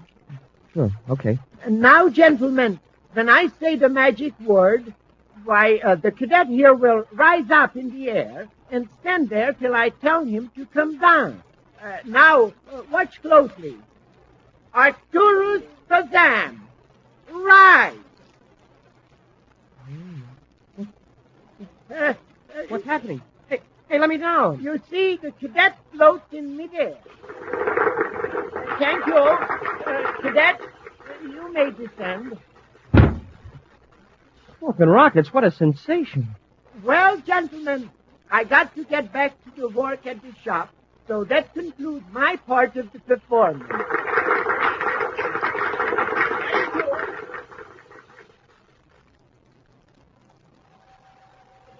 Later that evening, in another part of the repair base on Neptune's second moon, two men wait in a neat, well-equipped shop. Bet you can't be serious about this fellow, Wilbur, what's his name? Crawford. Wilbur Crawford, I tell you, Rinker, he's a wonder. What you've described is impossible. You've been taken in by a few sleight-of-hand tricks and optical illusions. You're just a good amateur magician, nothing more. Rinker, haven't you heard of telekinesis, the control of physical objects by the human mind? Sure, the theory's hundreds of years old, but it's never been proved. Yeah, just the same, there are lots of intelligent scientists who believe it can be done. Well, maybe. But I'll have to see it to believe it. You saw it tonight in the recreation hall. A trick, an illusion. All right, have it your way. But you'll have to admit that Wilbur Crawford would be mighty useful to us if he can move objects without touching. You seriously think he could take that microfilm from Lauren Wilson without Wilson being aware of it? That's right. And without being suspected. Suppose Crawford won't agree to try it. Leave that to me. Wait, now. Let me do the talk. The Wistful Wizard of Neptune's moon.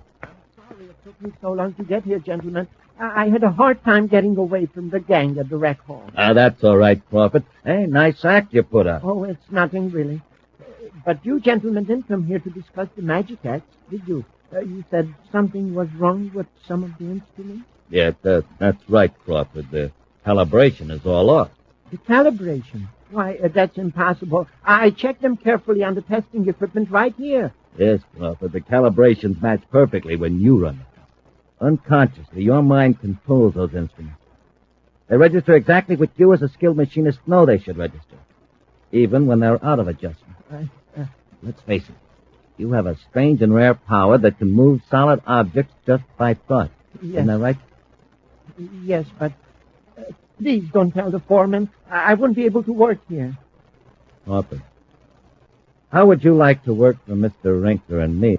You mean you're willing to take a chance on me? Sure. We'll take you to Neptune tonight. You can fly to Terra in style, in a space flight passenger special. That sounds wonderful. Terra. Is that where your headquarters is? No, but we'll meet you there. There's a little side job we'd like to have you do on the way. It's right up your alley. Oh? You see, Mr. Betts and I have been cheated by a man named Wilson, Lauren Wilson. He has something that belongs to us. Why don't you go to the Space Patrol? No, that wouldn't do any good. Wilson's too clever.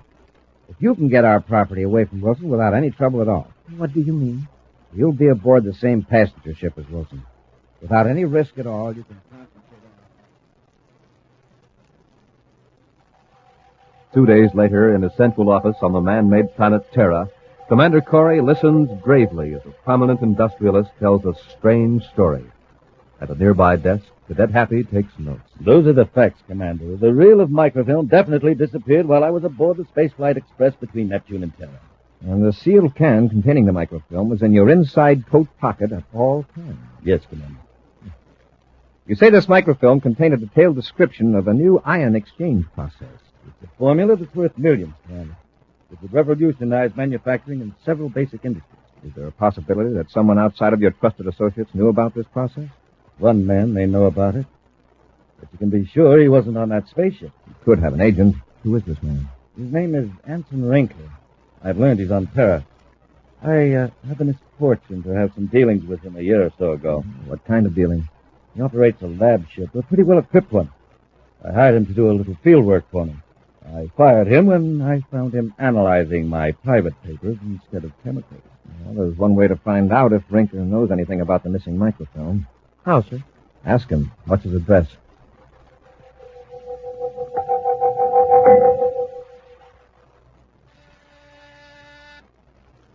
Oh, bet you expecting anyone? No. Maybe it's a client. Maybe you and Crawford better step into the next room. Sure, Mr. Rinker. Leave the door ajar, Betts. If this turns into a business deal, I'd like to have a witness. Sure, Rinker. I get it. Oh, yes, gentlemen? I'm looking for Anson Rinker. That's me. Something wrong? I'd like to ask you a few questions. I'm Commander Corry. Yes, Commander. Come in. Thanks. Come on, Happy. Yes, sir. Rinker, do you know Lauren Wilson? The manufacturer? Yes. Nothing happened to him, I hope. He was robbed. Oh? Surely you don't think that... If you know nothing about the robbery, then you wouldn't object to taking a brainograph test. A brainograph test? Now, see here, I Commander. guarantee that we'll ask you only one question. I'll tell you what it is right now. Do you have any knowledge of the theft of a roll of microfilm belonging to Lauren Wilson? Now, will you come down to headquarters and submit to that one question on the brainograph? Well, this comes as somewhat of a shock, as being suspected of such a crime. I'd like Hear a that, moment to Crawford? think about it. We've got to get Mr. Wrinkle out of this. But if that microfilm is really Mr. Wrinkle's and not Mr. Wilson's, the brainograph will prove it. Don't you see? Wilson and Corry are in a conspiracy. Wilson will use his money and influence to show that he's just the victim instead of the real thief. And you'll be arrested along with poor Mr. Wrinkle. But I didn't do anything wrong. I was only helping Mr. Wrinkle get his own property back. Just try to prove that. Look, we've got to stop Corry. But they're armed. Now, yeah. But I think you could do something about that. Huh, Crawford? You want me to... Right. Now, stop thinking. How about it, Mr. Wrinkle? Are you coming with us? I'll ask my partner. Betts, should I go along? I don't think it'll be necessary, Mr. Wrinkle. Thank you, Betts. I'm staying here, Commander. You had your chance to come willingly, Wrinkle. Keep them both covered, Happy. Yes, sir. Commander, my ray gun's gone. And yours is gone, too, isn't it, Commander? However, Mr. Betts is armed. Get Wrinkle, Hap. Let him have it, Betts. Give me that. Splendid work, Betts. You too, Crawford. You disarm them from clear across the room. Now, come on, let's get to our ship and blast off while Corry and the cadet are unconscious. We'll return to Space Patrol in just a moment. Ready, Captain Cousel? Got your helmet? Helmet set. Eye plate in place? Check. Oxygen tanks full up? Check again, Space Patroller. Then helmets on and let's go. Yes, sir, Space Patrollers. We're off on a trip to the Purple Planet. How do we get there? Just by putting on our Monoview outer space helmets. And, gang, when you put on your own space helmet, you'll be looking out on another world. A weird, strange, purple planet. You can look out, but that magic one-way eye plate won't let anybody else see in. The Monoview outer space helmet is a whole foot high. It fits just anybody, and it's equipped with 2 full-size, honest-to-goodness-looking oxygen tanks printed right on, and a neat lightning flash hood. It comes in real space colors, too. Red, yellow, green, and black. Yes, it's sure terrific, so you better get yours right away. Just buy a box of good hot Ralston. Then with your name and address, send 25 cents in coin and an instant Ralston or regular Ralston box top to Space Patrol, Box 686, St. Louis, Missouri. This offer good only in the USA and may be withdrawn at any time. And now back to our Space Patrol adventure, the Wistful Wizard of Neptune's Moon. Wilbur Crawford, a precision machinist, possesses the rare power of controlling the movement of objects by sheer thought. Through trickery, Crawford has been persuaded to use this strange talent to steal a microfilm description of a valuable chemical process from Lauren Wilson, a prominent industrialist. When Wilson's suspicions led Commander Corry and Cadet Happy to the apartment of Anson Rinker, chief conspirator in the theft plot, the gullible Crawford was induced to disarm Buzz and Happy by means of his weird control over matter. Then Rinker's partner Betts drew a ray gun, rendered the Space Patrollers unconscious, and the 3 men escaped.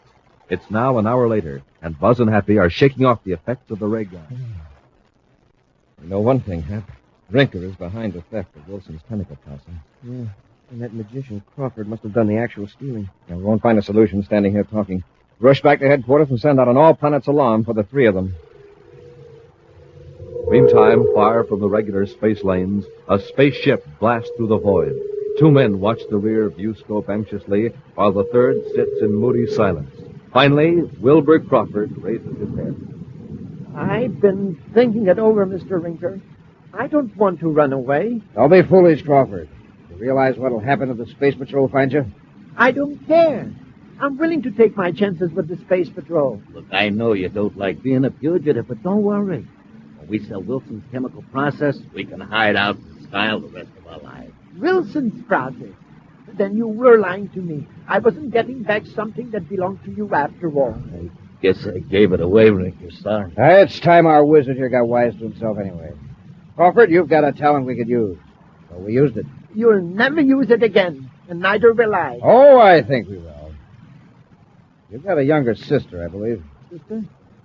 I don't know what you're talking about. Your sister Verna, a math teacher at Lowell City High School on Mars. Lovely girl. Plans to get married next summer, I understand. What's my sister got to do with this? Nothing.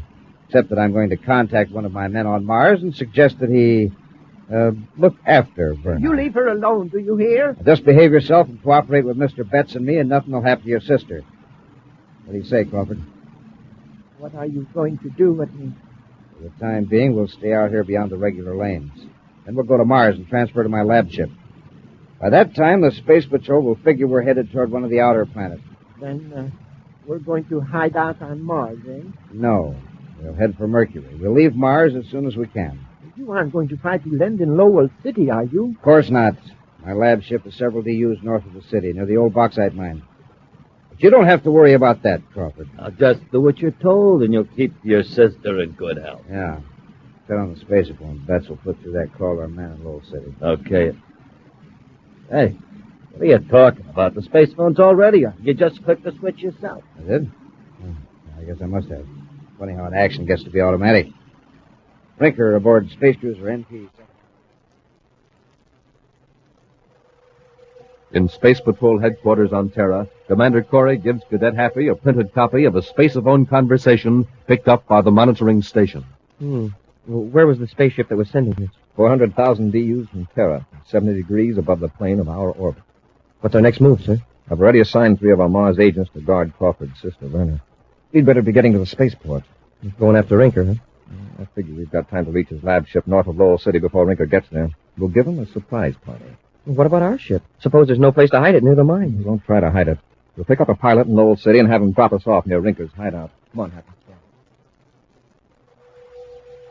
The Martian sun is low on the horizon when a private cruiser blasts into the thin atmosphere and heads for a gouged and furrowed area north of Lowell City.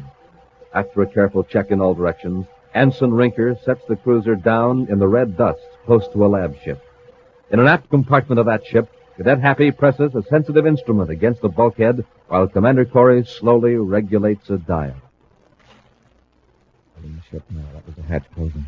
When do we jump in? I want to find out for sure whose side Crawford is on. We're blasting off.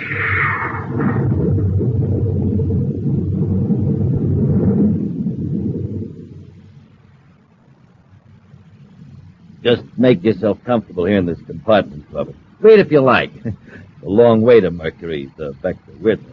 Why can't I go up to the control compartment? Because Mr. Rinker thinks you'll be better off back here where you can't see the instrument. That's something wrong with you? Plenty. Then let's get back to the control. Well, the ship's okay. It's on automatic. But the Space Patrol's onto us. Huh? I just got a spaceophone message from a man who was to pick up Crawford's sister. Betts, the Space Patrol is guarding her. Our man was almost captured. I don't get it. How'd they find out where we were going to? Unless Wonder Boy here. Sure, he turned our spaceophone transmitter on when we were in the other ship. I might have known it. Crawford, I ought to... You better not bet. The Space Patrol knows everything now. You don't have a chance. I'm not giving up that easy. They don't know everything. They'll be looking for the lab ship. Now, what if... Hold it, Huh? Don't let Crawford know what we're going to do. With that remote control mind of his, there's no telling what he can do. Yeah, you're right.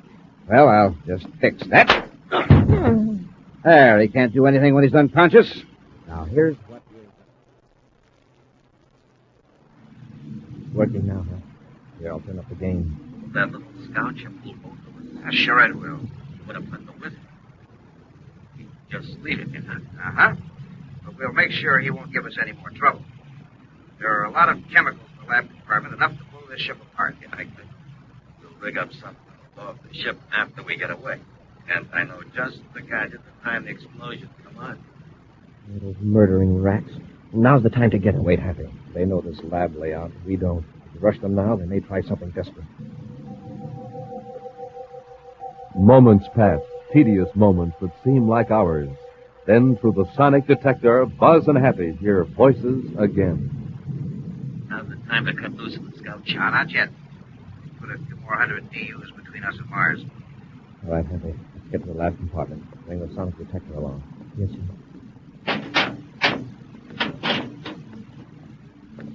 In here. Shut the door. Is this what they're going to blow the ship up with? What they plan to use. This device here builds up an electrical charge very gradually, and at a steady rate. When it reaches a certain intensity, the charge is released into these chemicals. Wow. Sort of a time bomb. Exactly. Pull that switch, Happy. Yes, sir.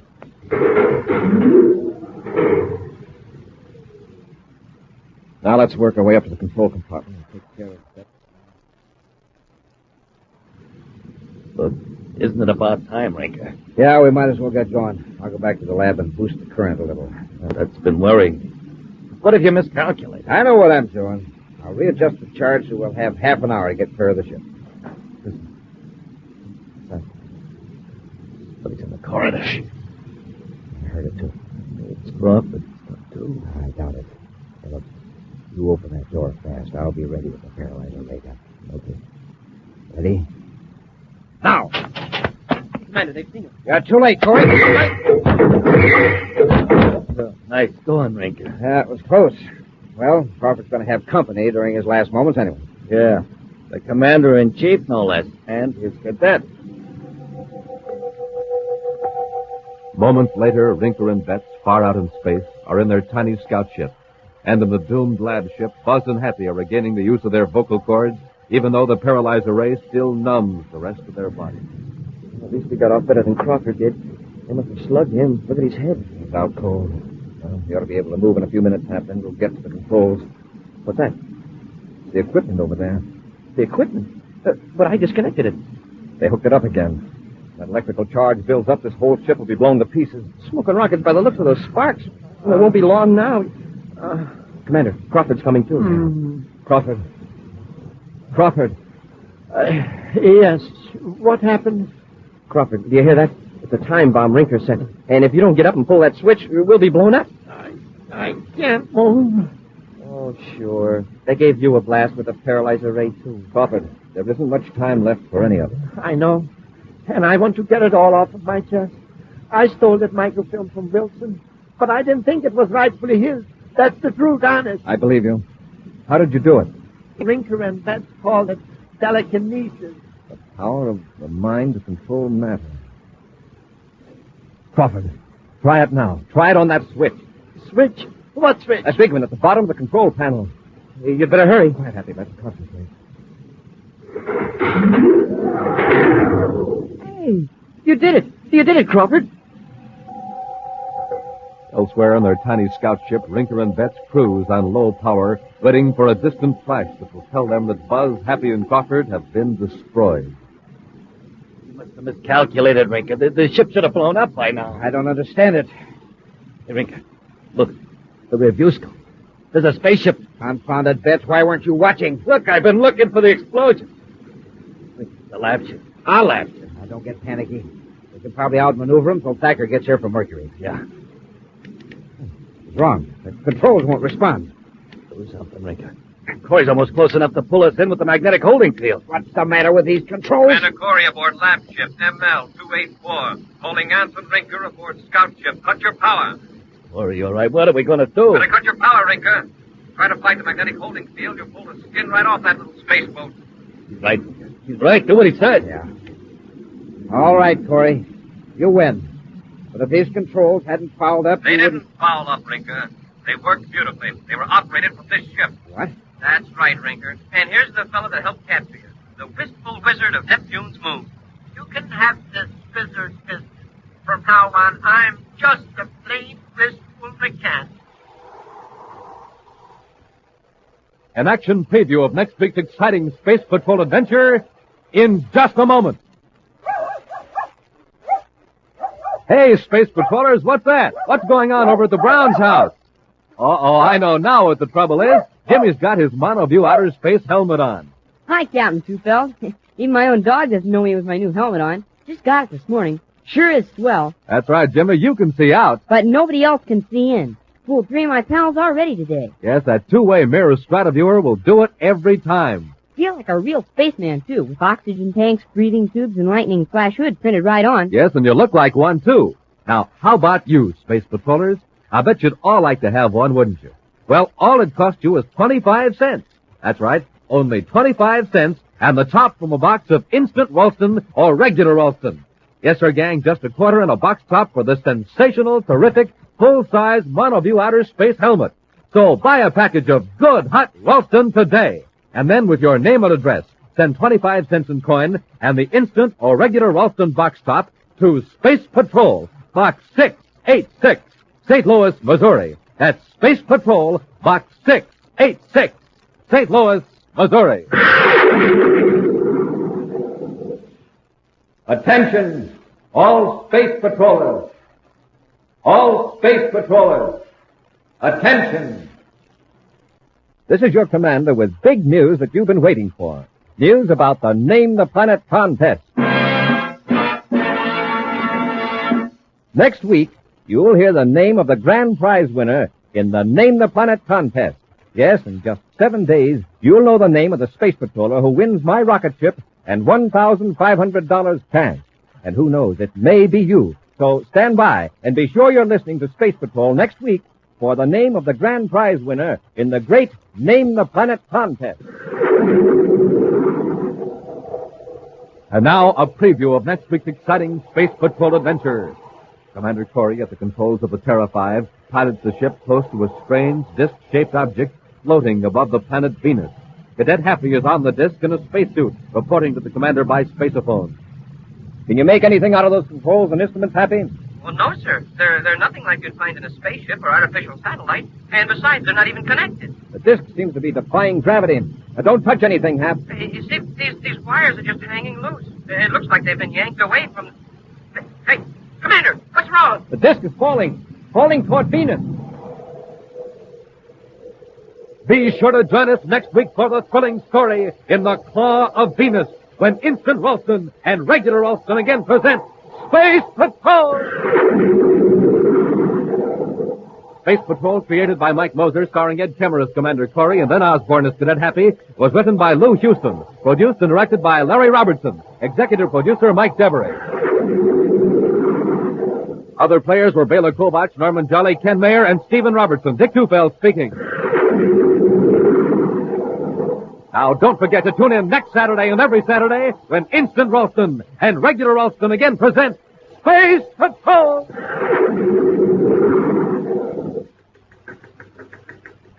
This is Dick Tufeld in Los Angeles reporting on the first airplane with swept-back wings used in the U.S. Air Force, North American's F-86 Sabre jet fighter. In a moment, we'll hear from George Welch, the famous test pilot on the Sabre jet. The Sabre is 37 feet long, weight 8 tons. Wings are swept back at a 35-degree angle. Top speed more than 650 miles per hour. Now, George Welch recorded at Edwards Air Force Base. I was lucky enough to fly the F-86 Sabre jet for the first time. The first time up, or the 50th, every flight is important. That's why I have to keep in top shape. I like to eat good food with lots of energy in it. Rice Chex and Wheat Chex meet that test, and they taste exactly right. I think you'll like them, too. No other cereal, puffed or flaked, contains so much nourishment in such concentrated bite-sized form. So take a tip from George Welch, Joe Lynch, and other top test pilots. Make your cereals Rice Chex and Wheat Chex. And here's big news. Inside of Chex, you now get a thrilling new Space Patrol trading card. Flip 'em, collect the entire set of 40. Free Space Patrol trading cards inside of Rice Chex and Wheat Chex. Be sure to see another exciting Space Patrol story on your local ABC television station. Consult your local paper for time and channel. This program is broadcast for Armed Forces overseas through the worldwide facilities of the Armed Forces Radio Service. Space Patrol came to you transcribed from Hollywood. This is ABC Radio Network. Instant Ralston and Regular Ralston, the hot whole wheat cereals in the red and white checkerboard packages, present Space Patrol! High adventure in the wild, vast reaches of space. Missions of daring in the name of interplanetary justice. Travel into the future with Buzz Corry, Commander-in-Chief of the Space Patrol! In today's transcribed Space Patrol adventure, Commander Corry, at the controls of the Terra 5, pilots the ship close to a strange, disc-shaped object floating above the planet Venus. Cadet Happy is on the disk in a spacesuit, reporting to the commander by spaceophone. Can you make anything out of those instruments and controls, Happy? No, sir, they're nothing like you'd find in a spaceship or artificial satellite. And besides, they're not even connected. The disk seems to be defying gravity. Don't touch anything, Hap. These wires are just hanging loose. Looks like they've been yanked away from the... Hey, Commander, what's wrong? The disk is falling. Falling toward Venus. We'll return in just a moment with today's exciting Space Patrol adventure in the Claw of Venus. Hi, Space Patrollers. Captain Dick Tufeld here. Got a riddle for you this morning. You ready? Here goes. What can you see out of, but nobody can see in? The answer? Easy.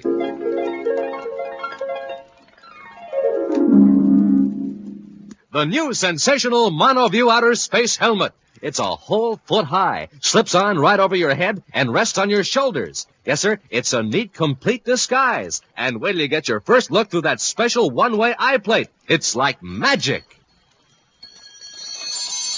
You're whisked right out of this world into a strange, purple, glowing planet. You see everything clear as day, but tinted with a weird purple glow. And what's more, the Monoview Outer Space Helmet has a gleaming red and jet black lightning flash hood. And swell, real-looking oxygen tanks and breathing tubes printed right on. But best of all, this helmet is yours for only 25 cents and a box top.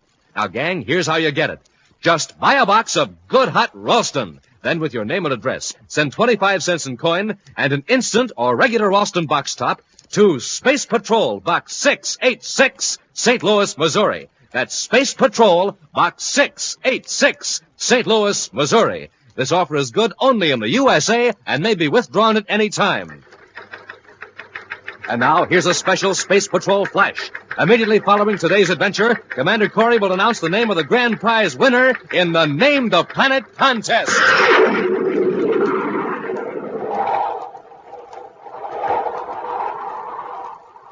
And now, today's Space Patrol adventure in the Claw of Venus. Commander Corry's space battlecruiser, the Terra 5, skims low over the mountains of the planet Venus. Controlled by Cadet Happy, sensitive infrared beams reach through the heavy, dark mist to feel the shapes of the craggy peaks below. Toward the east, eerie blue flashes of lightning signal the approach of a storm. With his eyes on the viewscope screens and a bank of instruments, Buzz Corry threads the needle-nosed ship through its hazardous course.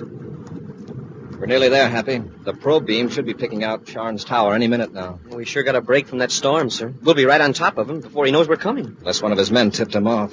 Even if they did, he wouldn't have time to dispose of the stolen Zolanite. I hope not. But to prove our case, we've got to find more than 5 pounds of Zolanite on Sharn's premises. 5 pounds? Well, 100 pounds were stolen from Saturn. I know, but Zolanite is so rare that the government knows the location of every bit of it. Not counting the stolen supply, of course. Well, then Sharn has 5 pounds of it legitimately. That's right. Well, Commander, isn't that a tower up there ahead on the side of the mountain? That's it, Hap. After we land, we'll not lose any time getting out of the ship. If Sharn does have the Zolanite, we're in for trouble.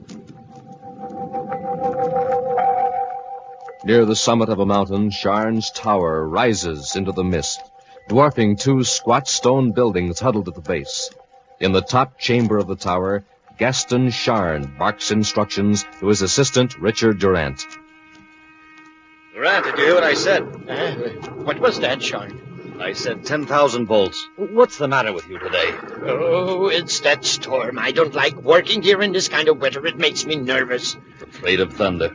I thought you were supposed to be a scientist. It's not the thunder, it's the lightning. And here we are in this tower with all this apparatus. 10,000 volts, Mr. Durant, if you please. All right. 9250, 9500, 9800. Look out! It's too much. I warned you, the circuit's overloaded. Well, put in a heavier coil. What's that? It's a spaceship. It's landing. I told you we'd get into trouble. How do you know we're in trouble? Look, it's a space patrol ship. The Zolanite. We'll have to hide it. How can we hide it? It's already inside an Endurium shield welded to an Endurium platform. But, Sharn, what'll we do? Go down and meet them. Keep them out of the tower if possible, and try to keep that guilty look off your face. They probably aren't looking for Zolanite anyway. But what if they are? I know my rights, Durant. You just keep your mouth shut and let me do the talking. Hurrying down to the living quarters in one of the low buildings adjoining the tower, Gaston Charn hastily spreads several technical books on a table and then settles himself in a chair in an attitude of leisurely concentration. A moment later, Durant greets Buzz and Happy and leads them into the study. Well, gentlemen, this is a welcome break in a monotonous day. Sit down, won't you? No, thanks. Your name is Sean, isn't it? Yes. And, you must be Commander Corry by your insignia. Yes. I'll get right to the point, Sean. I have a warrant from the Venus Justice Department authorizing a complete search of your premises. I'm afraid I don't understand, Commander. A search? What for? Sean, 100 pounds of zolanite was stolen from the government freight depot at Saturn City. 100 pounds? Well, I didn't know there was that much zolanite in the universe. How much do you have here? Oh, about 5 pounds. Happy, hand me the zolanite detector. Yes, sir. Here you are. Now, let's see what we can pick up.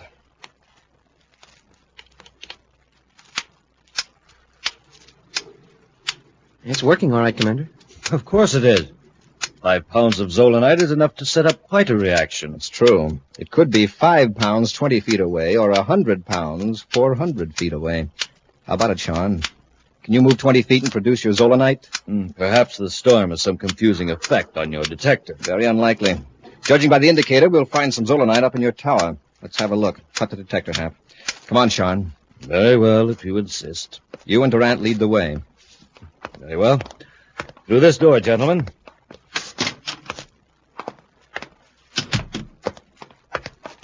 This corridor leads to the tower. Look out! Smoking rockets!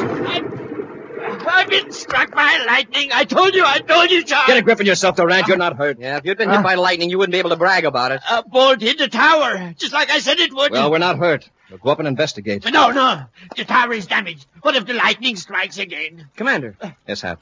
That flash must have put the zolanite detector out of commission. See, it isn't picking up a thing. That's strange. You didn't get a shock or a burn, did you? No, sir. We better not risk the elevator after that bolt. We'll use the stairs. I'll go first. Happy, watch Durant and Sean.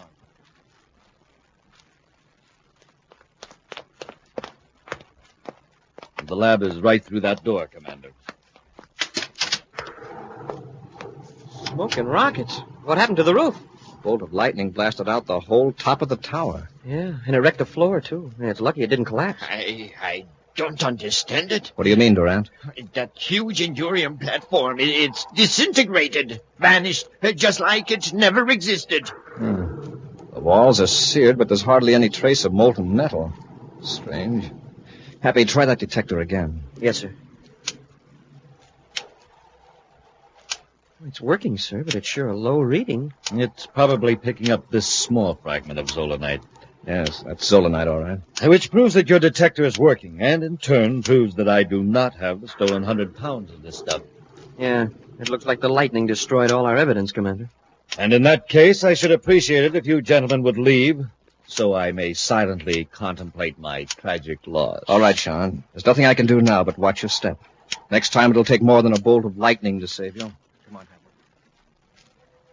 Returning to their ship, Buzz and Happy head back to Venus City. Doggone it, sir. That storm couldn't have done Sharn a bigger favor if it had it made to order. Base Control, Venus City calling all spaceborne traffic using approach lane 3, level 7. Emergency warning. An unidentified object has been reported hovering at a distance of 17 DUs over Venus. Ships approaching in lane 3, level 7, use caution. This disc-shaped object last reported hovering over the following position. Get this, Happy. Yes, sir. Latitude 15 degrees, 23 minutes north. Longitude 97 degrees, 2 minutes, 15 seconds east. Altitude 17 DUs. Space Control, Venus City out. I wonder what it is, Commander. Whatever it is, it should be removed. Have you checked its location on the chart, Hap? I'll have it in a second, sir. It's just about here. Oh, that's right near us. Yes, sir. Turn on the space phone, Hap. Right.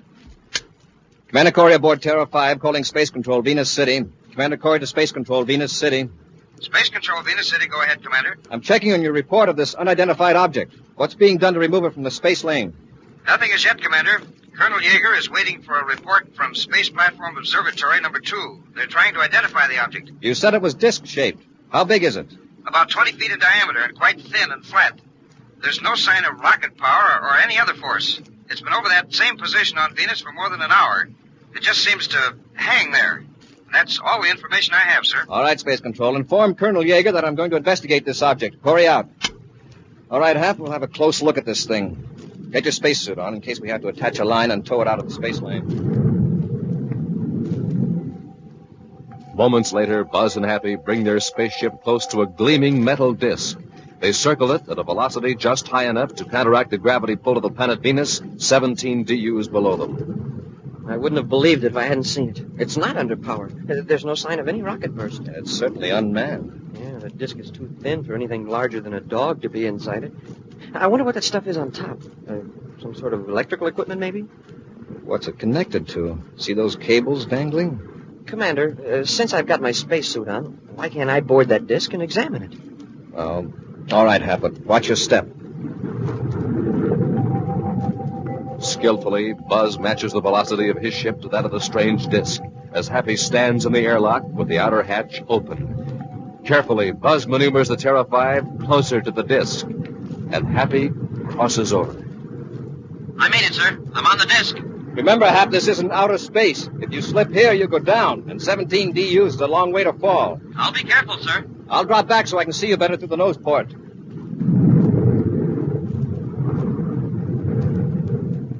Can you make anything out of it, Hap?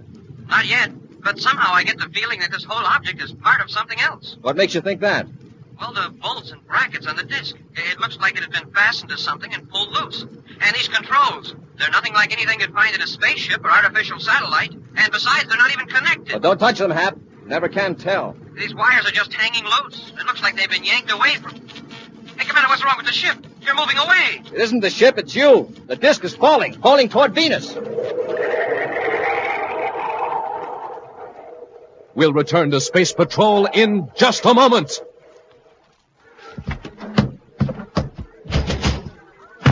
Hi, Space Patrollers. Captain Tufeld again. Right now, I'm in the mail room at Space Patrol headquarters. You hear that? That's our stamping machine pounding away like mad. Just listen to those packages going down that mail chute. Man, oh man, it seems like just about every space patroller in the universe wants one of those terrific monoview outer space helmets. There are hundreds, no, thousands of orders coming in. Say, how about you? Have you sent for your helmet yet? The one and only outer space helmet you can see out of, but nobody can see in. The wonderful helmet with honest-to-goodness looking oxygen tanks and breathing tubes printed right on it. The sensational helmet with the gleaming lightning flash hood and specially constructed outer space ear plates. The helmet that's just like the one Commander Corry wears. Now, to get one, just buy a box of good hot Ralston. Then, with your name and address, send 25 cents and an instant or regular Ralston box top to Space Patrol, Box 686, St. Louis, Missouri. That's Space Patrol, Box 686, St. Louis, Missouri. Now, Space Patrollers, if you've already sent away for your monoview outer space helmet, you may have to wait a few extra days. You see, we've been getting so many orders, the Space Patrol mailroom is swamped and working overtime to get them out. So you better hurry now, because this offer soon ends. Send for yours today. And remember, stand by, Space Patrollers, for the name of the grand prize winner in the Name the Planet contest in just a few minutes. And now, back to our Space Patrol adventure in the Claw of Venus. Returning from the remote mountain laboratory of Gaston Shane, who's suspected of stealing a supply of rare, valuable minerals, zolanite, Buzz and Happy rose high above the surface of Venus to investigate a strange disc-shaped object that unaccountably remains suspended over one position on Venus. Donning his spacesuit, Happy stepped from the airlock of the Terra 5 onto the disk to examine it. He touched a dangling piece of wire. There was a flash, and the disk sharply responded to gravity, falling toward Venus, carrying Happy with it. As Commander Corry hastily maneuvers the spaceship, Happy drops away with rapidly increasing velocity. Happy, can you hear me? Yes, Commander. I'm going to try to get you off that disk before you fall into the Venus atmosphere.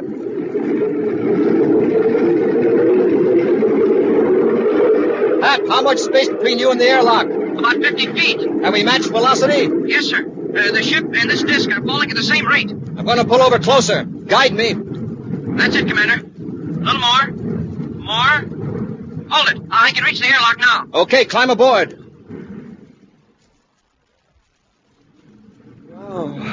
We're going to have to pull out of this trajectory, and I'm going to try to take the disk with us. Apply magnetic holding field. Yes, sir. It's in the field, sir.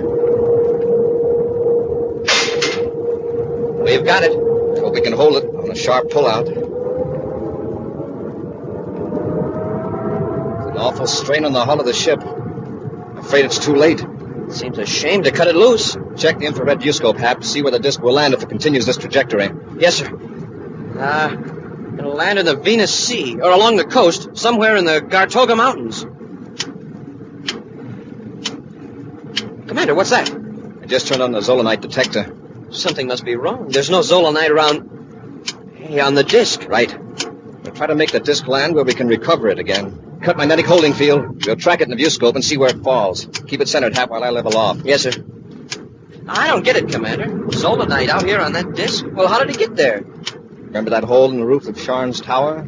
Yeah, the lightning. Wouldn't you say that hole was the same size and shape as the disc? Why, yes. Then that disc was in Sharn's tower. It's the Endurium platform Durant said was disintegrated. Oh, that's why we didn't see any molten metal. The whole platform shot up through the roof. But, well, what made it stay suspended 17 DUs above Venus? The tremendous voltage in that bolt of lightning produced some peculiar effect on the Zolanite. And it nullified gravity. It's the only explanation. It maintained the momentum of Venus's rotation on its axis, but soared upward till it reached a point of equilibrium. A new force. Wow. Think what that'll mean to space travel. Hey, we've got to recover that disk and have some experts check it. Yes, but first I want two particular experts to check it.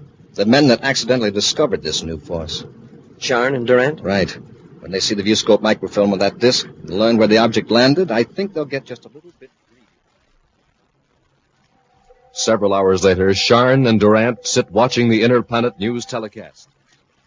The strange disc-shaped object that has been hovering over Venus has crashed. Turn that up, Durant. Yes, sure. The pilot of a space patrol ship sent to investigate the gravity-defying disc reports that the object suddenly descended toward Venus, landing on the coast of the Venus Sea in the Gartoga Mountain region. Because of the difficulty of recovering the object, the space patrol will delay further investigation for several days, pending the arrival of a team of experts from Saturn. Now, here is a portion of viewscope microfilm taken from the space patrol ship sent to investigate the disk. Look, Durant. You recognize it? It's the Endurium platform from the lab. This is the mysterious object that now lies in the area known as the Claw of Venus. And now, items from the universe of sports. Cut it Today off. in Mercury Stadium. We've got to act quickly, Durant. What do you mean? We've got to get to the Claw of Venus and recover the Zolanite before those space patrol scientists get there. But sure. Don't argue. You realize we're the only ones in the universe who know that Zolanite can neutralize gravity? I don't like it. It's dangerous. Don't be a fool. We can control high voltages. Quick now. Get some cutting tools. Then we'll blast off for the Claw of Venus. Miles away, where huge breakers of the Venus Sea batter at the bluffs, a gleaming disk of Endurium lies embedded in shattered rocks on the shore. In a small cave nearby, two men in space patrol uniforms wait patiently. Think they'll fall for it, Commander? I think they will, Happy. Not only to get the Zolanite back, but to protect themselves. Sharn knows that if we find the Zolanite, we can prove this Endurium platform came from his lab. I hope they come pretty quick. Tide's coming in. In a few hours, this will all be underwater, including the disk. Yeah. Hey, Commander, you hear that? It's a ship. Coming in for a landing on top of the bluff. Must be Sharn. From their vantage point in the cave, Buzz and Happy watch Sharn and Durant make their way down the steep cliff and start to work. What did we lug that electro-welder down here for? When we get the Zolanite out of the container, I want to seal things up a little, just to confuse the experts. Well, I'm in favor of getting the Zolanite and heading back to the ship. The experts will know this disk has been tempered, but just from the marks of the atomo torch. They might think the metal was fused by air friction in the fall. After all, it dropped 17 DU. All right, Sharn, Durant, drop those tools. Corry! Happy, take Sharn's blast gun. Yes, sir. And give me that atomo torch, too, Sharn. Why, of course. Here! Why, you... Slug them, Durant. Sharn, let go of that torch! Come on, Durant. Run for the cliff. We gone this far. Let's finish them They're off. still conscious. Corey's got his ray gun. Come on, keep behind the rocks and run for the cliff. Halt! Stop where you are! Halt! We're safe. Up the cliff to the ship. You've still got your blast gun. We can pick them off, then get the Zolanite. Why use a blast gun on Corey and the cadet when we can get the same results another way? Halt! When we're past that first ledge, we'll blast the cliff with the gun. That'll leave Corey with a perpendicular wall to climb. Hurry, lads.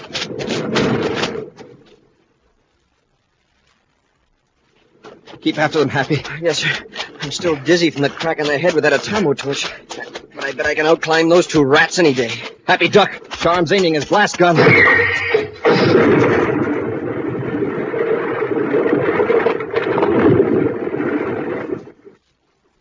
Corry, let me see you get out of that. Smoking rockets, Commander. Look what he did. He blasted that overhanging rock. And there's no handhold, no foothold. Just a sheer cliff. And there they go, the rats. Commander, what are we going to do? The tide's coming in. We can't scale the cliff, that's certain. In a few minutes, the waves will be smashing us back against the cliff. We don't have a chance. Wait, I think we do. A long chance, but it's worth a try. Come on, let's get to the disc. To the disc? Yes. Do you remember what you touched up there when the disc started to fall? Well, yes, sir, that broken wire dangling from the panel. I accidentally brushed it against the Endurium, and there was a flash, and I felt like I was going down in a fast elevator. Apparently, you discharged electricity that was stored in the Zolanite circuit. A charge that made the Zolanite resist gravity. Now, if we could restore that charge, perhaps the disc would rise again. But, Commander, what can we charge it with? There's an electro-welder Sharn left behind. That generates considerable current. As much as a bolt of lightning? No, but perhaps we don't need that much. Well, it's worth a try. It'll mean taking the electro-welder apart with the atomo torch and rewiring it to the connections on the disc. Let's get to work. Swiftly, Buzz and Happy work with the tools. Then, as the surf begins to surge around them, Buzz makes a final connection and they stand in the center of the Endurium disc. All right, Happy. Take it easy. Start the electro-well generator. Very low at first.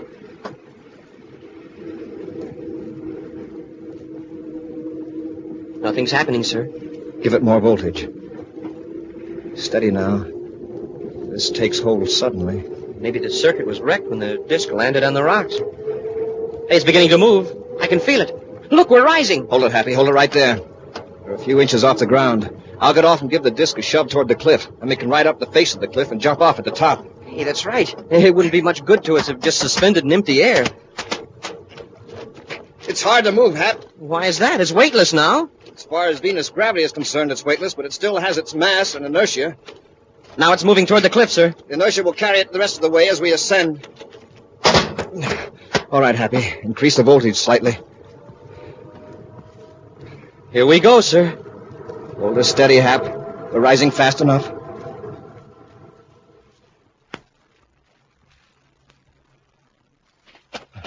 Well, we made it. Yes. I wonder if Corry's got his feet wet by now. Let's walk down to the edge of the cliff a ways. We can't tell from here. All right. After all, we should shout goodbye before we blast off. Why shout? We're right here. No. Let's get him, Hap. It'll be a pleasure.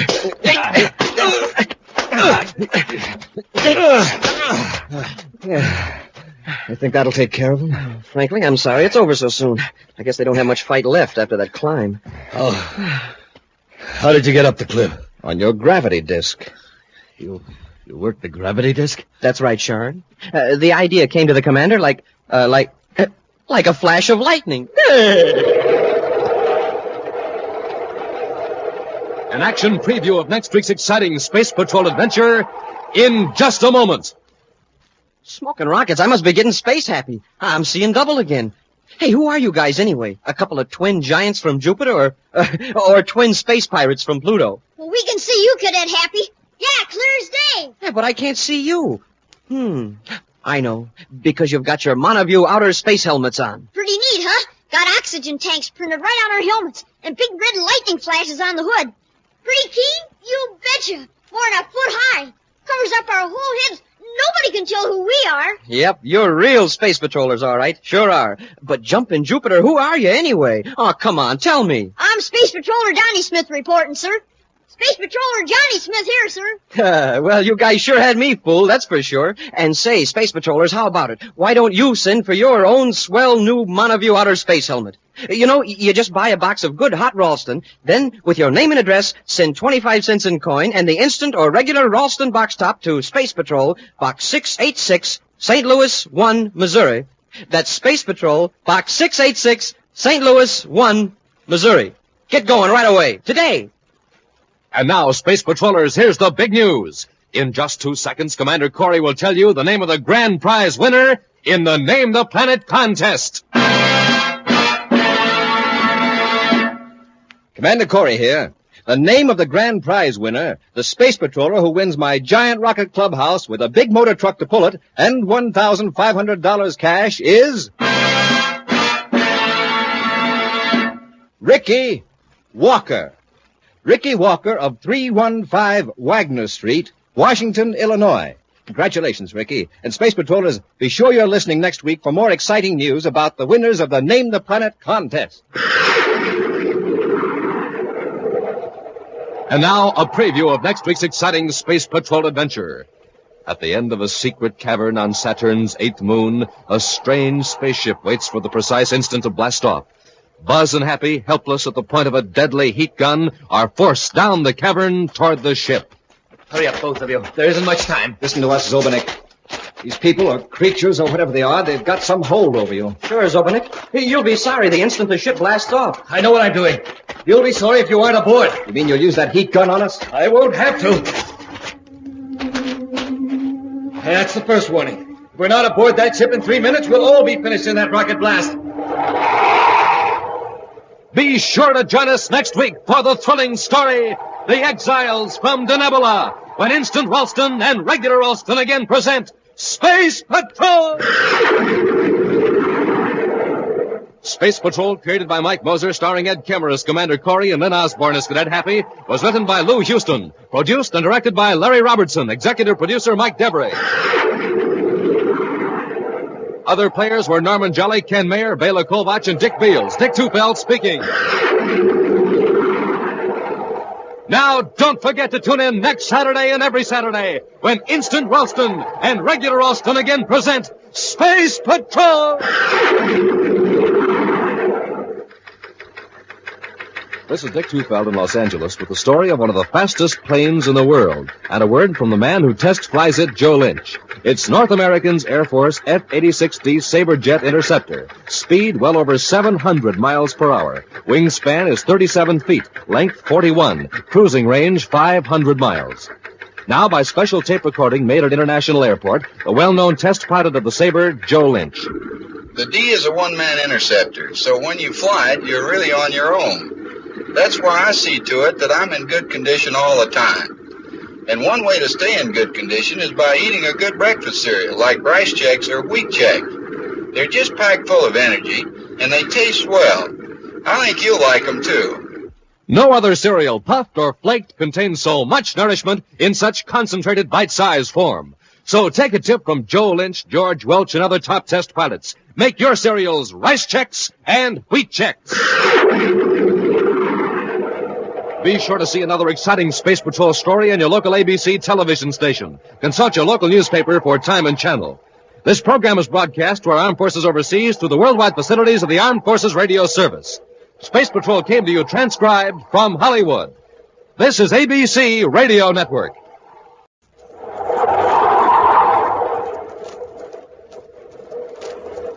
Instant Ralston and Regular Ralston, the hot whole wheat cereals in the red and white checkerboard packages present Space Patrol!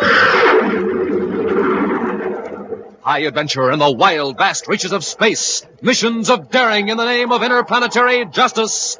Travel into the future with Buzz Corry, Commander-in-Chief of the Space Patrol!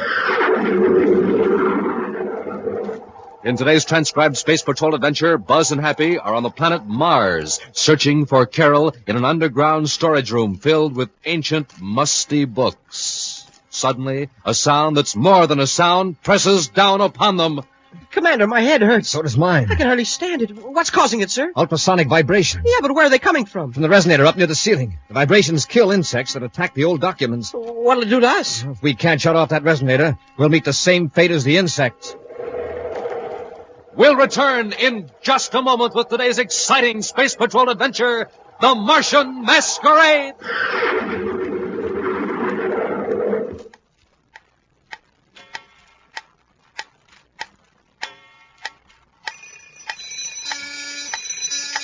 Time's up, Space Patrollers. This is the last call for the terrific MonoView Outer Space Helmet.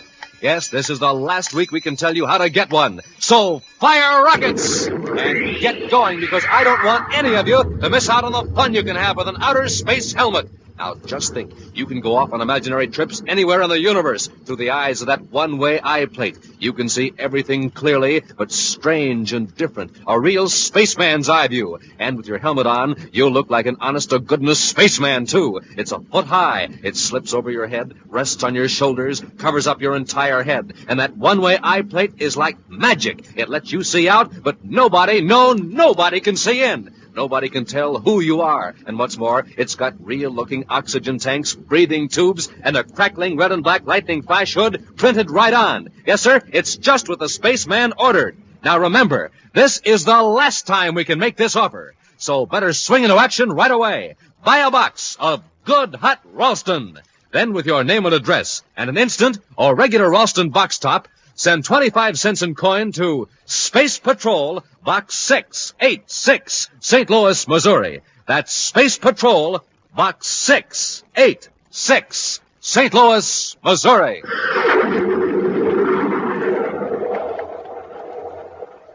And now, today's Space Patrol adventure, the Martian Masquerade. In Commander Corry's central office at Space Patrol headquarters on the man-made planet Terra, Cadet Happy is attempting to explain a sudden change of plans to Carol Carlisle, daughter of the Secretary General of the United Planets. Well, that's about all I know, Carol, honest. But I don't understand. Oh, here's the commander. He'll explain it. Explain what? Hello, Carol. Good morning, Buzz. Hap's been trying to tell me that we aren't going to Jupiter. He's right. Oh, no. I've been trying to reach you all morning. Something came up at the last minute. Happy and I have to blast off for Venus right away. But why, Buzz? I'm to meet Captain Hallcroft there and pick up some designs for a new secret weapon. Bring them both back to Terra. Oh, I see. Well, I guess I bought a lot of new things for nothing. No trip to Jupiter. Well, you'll make the trip all right. I've arranged passage for you in the Solar Queen. Happy and I'll join you in a couple of days after we get Captain Hallcroft safely back to Terra. Meanwhile, on Venus, in a shabby room at the Venus Plaza, Zyla Kermody sits dejectedly before a dressing table, gazing at her reflection in a mirror. As the door opens quickly behind her, she turns to greet her husband, Earl Kermody. Well, where have you been? Where have I been? Wait till you hear it. I'm waiting. I've been waiting in this rat trap all day and without a thing to eat. All right, don't jump down my throat, Zyla. Give me a chance to tell you the news. Look, Earl, all the news I want from you is when do we get back to Mars? That's what I want to tell you. Look at these. Spaceship tickets. Well, I won't even ask where you swiped them. Wait a minute, I didn't steal them. They were given to me by a fellow who wants a certain job done. Yeah? Yeah, and if we pull it off right, there's 20,000 credits in it for us. Maybe more. What kind of a job? All we gotta do is go over to Venus City Space Hotel and remove some documents from one of the guests. Some plans of some kind for a secret weapon. They're in a plastic case just like this one. Who's got the documents? Captain Hallcroft. I got his number and everything. Captain Hallcroft? Yeah, he's a Space Patrol courier. Well, are you out of your mind? That's all we need to get into a jam with the Space Patrol. Zyla, honey, let me finish. There's no danger at all. That is, if you help. I don't want any part of this. Wait a minute. Let me show you something. Here, look at this picture. Why, it's one of my Hey, it's not me. Don't you know who this is? It's Carol Carlisle, the Secretary General's daughter. I always said you looked like her. You really think so? Sure. A lot of people think so. Well, of course she wears her hair different, but I could fix mine. Of course you could, honey. Now look, all you gotta do is get Captain Hallcroft out of his room for a couple of minutes. Then I go in and get the documents. You mean I pass myself off as Carol Carlisle? You are crazy. I tell you, there's no risk at all. How do I get into the Venus City Space Hotel in the first place? Sneak through the freight chute? No. Look, I've taken a room across the hall from Hallcroft. As far as the hotel staff is concerned, you're Mrs. Donahue. Where'd you get the money for the room? From the same guy who gave me the spaceship tickets. Oh, who's that? Now, he's a guy working with our old pal, the Martian book dealer. Scavlin? Well, Scavlin's just a go-between. But we're to take the documents to his shop in Lowell City on Mars. That's where we'll collect the 20,000 credits. 20,000? And all you have to do is play Carol Carlisle for 10 minutes. You don't think this captain would leave his precious documents unguarded for anybody but the Secretary General's daughter, is that it? He might. But if we hold an ace, why not play it and be sure? Now, here's the way to work. Elsewhere, in a room on the 28th floor of the Venus City Space Hotel, young Captain Hallcroft tries to read a technical journal. But his eyes keep wandering to the ray gun handy on the table beside him and to the drawer containing a case of valuable documents.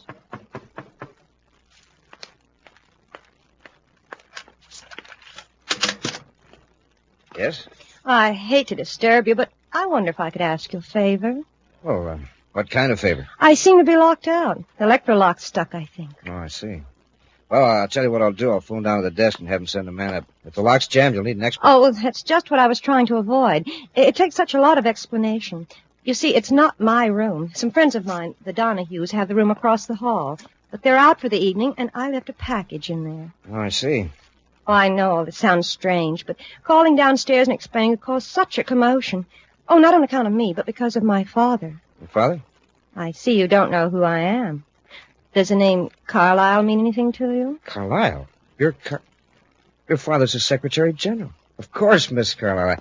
I recognize you now from your pictures. Well, you can imagine what would happen if the hotel staff found out I was here. There'd be such a fuss. I was hoping I could just pick up my father's present from the room and leave quietly. Sure, I understand. Well, it's the room just across the hall, you say? Just one door down. I'd be so grateful. It'd only take a minute. Why, sure, Miss Carlyle. It'll be a pleasure.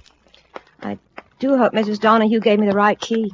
Luckily, I saw them in the hotel dining room. Well, if it was the right key, it should work. Yeah, we'll try it. There you are, Miss Carlyle. Oh, now why did I have all that trouble? Oh, thank you so much, Captain. No, not at all. Well, if you excuse me, I'll have... just one more favor, if you don't mind. If you'll wait here just a minute, I'll give you the key and you can leave it with the clerk later. I'll only be a minute. All right, Miss Carlyle. Oh, now, where is that package? Oh, she said in the bureau drawer. Oh, now, isn't that provoking? Captain, I'm awfully sorry, but could you come in, please? Well, what seems to be the matter? Oh, this drawer's stuck. I can't budge it. Would you try? All right, Miss Carlyle. A few moments later, Captain Halcroft returns to his room. His ray gun is still on the table, and a quick check shows the document case is still in the drawer. With a sigh of relief, the captain returns to his book. An hour later, there's another knock at the door.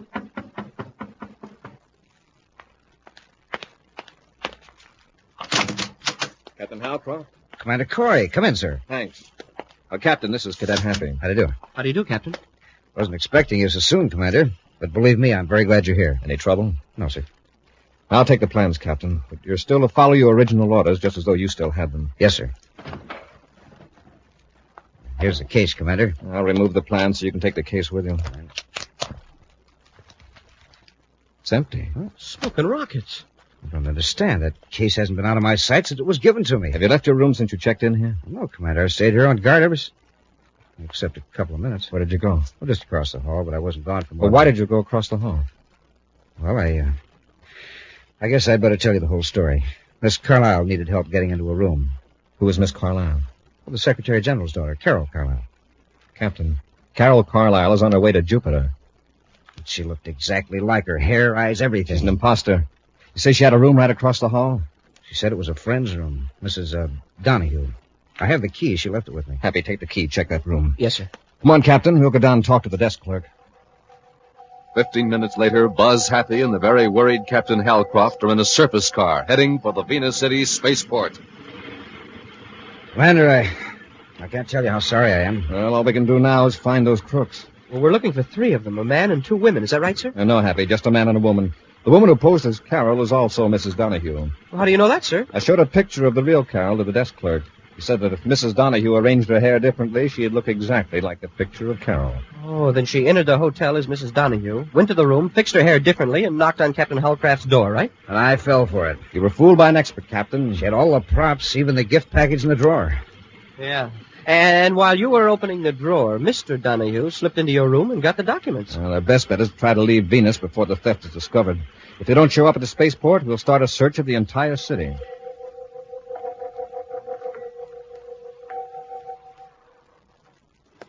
What are we standing around for? Why can't we get aboard the spaceship? I told you, Zyle, it's going to be late blasting off. There's nothing to worry about. Just relax. In a few hours, we'll be at Scavelin's place in Lowell City. Look, there's that Captain Halcroft, and he saw me. You're just imagining things. Calm down. I tell you, Earl, it was Halcroft. He was walking right behind us. Now what'll we do? Don't get panicky. Wait till it gets farther away, then we'll duck into this freight room. Sorry, Commander. She's here, all right. Where? Standing over there by the freight section. Hey, I see her. Smoking rocket. She sure looks like Carol, all right. Uh-oh. She ducked through a door. Come on, Happy. We'll follow them. Captain, you wait outside. Here's the door she ducked into, sir. Inside, quickly. There doesn't seem to be anybody here. She must have gone through into another part of the freight office. Somebody's behind those crates over there. Come on.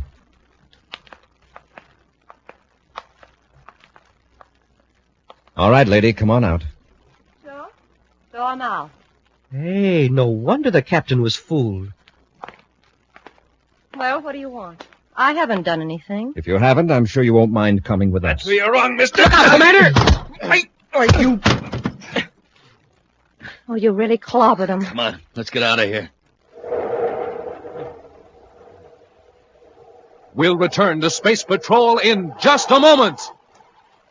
Gang, hurry, hurry, hurry. This is positively, absolutely, definitely the final week we can tell you about the terrific, the sensational, the wonderful Monoview Outer Space Helmet. So hurry, hurry, hurry. This is the last time we can offer the swell Monoview Outer Space Helmet and tell you about the swell times and the swell fun you can have with one.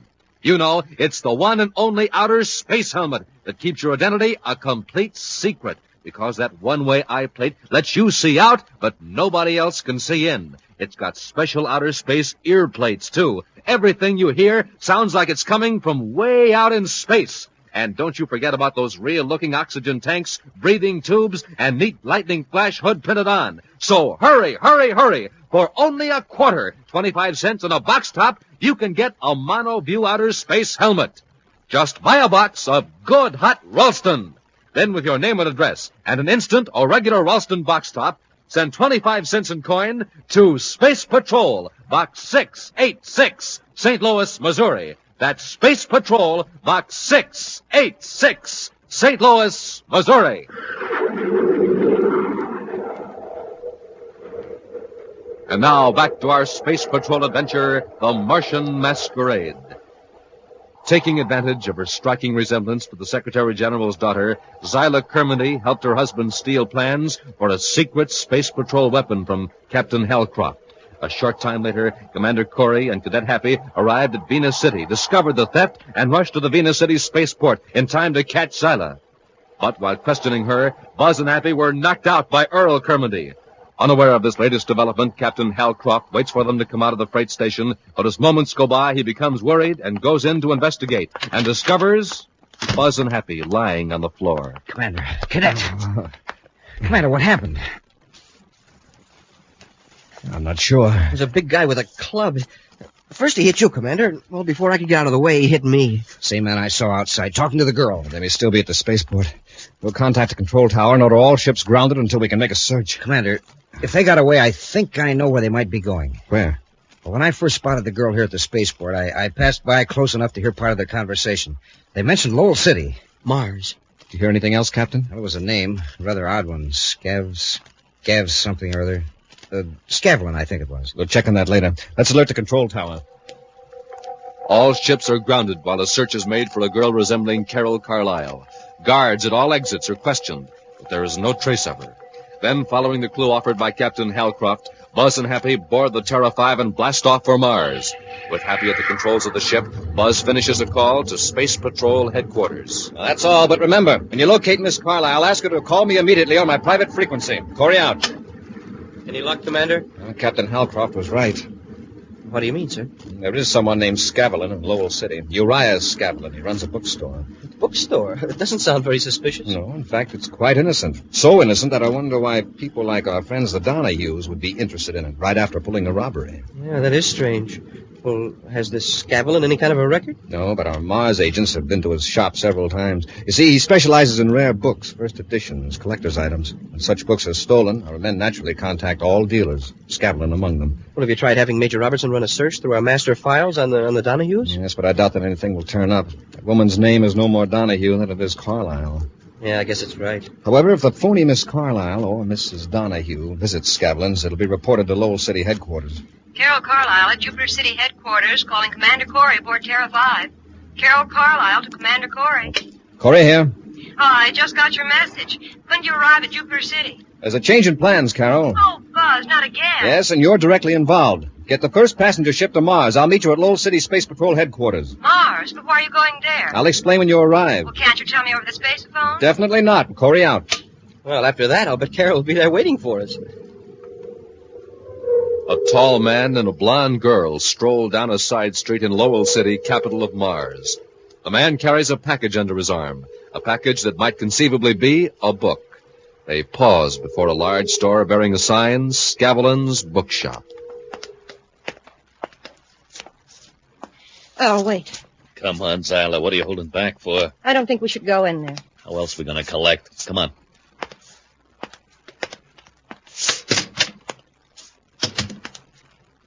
No, here he comes. Let me do the talking. May I help you? I brought in that rare document I mentioned the other day, Mr. Scavlin. Oh, let's see it. I'll unwrap it.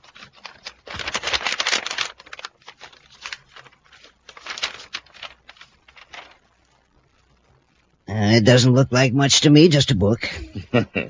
Don't judge a book by its cover. Open it up.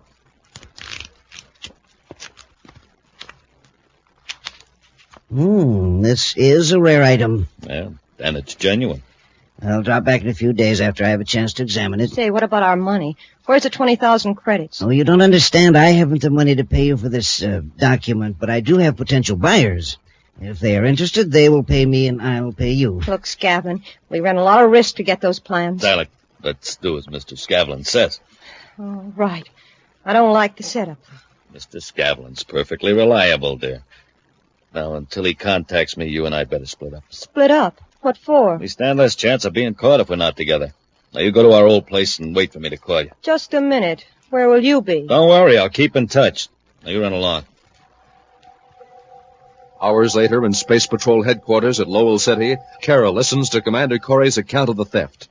And you know where she is? Yes, one of our agents trailed her when she left Scavelin's bookstore. But we don't know where her partner is or what they've done with the plans. Wouldn't you say the plans are in the bookshop, Commander? That's likely, but to raid the bookshop now might give Scavelin a chance to tip off the ringleaders. I'm hoping Carol can help us. I'll do anything I can, Buzz. I want you to go to Scavelin's and try to get some evidence. It may be risky, so I'm giving you a miniature spacephone to conceal on your person. We found out that the woman's name is Zyla Kermendy. Her husband's name is Earl. Well, what do you want me to do at Scavlin's? I want you to impersonate the girl who impersonated you.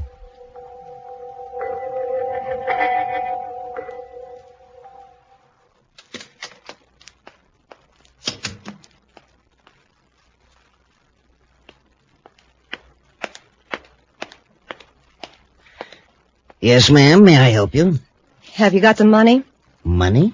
You remember me. I was here the other day with my husband, Earl. Oh, yes, I remember. I asked you, have you got the money?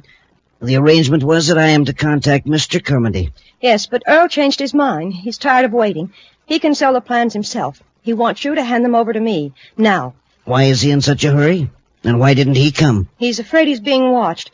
If he came here, the Space Patrol would get Earl and you too. Well, if that's the way it's got to be, just wait here a moment, Mrs. Kermendy. Oh, sure.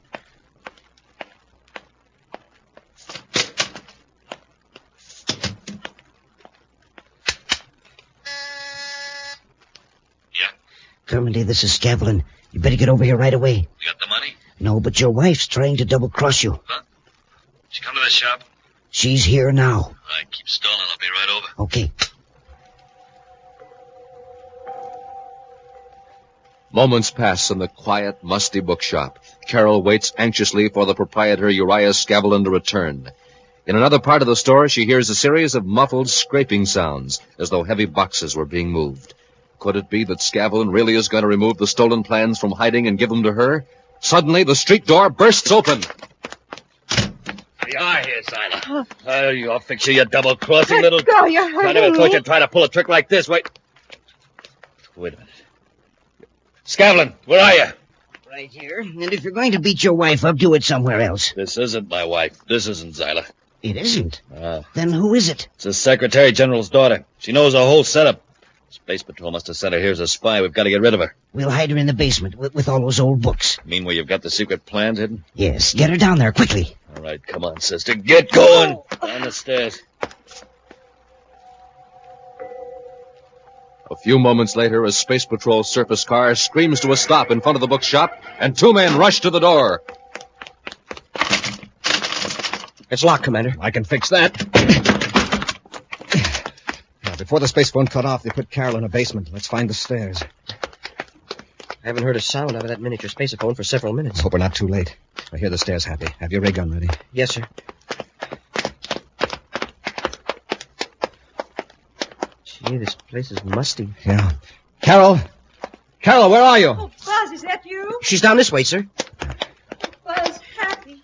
And the spaceophone worked after all. When they threw me down here, they broke it, and I was afraid you didn't hear me. Where are they now? They said something about getting a truck. We'll get you out of here, then come back and look for the plans. Yeah, before Scavelin and Kermit get back. What's that?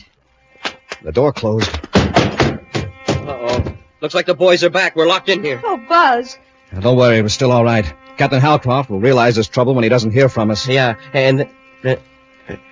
Commander, my head hurts. It's some terrible pressure. What's happening? It's ultrasonic vibrations. Where are they coming from? From a resonator up near the ceiling. Vibrations kill the insects that attack these old books. Yeah, well, what'll it do to us? Well, if we can't shut off that resonator, we'll meet the same fate as the insects. Buzz, I can't stand it any longer. The pain's driving me crazy. Cap, we've got to act fast. I can hardly move, and it sounds getting louder. It isn't the audible sound that's hurting us. It's the higher cycles. Happy, if we can move that ladder, raise it up, crash it against the resonator. I'll try it, sir. It's heavy. Awful heavy. Commander, I can't hold it. I'll try it, Hap. It'll only reach.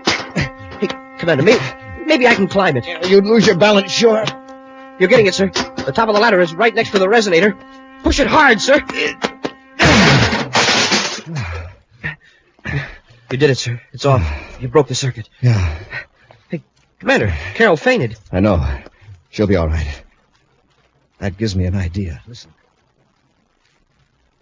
Is there anything in there, Scavelin? Of course not. The walls are insulated. But I can guarantee there isn't anything alive. Now we'll open the door and take inventory.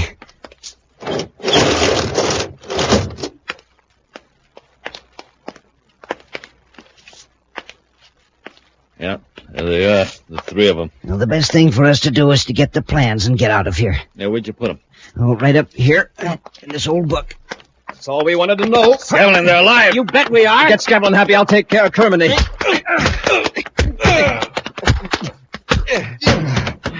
Keep an eye on him, Happy, while I take care of Carol. I'm all right, Buzz. Here, I'll help you up. Oh, thanks, Buzz. Well, Happy, I thought I told you to keep an eye on our prisoners. Oh, excuse me, sir. I was just noticing a book here. A real old one, printed way back in 1955. 1955? Well, that's 1,000 years old. Commander, can I take it with me to read in the ship on the way back to Terra? It looks real interesting. Oh, what's the title? Why Man Can Never Visit Other Planets.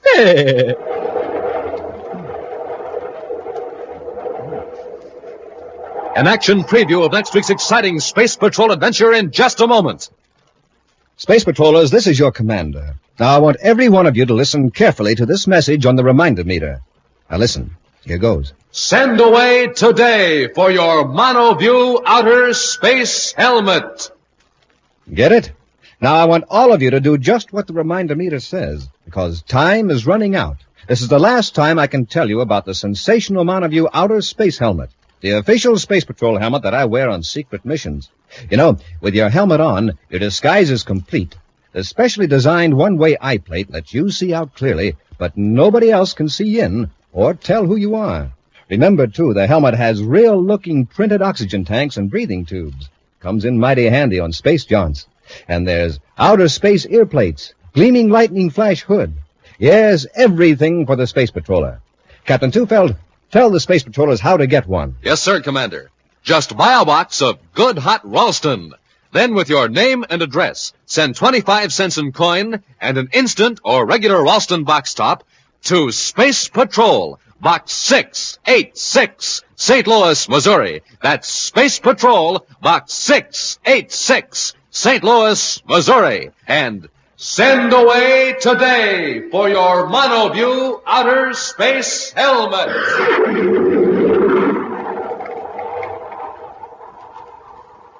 And now, a preview of next week's exciting Space Patrol adventure.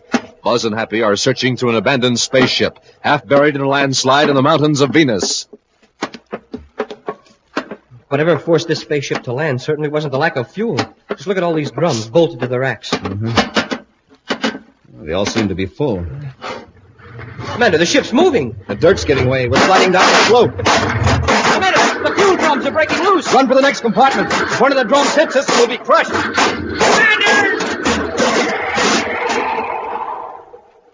Be sure to join us next week for the thrilling story, The Treasure of Mount Rollcab, when Instant Ralston and Regular Ralston again present Space Patrol! Space Patrol, created by Mike Moser, starring Ed Kemmer as Commander Corry and Lynn Osborne as Cadet Happy, was written by Lou Houston, produced and directed by Larry Robertson, executive producer Mike Devery.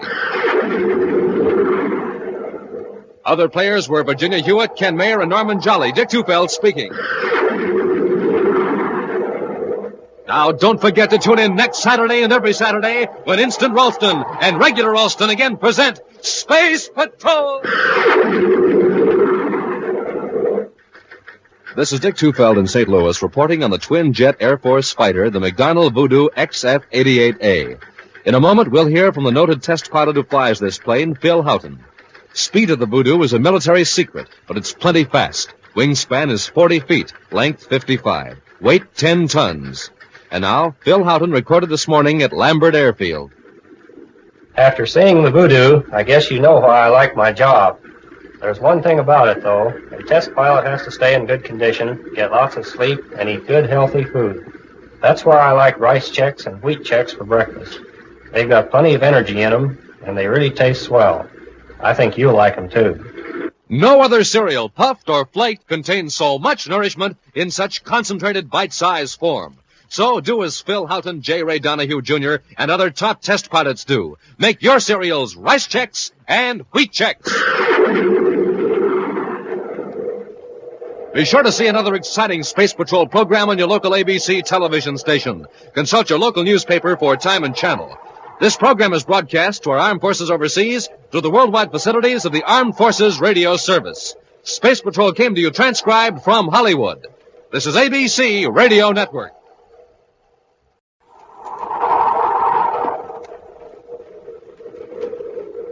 Rice Checks and Wheat Checks, the bite-sized cereals in the red and white checkerboard packages, present Space Patrol! High adventure in the wild, vast reaches of space. Missions of daring in the name of interplanetary justice. Travel into the future with Buzz Corry, Commander-in-Chief of the Space Patrol! In today's transcribed adventure, Buzz and Happy are climbing a steep mountain on the planet Venus in pursuit of a criminal. We're running straight all right, Commander. See? There's where he dug a foothold. Watch your step, Happy. It's a 2,000-foot drop if you slip. I think I'd better rest a minute, sir. I'm getting dizzy. Everything's getting dark. I noticed the same thing, but it's not dizziness. My head's perfectly clear. Hey, look at the sun. I can hardly see it. It must be an eclipse. Venus doesn't have a moon. There can't be an eclipse. Smoke and rockets. It's pitch dark. This is Vogan's work.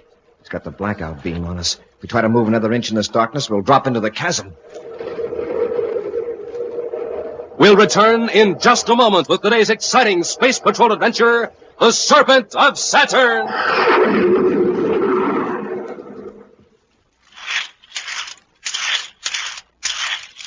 Here he comes, gang. Here he comes, the fastest boy on roller skates in the neighborhood. Get up and go, and look at him go. Wow! Now, there's a space patroller who really has it. He just got up from a good, nourishing breakfast. Just finished off a big bowl of rice checks with plenty of milk and sugar. He's packed full of action energy, the kind of action energy that'll help to make you a whizzer on rollers and help make you so alert that you can come up with the right answers in your classroom. Yes, sir, Space Patrollers, you start off any day ready for action when you eat a whopping good breakfast with rice checks. Because rice checks is tops for get up and go. Tops for taste, too. A delicious triple toasted shredded rice treat that's good with milk or cream and super good with fruit. And tops for size because it's bite size. The just right size for easy eating. So, gang, try rice checks yourself. And try Wheat Chex, that wonderful, wonderful whole wheat cereal. Rich in energy, swell tasting, and bite size. So don't forget Chex, rice, or wheat. It's tops three ways. For taste, For size, for get up and go. Look for them in the red and white checkerboard packages with the picture of Commander Corry or Cadet Happy on the front and the neat free Space Patrol trading card inside. Rice checks, wheat checks.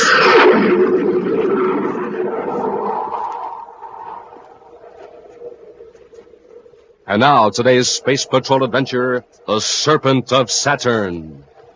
Ordinarily, the appearance of the monthly Space Patrol Bulletin is a routine event. It causes no excitement, except perhaps among the officers and men of the publication section who are charged with the responsibility of preparing this official monthly report on Space Patrol activities. But this time, there is considerable interest in the document by every level of command. In his central office at Space Patrol headquarters on Terra, Commander Corry frowns and shakes his head as he examines a copy of the bulletin. Cadet Happy, returning from an errand in another part of headquarters, fails to notice the commander's unusually serious manner. Gee, Commander, everybody's sure studious all of a sudden. All over headquarters, people are reading the bulletin, even the file clerks. I guess the editors added a page of jokes. There's certainly nothing funny in this issue of the bulletin, Happy. Oh, sorry, sir. Especially in the Secretary General's notes in the margin of this copy. Something wrong? Plenty. Those robberies, is that it? Partly, but it's more than that. Do you realize that in the past 10 days there have been 23 cases of assaults against space patrollers? And all apparently without reason. I heard about a couple of them, sir. One on Venus and another one on Pluto. Well, if we hadn't been so busy on Neptune the past week, I'd have alerted our men to take special precautions. Now, take a look at this breakdown here in the bulletin. All over the solar system. Lowell City, Jupiter City, the Lunar Fleet. And in every case, our men were the victims of unprovoked assaults. Jumped from ambush, beaten. But why? Well, I think it's part of a carefully organized attempt to demoralize the Space Patrol. You mean some sort of a gang is behind it, Commander? Yes. Looking at each incident individually, one might think that a group of hoodlums just decided to gang up on a space patroller. Uh-huh. When you put them all together, a rather interesting coincidence shows up. You notice whenever a beating occurred, a robbery followed within a day or two in the same locality. Oh, then you think the gang behind the robberies is also behind the beatings? That's about the size of it, Happy. Apparently, the plan is this, to try to get our agents concerned about their own personal safety and reduce their efficiency. Well, if it keeps on like this, it might work. We're not going to let it. This gang has succeeded so far because it's well organized and evidently has spies in high places. What's the plan, sir? Well, the last attack on space patrollers occurred in Jupiter City at the spaceport, right? Yes, sir. Those two off-duty pilots. Oh, you mean if they follow the pattern, the gang may be planning a robbery at Jupiter City? Exactly. And the only thing we can do now is to alert our men in Jupiter City. Major Robertson to Commander Corry. Robbie's calling, sir. Yes, Robbie? Commander, we've got another one. A robbery? Yeah, and it's really serious. The model of the blackout beam has disappeared right out of the Jupiter City lab. Jupiter City? Commander, you sure called that one. Yes, but too late. Robbie, blast off for Jupiter City immediately. Yes, sir. Make a thorough check of security measures. I want a brainograph test made of everyone at the Jupiter City lab. Spaceophone a complete report to me. Meantime, in one of the finest buildings in Saturn City, capital of the ringed planet, a huge, broad-shouldered man sits behind a desk in a large but simply furnished office. Coiled on the desk, in a lifelike pose, is a startling example of the taxidermist's art, a hooded cobra. The large man presses a button, and a moment later, a door opens, and Thad Vogan swaggers in. Yes, Mr. Gargeth? Vogan, the Venus Express will blast off in half an hour. You will be aboard. Yes, sir. When you arrive in Venus City, we'll charter an atmosphere ship and go to our hideout at the base of Mount Janik. You will pose as a botanist collecting samples. I understand the Venus wildflowers are quite beautiful this time of year. You can admire the flowers while you wait for Preston. What's my business with Preston, Mr. Gargeth? You will give him an instrument which you will find in the emergency tool locker of the atmosphere ship. The light neutralizer. Oh, you've got the blackout beam. Of course. Right out of the Jupiter City Space Patrol laboratory. I'll bet Corry's tearing his hair. Unfortunately for our cause, Corry is given to more direct and effective action. However, I think we can divert Corry's attention. That'll rough up some more of his men? This time I'll rough up Corry himself. That's taking on quite a job, isn't it, Mr. Gargeth? It's time we struck at Corry before he strikes at me. Yes, but how? It's very simple. Corry will be informed that the Cobra will rob Automatic Factory R18 outside of Saturn City. But, Mr. Garg, the Space Patrol doesn't even know your organization exists. Why tip them off? We can't hope to keep our operations a secret indefinitely. Corry must have figured out by now that these robberies have been masterminded by one organization. Yes, but to use our secret name.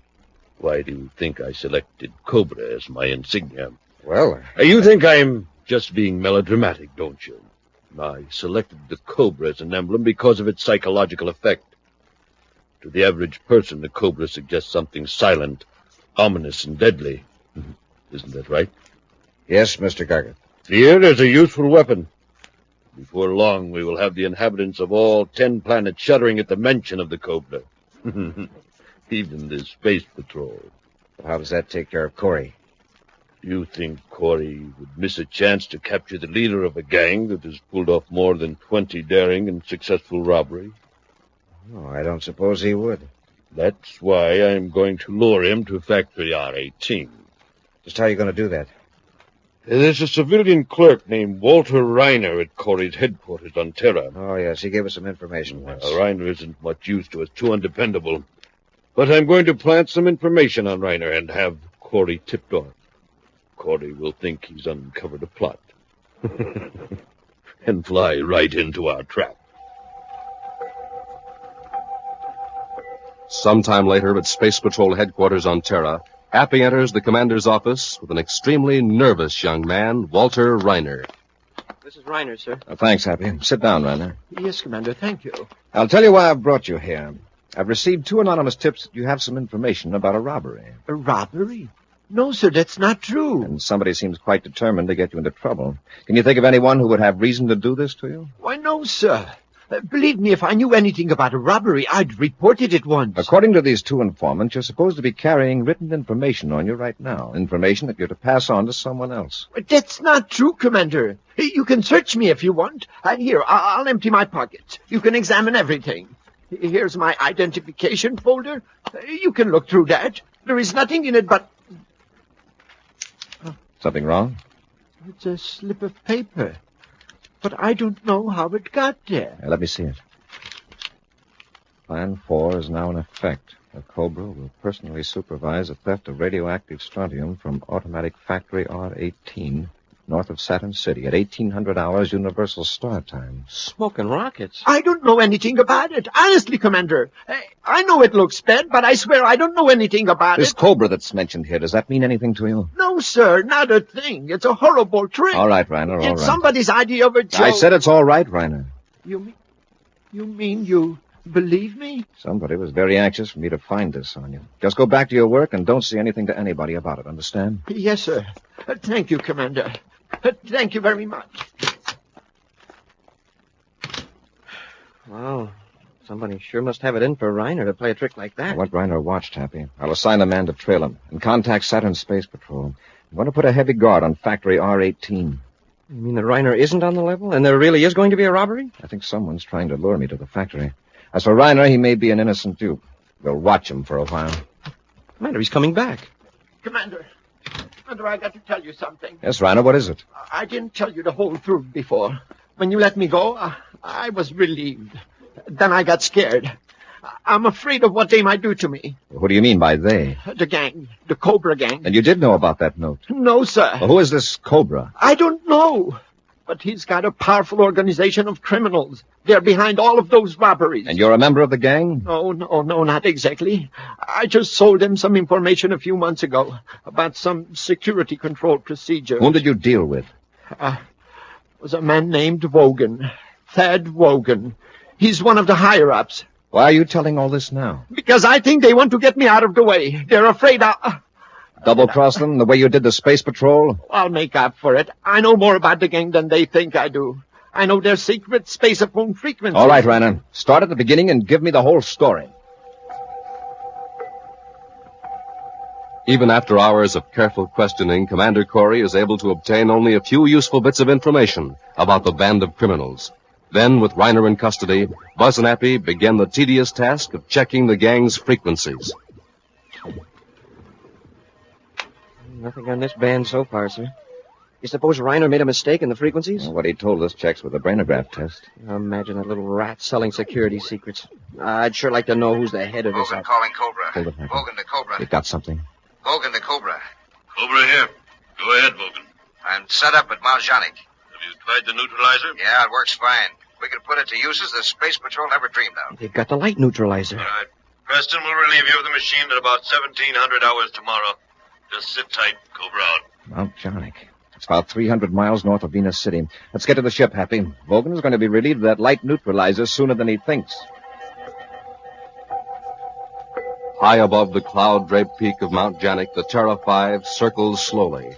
Then, using repel array, begins to descend as Buzz and Happy scan the terrain by sensitive view-scopes. In a small building at the base of the mountain, Thad Vogan clicks on a spaceophone. Cobra calling Vogan. Come in, Vogan. Vogan here, go ahead. Something's gone wrong. Don't wait for Preston. Take the light neutralizer and get out of there. What's the matter? Corry didn't fall for that robbery. He's arrested Reiner, and the little sap knows more about our organization than you thought he did. He doesn't know a thing about it. Nothing that could hurt us anyway. Look, Vogan, do what I tell you. Get the neutralizer and get out of there. I'll contact you later. Cobra out. Now listen, boss. What's he getting all excited about? Everything was just fine and... Who could that be? Well, this paralyzer ray will take care of the situation.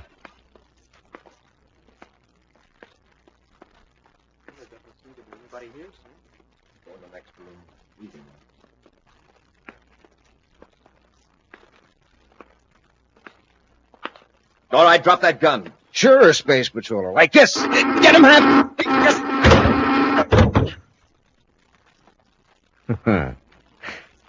Now, while you're both relaxed, enjoying the effects of my paralyzer ray, I'm going to make sure I won't be bothered by you again. This building is quite flimsily constructed. Have you noticed? A few touches with this atomo torch, and this room will be a roaring inferno. We'll return to Space Patrol in just a moment. This is Dick Tufeld in Los Angeles, reporting on a plane that can fly 1,000 miles without refueling, the North American FJ-2 Fury. In a moment, we'll hear from the well-known test pilot on this Navy jet plane, J. Ray Donahue, Jr. The Fury is a carrier-based fighter armed with 4 20-millimeter cannons. It flies 650 miles per hour, has an altitude mark of 45,000 feet, its length 37 feet. Now, J. Ray Donahue, Jr., recorded at Edwards Air Force Base. To fly at supersonic speeds, a test pilot must have plenty of energy. That's why I always get a good night's sleep and start the day off with a good breakfast cereal like Rice Chex or Wheat Chex. They have plenty of energy, and they taste mighty fine. And I know that you'll like them, too. No other cereal, puffed or flaked, contains so much nourishment in such concentrated bite-sized form. So take a tip from J. Ray Donahue, Jr., Bob Love, and other top test pilots. Make your cereals Rice Chex and Wheat Chex. And now back to our Space Patrol adventure, the Serpent of Saturn. Gargoth, who calls himself the Cobra, has organized a band of criminals that has successfully committed scores of daring robberies. Commander Corry and Cadet Happy traced Gargoth's chief henchman, Thad Vogan, to a hideout at the base of Mount Janik on the planet Venus. When Buzz and Happy entered the small building, Vogan rendered the space patrollers helpless with a paralyzer ray. Then, to prevent pursuit, he set fire to the building. Now, as the flames roar about them, Buzz and Happy struggle against the effects of the paralyzer ray. Hey, Commander, I can move a little. Try to stand up, Happy. The heat. This place is like a furnace. If we can't shake the ray effect off in a couple of minutes, we're finished. I can move my arms. I can't stand up. I made it. My legs are numb, but I can walk. Here, give me your hand. There. Lean on me. It's wearing off. I'm going to make it. A few more steps. We'll be outside the building. We made it. Wow. Yeah. I got a lucky break. The charge in Vogan's ray gun was fairly light. Commander, look back at the building. We got out just in time. Can you see Vogan anywhere? No, sir, the smoke is too thick. But he couldn't have blasted off yet. Would have hurt his ship. There he is, headed for his ship. I see him now. Hey, what's that he's carrying? Must be the light neutralizer. Oh, if my legs weren't so numb, we could catch him. Uh-oh, he saw us. I just wish he'd come back here. He acts like he's considering it. Well, he's not going to risk getting within range of our ray guns. I bet he wishes he'd taken them from us. He was so sure his fire trap was going to work. Hey, that's funny. He's not going to his ship after all. He's heading for the mountain. Come on, Hap, let's try to follow him. Yes, sir. Why didn't he go to his ship? We couldn't have stopped him from blasting off. Oh, it's an atmosphere job. Logan probably figures we could space a phone for a patrol ship to go after him. Yeah, sure. He's taking a chance on losing us on the mountain. You have your miniature spaceophone, Hap? Yes, sir. Report to Venus City headquarters and keep on after Vogan. With Buzz and Happy doggedly following him, Thad Vogan climbs higher and higher up the steep face of Mount Janik. At first, he outdistances them. But as the minutes go by, the effects of the paralyzer ray wear off, and Buzz and Happy start gaining on Vogan. Vogan's sure hanging onto that light neutralizer. If you throw it away, he'd be able to climb a lot faster. He won't drop it till he has to. I hope he hangs on to it. After the way we're risking our necks to get it back. I'll say this for Vogan. He climbs like a mountain goat. I'll say. Hey, Commander, is that model the only light neutralizer in existence? Yes. This model was to be tested, then if proved successful, a larger model was to be made into a spaceship. Well, does it really black out light completely? It can, but it's designed to reduce the sun's glare on ships making flights on sunward vectors, particularly between the inner planets. It sure would come in handy on construction jobs and space platforms. Uh-huh. Hey, it looks like Vogan's going to take us clear to the top. Make sure he doesn't get directly above us and drop a rock on us. We're still on his trail, sir. See, here's where he dug a foothold. Watch your step, Happy. It's a 2,000-foot drop if you slip. I think I'd better rest a minute, sir. Getting dizzy. Everything's getting dark. I noticed the same thing, but it's not dizziness. My head's perfectly clear. Hey, look at the sun. I can hardly see it. Hey, there must be an eclipse. An eclipse on Venus? Yeah, that's right. Venus doesn't have a moon. But there can't be an eclipse. But something's shutting off the sun. It's a heavy fog, maybe. Don't move, Hap. Smoking rockets, it's pitch dark. Vogan's turned the blackout beam on us, the light neutralizer. If we try to move another inch in this darkness, we'll drop into the chasm. Well, isn't he in the same fix we are? Not necessarily. The neutralizer can be adjusted to dim out light all around you, or it can be focused in a beam. If we only had our atomo lights. They wouldn't work, Happy. The field of the neutralizer cuts out all light waves. What are we going to do? We can't go back down. We can't go ahead, and... Well, Vogan's got us at his mercy. There's one thing. He can't see us. He doesn't have to see us. All he's got to do is wait until we make a false move, and we're goners. Wait a minute, Hap. There's a good-sized rock here next to me. I can feel it. I'm going to try to give it a shove down the side of the mountain. When it drops, let out a yell. I get it. Make him think we've fallen. Right. Here goes. Hap, look out, Commander!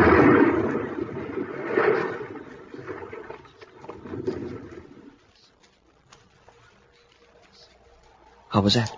Very realistic. For a minute, I was afraid you did fall. Press close to the cliff and keep very still. Hey, he turned off the neutralizer. I can see. He'll probably wait to be sure we're gone. Oh, I hope he doesn't come back down here to investigate. Vogan to Cobra. Vogan to Cobra. Listen, he's got a miniature spaceophone. Turn your volume up, Hap. Vogan to Cobra. Cobra here. Where are you? Halfway to the top of Mount Janik. Corry and his cadet were after me. They're on Venus? Take it easy, Mr. Gargan. It's all right. Corry and that cadet won't bother us anymore. I took good care of them. Good. How? I turned on the light neutralizer. They couldn't see it in the blackout beam and fell off the ledge. Nice work, Vogan. Yeah, but I'm still on the mountain, and I don't like it. I'll come and get you. Think I want to wait up here while you come all the way from Saturn? I'm not on Saturn. I'm in a spaceship not very far from Venus. Well, that's better. Get her as soon as you can. Corry may have notified the Space Patrol before he fell. All right, you get to the top of the peak. Everything looks clear. I'll land and pick you up. Cobra out. Hurry. So the Cobra's name is Gargan. Vogan thought he was on Saturn. Probably that's the headquarters of the outfit. It's possible. What do we do now? Tip off the Venus City Space Patrol? Use our spaceophone. Vogan might hear it. Sure. We'll take a chance on sneaking up on Vogan. If we capture him before Gargarth gets here, we may be able to trick him into landing. And then we'll have the Cobra. Come on, let's go. Stay close to the cliff so he can't see us.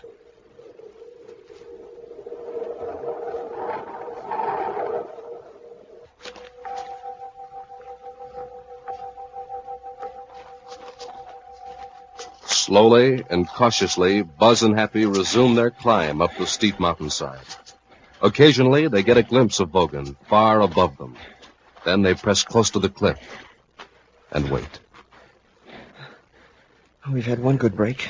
Vogan doesn't ever look down. He's probably afraid he'll get dizzy. And the going's not so steep now, sir. We're getting near the top. I'm thankful for this growth of brush at the summit. It'll help us hide from Vogan. Hope we can get him before the Cobra shows up. Drop, Happy. Hit the dirt. Did he see us? I guess not. He's going on. But he started to look down this way. We'd better wait a few minutes. At last, Vogan reaches the summit of Mount Janik. Wearily, he lays down the light analyzer, then sits on a rock to rest. Silently, Buzz and Happy creep closer. Careful, Happy. Don't let him hear us. There's not much cover from here on. Do we rush him? Let's try to get a few yards closer. If he has a chance to use that blackout beam, we could never find him. Yeah. Oh, gee. Get the neutralizer, Hap. I'll handle Vogan. Corry! I'll take that gun, Vogan! All right, Vogan. Had enough? Yeah. Happy, got the neutralizer? Yes, sir. Hey, Commander, it's a spaceship. It's probably Vogan's pal. Better all get out of sight before he gets close enough to see us. Come on, Vogan. Get over there by that brush. You stand out where you can be seen. We'll be in the brush right behind you. Yeah, sure. I'm coming. Cobra to Vogan. Cobra to Vogan. Answer him, Vogan. But don't try to warn him. Okay. Vogan, to Cobra. Go ahead. There aren't any ships in the vicinity. I'm coming in to pick you up. All right, come ahead. Corry's here. Watch out. Give me that spacer phone. Corry, you told me Corry was dead. I was very much alive, Gargath. Or Cobra, wherever you are. Now make it easy on yourself and land, or I'll have every patrol ship in the Venus sector after you. You'd better talk fast, then, because I'm going to blast you off that mountain with a space torpedo. No, boss. Please don't. You've made a stupid blunder, Vogan, but I assure you that the rocket is meant only for Corry. If you get it, well, it's an unfortunate accident. Space torpedoes? We don't stand a chance. We've got to hide. We've got to hide. Happy, sure your space phone's turned off? It is, sir. Good. Let's have a look at that light neutralizer. That's not going to save us, not from torpedoes. See, this setting ought to be about right for our purpose. Now, we'll just set the neutralizer here on the ground. Now, come on. Get out of the field of darkness, quickly. I can't see. Of course you can't, stupid. Just do what the commander tells you. Come on. Hey. We're out of the field. He can see us. If you stay in the brush, just get far away from that field of neutralized light. Yeah, this should be safe enough. Commander, you've made a nice target. From here in the ship, the field of darkness looks like a black hole on the top of the mountain. A black round hole. Somewhere inside that hole you were hiding. So futile, Commander. So pathetically futile. He's making a pass right over us. He fired a torpedo.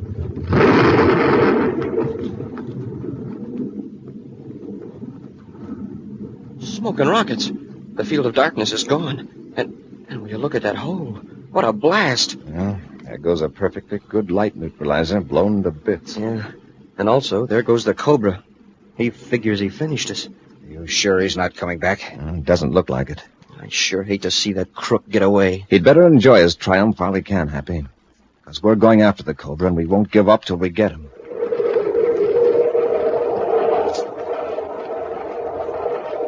An action preview of next week's exciting Space Patrol adventure in just a moment.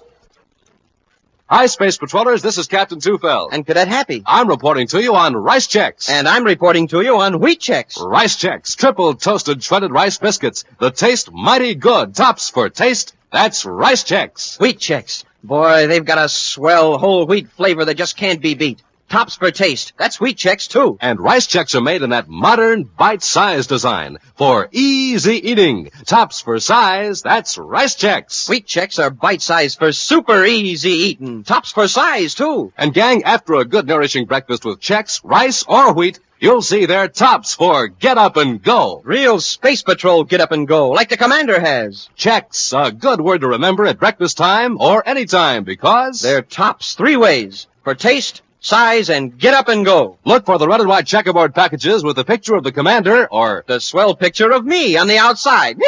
yes, and the terrific Space Patrol trading card on the inside. Rice checks. Wheat checks.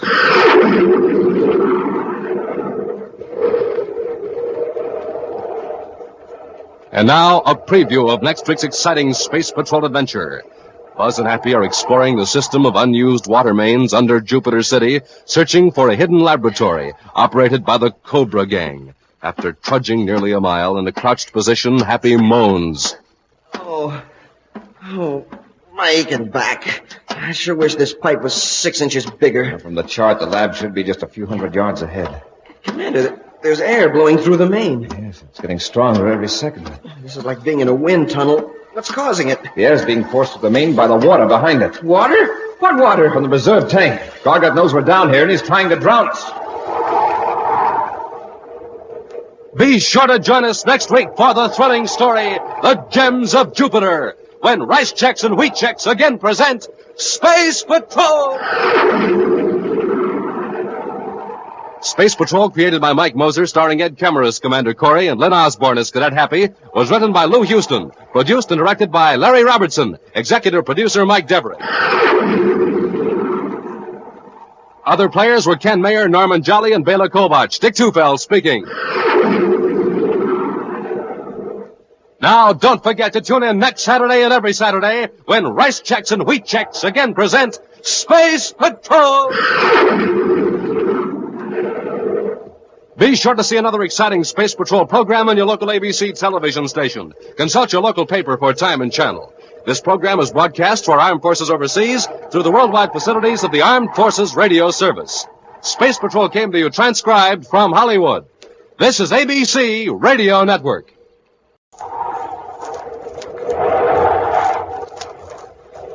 Rice Checks and Wheat Checks, the bite-sized cereals in the red and white checkerboard packages, present Space Patrol!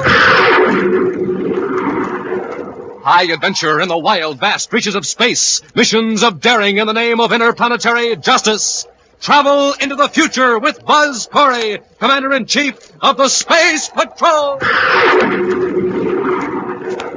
In today's transcribed Space Patrol adventure, Commander Corry is in a spaceship trying to contact Cadet Happy, who's in a spacesuit on the surface of Neptune's second moon. Commander Corry calling Cadet Happy. Commander Corry calling Cadet Happy on Neptune number 2. Happy, disregard previous orders. You can break spaceophone silence. Come in, Happy.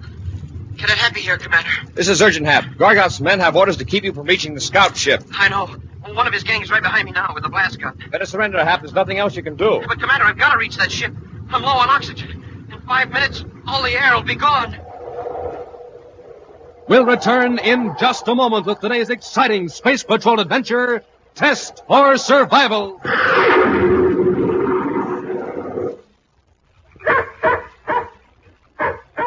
Hey, Space Patroller, it's getting kind of late and I'm getting kind of hungry. Hey, let's take time out right now for a big bowl full of Rice Checks. Swell, Captain Tufeld. Rice Checks. Tops with me. Tops with me too, Space Patroller. And it'll be tops with you, gang. Tops 3 ways. For taste, for size, for get up and go. There's one bowl. And here's one for me. Space Patrollers, when you fill up your own bowls with those neat triple-toasted shredded rice biscuits, you're getting one spoonful after another of the easiest, tastiest bite-sized eating ever, because Rice Checks are tops for taste and size, and tops for get up and go, too. Mornings after you finish off a good, nourishing breakfast with Rice Checks, you'll see what I mean. You'll be right there with the right answers in school and the right scores in sports. If you like whole wheat, try Wheat Checks. It's tops, too. So look for Rice Checks and Wheat Checks in the red and white checkerboard packages with a picture of Commander Corry or Cadet Happy on the outside. And the swell 3 Space Patrol trading card inside. Rice Checks, Wheat Checks. And now, today's Space Patrol adventure, Test for Survival. For 1,000 Space Patrol cadets, today marks the beginning of an adventure. These 1,000 cadets have been selected to take part in the annual survival test to pit their skill and courage against the rigors and problems of outer space and the simulated opposition of an enemy force. Of all the cadets chosen for these tests, it's safe to say that only one is disappointed with the assignment. That solitary individual is Cadet Happy. Glumly, he sits in Commander Corry's central office at Space Patrol headquarters, staring at his special orders. Oh, of all the times for this to happen. Bad news, Happy? The worst. I'm on the list for the survival tests. Now I can't go with you to Pluto. Unless you could sort of... No. I didn't think you would, sir. Well, it's up to me to take my turn, I guess. What kind of assignment did you draw, Happy? A real cream puff deal. And here's what the orders say. Cadet Happy will pilot scout ship T681 to Neptune moon number 2, landing in sector D4 at 0800 hours Universal Star Time. Upon landing, the ship will be considered inoperative, including all weapons and spaceophone equipment. Oh, you're to act as though the ship were knocked out of action. Yes, sir. And then it says, you will attempt to reach the communications outpost in sector F9 by 2200 hours without revealing your presence to enemy forces concealed between the two sectors. Sounds interesting. Spaceophone silence will be maintained throughout the entire operation. Enemy forces will be provided with special long-range ray guns that will register hits on the sensitized outer coating of the spacesuit. Big deal. Sounds like fun, huh? Fun? It's kids' stuff. Here I'll be sneaking around craters playing hide-and-seek with other cadets that are pretending they're the enemy. What's the good of it? Don't get the idea this is just a game, Happy. You'll be testing new equipment. What you and the other cadets learn in this survival test might easily help to save a life someday. Well, I suppose so, Commander, but... Gee, if I could go to Pluto with you, I could have some real excitement. I'm not looking for any big adventure on this trip, Happy. You're not? But if the Steve Hegdorn is as tough as Morton says he is, and if he's part of the Cobra gang... If things go the way I plan, Hegdorn won't have time to get tough. You see, when I walk into Hegdorn's office in Pluto City, I'll be in civilian clothes. He'll assume I'm one of Morton's men coming to make the regular protection payoff. When he accepts the money, I'll take him in for extortion. And maybe get a line on how we can find Gargoth. Right. By then you'll be through with your survival test, and I promise you that you can help get Gargoth and the rest of his Cobra gang. Okay, Commander. But I still wish I was going with you instead of to this garden party on Neptune's moon. The training command doesn't plan garden parties, Hap. These tests are going on all over the solar system. Every detail has been worked out by Space Patrol officers who have been through the mill. You can be sure they've planted some obstacles to take the cockiness out of anyone who doesn't take the test seriously. Oh, I'll be on the alert, Commander. Good. Obey every order to the letter. And good luck, Happy. Thank you, Commander, and same to you. The Zenith Consultant Service occupies a small suite of offices in the Phobos building in Lowell City on the planet Mars. A curious observer might notice that a peculiar assortment of people pass in and out of the office during the course of a week. But then a consultant service would be expected to welcome various types of people in need of consultation. One would never suspect that the Zenith Consultant Service was a device to hide the operations of a syndicate of criminals, a respectable front for Emil Gargoth, leader of the Cobra gang. At this moment, Gargoth is consulting with Rex Kralin, who has just arrived from Terra. You're very enterprising, Kralin. But frankly, I don't see how this schedule of Space Patrol survival tests is of any interest to me. I just thought you ought to know that these cadets are likely to pop up anywhere for the next few days. What do I care about a lot of rookies? Let them play their games. But, Mr. Gargoth, there'll be 4 units crawling all over Neptune moon number 2. Moon number 2? Now, look here at problem 9. They picked an area right near our underground storage station. All the desolate places in the universe, they had to pick this one. Of course, the station is well hidden, but just by chance they might stumble across it. Yes. And we've got thousands of credits worth of stolen goods there. There might be time to get it off the moon before the Space Patrol tests begin. I don't have the ships available. What kind of activity is going on in that sector, Kralin? Here's a chart of the area. The cadet will start here, at this point. Try to work his way to here. There'll be about 20 men scattered all through here, in the craters, acting as enemy opposition. Oh, I see. They're chasing all over this region, trying to capture that one cadet. That's right. Actually, they won't have to capture him to put him out of the game. They've got a special ray gun that projects a pinpoint beam. It's harmless, of course, but it produces a photochemical effect on the spacesuit. The suits in the test have a thin coating sensitive to those particular rays. All right. If he gets out of the game early, they'll go home. Is that it? Well, yes, those in that particular problem will. Then let's hope a dumb cadet draws that sector. It isn't going to work that way. That assignment goes to Commander Corry's sidekick, Cadet Happy. Kralin, this is the opportunity I've been waiting for. We'll capture Cadet Happy, and then we can make Corry come to terms. Capture Corry's cadet? But, Mr. Gargoth, that's... It'll be easy. I'll have a ship drop you off on Neptune's second moon before the cadet gets there. You can grab him before any of the other space patrollers see him. Me? Oh, you're the ideal man for the job. You were in the Space Patrol once, weren't you? Before I got kicked out. Here's your chance to get even. Now listen. Here's the way we'll work. Those who are forced to deal with Steve Hegdorn on the planet Pluto regard him as a man dangerous to trifle with. Surrounded by brutal thugs, Hegdorn exacts tribute from law-abiding citizens and from lesser racketeers alike. Too intimidated to report to the Space Patrol, his victims continue to pay the increasing demands of Hegdorn. Those who live in dread of Steve Hegdorn would be greatly astonished to learn that there is one man in the universe that Hegdorn fears. I'm very sorry, Mr. Gargot. Truly I am. Your being sorry, Hegdorn, doesn't make up for the fact that you're 5,000 credits short. I know. It's that Morton account. I got my men out now trying to locate Morton. He may have left Pluto City. That's your problem. I put you in charge of my affairs on Pluto because I thought you could handle things efficiently. I appreciate that, Mr. Do you think I have time to get on the space phone to find out why you can't collect from your clients? There's no place in the Cobra gang for incompetence, Hegdorn. If you permit Morton to get away with this, others will try it. I'll get the 5,000 from Morton, I promise. And get this, Hegdorn. If the Pluto quota is short by as much as 1 credit next month, you're through. Cobra out. Oaks, come in here.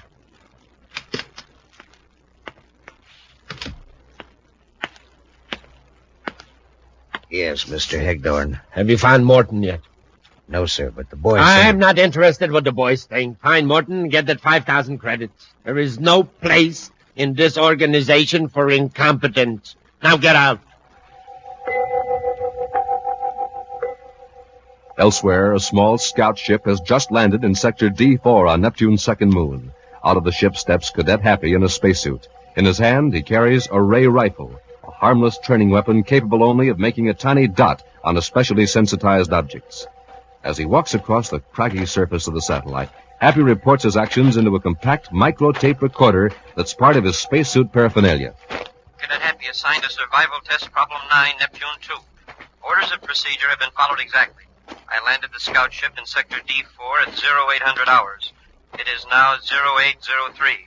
My suit spaceophone is turned off. I am now carefully proceeding south by southwest towards Sector E10. So far, no sightings of enemy units. Oxygen pressure normal. External temperature 203 degrees below zero. Internal suit temperature plus 68. Normal.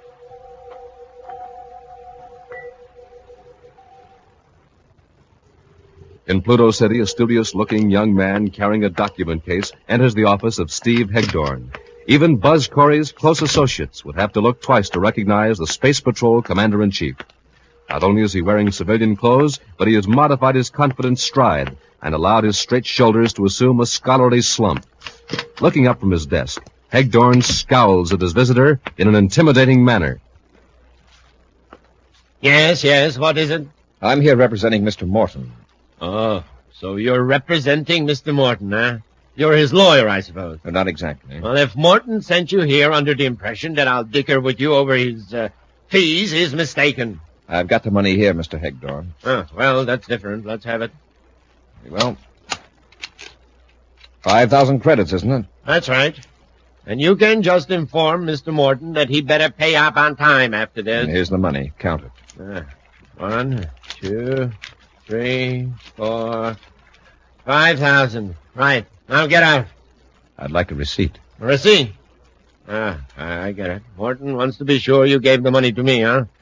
All right. I'll just make it out for services rendered to Harvey Morton. There you are. Thanks. Now, Hegdorn, you're under arrest. Under arrest? What for? Extortion and intimidation. Here's my identification. So you're Commander Corry. I was expecting you, but not till later. Usually I prefer a more direct approach to criminals, Hegdorn, but you've got your victims so intimidated I had to get evidence on you personally. Come along. Get him up, Corry. Corry, the man behind you with the ray gun is Bull Oaks. He handles my rougher assignments. I advise you to do as he says. Get him up. Sure. Now, boss, help me. Let go of that gun. Hold him, Oaks. Corry's quick as a cat. He nearly broke my arm. If you hadn't slugged him, Mr. Stop Hector. babbling, Oaks. What kind of a bodyguard are you when I have to rescue you? How did I know he was going to turn on me? Keep an eye on him. If he tries to get up, slug him. I'm going to spaceophone the Cobra and tell him I captured Commander Corry. On Neptune's second moon, Cadet Happy cautiously works his way along the shallow fissure, from time to time reporting his progress and observations into the microtape recorder built into his spacesuit. 08:57 hours. The black shadow of the mountain extends across this fissure 100 yards ahead. When I reach that shadow, I've just sighted an enemy scout. He's coming toward me. Apparently he doesn't see me because he's making no effort to keep covered. He'll be an easy target for the ray rifle. It's a shame not to warn him, but rules are rules. Look, Cadet, put away that silly ray rifle and get out of that ditch. Your survival test is over. This must be one of those special obstacles Commander Corry warned me about. This fellow may be an officer trying to trick me into breaking spaceophone silence. I'm telling you, Cadet Happy, this isn't a game. Maybe this'll prove it to you. Smoking rockets, that was no ray rifle. He's got a real blast gun. That shot chipped off a hunk of rock 3 feet away. There, Cadet. That ought to prove to you I'm not with the Space Patrol. Your make-believe enemies are 5 miles away. Now throw that useless ray rifle down and come with me. Oh, and if you're wondering what's going to happen to you, well, that's up to the Cobra.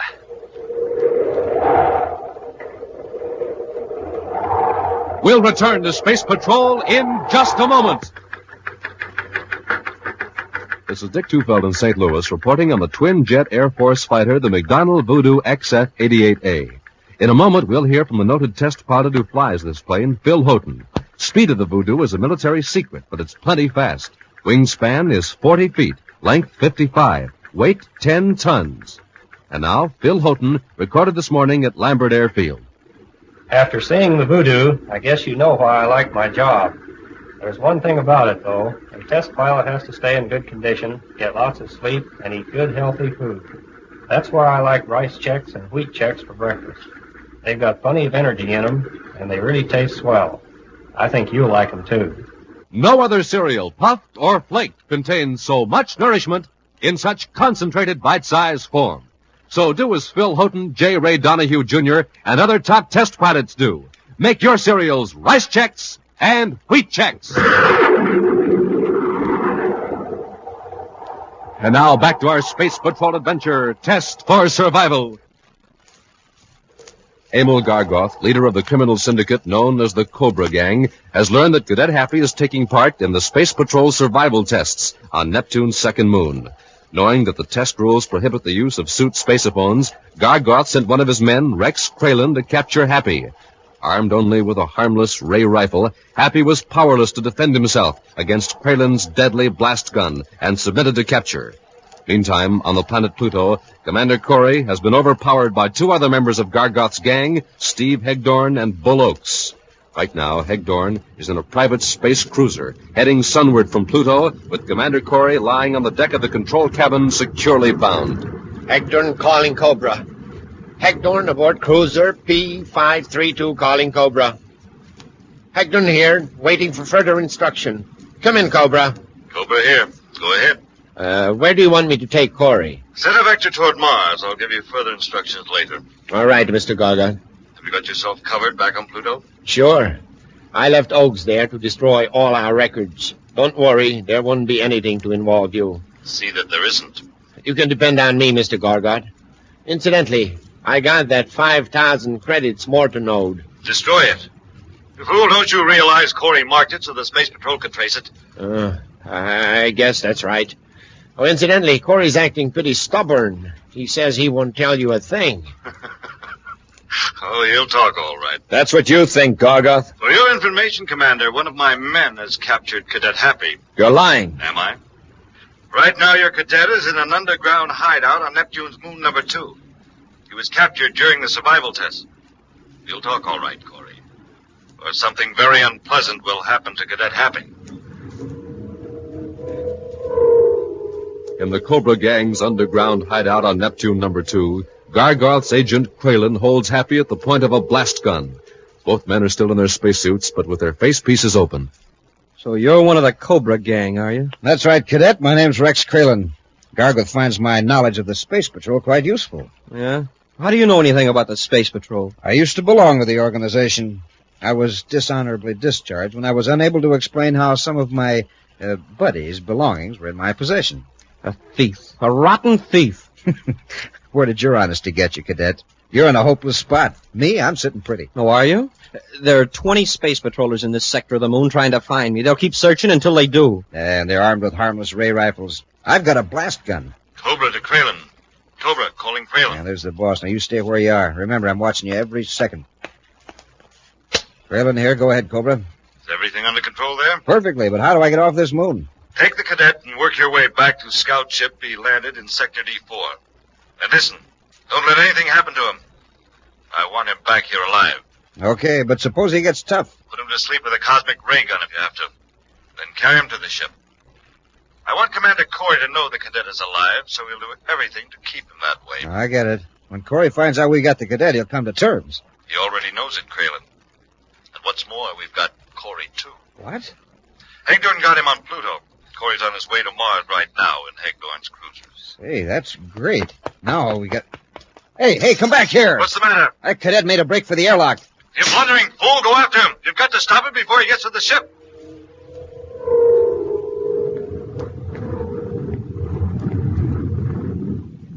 You aren't so cocky now, are you, Corry? Now that we've got Cadet Happy. If anything happens to him, Hagdorn, I'll get you and Gargoth. It's the last thing I do. The smart thing for you to do is to forget those threats and give Gargoth the information he wants. Cobra to Hagdorn.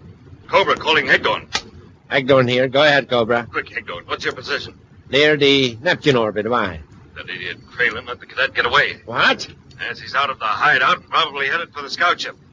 How long will it take you to reach Neptune moon number 2? Oh, I'd say about 15 minutes, maybe less. Then change your vector. You've got to make sure the cadet doesn't get to that ship. But, boss, we can't land a ship there during those survival tests. Those space patrollers will spot us. No, they won't break spacephone silence except in an emergency.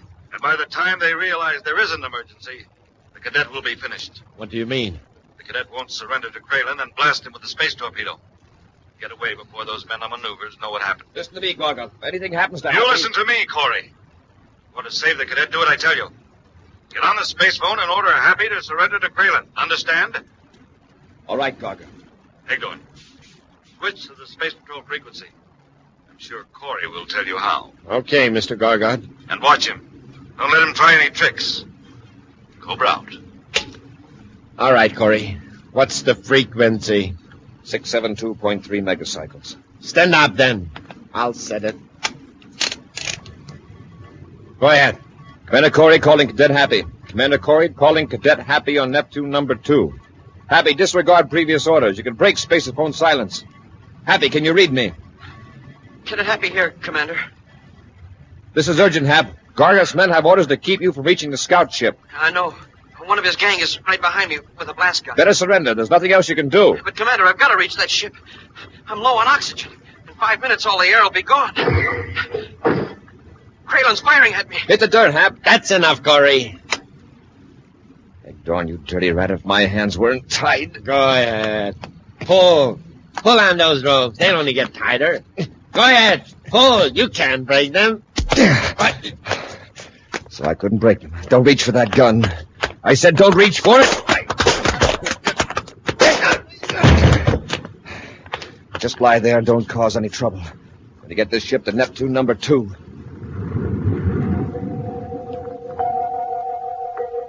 With his oxygen supply getting lower with every breath, Cadet Happy crawls across the rough, barren rocks of Neptune's second moon, trying to keep within the inky black shadows. Steadily, Rex Kralin advances toward him, blast gun in hand. A few hundred yards away, the scout ship rests where Happy landed it many hours before. A few steps more, and Kralin stands over the exhausted cadet. Carefully, Kralin adjusts the power control of his spacesuit transmitter, limiting it to the range of less than 50 feet. I heard what you told the commander. Your oxygen is about gone. You'll never be able to make it to the ship under your own power, so I'm going to have to carry you. You hear me? Yeah, I hear you. I'm going to turn your transmitter volume down, just in case. If you're hoping any of your pals on maneuvers are going to come to your rescue, forget it. Even with you on my back, I can make it to the ship in a few minutes. Now, look, Cadet, you're about gone. So don't try to give me any trouble when I lift you. Oh, okay. All right, now. Hey, where's that light coming from? A spaceship. A private cruiser. That must be Hegdorn. And he's looking for us. This is a break. I won't have to lug you to the scout ship after all. Look at him come. Hegdorn sure knows how to handle the ship.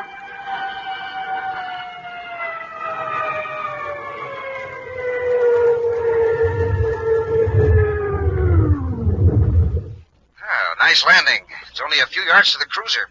Think you can walk it with a little help? I'll try. Now, come on your feet.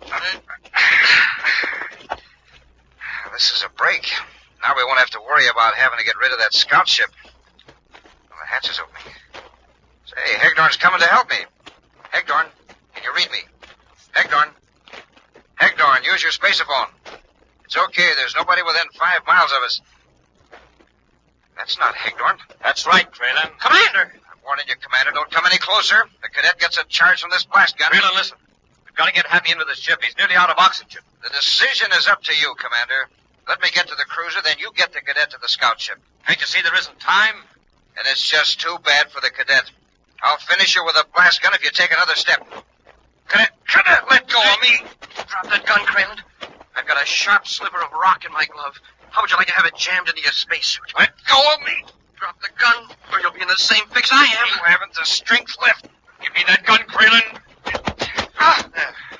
All right, now get Happy to the cruiser. Go on, pick him up. Sure, okay. I'll get moving. Inside the cruiser, Happy quickly revives. With a fresh oxygen bottle attached to his spacesuit, he helps Commander Corry transfer Kralin and Hegdorn to the scout ship. Now, with Happy at the controls, they've just blasted off from Neptune's second moon and are headed for Terra with their 2 prisoners. Either of them will talk, Happy. We know Gargoth is in Lowell City on Mars. Yeah, the brainograph will clear that up. Yes, but too late. How do you mean, sir? Cobra calling Hegdorn. Cobra to Hegdorn. Cobra to Kralin. Kralin! Either of you answer immediately. That's what I mean. Gargoth won't wait around long enough to find out what happened to his Kralin! Hegdorn!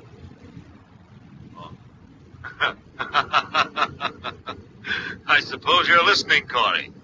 Well, I don't suppose I'll be hearing from Kralin and Hegdorn. So would you please inform them that their services are no longer required? Cobra out. Are you going to answer him, sir? Not now. What I have to say to Gargoth, I'll say to his face, and that day will come sooner than he thinks. Yes, sir.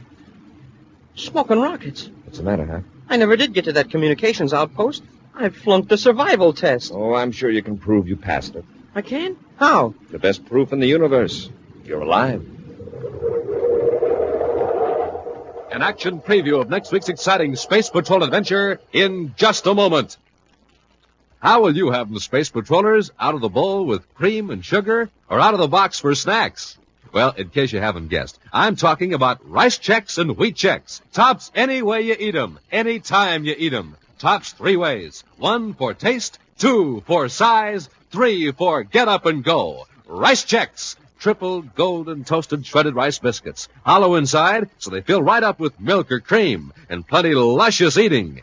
Wheat checks. Good whole wheat. Super rich in action energy. The kind of action energy that made Buzz Corry Commander-in-Chief of the Space Patrol. Oh, you'll love wheat checks from the first to the last delicious bite. And remember, gang, checks are made in that modern bite-sized design for the easiest, breeziest, tastiest eating ever. So, Space Patrollers, this morning, tomorrow morning, every morning, have yourself a good, nourishing Space Patrol breakfast with rice checks or wheat checks in the red and white checkerboard packages with the full-color picture of Commander Corry or Cadet Happy on the outside and the neat free Space Patrol trading card inside. Rice checks, wheat checks, tops for taste, tops for size, tops for get up and go. And now, a preview of next week's exciting Space Patrol adventure.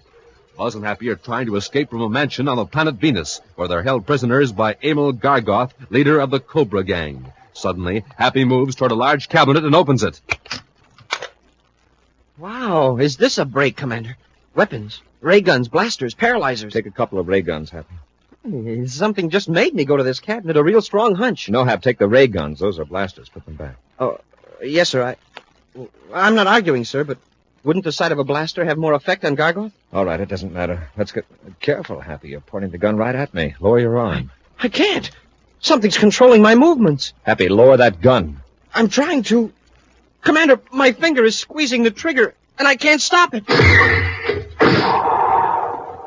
Be sure to join us next week for the thrilling story, The Secret of Dr. Borodeck, when Rice Checks and Wheat Checks again present Space Patrol!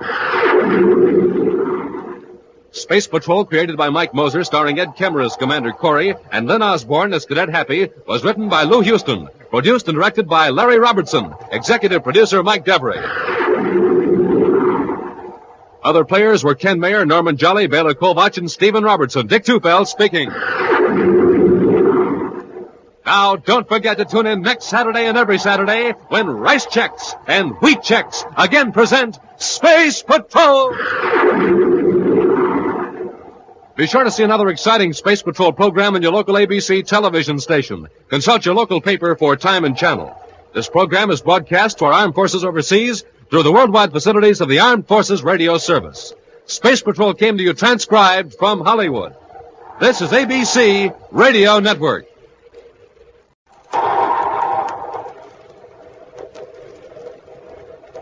Rice Checks and Wheat Checks, the bite-sized cereals in the red and white checkerboard packages, present Space Patrol! High adventure in the wild, vast reaches of space. Missions of daring in the name of interplanetary justice. Travel into the future with Buzz Corry, Commander-in-Chief of the Space Patrol!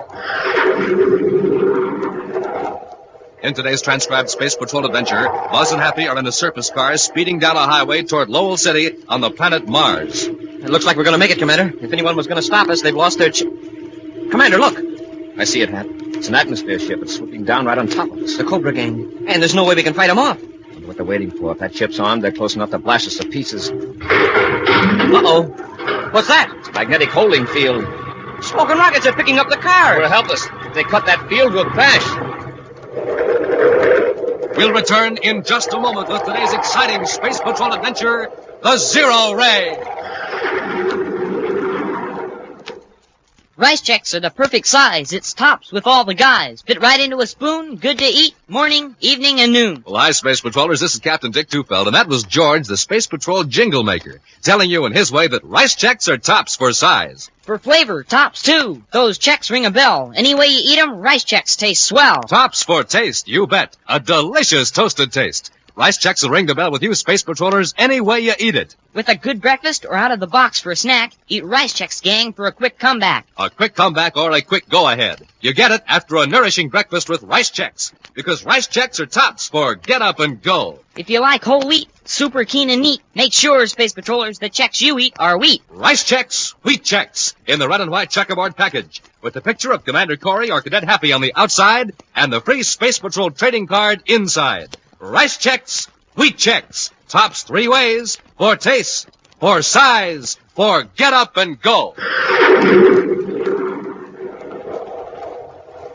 And now today's Space Patrol adventure, The Zero Ray.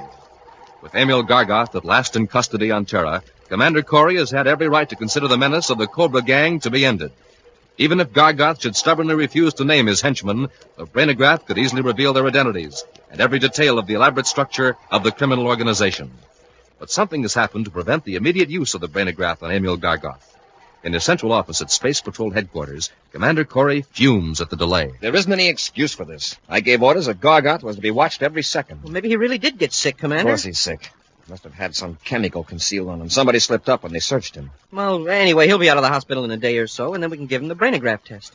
By then, most of his important agents will know Gargoth has been captured. They'll have time to get away. I guess that's right. But at least they won't be operating as the Cobra gang. There'll just be a lot of individual rats running for cover. So much dependent on the fast closing in on Gargoth's leaders. I'll get that, will you, Ham? Yes, sir. Commander Corry's office. Cadet Happy here. Yes, Dr. Arnold. Yeah, he's right here. Commander, it sounds important. Yes, Dr. Arnold. What? But I posted a guard. I'll be right over. We've got to get over to the Terra Hospital right away. Gargeth has escaped. A few moments later, in the office of the superintendent of the Terra Hospital, Buzz and Happy listened to a greatly distressed Dr. Arnold. Before you question your guards, Commander, I want to accept full responsibility. Emil Gargeth was admitted here as a criminal and as hospital superintendent. Just a minute, Dr. Arnold. The matter of responsibility for Gargeth's escape is secondary right now. I want to find out where he is and how he got away. I'm sorry I can't tell you that, Commander. There was so much confusion at the time. All right, Doctor. Happy. Yes, sir? Bring those 2 guards in here. I'll find out why they left their posts at the door of Gargeth's room. I can tell you that, Commander. Now, hold on, Hank. All right, Doctor. They left their posts to move some patients that were completely helpless. Patients that I thought were in grave danger. Danger from what? Fire, explosion, I don't know. Things were in a turmoil here for a while. What do you mean, fire and explosion? Everything went crazy all of a sudden. From all over the hospital, patients were complaining that their rooms were too warm. The heating system was out of control. And then we discovered the water pipes were frozen. Frozen? Here on Terra? That's right. It's as though the electronic brain that controls our temperature systems had gone mad. Patients, nurses, even some of the doctors were panic-stricken. You say the temperature controls went mad. What caused it? I don't know. But I didn't want helpless patients to be hurt in a fire or explosion or whatever was threatening. I gave an order to my staff to evacuate the bedridden patients, and your Space Patrol guards elected to help. During the confusion, Gargeth disappeared. I have jurisdiction over this hospital, Commander. I declared an emergency. Your guards acted accordingly. I hope you won't be too hard on them. Technically, they deserted their posts, but I think under the circumstances I would have done the same. As it looks to me, Gargeth took advantage of an accidental situation, or his gang engineered the whole thing. I don't see how that could be. The hospital heating and refrigeration systems are automatic and virtually foolproof. After I talk to those guards, suppose we make a complete check. Happy, call those men in here. A few moments later, Commander Corry dismisses the guards and, with Dr. Arnold and Happy, examines the master temperature control unit in the sub-cellar of the Terra Hospital. This graph on the control unit tells a story, Commander. Up to 1400 hours, everything was normal, almost a straight line. Yeah. Then the heating chart swoops up to 140 degrees. To freeze the water system and raise the room temperatures to the degree we experienced a while ago, well, the whole central regulating system would have to be out of adjustment.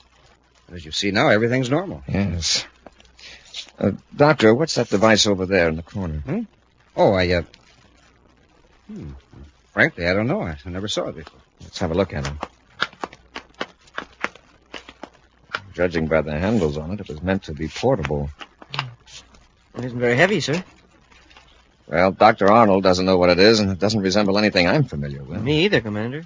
We just take it to the security lab for a check. In the rear-view scope of a private space cruiser, the bright circle that is Terra grows smaller and smaller. 2 men watch it intently, moment after moment, without speaking. Then, with a sigh of relief, the larger of the 2 men turns to his companion. The screen's clear, Razzler. If anyone was after us, we'd have spotted them by now. I guess we made it, Mr. Gargeth. I'd like to know what's going on back at that hospital. I'll bet Corry's tearing the place apart. But what if he found a zero ray? Well, what if he has? Does that mean he can trace it to you? Well, does it? No, of course not. At least not right away. Wait a minute. Do you mean there's a slight chance that the zero ray can be traced to you? Now look, Mr. Gargeth, didn't I take a big chance getting you out of the hospital? Would I be hiding you out in my place at Meteor Lake if I thought the Space Patrol would reach out and grab me? It's my policy to trust nobody. You may be sincere, Rensler, but you're not infallible. Your cabin at Meteor Lake will do for the time being. Yes, sir. When we reach Venus, I'll check with my agents for a safer hideout. Back in his office at Space Patrol headquarters, Commander Corry examines a stack of diagrams and documents. From time to time, he pulls one aside and places it in a separate file. Buzz looks up as Happy enters. Here's the Space Control Operations Report, Commander. Okay, Happy. Incidentally, it didn't take long for the lab to find out what that gadget was for. The one we found at the hospital? Mm-hmm. It's a practical application of the Volkovsky principle. Oh, it is? Well, what's the Volkovsky principle, Commander? Well, as you know, heat is the result of rapid movement of molecules, either in a gas, liquid, or solid. Yes, sir. Some time ago, a scientist named Volkovsky advanced the theory that extremely low temperatures might be produced by an electromagnetic force that slowed down molecular vibration. And this thing we picked up at the hospital does that? Yes, Happy. It projects invisible beams that literally freeze everything they touch. Oh. And that's what froze the water system. Exactly. Yeah, but wait, the rooms were overheated. What caused that? The same device. One of the freeze beams was focused on the master thermostatic control. As you know, a thermostat doesn't think, it reacts. When it contracts from cold, it turns on the heat, trying to restore normal adjustment and equilibrium. Oh, and this gadget fooled it. Yes, when the central thermostat registered cold, the system kept pouring out heat. Wow. Fortunately, the device producing the freeze beam shut itself off before any real damage occurred. Except that Gargoth escaped. Yes, but Major Robertson found out something very interesting, Happy. He made a check through our records of everyone submitting designs pertaining to the Valkovsky principle. He found this. It's too complicated for me, sir. It's a preliminary application for a patent, presented 5 years ago by 3 electronics engineers here on Terra. The government board of analysts pointed out some defects, and everybody lost interest. Well, there weren't any defects in that model we found at the hospital. Those 3 inventors must have corrected their mistakes. No, Happy, they lost interest. The man who drew up their designs seems to have continued independently. The designs were drawn up by Ulrich Renzler. See, his name is on this drawing. Mm-hmm. Robbie's positive that the physical work done on the freeze beam device is that of Ulrich Renzler. It matches that of the models of other types of inventions submitted for inspection. Oh, then Renzler is working with the Cobra gang. Either that or the Cobra gang stole the model from Renzler and planted it in the hospital. Renzler. Hey, wait a minute. That operations report I just handed you. Could I see it a moment, sir? Here it is, huh? I know I saw that name here somewhere. Well, for the past year, Renzler has been living on Venus by Meteor Lake, supposedly on royalties from his inventions. Here, sir, I found it. This ship that blasted off at 1432, private cruiser VP-738. It's registered to Ulrich Renzler. I'll alert Venus Space Patrol, then we'll blast off of Venus. Let's see if anything's going on at Meteor Lake. Several hours later, the Terra 5 roars high over the cloudy surface of Venus, spiraling around the Meteor Lake region 300 miles west of Venus City. Carefully, Cadet Happy adjusts the infrared viewscope scanner. I can make out a construction of some kind, Commander. It seems to be on a slight rise of ground a few yards from the lake shore.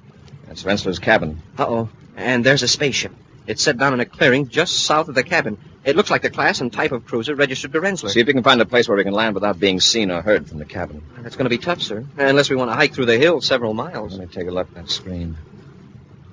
That is going to be a problem. The lake would act like a sounding board if we came in close. Yeah, and the valley would echo our rockets. Hey, wait. To the north end of the lake, there's an inlet. Sort of like a pointing finger. Yes, sir. That inlet is shielded from the cabin side of the lake by this curved ridge. A low gliding approach from the north might do the trick.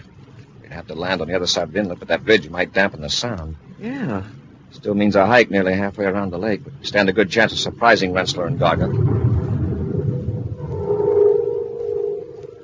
Inside the comfortable cabin, Ulrich Renzler gazes out through the window, out across the lake. Smiling, he turns to his companion. Beautiful, isn't it, Mr. Gargoth? That's the 3rd time you've said that. Look, show me where your space phone is. I want to make arrangements to get out of here. Just as you wish, but you're just as safe here as any place. I'm sure I heard a spaceship a while ago. It's nothing to worry about. Possibly one flew over the valley several miles north of the lake, and the sound rumbled down. No one could get close to the cabin without our seeing them. And believe me, we could hold off an army. Yes? How? The same device I used to throw the hospital temperature control system out of order. The zero ray. You mean that's a weapon? Yeah. It's got an effective range of 1,000 yards.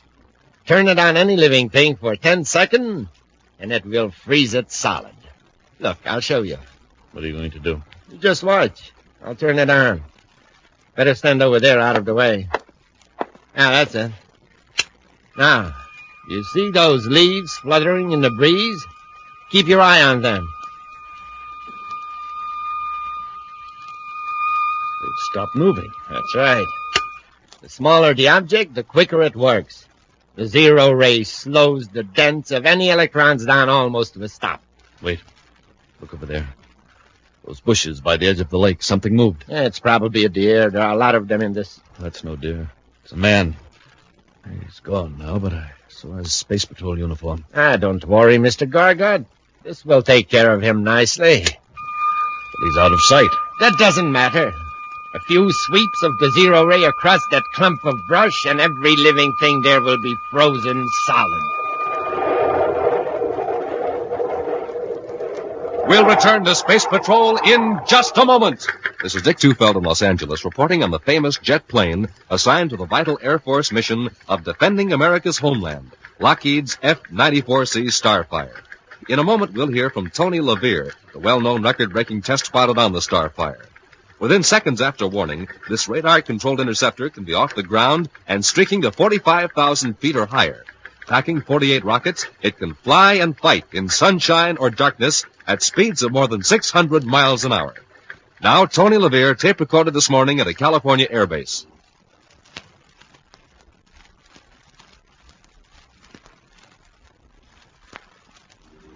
You know, good health is important to a test pilot, and I have to stay in top condition.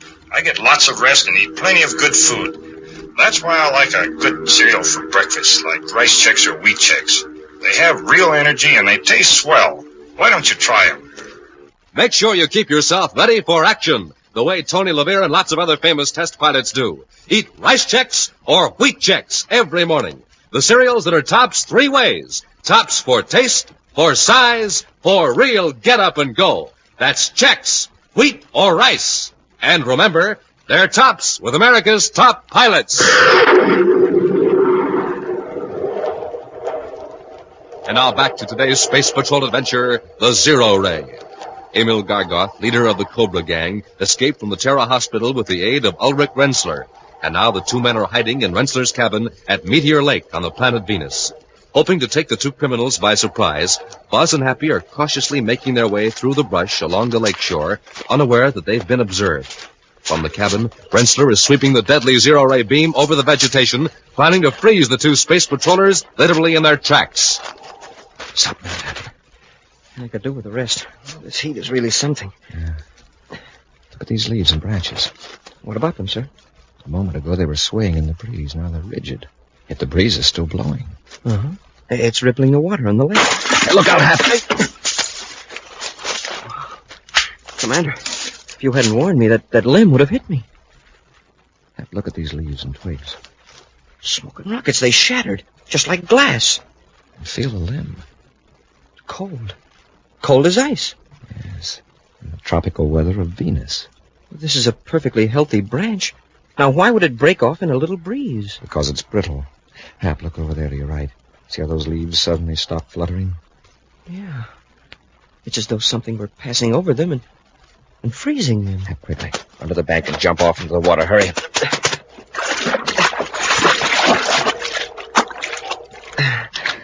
Wow. I'm glad we jumped instead of dived. The water isn't even up to our hips.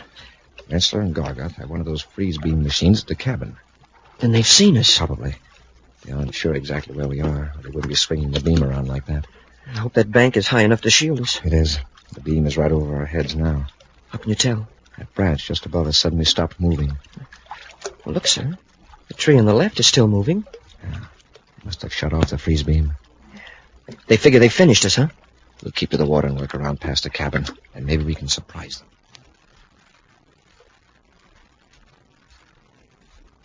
See?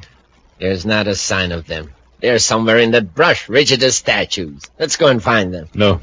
We're getting out of here right now. What for? Nobody will bother us now. Are you crazy? How do we know that a whole fleet of Space Patrol ships won't be landing here any minute? Yeah, maybe you're right. But I still don't think Mars is such a good place. You operated from there for a while. I operated from Lowell City. This place I've got in mind is a way off from everything. Yeah, you showed me on the map. All right, Mr. Gargon, I'll load the zero-ray equipment in the ship. So leave it here. I don't want to take time to bother with it. Let's get out of here while we've got a chance.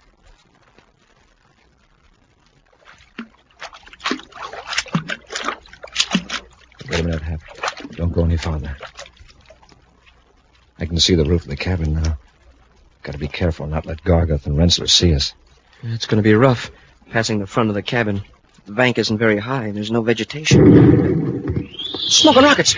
There's a spaceship blasting off. Oh, they got away. I guess they knew that we dodged the freeze ray. Not necessarily. See, they're nearly out of sight already.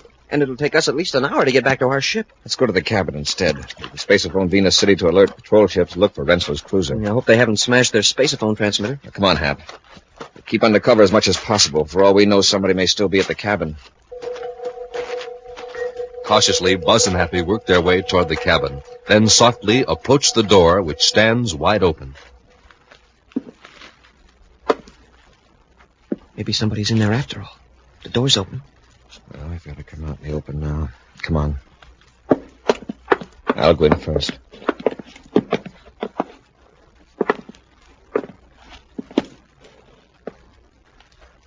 It's deserted, all right. Yes, it has all the signs of a hasty departure. Yeah, they didn't even take time to pack. Look at all the stuff here. Yeah. Rensler must have thousands of credits worth of furnishings. Let's look around. Maybe we can get a clue on where they went. I'll check over the desk. Yes, sir. Say, here's the freeze beam equipment. Only Rensler calls it the Zero Ray. Zero Ray Model X1, it says here on the panel. Uh-huh. Several notebooks here. I'll take them along to study later. Commander, here's some numbers scribbled down. By the looks of them, they may be spaceophone frequencies. Let me see them. Uh-huh. And here's some maps, astrogation charts, and sectional maps of some of the planets. Let me see those maps. Are there any special marks on them? I'll check, sir. There's a notation on this scratch pad that might mean something. The word Jupiter has been crossed out, and there's a word that looks like it might be Mars. And it says 150 NE-LC. 150 NE-LC. It doesn't mean a thing to me. Oh, Commander, here's a chart of sector H5, Mars, and it's got a mark on it. Let's see it. Yeah, it's a tiny cross. That's all arid desert in that region. Cross is between Lowell City and a nearly played-out mining area. Wait a minute. Let's see the scale. Happy, what if NELC stood for northeast of Lowell City? How far is that small X from Lowell City? About 150... Say, 150 NELC. Yeah, it fits. 150 miles northeast of Lowell City. I'll space it for Mars Space Patrol to check on that area from very high altitude so we won't scare anybody away. Then we'll blast off for Mars. Great. But I sure dread that long trek back around the edge of the lake to that ship. Why, if Rensler only had a boat, we could row across and save a lot of time. It's all right, Hap. We'll walk across. Okay, that's an idea. We can walk across the lake? Sure. We can work this Zero Ray. Stand back, Hap. Yes, sir. I'm going to focus it right at the edge of the lake and turn up the power. Smoking rockets. The water's turning to ice. A whole strip of it. Uh-huh. A strip as wide as the freeze beam. After I make that spaceophone call, we'll carry the Zero Ray machine down to the lake and make our bridge of ice ahead of us as we cross. In the small sleeping compartment of his private cruiser, Ulrich Rensler tosses fitfully on his bunk as the ship streaks through space toward the planet Mars. Suddenly, he awakens with a start as a hand grips his shoulder. Come on, Rensler, wake up. Oh, it's you, Mr. Garga. Who did you expect it to be? There's nobody aboard but us. Just jumpy, I guess. Do you want me to take the controls for a while? Yes. That isn't why I called you. Your quick freeze ray didn't work back at the lake. What? How do you know? I overheard part of a spacephone conversation. You know who that was trying to surprise us at the cap? Commander Corry. Corry? We not only missed him, but he's wise to our plan. He knows we're going to the desert outside of Lowell City. Oh. How could he possibly know about that? All right, don't get excited. I've got a plan worked out so we can finish Corry for good. Wait, Mr. Garga. Let's leave Corry alone. It's foolproof, Rensler. Corey's going to search the desert in a surface car. He figures he can pass for somebody connected with one of those mining outfits in that area. Yeah. We'll switch to an atmosphere ship at Hubble Settlement on the other side of Mars. Then we'll take care of Corry. With Lowell City far behind them, Buzz and Happy roar over the Martian desert highway in a sand-scarred surface car. From their rough work clothes, they appear to be a couple of mining engineers on their way to one of the lonely quarries or mines on the Martian wastelands. Gee, Commander, we've come more than 50 miles and we haven't seen a soul. That's probably why Gargoth's picked this region for a hideout. With this battered-up car and the surveying equipment, we ought to be able to get pretty close to his place without exciting suspicion. That's what I'm counting on, Hap. With all those tools back there, we could be independent prospectors if we have to. Hey, Commander, look. I see it, Hap. It's an atmosphere ship, and it's swooping down right on top of us. If that ship's armed, they're close enough to blast us to pieces. Hey, what's that? It's the ship's magnetic holding field. Smoking rockets. Hey, they're picking up the car. We're right off the highway. We're helpless. If they cut that field, we'll crash. Well, the ship's sure gaining altitude fast. Yes, it's too late to jump. Are you all right, Commander? It's Gargoth. Listen to me, Commander.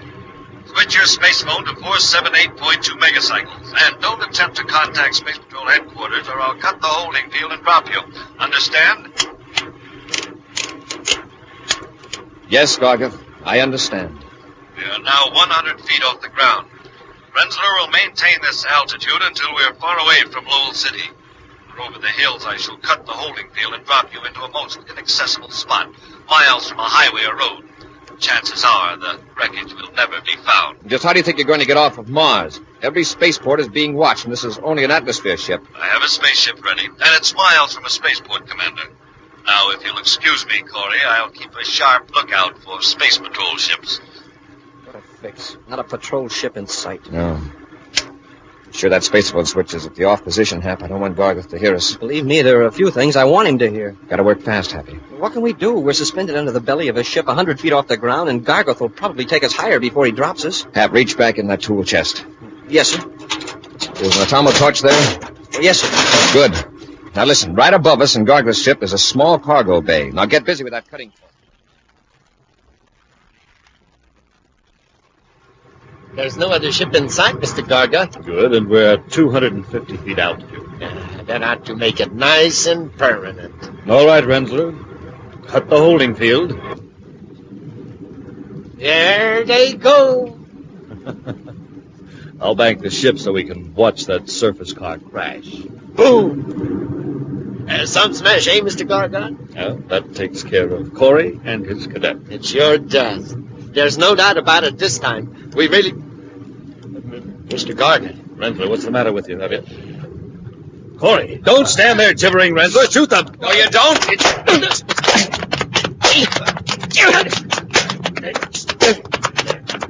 Hey, Commander, the controls! Gargoth's trying to crash us. We're driving straight for a hill. Hold Renzler, Hap. Okay, Gargoth, I'll take over.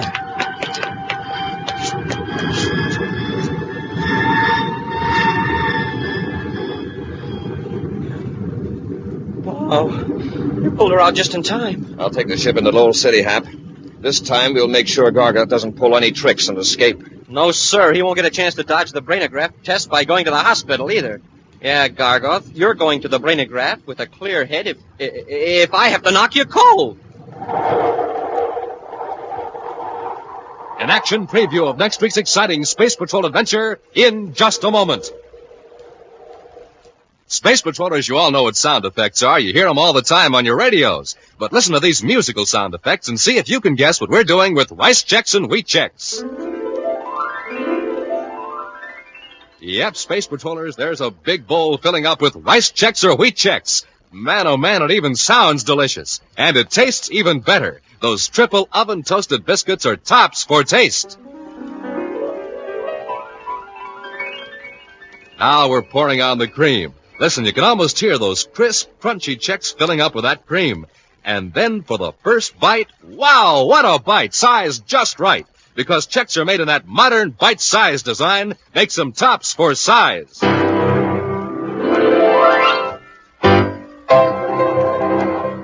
Hey, that's you, blasting off for a big day of action after a good, nourishing breakfast with Chex, the cereal's tops for get up and go. So, gang, go get Rice Chex today, and get Wheat Chex, too, the official bite-sized cereals of the Space Patrol. In the red and white checkerboard package with the picture of Commander Corry or Cadet Happy on the outside, the one and only cereals that bring you a free Space Patrol trading card inside the package. Rice Chex, Wheat Chex.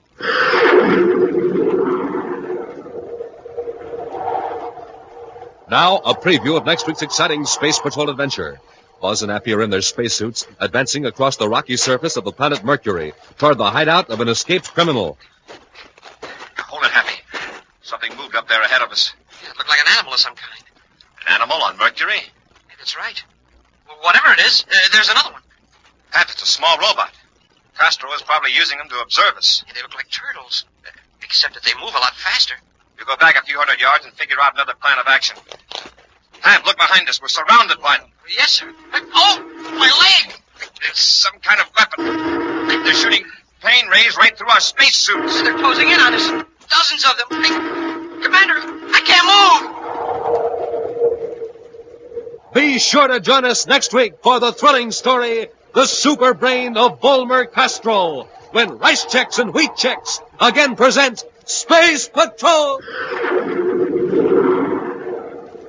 Space Patrol, created by Mike Moser, starring Ed Kemmer as Commander Corry and Lynn Osborne as Cadet Happy, was written by Lou Houston, produced and directed by Larry Robertson, executive producer Mike Devery. Other players were Ken Mayer, Norman Jolly, Baylor Kovach, and Stephen Robertson. Dick Tufeld speaking. Now, don't forget to tune in next Saturday and every Saturday when Rice Checks and Wheat Checks again present Space Patrol! Be sure to see another exciting Space Patrol program on your local ABC television station. Consult your local paper for time and channel. This program is broadcast for Armed Forces overseas through the worldwide facilities of the Armed Forces Radio Service. Space Patrol came to you transcribed from Hollywood. This is ABC Radio Network.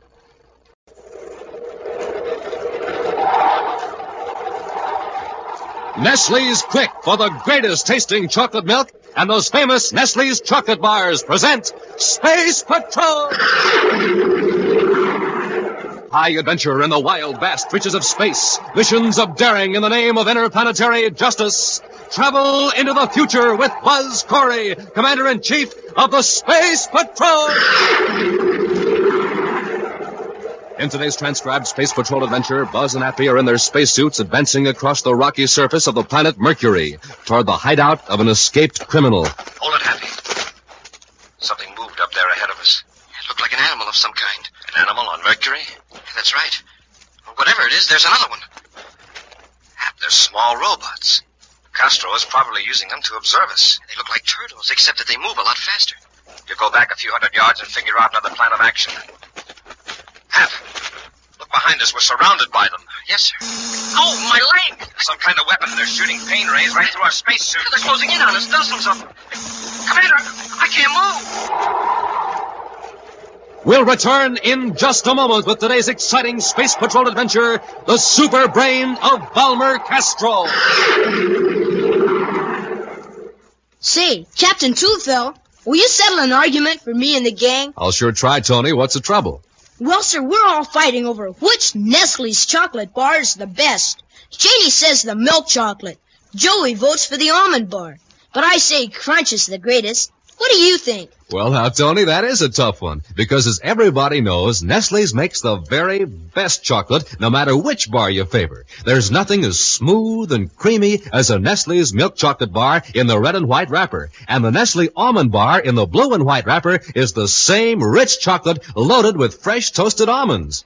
How about my favorite? Crunch. I was coming to that. Nestle's Crunch is the really different chocolate bar with a mystery, crunchy consistency that gets crisper with every bite. It's really out of this world.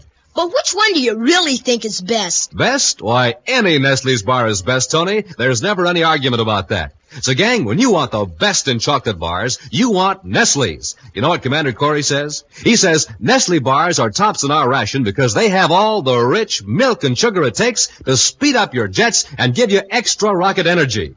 But, Captain, you still haven't settled our argument. Well, tell you what, Tony, why don't you take this handful of Nestle's bars to the gang and tell them there's no use arguing. Just remember, Nestles. Nestle's makes the very best chocolate. And now, today's Space Patrol adventure, the super brain of Volmer Castro.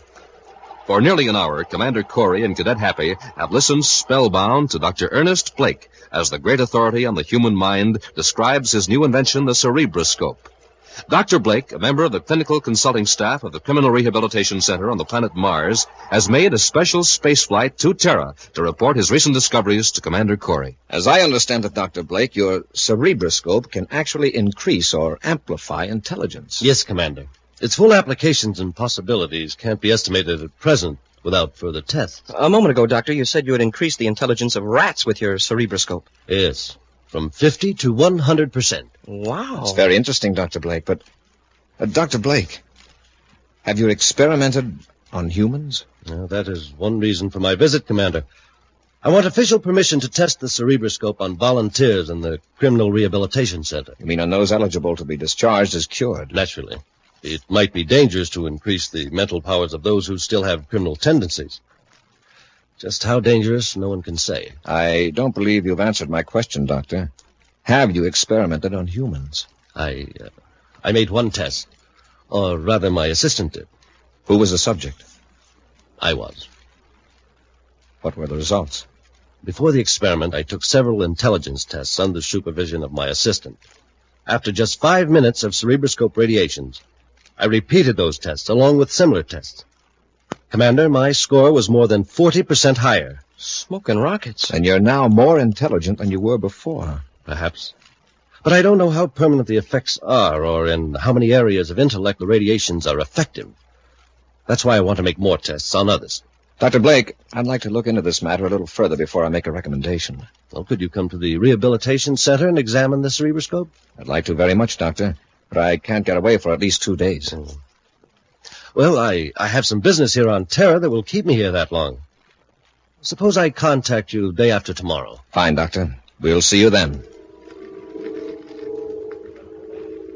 A short distance from Lowell City on the planet Mars is the Criminal Rehabilitation Center. Here, one of the latest arrivals, Volmer Castro, is undergoing initial processing. He sits silently as the official interviewer, Rhoda Nexon, gives him routine instructions. In this first test, a series of questions will be flashed on the screen. Break it off, Rhoda. Break it off. Your attendants are gone. Well, just to be safe, Mr. Castro, I think we'd better proceed with a regular test. Now, look, I offered to let you use that cerebroscope on me in return for a chance to escape. The quicker you give me that treatment, the sooner I can figure a way to get out of here. I know, but we can't make it obvious that I'm helping you escape. I'm taking enough chances as it is. I'll cover you, Rhoda. I'll make it look as though I forced you to help me. Well, then at least take part of the test. We've got plenty of time. The attendants won't be back for 3 hours. How long does cerebroscope treatment take? I'm going to give you 15 minutes of radiation.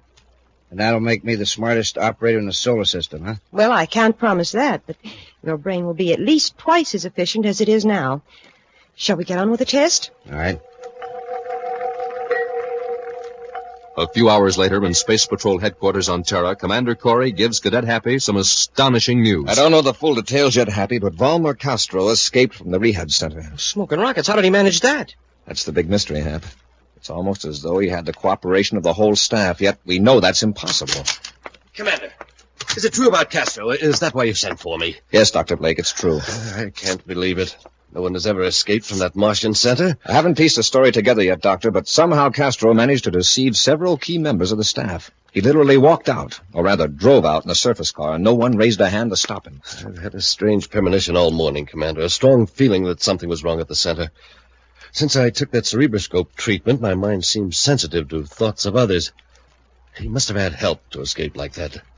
Such a thing is unthinkable. Our staff is thoroughly reliable. I know, and they're experienced in dealing with clever criminals.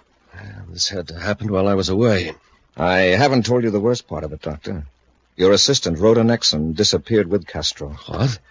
And your cerebroscope is missing. Oh. It's true. Hey, the cerebroscope. Say, wait a minute. Maybe that's the explanation. How about it, Doctor? Could your device make a super-intelligent crook out of an ordinary swindler? I can't say for certain. But I am afraid it's possible. Well, still, how would Castro have known about the cerebroscope? And who would he get to give him the treatment? That's what we're going to find out. Let's get to the spaceport and blast off for Mars. An All Planets alert has given every Space Patrol agent a description of Volmer Castro and Dr. Blake's missing assistant, Rhoda Nexon. At this moment, the escaped criminal sits calmly in a small apartment in Lowell City, Mars, while Rhoda Nexon nervously but expertly checks a series of test forms. Haven't you finished yet, Rhoda? Oh, yes, but I was just rechecking. Why waste time? You know as well as I do that the answer tabulating system is foolproof. These results are unbelievable. Fantastic. Then I am a genius, is that it? It's frightening. Your score is 28 points higher than the previous top rating. Is that so? And who is the ex-champion? Professor Maxwell Huxley, a descendant of a long line of geniuses. So I topped old Huxley, huh? Well, not in the matter of actual information, of course, but in intellectual potential, you're far superior. Naturally. So the cerebroscope made me an all-around genius. No. In moral values, the sense of right and wrong, you're still subnormal. Well, Mr. Castro, we've completed the agreement, so I'll be going. You'll remain with me. I may have further use for you. I don't want any money from you, Mr. Castro, and I promise I won't go to the Space Patrol. Just let me go. You might as well stop begging, Rhoda. Your pleading has absolutely no effect upon me, except to irritate me. I don't trust you, Miss Nexon, and I have good reason not to. Well, what do you mean? Didn't I help you escape? You had no intention of keeping that promise, Rhoda. You merely wanted a human guinea pig for an experiment. Dr. Blake refused to test his invention on human beings, so you decided to take advantage of his absence and do a little research on your own. Isn't that right? Oh, how did you know that? And I was right. You didn't dream that Blake's gadget would make me able to outsmart you and the rest of the staff at the rehab center. But I told you it would. Why would I risk getting in bad with Dr. Blake and losing my job? You've got what you wanted, a powerful brain and your freedom. Oh, be fair, Mr. Castro. Let me go. Oh, you forget, Rhoda, that although my intellect is high, my sense of fairness, of right and wrong, is subnormal. Now, you're staying with me. Now, be quiet. I have to figure a way out of our present danger. Danger? What danger? I don't know exactly. But I have a strong sense of an opposing force. A powerful mind working against me. I think... In fact, I'm sure it's the mind of Dr. Ernest Blake.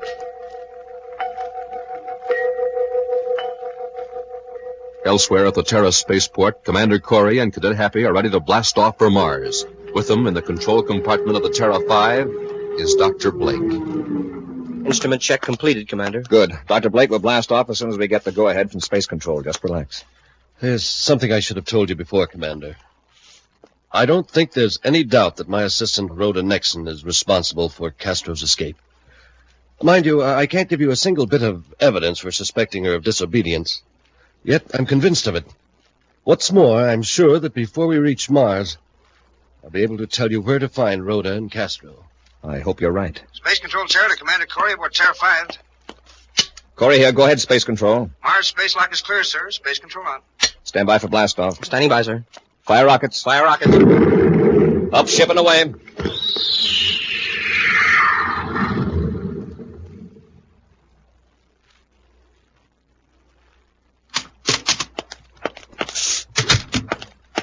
Come on, Rhoda. Let's get out of here. The Space Patrol must be looking for us everywhere. For all we know, there may be agents out in the street right now. There aren't. Our main source of danger is coming toward us now, from Terra. How do you know? Don't ask questions. I know a place on Mercury where we'll be perfectly safe. Right now, our enemies are roaring toward Mars. But they'll never arrive. They will destroy themselves out in space.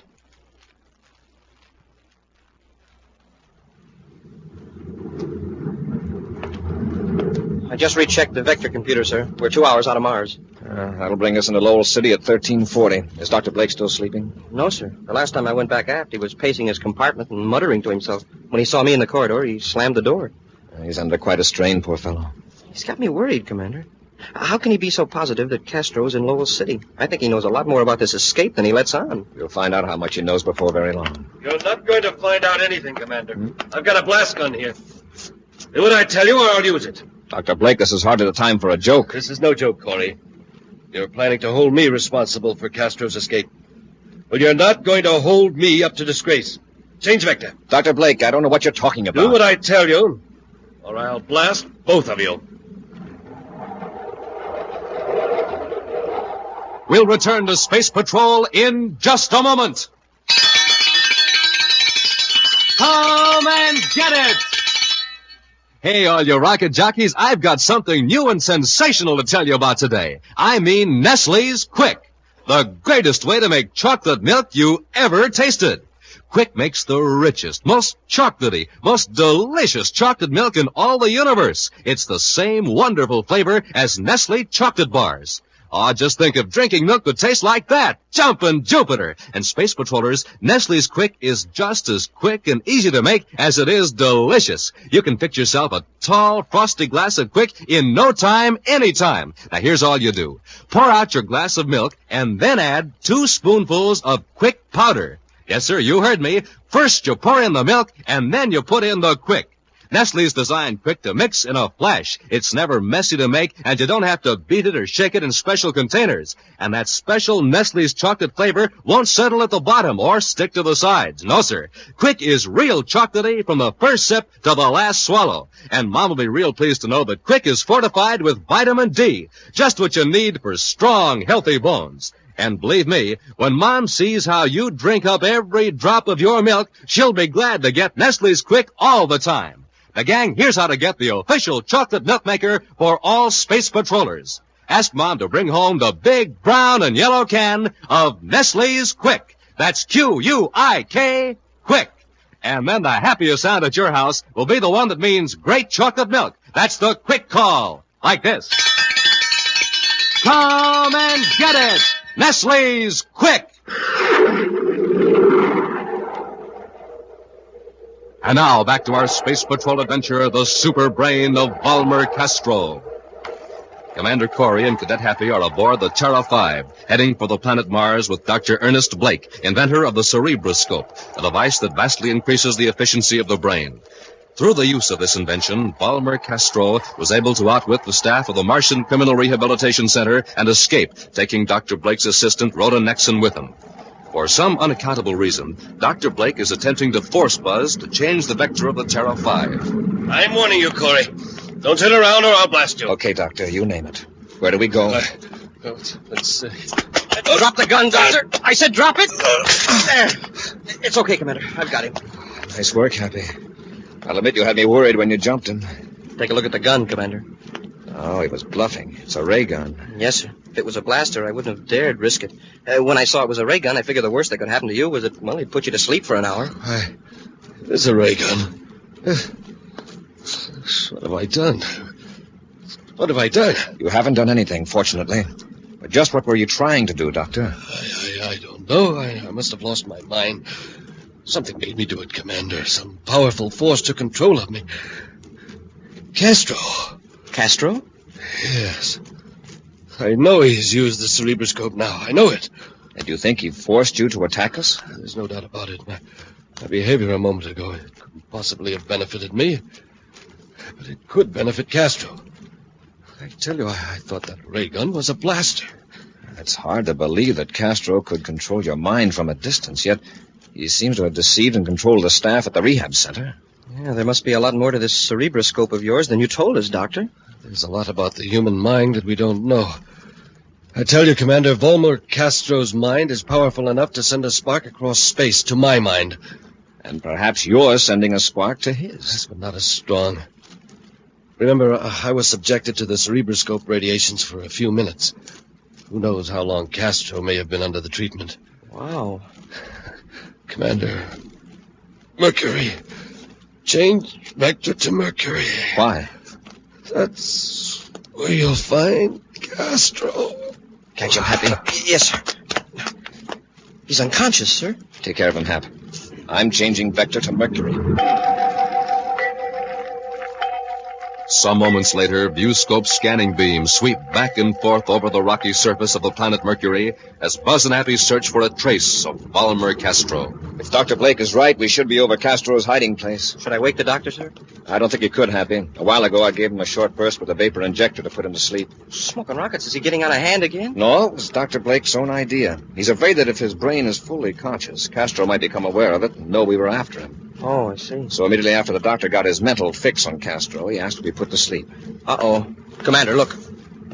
A grounded spaceship. Yeah, in the black shadow of that peak. Without the infrared probe beam, we'd never have seen it.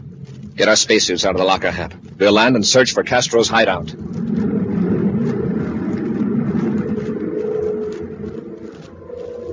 Under the sun-baked rock of Mercury, Volmer Castro relaxes in one of the cool, comfortably furnished chambers of his hideout. His captive, Rhoda Nexon, paces the floor nervously. Rhoda, sit down. Take it easy. I don't like this place. How long are you going to keep me here? Really, you could be in a far worse place. Even if it is underground, it's well lighted, with its own independent air-producing system. I've set aside a room for your private use. Look at you, Castro. You fancy yourself a master criminal, and yet you're living underground like a mole, hiding. That's only temporary. In time, I shall be able to go and come as I please. Suppose the Space Patrol finds your hideout. You're trapped. I'm not defenseless, Rhoda.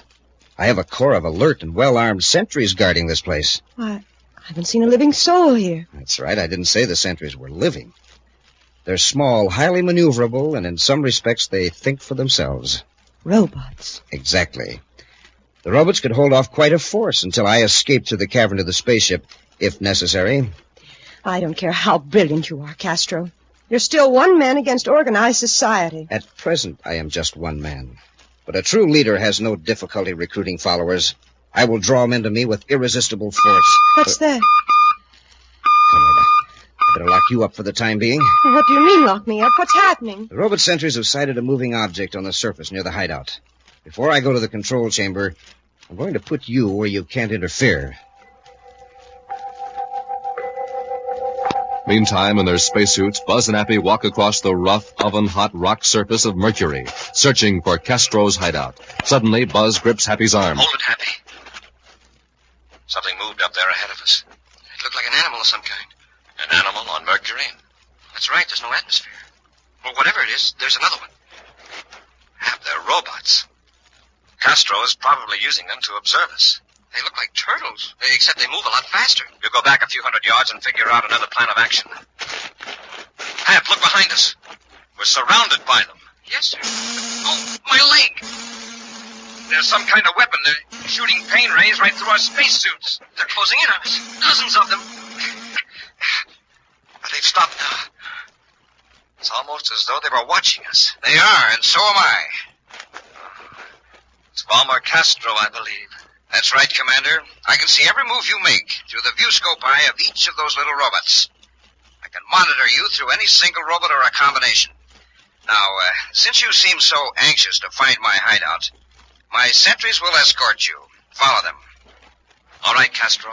First, drop your ray guns. Go on, or I'll jolt you with a pain ray. That's better. Surrounded by the strange turtle-like robots, Buzz and Happy make their way across the rough rocks. Almost like living things, the robots occasionally break formation to avoid obstacles, but immediately close in again. Finally, Buzz and Happy enter an airlock with 4 of the robots scurrying in after them. At last, they're in an underground chamber, face to face with Volmer Castro. That's it, gentlemen. Raise your face pieces. All right, Castro. What have you done with Rhoda Nexon? She's here, Commander. You will join her in a moment. You were directed here by Dr. Blake, I presume. I thought I'd disposed of him out in space, but occasionally I still seem to make slight contact with his mind. Here, Rhoda, I brought you some company. Space Patrolman. Yes, Commander Corry and a cadet. Commander, you'll notice that the robots have stopped a few feet away from you. They're watching you. They're going to see that none of you leave this room alive. Castro, what are you going to do? I'm going to the control panel. He's a fiend, Commander. A fiend with a super brain. Did you help him escape from the rehab center? I didn't mean to. Honestly, I didn't. I never dreamed anything like this would happen. Let's not waste time talking. Hap, let's see if we can get out of here. Maybe we can break down that door. Oh! Hold it! We've got to knock out those robots. When we get close to them, they blast us with a pain ray. If there was only something in here we could use for a weapon. There's nothing. I've looked. If there was only a rod or something, maybe we could flip them over on their backs and get out of their range. Hey, how about that chair? We couldn't get close enough. Even if we threw the chair, I doubt that it would smash them. They look very rugged. Yeah, there's nothing on these walls except a couple of mirrors. Nothing that would do us any good. Oh. I'm at the robot control panel now, Corry. I'm gradually increasing the strength of the pain rays. In a few moments, you'll all suffer unendurable agony. You can't avoid the robots. Wherever you move, they'll follow you. Even when I'm on my way to my spaceship, the robots will continue their work. I can't stand it. Commander, she's fainted. The girl is fortunate. I'm leaving now, Commander, with Blake's cerebroscope. I can't bear to watch people suffer. Dirty rat. We can't fight those robots. But maybe we can trick them. Oh. Notice they avoid each other. It's a built-in reaction to keep them from getting in each other's way. Yeah, well, that doesn't do us much good. We're not robots. No, but maybe we can make these gadgets think we are. Huh? The mirrors. We'll each take one from the wall. Hap, hurry. Yes, sir. Hold the mirror close to the floor, Hap. Now watch out, don't drop it. Oh, the pain is so bad I can hardly control myself. Hurry, Hap. Hold the mirror so the robot's electric eye will see its own reflection. Like this. Commander, it's working. They're turning away from us. They act like they're going mad. Yeah, they're whirling around like crazy. Maneuver them away from the door. That's it. Wow, are they confused? Keep them that way while I try to break down the door. Here, take this other mirror. Yes, sir. Keep them at bay. Got it, Hap. Keep the robots off while I carry the girl out. Okay, Commander. I've got them under control. All right, Hap. I've got Rhoda. Hang on to those mirrors and back toward the door. Yes, sir. They're following us, Commander. I don't think that broken door will hold them, but the mirrors will. Hap, as you back out of the room, put that chair in front of the doorway and prop the mirrors against it. Okay, Commander. Hey, it's holding them, sir. They won't come any closer than 3 feet from the mirror. Let's find a spacesuit for Rhoda and get her to the ship. Well, what about Castro and those other robots outside? We'll smash the robot control panel. Then we've got to get to Terra 5 before Castro tries to blast it from his ship. Moments later, Buzz and Happy get Rhoda Nexon aboard the Terra 5, where the now fully conscious Dr. Blake is anxiously waiting for them. Doctor, take care of Rhoda. Get her out of that spacesuit. Yes, Commander. Is she all right? She's coming around. I saw that ship blast off, Commander, about 5 minutes ago. It was Castro. You're lucky, Doctor. If Castro had any space weapons aboard, he'd have blasted this ship for sure. Happy, prepare the ship for blastoff. Yes, sir. My cerebroscope. Did you find it? Castro took it with him. You were right, Doctor. Rhoda gave him a treatment. He's got a super brain. With my cerebroscope, he can take other criminals and raise their mental powers. Smoking rockets. He can form a ring of super criminals. That's what we've got to prevent. Yes, but what chance have we got? With that tremendous intellect of his. Don't forget, Doctor. No man is really smart if he sets all decent people against him. Happy, fire rockets. Up, ship and away.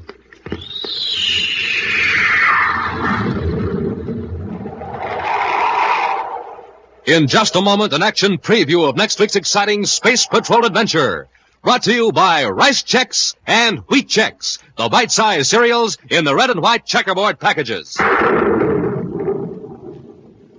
Say, did you ever take a taste test, Space Patrollers? Well, man, oh man, it sure is fun when it's Chex you're taste testing. How do I know? Well, I just took one. First, I tested them with sugar and cream. Super keen taste. Then I added fruit. Super neat taste. Next, I tried them right out of the red and white checkerboard package. That was a snack test. And Chex, rice, or wheat for snacks can't be beat. Yes, sir, gang. I rate Chex tops for taste. You'll rate them tops, too. Next, I tried them for size. Bite size is the just right size. Just right for your spoon. Just right for delicious, easy eating. Chex, rice, or wheat, tops for size. You bet. And as for get up and go, gang, have yourself a good, nourishing breakfast with Rice Chex or Wheat Chex, and you'll be rated tops for get up and go.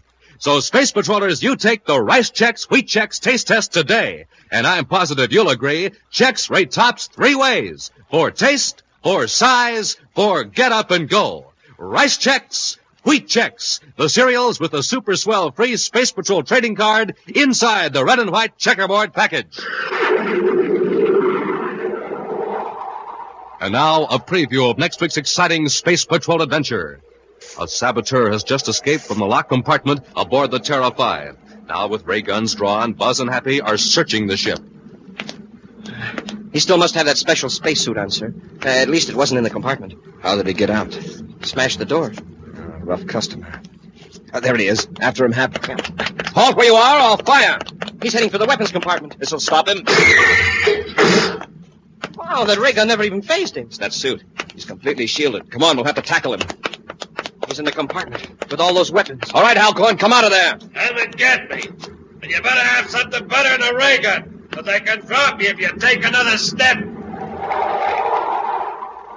Be sure to join us next week for the thrilling story, The Test of the XK-3. Space Patrol, created by Mike Moser, starring Ed Kemmer as Commander Corry and Len Osborne as Cadet Happy, was written by Lou Houston. Produced and directed by Larry Robertson, executive producer Mike Devery. Other players were Norman Jolly, Virginia Hewitt, Ken Mayer, and Anthony Sides. Dick Tufel speaking. Now, don't forget to tune in next Saturday and every Saturday for the new, exciting Space Patrol! Space Patrol was brought to you today by Nestle's Quick for the greatest tasting chocolate milk and those famous Nestle's chocolate bars. Be sure to see another exciting Space Patrol program on your local ABC television station. Consult your local paper for time and channel.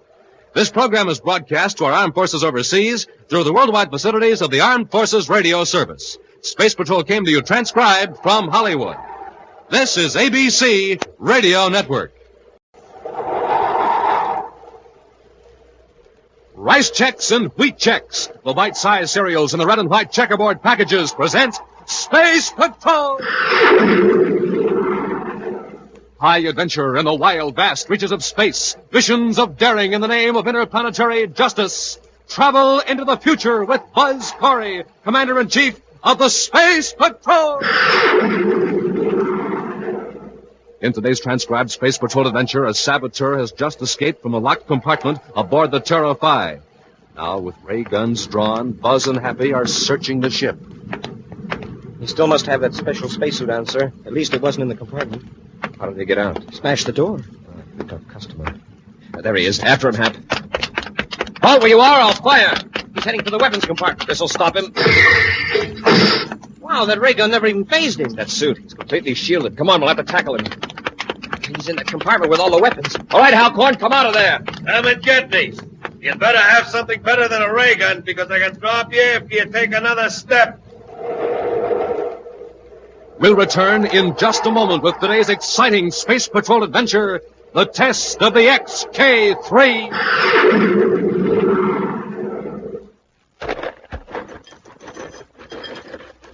One bowl of rice checks. Here you are, Commander. Thank you. Me, I'll have wheat checks. Hi, Space Patrollers. This is Commander Corry. And Cadet Happy, having ourselves a top breakfast with our favorite cereals. Chex, rice Chex, and wheat Chex, Space Patrollers. Tops for taste. Terrific tasting out of the box or out of the bowl. Smoking rockets, they're delicious. Chex are tops for size. Size just right for easy eating. You know something, Space Patrollers? That neat bite size makes Chex taste even more delicious. Right, Hap. And gang, a good nourishing breakfast with Chex is tops for get up and go. Official Space Patrol get up and go, just like the Commander has. So go get 'em, Space Patrollers. Chex, rice or wheat. In the red and white checkerboard packages. With a picture of me or the swell picture of Cadet Happy on the outside and the free Space Patrol trading card inside. Say, Commander, how about another bowl of Chex? This time, I think I'll have rice Chex. Make mine wheat Chex.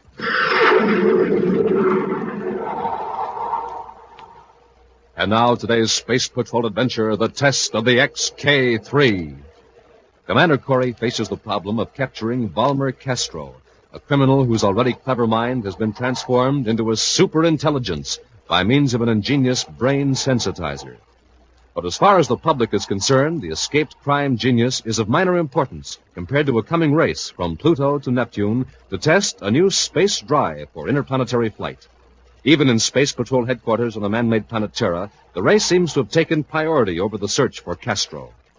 In his central office, Buzz Corry focuses a pinpoint tracer beam on a gigantic space chart as Cadet Happy looks on. This will show you the relative positions of Pluto and Neptune, Happy. Yes, sir. They're in opposition to the sun. Right. They're as far apart from each other as they can ever get, nearly 7 billion miles, or more than 250 million DUs. Wow, that'll be some race. Mm-hmm. It's the longest straight line distance between any two relatively stable points in the solar system. Yes, sir. But if the distance is the object, why not race the two ships clear around the orbit of Pluto? That may come later, Hap. But if the XK-3 performs the way we think it will, no further test or demonstration will be necessary. Well, then you think the XK-3 is sure to win? Well, it's too early to be certain about something as new and revolutionary as the new space drive, Happy. Well, from what I hear, nobody but a lot of old fogies think the Atlas stands a chance. Well, I wouldn't call a man an old fogey merely because he puts his faith in something that's been proved dependable. The Atlas has covered billions of DUs with the standard drive. I'd sure like to be aboard the XK-3, Commander. No one is going to be aboard either ship. Each will be robot-controlled. Oh, to keep the human element out of the contest, huh? At the present stage, the XK-3 space drive isn't shielded against radiation. Oh? If the test is successful, shielding will be installed, but it would be pretty expensive to shield a unit that probably will have to be pulled apart anyway for a checkup. All right, Happy, suppose we forget about the race and settle down to work. Huh? Yeah, that means Volmer Castro. Any leads on him yet, sir? We're checking on his past associates. Yeah, but now that he's got his super brain, he'll probably get himself a new gang. Crooks more in keeping with his high IQ. That's undoubtedly what Castro wants to do, but it'll take time. Smart as he is, Castro can't go it alone. He's wanted by the Space Patrol. He'll need help. Obviously, no honest man will help him. So we'll have to contact some of his old gang. Right. The doctor's cerebroscope didn't put facts or knowledge in Castro's brain. It only made his brain more able to use the facts that are already there. Right now, he'll use that intelligence to gratify his old selfish motives and weaknesses. Well, what are his weaknesses, sir, outside of stealing? That's what we want to find out from his former associates. Let's contact Captain Damon and see if he's picked up any of Castro's old gang. Elsewhere, in a small community on the planet Mars, Volmer Castro seems entirely unconcerned by the fact that he is number one on the Space Patrol list of wanted criminals. His penetrating eyes never leave those of his visitor, a tall, burly spaceship technician named Grant Halcorn. You understand, Halcorn? You'll leave at once for the Pluto test base. Your traveling instructions are in this folder. Well, look, Mr. Castro, I don't know about getting inside the base. It's all been arranged. We'll have no trouble if you keep your mouth shut. Once you're aboard the XK-3, well, you know what to do. I suppose they make a check of the ship before blastoff. Of course they will, but they won't be looking for stowaways. Not in that gear compartment smack up against the space drive unit. Now, they'll be too interested in checking instruments and controls. I'm worried about that spacesuit, Mr. Castro. Doesn't seem like much protection. It's been thoroughly tested. You'll have done your work and be out of the ship before a harmful dose of radiation has a chance to penetrate. Yeah, if I can stand the exhilaration. That suit's awful bulky. Suppose I can't move to the escape hatch. The XK-3 won't be given high acceleration until the flight's well underway. By that time, well, you'll have made the necessary adjustments to the robot controls to prevent acceleration. Sure. Then I bail out as the ship crosses the Jupiter orbit. That's right. Your jetpack will be sufficient to give you a trajectory away from the XK-3's vector, and I'll pick you up. Okay, Mr. Castro. I got this, Halcorn. I've got a considerable sum of money on this race. The XK-3 is the heavy favorite. If the Atlas wins, I'll have 10 million credits to set up my organization. Now, don't worry. The XK-3 won't stand a chance. Naturally.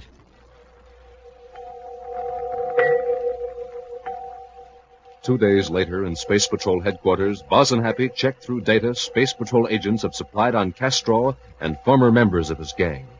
On the huge space chart, two small lights, one red, one green, move with agonizing slowness sunward from Pluto. Despite the temptation to watch the progress of the race, Happy diligently checks the reports. What a bum this guy Castro is, Commander. Even his pals can't trust him. Here are 6 guys who've told our agents that if they even saw Castro again, they'd bust him in the jaw. Well, they might have said that just for effect. Did any of them say why they were angry at him? Yes, sir. They're all sore about the same thing. Castro made bets with them and then welched when he lost. But he always collected when he won. Very interesting, Happy. Very interesting. We've just learned something quite useful about Castro. We have? Yes. He's a gambler. Yeah, and very unsportsmanlike. I'll notify our undercover men to keep an eye on suspected big-time gamblers. They'll need cooperation from local authorities on that. Gambling is out of Space Patrol jurisdiction. Some guys will gamble on anything. I know a mechanic who's betting on the Atlas. Imagine a guy who's supposed to know something about spaceships, and he bets against the XK-3. Well, perhaps out of sense of loyalty, Happy. You know how fond you can get of a spaceship, whether you fly it or help repair it. Well, he's one of those old fogies who doesn't like anything new. Well, we must have a lot of old fogies in the universe, Hap. A lot of intelligent people think the Atlas will win. People must be crazy. The odds are 20 to 1. And look at the chart, sir. The Atlas blasted off ahead of the XK-3, and already the XK-3 is gaining. The race has just started. Neptune is still millions of DUs away. Well, the only way the Atlas can win is for somebody to fire a space torpedo into the XK-3. If you're worried about somebody blasting the XK-3, forget it. I've assigned patrol ships from every planet to guard the race vector. Oh, the lucky guy that drew the assignment for Terra. Who got it, sir? Happy, I've volunteered to patrol the Terra sector, and now if you'd like to go along. Would I? Smoking rockets? Well, yes, sir. Well, there's plenty of time. The lead ship isn't even to the Saturn orbit yet. Yeah, the Atlas is leading. But I bet the first ship we see is the XK-3.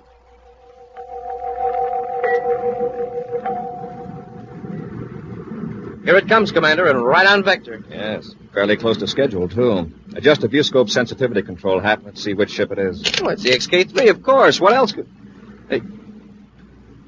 Commander, it's the Atlas. Why shouldn't it be the Atlas? It blasted off first. It's the total elapsed time that determines the winner. Well, yes, sir, but the way the XK-3 was gaining at first... I'll check with Pluto. Commander Corry aboard Terra 5 calling Pluto Space Control, XK-3 robot testing section. Corry to XK-3 testing section. This is XK-3 testing section. Go ahead, Commander. The Atlas just passed Terra Patrol segment of the test vector, approximately on schedule. Yes, sir. We've been monitoring the Atlas control section. The Atlas was thrown off a vector by meteors outside the Saturn orbit. Velocity was reduced, and vector changed to avoid meteors. The Atlas is now back on plotted vector, but behind schedule. What about the XK3? We are having trouble, sir. What kind of trouble? Well, Colonel Balcom thinks it's the space drive. Acceleration hasn't developed as it should. Could it be the robot controls? No, the Colonel doesn't think so. The new space drive responded perfectly beyond the limit of previous tests. But now there seems to be a dampening off, as the Colonel expressed it. And you can't compensate by adjusting the robot controls? We've tried that, Commander. The trouble showed out near the Jupiter orbit. We are in complete control here on Pluto, except that the space drive seems to choke itself off. The Colonel described it as a self-limiting function inherent in the drive force. Acceleration is becoming deceleration. But I would be glad to relay any suggestion to the Colonel. Colonel Balcom is in complete charge of the XK3. There are no suggestions. Corry, out. Of all the rotten luck. In his private cruiser, Volmer Castro carefully adjusts his spacephone receiver to a prearranged frequency, while holding a vector some distance from that of the test course. Alcoin to Castro. Alcoin to Castro. Castro here. Keep your transmitter power as it is. I can reach it. If you got a fix on this ship, I'm going to bail out. I've stuck with this crate too long already. Now, there was a reason. The Atlas was delayed by meteors. I didn't want the XK3 to gain an advantage because of that. She's choked down now, Chief.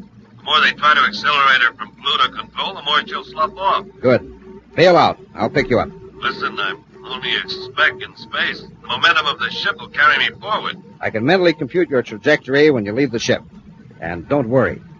I may have to hold off until patrol ships are out of range.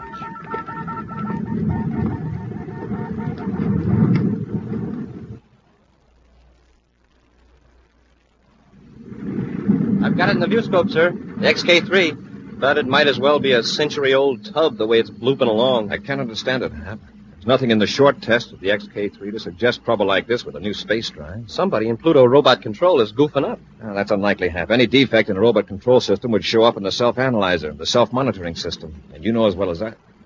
Hap, look at the viewscope screen, number 3. Smoking rockets. What is it, a baby meteor? I don't think so. At any rate, it's receding from us. No meteor was ever that shape. Get a vector on it, Hap. Yes, sir.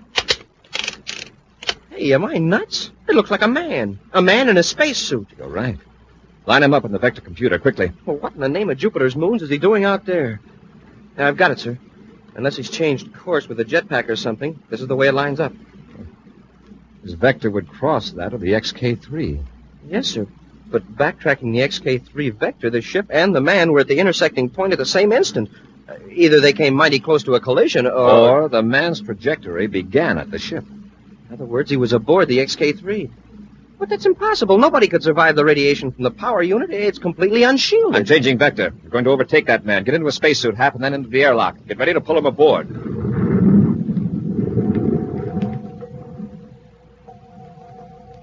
In a few moments, the Terra 5 has adjusted its forward velocity to match that of the man in the spacesuit. In his own spacesuit, Cadet Happy waits in the airlock with the outer hatch open, ready to pull the man into the ship. Now the strange Voyager floats rigidly, like an inflated toy a few feet from the open hatch, as Happy directs Commander Corry by spaceophone. I've got him, sir. I'm pulling him in. Careful. Is he armed? No, sir. He's got a new type of spacesuit. Thick metal. It looks like a... Uh-oh, my radiation indicator's clicking like mad. This guy's as radioactive as a ton of uranium. Get him aft to the decontamination compartment, quickly. Following Commander Corry's orders, Cadet Happy takes the unresisting captive to the decontamination compartment, thrusts him in, and turns on the radiation neutralizers. Half an hour later, at the commander's request, Happy goes back aft to investigate, then rushes to the control compartment. Commander, he's gone. He's got out of the compartment. What? It's empty, sir. He must be hiding further aft. I'll cut on to automatic control. All right, come on. Have your ray gun ready. Yes, sir. He must still have that special spacesuit on, sir. At least it wasn't in the compartment. How did it get out? It smashed the door. But the radiation must have been neutralized. The decontaminator was off automatically. There he is. After him, Hap. Hold where you are, I'll fire. Commander, he's heading for the weapons compartment. This will stop him. Wow, the ray gun never even phased him. That suit. It's completely shielded. Come on, we'll have to tackle him. He's in the compartment with all those weapons. All right, come out of there. Come and get me. And you better have something better than a ray gun, because I can drop you if you take another step. We'll return to Space Patrol in just a moment. This is Dick Tufeld with news from Edwards Air Force Base, Muroc, California. I've got an interesting story for you this morning about one of the most unusual-looking planes in the sky today, the XF-92A, designed by Convair Aircraft, San Diego. Now, in just a second, I'm going to introduce you to the Air Force test pilot on that plane, Major Chuck Yeager, the first man to fly faster than the speed of sound. But first, I'd like to tell you a few things about the XF-92A. It looks exactly like a triangle. It's often called the flying triangle. Wings are swept back at a severe angle, 60 degrees. Top speed of this Air Force interceptor is about 700 miles per hour. Service ceiling is over 45,000 feet. And it takes some doing to test fly a ship like that. You need energy, plenty of it. And to face the risk involved, you need steady nerves. And now let's hear what a real test pilot has to say about it. Meet Chuck Yeager. Let me tell you what it takes to be a test pilot. To start with, I have to be in good condition. That means get plenty of rest, plenty of exercise, and good food at every meal. For breakfast, I like a cereal that really tastes good and has plenty of energy. Like rice checks and wheat checks, right, Chuck? Yes, checks are the cereals that are tops three ways. For taste, for size, for real get-up and go. So make sure you keep yourself ready for action, the way famous test pilots do. Pick your cereal for flavor and for energy. Today, get rice checks and wheat checks. And remember, they're tops with America's top pilots. And now back to our Space Patrol adventure, the test of the XK-3. Buzz and Happy, patrolling the Terra segment of a test race vector between Pluto and Neptune, discover a man in a spacesuit, hurtling through space on an angle from the course of the XK-3. Buzz suspects the man has been aboard the robot-controlled XK-3, but does not know that he is Grant Halcorn, hired by Volmer Castro to sabotage the experimental ship. When Halcorn escapes from the radiation decontamination compartment, Buzz and Happy fire their ray guns at him, but with no result. Halcorn reaches the weapons compartment of the Terra 5 and threatens to shoot the space patrolmen if they move. You might as well put up those ray guns. They won't penetrate this suit. If you come a step closer, I'll put you both to sleep. What'll we do, Commander? This ray gun will work on both of you, even through the cadet suit, and you know it. Well, what are you going to do? All right. Step out and let's talk it over. There's nothing to talk over. Just keep your distance, Commander. Just who are you, and what are you doing aboard the XK-3? Oh, you figured that out, huh? Well, I don't think there's any harm in telling you now.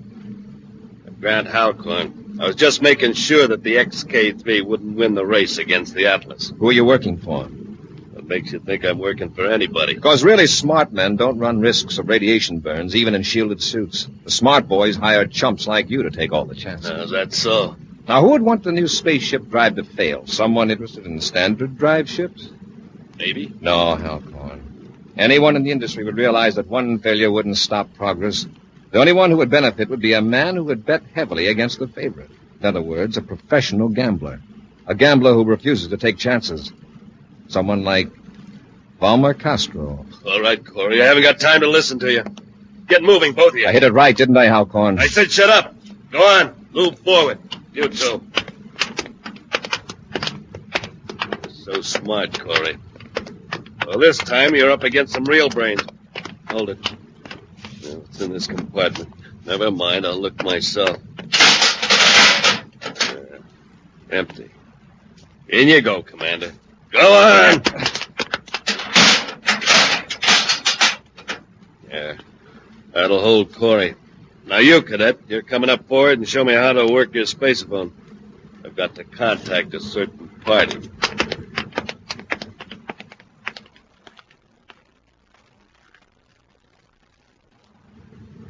All right, cadets. Stand right where you are. If you move, I'll put you out cold with a ray gun. Got it? Sure, big shot. Halcorn to Castro. Halcorn calling Castro. Castro here, go ahead. I'll make it short, Chief. Aboard Corry's flagship, the Terra 5, but don't worry, I'm in charge. You telling the truth? Sure. Commander's locked up in a compartment, and the cadets here at the business end of a ray gun. Now, here's what I did. I'm not interested in details. We haven't much time. Head for Jupiter's fourth moon. You know the place I'm in. Yeah, you bet. Land and come aboard. And we'll blast off for Venus and wait there until my men collect the bets. You'll collect, all right. The Atlas is sure to win. I know. Now change vector for Jupiter moon number 4 as quickly as you can. Castro out. Right, Chief. So the commander was right. You are working for Castro. Shut up and take those controls.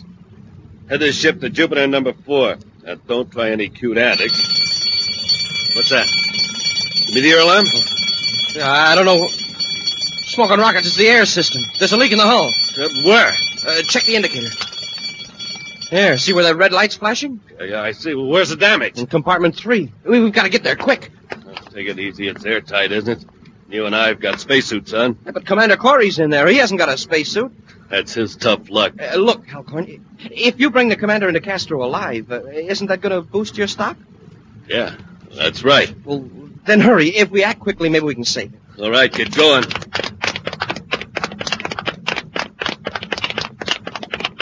Here's compartment 3. Close your face piece. Okay. Hurry, Halcon. We've got to work fast. Yeah. Hey, where's Corry? Where'd you go? Drop that ray gun, Halcon. Drop it. I've got him, Happy. Raise the space piece. Yes, sir. And sit on him. He's hard to handle. All right, Halcon. Just relax. Now take it easy, Halcon. There's no hole in the hull. Oh, that's a relief, sir. But what set off the alarm? Thermostat on the bulkhead. The thermostat? But it'll only sound an alarm if it registers excessive cold or heat. It was heat that did it, Hap. Friction from rubbing my belt against it.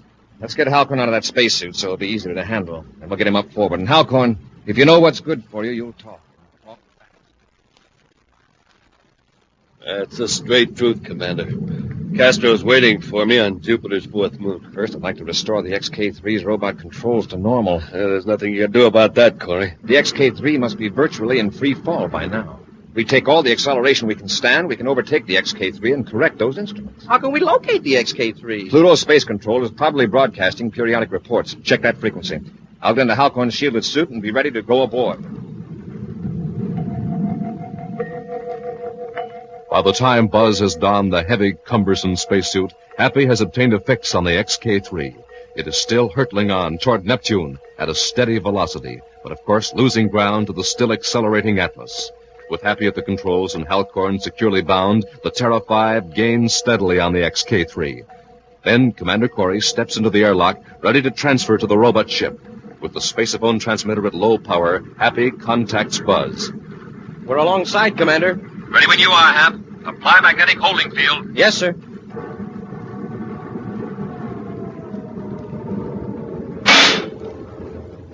Airlock's joined, sir. Very good, Happy. I'm going aboard.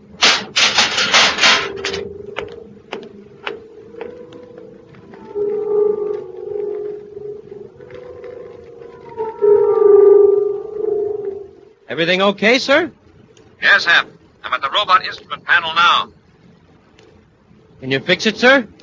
Yes, but I'd defy anybody to figure out what was wrong if they didn't know exactly what Halcorn did in here. He's made adjustments that gradually cancel out the control impulses from Pluto.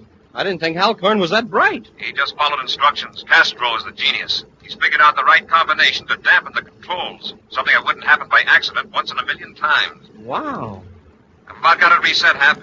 It'll take several seconds to build up the balance, which is lucky. It'll give me time to get back to Terra 5 before the space drive takes hold. I'll be ready to cut loose, sir. Do it the second I give the word, Hap. There. That's the last setting. Stand by. Standing by, sir.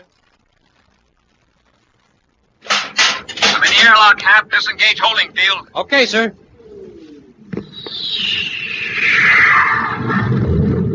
Smoking rockets. The XK-3 really took off.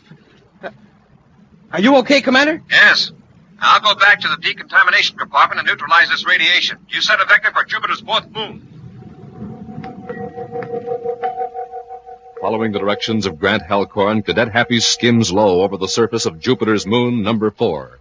Suddenly, below them, in a crater, Buzz and Happy see a private space cruiser. A few moments later, inside the cruiser, Volmer Castro watches with grim satisfaction as a figure lumbers across the floor of the crater in a bulky spacesuit. Then, as he hears steps in the airlock, he draws a ray gun and holds it behind his back.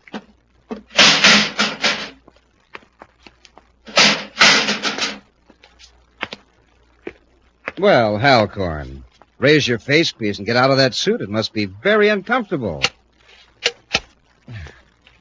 Hello, Castro. Corry! Hold it. Don't move. Come now, Castro. A man of your intelligence should know that a ray gun can't penetrate this shielded suit. It might work at close range. You better hold it, Corry. I warned you.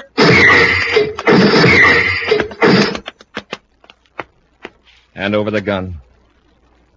All right, Castro. Get into a spacesuit. I'm taking you aboard Terra 5, and get this simple fact into that super brain of yours. One false move, and I'll...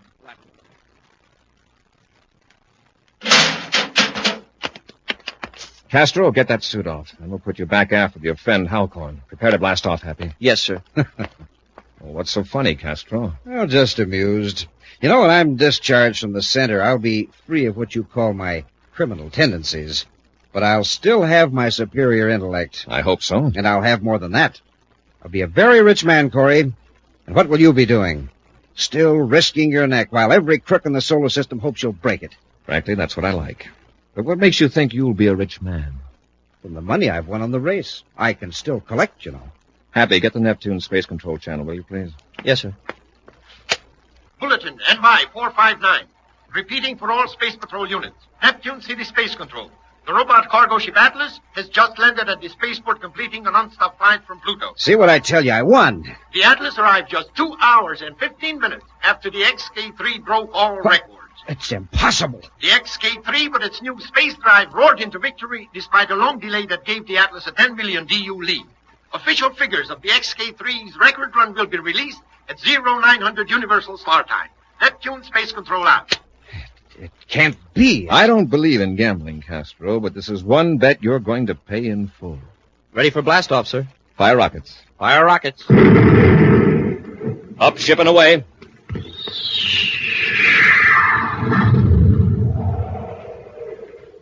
In just a moment, a preview of next week's exciting Space Patrol adventure brought to you by Nestle's Quick for the greatest tasting chocolate milk and those famous Nestle chocolate bars.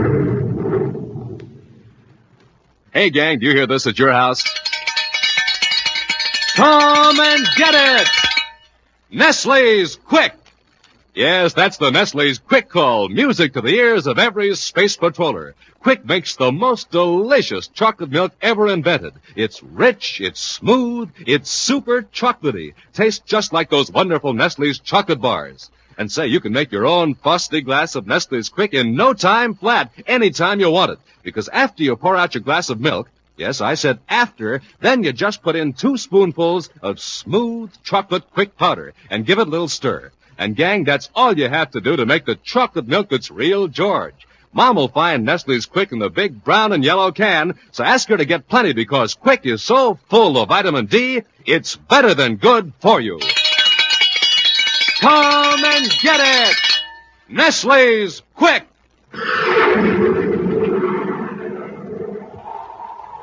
And now, a preview of next week's exciting Space Patrol adventure. Buzz and Happy are testing a new spaceship out beyond the Saturn orbit. Suddenly, they find themselves on a collision course with another spaceship. That pilot must be crazy. He suddenly changed vector right toward us. He's not trying evasive action, so it's up to us. Fire starboard rockets.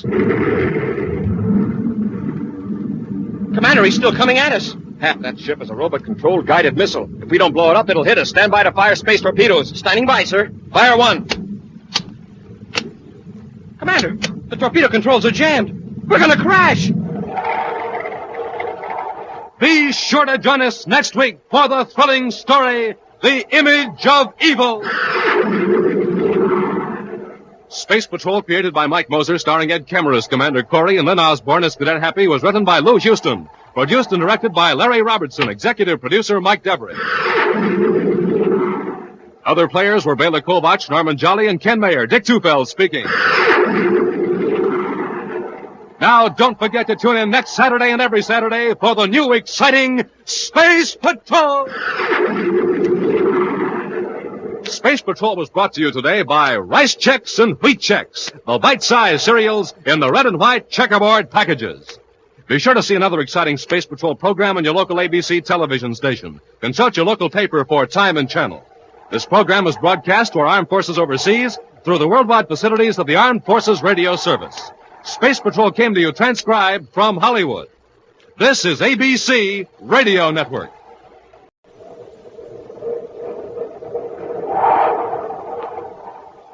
Nestle's Quick for the greatest tasting chocolate milk. And those famous Nestle's chocolate bars present Space Patrol! High adventure in the wild, vast reaches of space. Missions of daring in the name of interplanetary justice. Travel into the future with Buzz Corry, Commander-in-Chief of the Space Patrol! In today's transcribed Space Patrol adventure, Buzz and Happy are locked in an airtight chamber on Neptune's third moon by a criminal trying to force them to reveal Space Patrol's secrets. Rorschach must be crazy. Just locking us up in here isn't going to make us talk. Listen. Hear that? Oh, yes, sir. Sounds like some sort of a pump. You notice anything about the air in here? Now that you mention it, it's sort of hard to breathe. They're pumping the air out of the chamber. We've only got two choices. Press the alarm button or suffocate. We'll return in just a moment with today's exciting Space Patrol adventure, The Red Demon of Venus. Say, Space Patrollers, this is Cadet Happy. If you're like me, you never get enough Nestle's chocolate. Man, that's such sensational, smooth, rich, delicious chocolate. Every bite tastes like more. And you know, there's a way to buy them so you always have more. That's the family pack. 6 Nestle's chocolate bars packed together in a swell carton. Tell Mom she'll find them at grocery stores and supermarkets. And they're real money savers, too. There's another way to make sure you have plenty of Nestle bars. That's to buy them big. You can get a 10-cent bar, or bigger still, an economy bar, and bigger yet, a tremendous king-size bar. That's the one I like best because it's so thick. Now, the 10-cent economy and king-size bars, as well as those neat family packs, come in all 3 of Nestle's terrific flavors. Smooth, creamy milk chocolate in the red and white wrappers, milk chocolate with toasty almonds in the blue and white wrap, and, of course, that crispy, crunchy, wonderful crunch bar in the red and blue wrap. Whichever you like best, treat yourself to Nestle's in a great big way. I'm sure you'll say just what I do. The more Nestle's, the merrier. And always remember, Nestles, Nestle's makes the very best chocolate. Ooh, what a voice.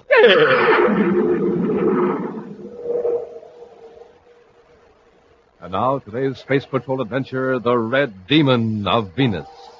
Commander Corry and Cadet Happy have landed the Terra 5 on high ground at the center of a small island in the Venus marshes. They're searching for Nelson Tanagru, a Space Patrol secret agent who's not been heard from for 3 days.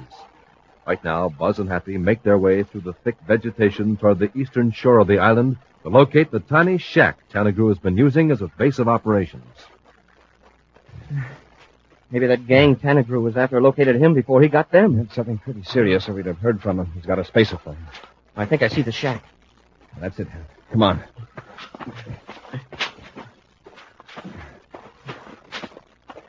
Smoking rockets. It's almost underwater. The flood hit worse here than it did at the settlement. You don't think Tanagru got trapped in the shack? Tanagru! Tanagru, are you there? This is Commander Corry. Tanagru! Oh. It came from back there in the brush, to the right. Must be Tanagru. Tanagru! Here, Commander. Let's go, Happy. There he is in the clearing. Tanagru. Thought I was finished, and then I heard your voice. Don't try to get up. Just take it easy. What happened? Did that smuggling gang get you? No, nothing that dramatic. It's a spider bite. Got me in the hand. Oh, it's sure swollen. I'll get you to the ship right away. What kind of a spider was it? It's lying over there by that rock. As you see, I won. Oh, it sure was a big one. And as red as a rocket blast. Yeah. Jumped on me from a tree limb. Thought it was a ball of fire. Felt like it, too. When did this happen? Apparently this morning, right after I killed a spider, I blacked out for a while. I don't feel so bad now, except I can't move. I don't want to frighten you, Tanagru, but do you know what kind of spider that is? I thought I knew everything that crawled or flew in these marshes, but that's a new one on me. That spider's called the Red Demon of Venus. It's extremely poisonous. Naturalists have thought it was extinct. Well, at least that one is. Tanagru, we've got to get you to Venus City Hospital right away. Give me a hand, Happy. Yes, sir. Wait. I may black out again. Let me tell you what I found out about that gang. They've been operating out of the settlement. That can wait. Now, please, Commander. I'll feel better if you let me fill you in. All right, but just the high parts. Some of the names on a map of where they hide their loot are in a notebook in my I'll get it later. I think they're on to me. I got in the jet boat and pulled away from the wharf at the settlement last night. So one of the gang watching me. They didn't follow you here to the island, though? No. When I got back here, I found the shack flooded. Couldn't use a space phone. Sunk the boat and get at it again. And hid here in the clearing. So if they came here to the island, they'd see the shack was submerged and figure you'd gone. Yeah. I was at the settlement for 3 days. Wouldn't dare use the space phone there. No telling who might be spying for the gang. All right, Tenagru. I think we'd better get you to the ship. Easy now, Happy. With Tenagru made as comfortable as possible in an aft compartment, Buzz and Happy blast off for Venus City. Buzz loses no time in contacting the hospital by spaceophone. He's now waiting for a reply as Happy returns to the control compartment. Tenagru is still conscious, Commander, but he doesn't look too good. Heard from Dr. Bryce yet, sir? Not since that first call. Sure wish there was something we could do. Dr. Bryce says anything we might do now might hinder the regular treatment. Venus City Hospital calling Commander Corry aboard the Terra 5. Dr. Bryce to Commander Corry. Corry here. Go ahead, Doctor. I have some very bad news, Commander. A single drop of serum here at the hospital. And contact some other hospitals. Try Terra or Mars. I'll try, but I'm sure they haven't any. You see, the Red Demon spider is found only here on Venus. And there have been no cases reported for over 5 years. Our records show that the last of our supply of serum was discarded 18 months ago. Discarded? Yes, it becomes ineffective after a certain length of time. Dr. Bryce, you told me that Tenagru must have treatment within a few hours or the bite will be fatal. That's true, unfortunately. Then what are we going to do? Well, there is one alternative. What is it? We can obtain a blood donation from another victim of that type of spider and inject that blood into Tenagru's veins. Do you know where we can find such a person? Our records show that a patient named Theodore Rorschach was successfully treated here 5 years ago. Where is he now? I don't know, but I've already ordered a checkmate. Doctor, how much time have we got? I can't say. In some cases, the bite has proved fatal within a few minutes. In rare instances, well, the longest was 18 hours. Nearly a third of the time's gone already. Doctor, keep trying to locate Rorschach. I'll contact Space Patrol headquarters in Terra and get master locator control on the job. Corry out. Wow, it sure doesn't look good, does it, sir? If Theodore Rorschach is alive, we'll find him. I'll give locator control a AAA priority order and put out an all-planets alert. After that's taken care of, you take the controls till we reach Venus City. I'll be back with Tenagru.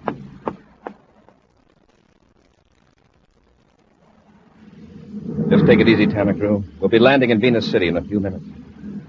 Never thought a spider bite could put me on my back, Commander. It took a red demon to do it. Yeah. Say, have you had a chance to go over my notebook? Yes.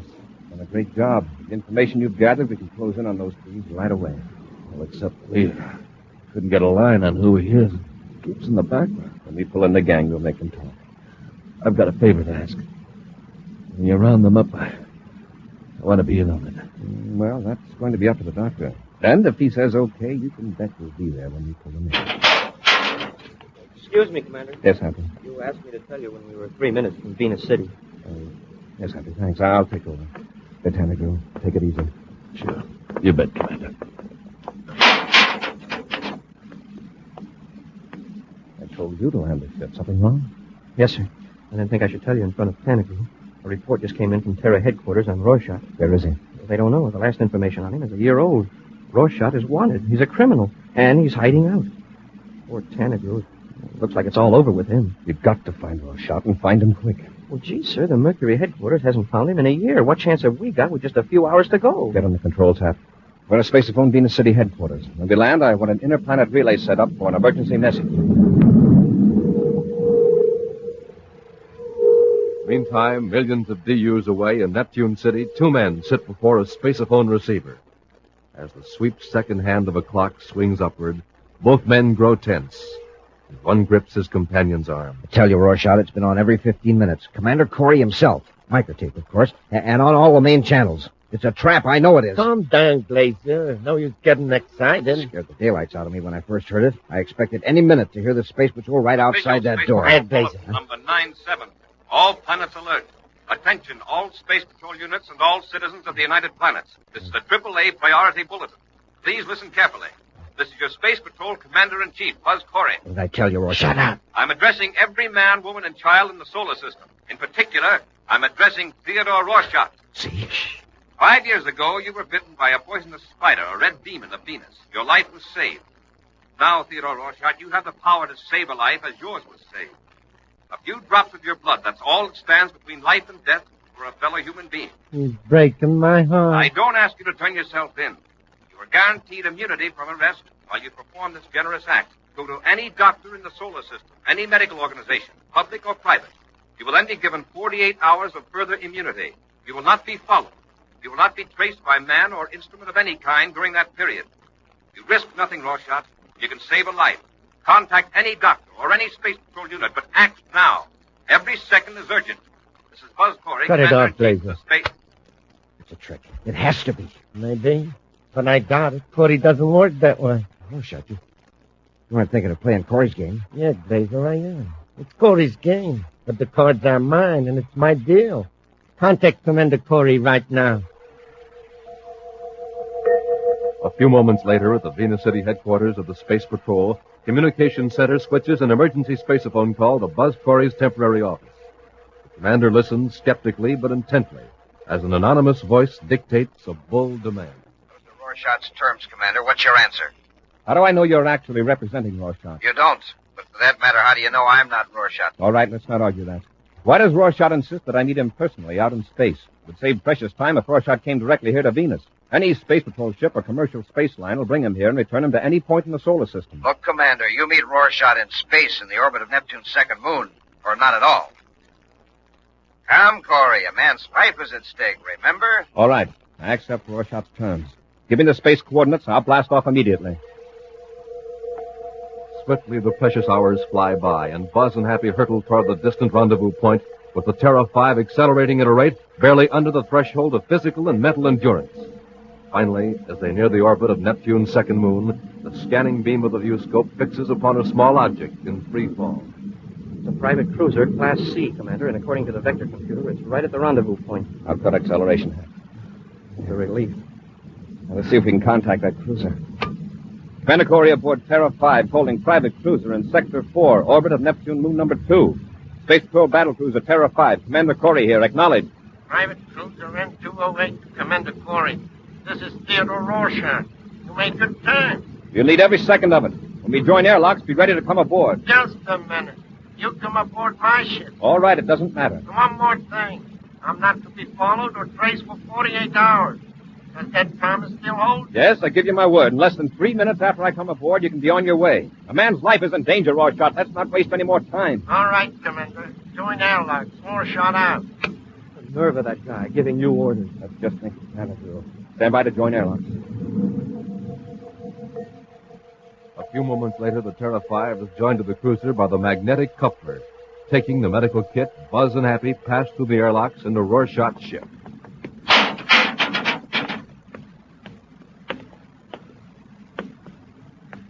Welcome aboard, Commander. You're Theodore Rorschach, is that right? Right. Description fits. You'll know for sure when we run a test of your blood sample. Roll up your right sleeve. Sure. Mind telling me who's raiding all this fuss over a spider bite? Is it the Secretary General? It's a Space Patrol agent. He'd make the same effort to save anybody's life, even yours. All right, Hap, take over. Give me your arm, Rorschach. Now, don't worry. This isn't going to hurt at all. Just you two are handling the whole thing, eh? Nobody else is in your ship?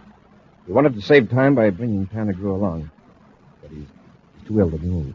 Now, hold still, Rorschach. This will all be over in 5 seconds. Go over right now. Get your hands up, both of you. Hey, what's going on? Don't move, Cadet, or I'll drop you with a ray gun. What's the idea, Rorschach? Keep him covered, Blazer. The idea is this, Commander. You got a lot of information that can be of use to me. Space Patrol code, methods of operation, cases under investigation, and stuff like that. You think I'm going to tell you anything? You better. You expect to get back to Venus in time. Keep talking for a couple of hours, and we'll let you go. There isn't time. Can't you understand? No use talking to you. I told him not to move. How's that, Rorschach? 1, 2, just like that. Cut this ship loose from the Terra 5 and blast off. When Corry comes through, we'll have plenty of time to make him talk. We'll return to Space Patrol in just a moment. Say, Space Patrollers, how are you at magic? You like to astonish your friends and family with real neat tricks? Well, here's a great one for you. And so simple, I can teach you how to do it in just about 1 minute. Here's what you do. Pour out a big, frosty cold glass of milk. Now just drop in 2 spoonfuls of Nestle's Quick. Twirl your spoon in the glass and presto, like magic, you have the richest, most delicious chocolate milk ever made. Yes, sir, it's real magic because Nestle's Quick makes itself. Yes, sir, it's the only chocolate milk that needs no beating, no shaking. It's the only one that mixes instantly and completely and stays mixed until you've drunk up the very last drop. And believe me, gang, it's the only one that gives you sensational, rich flavor, just like Nestle's chocolate bars. And boy, does that taste like a million. And say, here's another part to this trick. Yes, sir, you can make Quick disappear just like that. You want to know how that's done? Easy. Once you taste the cosmic flavor of Nestle's Quick, you'll drink it down so fast, it'll actually vanish before your eyes. Now, wouldn't you like to be a magician and have this sensational chocolate milk for your meals and snacks? Well, all you have to do is remember that Nestle's Quick does the trick. That's Q-U-I-K, Quick. It comes in the big brown and yellow can, and it's magic. So ask Mom to bring home some today. And save the special premium panel from the side of the Quick label. It's going to come in handy real soon. And now back to our Space Patrol adventure, The Red Demon of Venus. Rendering Buzz and Happy unconscious with a ray gun, Rorschach and his accomplice, Glazer, pulled their space cruiser away from the Terra 5 and blasted off into space.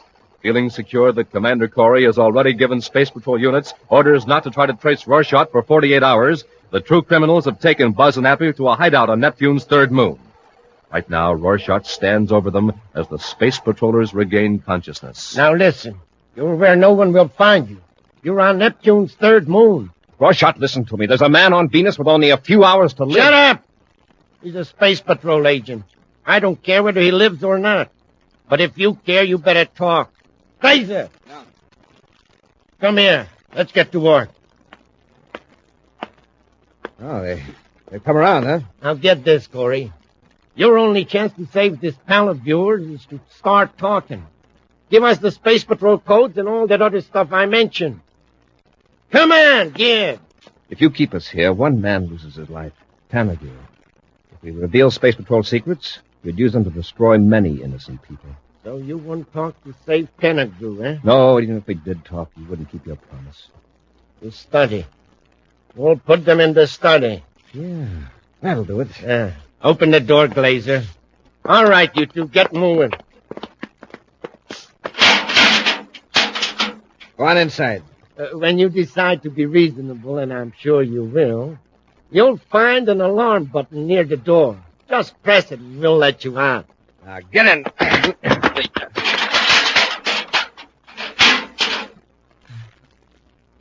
So this is the study. It looks harmless enough to me, just a bare room. Yes, lined with metal. Walls, ceiling, and floor. This must be the alarm button Rorschach mentioned. I wonder what's supposed to happen to make us talk. Oh, I know. Keeping us here without food or water. Maybe, but that's a slow method. Rorschach knows he's got less than 48 hours before the Space Patrol starts searching for us. Sure, but nobody knows we're on the third moon of Neptune. No, but when the search begins, it'll start from our ship. Unless Rorschach destroys it, it's still in free fall around the number 2 moon. The Space Patrol will search all the moons, probably with special attention to number 3. Why, sir? It's the only Neptune moon with atmosphere. Hear that? Yes, sir. Sounds like some sort of a pump. Notice anything about the air in here? Now that you mention it, it's sort of hard to breathe. They're pumping the air out of the chamber. They're making a vacuum in here. We've only got 2 choices. Press the alarm button or suffocate. Don't intend to do either one. Yeah, we can't break out. No. Let's see if we can find the outlet valve, the place where the air is being drawn out of here.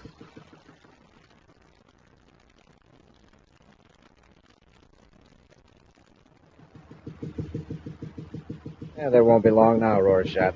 They'll be ringing that alarm bell pretty quick. Sure. I don't care how brave a man is. When he can't breathe, he gets panicky.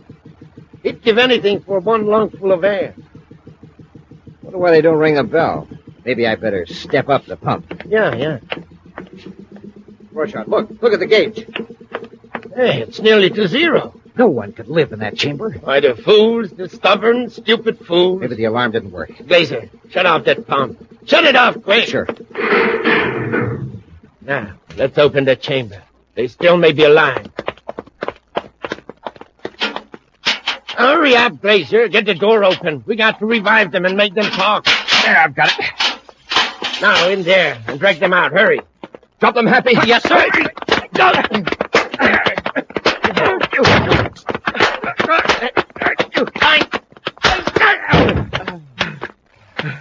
Wow. If Blazer hadn't dropped with that last punch, I'd have folded. Rorschach took the last I had. That air sure feels good. My lungs are burning. Rorschach must have a spaceophone here. We've got to win back and notify Venus City Hospital. Hey, Commander, Blazer's coming too. Watch him. Yes, sir. You guys aren't human. It was almost a vacuum in here. Oh, not quite. We found the outlet vent and stopped it up with my belt. The vacuum was just in the pipe, not in the chamber. Hey, Commander, there goes Rorschach out the door. I'll go after him. Keep an eye on Glazer. Better yet. Okay, that'll hold him. Come on, Hap. There he goes. He's heading for that shed. They have weapons in there. We've got to catch him. He's inside. Try the door. Oh, he locked it. It's a rickety-looking door. One kick ought to break it. Now, come on. All right, Rorschach. Where are you? Must be hiding behind one of these stacks of cases. We'll find him. Come on out, Rorschach. You're just making things tougher on yourself. Now, watch your step out. Thanks a lot. Yes, sir. Wait, Hap. You stay here. I'll go behind those cases. If he makes a run for it, nail him. Right. Better hold it, Commander. There he is. Don't come any closer, I'm warning you. I'll blow you to bits. Quit bluffing, Rorschach. I'm not bluffing. You know what this is in my hand? I'll tell you. It's a mining bomb. By turning this dial, I can set it to go off in 30 seconds. Or as little as 5 seconds. Don't fool around with that. Are you crazy? Not in the least. Now, don't worry. I won't press the timer button unless you force me to. Careful, Commander. One more step and I'll lower the regulator to 5 seconds and press the timer. Now, I intend to walk out of here holding the bomb, of course, and get into my spaceship. And stay right where you are if you want to live. Gee, Commander, it isn't even a case of us or him. It's us and him. Yeah, the cadet is right, Corry. You won't gain a thing if you try to stop me. All right, Rorschach. But there'll be another time. I'll take my chances on that. Goodbye, gentlemen. Ah, The floor gave away. Get him quick, Hap. All right, Rorschach, get up. I can't. I'm cut. My leg's cut. Well, just take it easy. We'll pull you out. What happened to the bomb? Where is it? I dropped it through the hole in the floor when the plane gave away. Listen. There's something down there, under the flooring. It's the bomb. I must have pressed the timer when I fell. Smoking rockets, we've got to get out of here in a few seconds. Don't leave me here, please. Don't leave me here. Get me out. Happy, grab his other arm and pull. Yes, sir. Oh, he's really stuck. Once more, Happy. Yeah, that does it. Get him out of here. Hurry.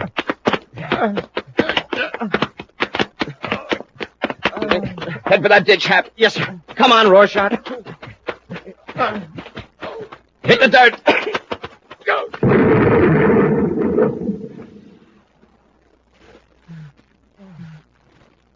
Oh, we made it.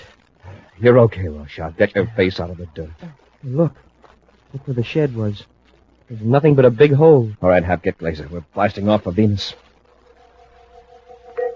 With their captives aboard Rorschach's private cruiser, Buzz and Happy blast off from Neptune's third moon and chart a vector for Venus. After making sure Rorschach and Glazer are securely bound in the compartment amidship, Happy goes forward to the control section where Buzz is completing a spaceophone call. Very good, Major. Proceed as directed. Corry out. Contacted Venus yet, Commander? Yes. Space Patrol headquarters at Venus City is going to have Dr. Bryce call me. Gee, sure is a slow old crate. We'll never get to Venus at this rate. I got news for you, Hap. Neptune Patrol Unit recovered Terra 5 from free fall. We'll meet it at the Neptune orbit and transfer aboard. Oh, great. But even at that, we'll never make that 18-hour deadline. Dr. Bryce at Venus City Hospital calling Commander Corry aboard private cruiser N208. Commander Corry here. How's Tanagru? He's still alive, Commander, but he's steadily growing weaker. Doctor, how much time? Frankly, I can't say. If it wasn't for Tanagru's rugged constitution and will to live, well, it would have all been over hours ago. He's got to hang on. He's got to. Doctor, do anything you can. I'm sorry, Commander, but there's nothing more we can do until you get here with Rorschach. All right, Doctor. You'll make it. Corry out.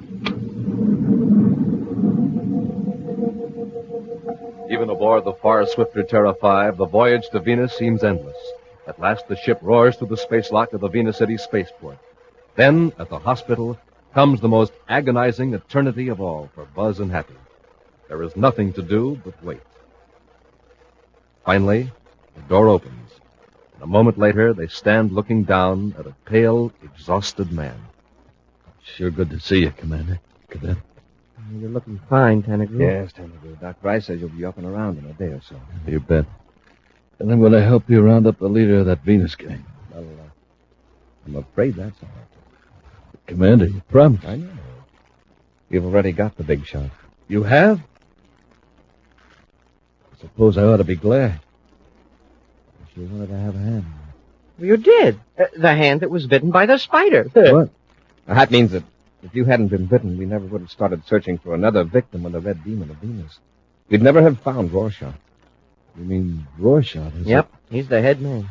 We found evidence on his spaceship. And he's confessed. He told us he was in the Venus marshes 5 years ago, setting up the gang, and the spider got him.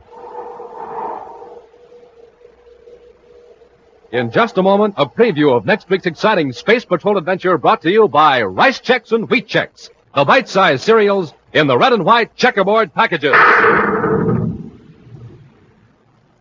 Ever take a taste test, Space Patrollers? Well, man, oh man, it sure is fun when it's Chex you're taste testing. How do I know? Well, I just took one. First, I tested them with sugar and cream. Super keen taste. Then I added fruit. Super neat taste. Next, I tried them right out of the red and white checkerboard package. That was the snack test. And Chex, rice or wheat for snacks just can't be beat. Yes, sir, gang, I rate Chex tops for taste. And you'll rate them tops, too. Next, I tried them for size. Bite-sized is the just right size. Just right for your spoon, just right for delicious, easy eating. Chex, rice or wheat tops for size? Ah, you bet. And as for get up and go, gang, have yourself a good, nourishing breakfast with Rice Chex or Wheat Chex, and you'll be rated tops for get up and go. So, Space Patrollers, you take the Rice Chex, Wheat Chex taste test today. And I'm positive you'll agree, Chex rate tops 3 ways. For taste, for size, for get up and go. Rice Chex, Wheat Chex. The cereals with the super swell free Space Patrol trading card inside the red and white checkerboard package. And now, a preview of next week's exciting Space Patrol adventure. Buzz and Happy, exploring a wooded section of Mars, have just seen 2 men in strange, primitive masks holding a girl as captive. As the 2 Space Patrollers move to rescue her, Happy falls into a pit covered with branches and leaves. Are you hurt, Happy? No, sir. Here, give me a hand. I'll pull you out. Yes, sir. I can't quite reach it. I'll lie down on the edge of the pit. There. That's fine, sir. Now I can... Hey, Commander, look out! What's the matter? Look behind you. There's a man in a mask, and he's got a spear at your back. Be sure to join us next week for the thrilling story, The Mystery of the Masked Martians. Space Patrol, created by Mike Moser, starring Ed Kemmer as Commander Corry and Lynn Osborne as Cadet Happy, was written by Lou Houston, produced and directed by Larry Robertson, executive producer Mike Devery. Other players were Norman Jolly, Ken Mayer, and Baylor Kovach. Dick Tufel speaking. Now, don't forget to tune in next Saturday and every Saturday for exciting action on Space Patrol. Space Patrol was brought to you today by Nestle's Quick for the greatest tasting chocolate milk and those famous Nestle's chocolate bars. Be sure to see another exciting Space Patrol program on your local ABC television station. Consult your newspaper for time and channel. This program is broadcast to our armed forces overseas through the worldwide facilities of the Armed Forces Radio Service. Space Patrol came to you transcribed from Hollywood. This is ABC Radio Network.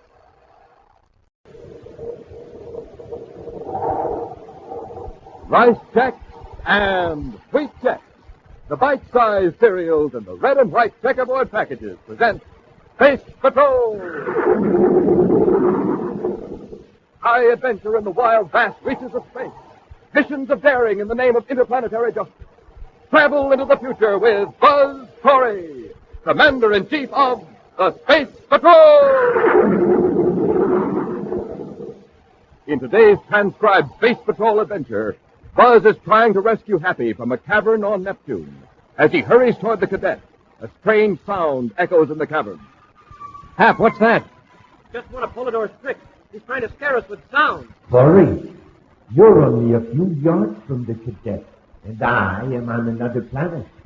But watch, you'll never reach him. Commander, look out! The gate's closing! Happy! It's no use, Commander. You're both my prisoners.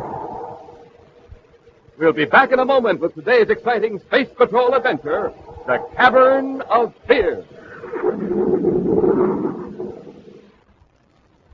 Cadet Happy! Yeah? Cadet Happy! Yeah? Who's there? Oh, smoking rockets. It's a walking, talking totem pole. Nope, no totem pole. Me, wearing all three of my Man from Mars totem heads, stacked one on top of the other. Space Patroller with all these totem heads, you look about 8 feet tall. And I could see you, and you couldn't see me. That's magic forward vision. And every totem head has it. A special secret vision plate that lets you see out, but nobody see in. Say, gang, have you got any of these king totem heads yet? They're more than 12 inches high from head to shoulders. Your identity is a complete secret. And those neat colors, red and yellow, green and black. A weird face in front with fang teeth, flop ears, and a beak-like nose. Got a fantastic face in back, too. Put it on and you're coming and going at the same time. Remember, with your totem head, you can see out, but nobody else can see in. That's magic forward vision. Man, oh man, it's terrific. Get a lot of totem heads, and you can be a walking, talking totem pole. Like my pal here. It's easy to get him, too. And send for yours today. For every Man from Mars totem head you want, send a Rice Chex or Wheat Chex box top, together with your name and address and 25 cents in coin to Space Patrol, Box 686, St. Louis, Missouri. Don't forget your 25 cents. That's Space Patrol, Box 686, St. Louis, Missouri. Now today's Space Patrol adventure, The Cavern of Fear. Exactly 7 minutes after the report of the robbery, Commander Corry and Cadet Happy were in Division A of the Express Office of the Terra Spaceport. That anyone could successfully carry off a robbery in Division A was incredible. For 15 years, Sam Grady had observed the formal security regulations as chief agent of Division A. Observed them faithfully, but without the slightest suspicion that anyone would dare to violate them. Yet here is Sam Grady, his head still throbbing from an aching blow, face to face with the Commander-in-Chief of the Space Patrol, trying to explain a robbery that just couldn't happen. All right, Grady, let's go over it once more. Everything was all right at your check-in time at 2200 hours. You came in here and opened the safe. That's right, Commander. I took the package of Zyklon pistols out of the safe. All right. You had the package. You closed the safe. You checked the code book. And I started out of this room to give the package to Lieutenant Briggs. As I got to the door, I heard this voice. A voice here in the room? Well, yes, it was a big, booming voice. What did the voice say? Do you recall? Well, this doesn't make sense, but I thought it said, "Have you forgotten something?" It was a thought that might have been in my own mind at the time. I'm very conscious of security regulations, you know, so I turned back. Did you see anyone? Not then. But as I walked back toward the safe, I was suddenly aware of a movement behind me. It seemed like there were 2 men in the room, and as I turned, one of them slugged me. That's all I remembered until I heard the officer in charge standing over me, shaking me. And by then, these men had disappeared with the Zyklon crystals. Yes. Well, Commander, this voice booming, it sure sounds like Polidor to me. Polidor? He's behind several major robberies. By some means, he's able to project his voice to direct members of his gang. Whatever this device is, it enables Polidor to see and hear as well as project his voice. Unless we grant Polidor magic power, this device has to be planted at the scene of his crimes by human agents. I don't see how any device could be hidden in here, in Division A. And yet that voice, it was so full and powerful. I'll check behind these files, Commander. Maybe there's just a minute, Happy. Come here. Yes, sir? What's that on your shoulder, that white powder? Smoking rockets, and I just had this uniform cleaned. Wait, don't brush it off. Whatever it is must have dropped in your tunic since you came in this room. Grady, I want you to come along with us to headquarters for a brainograph test. Why, sure, Commander. I'll do anything I can to cooperate. We'll get to the lab, and have that powder on the uniform analyzed. Maybe it's a clue to Polidor, maybe not. We won't know until he grabs it, our bait. Bait? I'll tell you about it later. Come on, let's get to headquarters. Far out in space, a private cruiser races away from the man-made planet Terra. Turning from the controls, the pilot tunes a space phone to a rarely used frequency, adjusts the scrambler circuit, and beams a signal into space. Vortex aboard cruiser S-713 calling Polidor. Vortex to Polidor. Vortex calling Polidor. Polidor here. Go ahead. Blackron crystals are aboard. Atlantis is still on Terra as you directed. Good. The express alert will not be able to identify us. I was tuned in when he was being questioned by Commander Corry. Oh, then Grady recovered all right? Yes. Corry is going to give him a brainograph test. But don't worry. What about the detectoscope button? It's destroyed. Reduced to powder. That'll leave Corry with another mystery on his hands. Yes. Wojciech, you will proceed to Neptune as directed. Sure, Polidor. Hold the Zyklon crystals at the cavern until I contact you. Hold it or out. In Commander Corry's central office at Space Patrol headquarters, Buzz and Happy are examining the results of the brainograph test on Sam Grady, express agent of Division A. Well, one thing's sure. Grady wasn't in on the job. No, everything he told us was the truth. He wasn't even guilty of carelessness. Polidor's men had everything figured down to the last detail.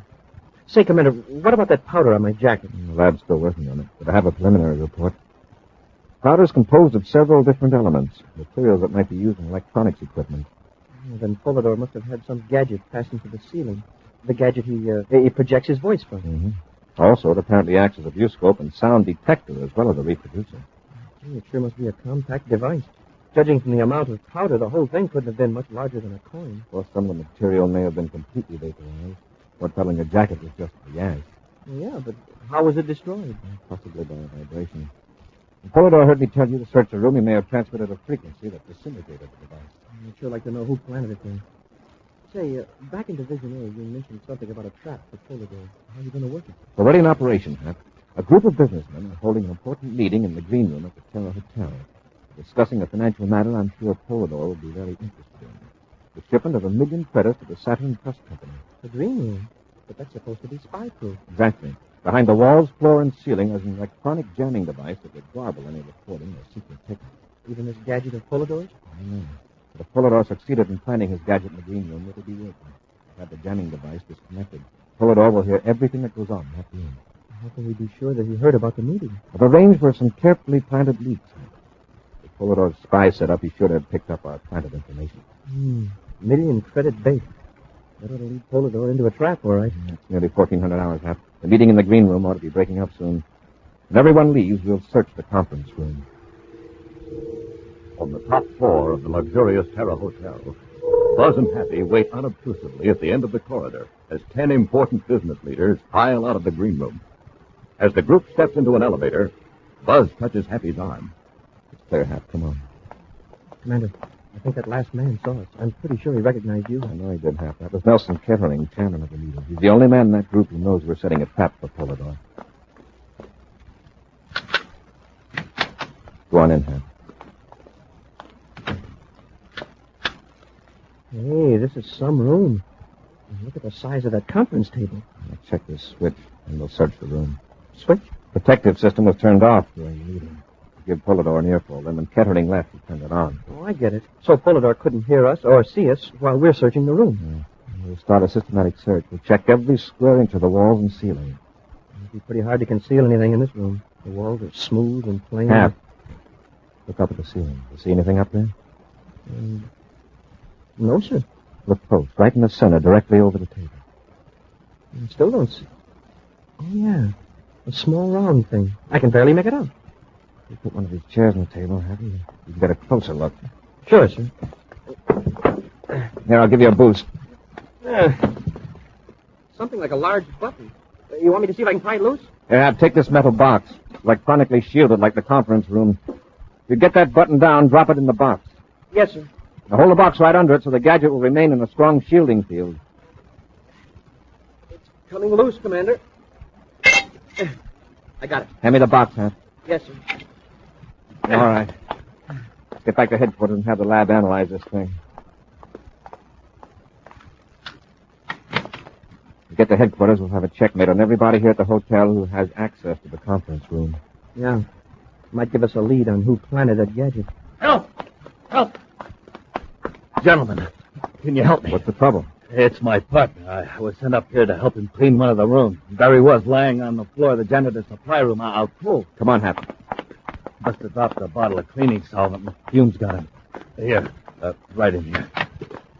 See, there he is. Wow. No wonder he passed out. That stuff burns my lungs. I hope we're not too late. You hold the door open. Happy, let's drag him out in the corridor where he can get some fresh air. Yes, sir. I'll take his feet, Commander. I ask you to hold that door open. Get your hands up, both of you. Uh-oh, Commander. Isn't a ray gun rather odd equipment for a janitor to carry? I cut the chatter. Hand over what you took out of the conference room. What makes you think we took anything out of the room? I watched you go in and I watched you come out. Now hand over that box. Come on, or you'll get what that guy got. All right. Here you are. It's being smart, Corey. Now don't try anything. I'm watching you. Now take a look in this box.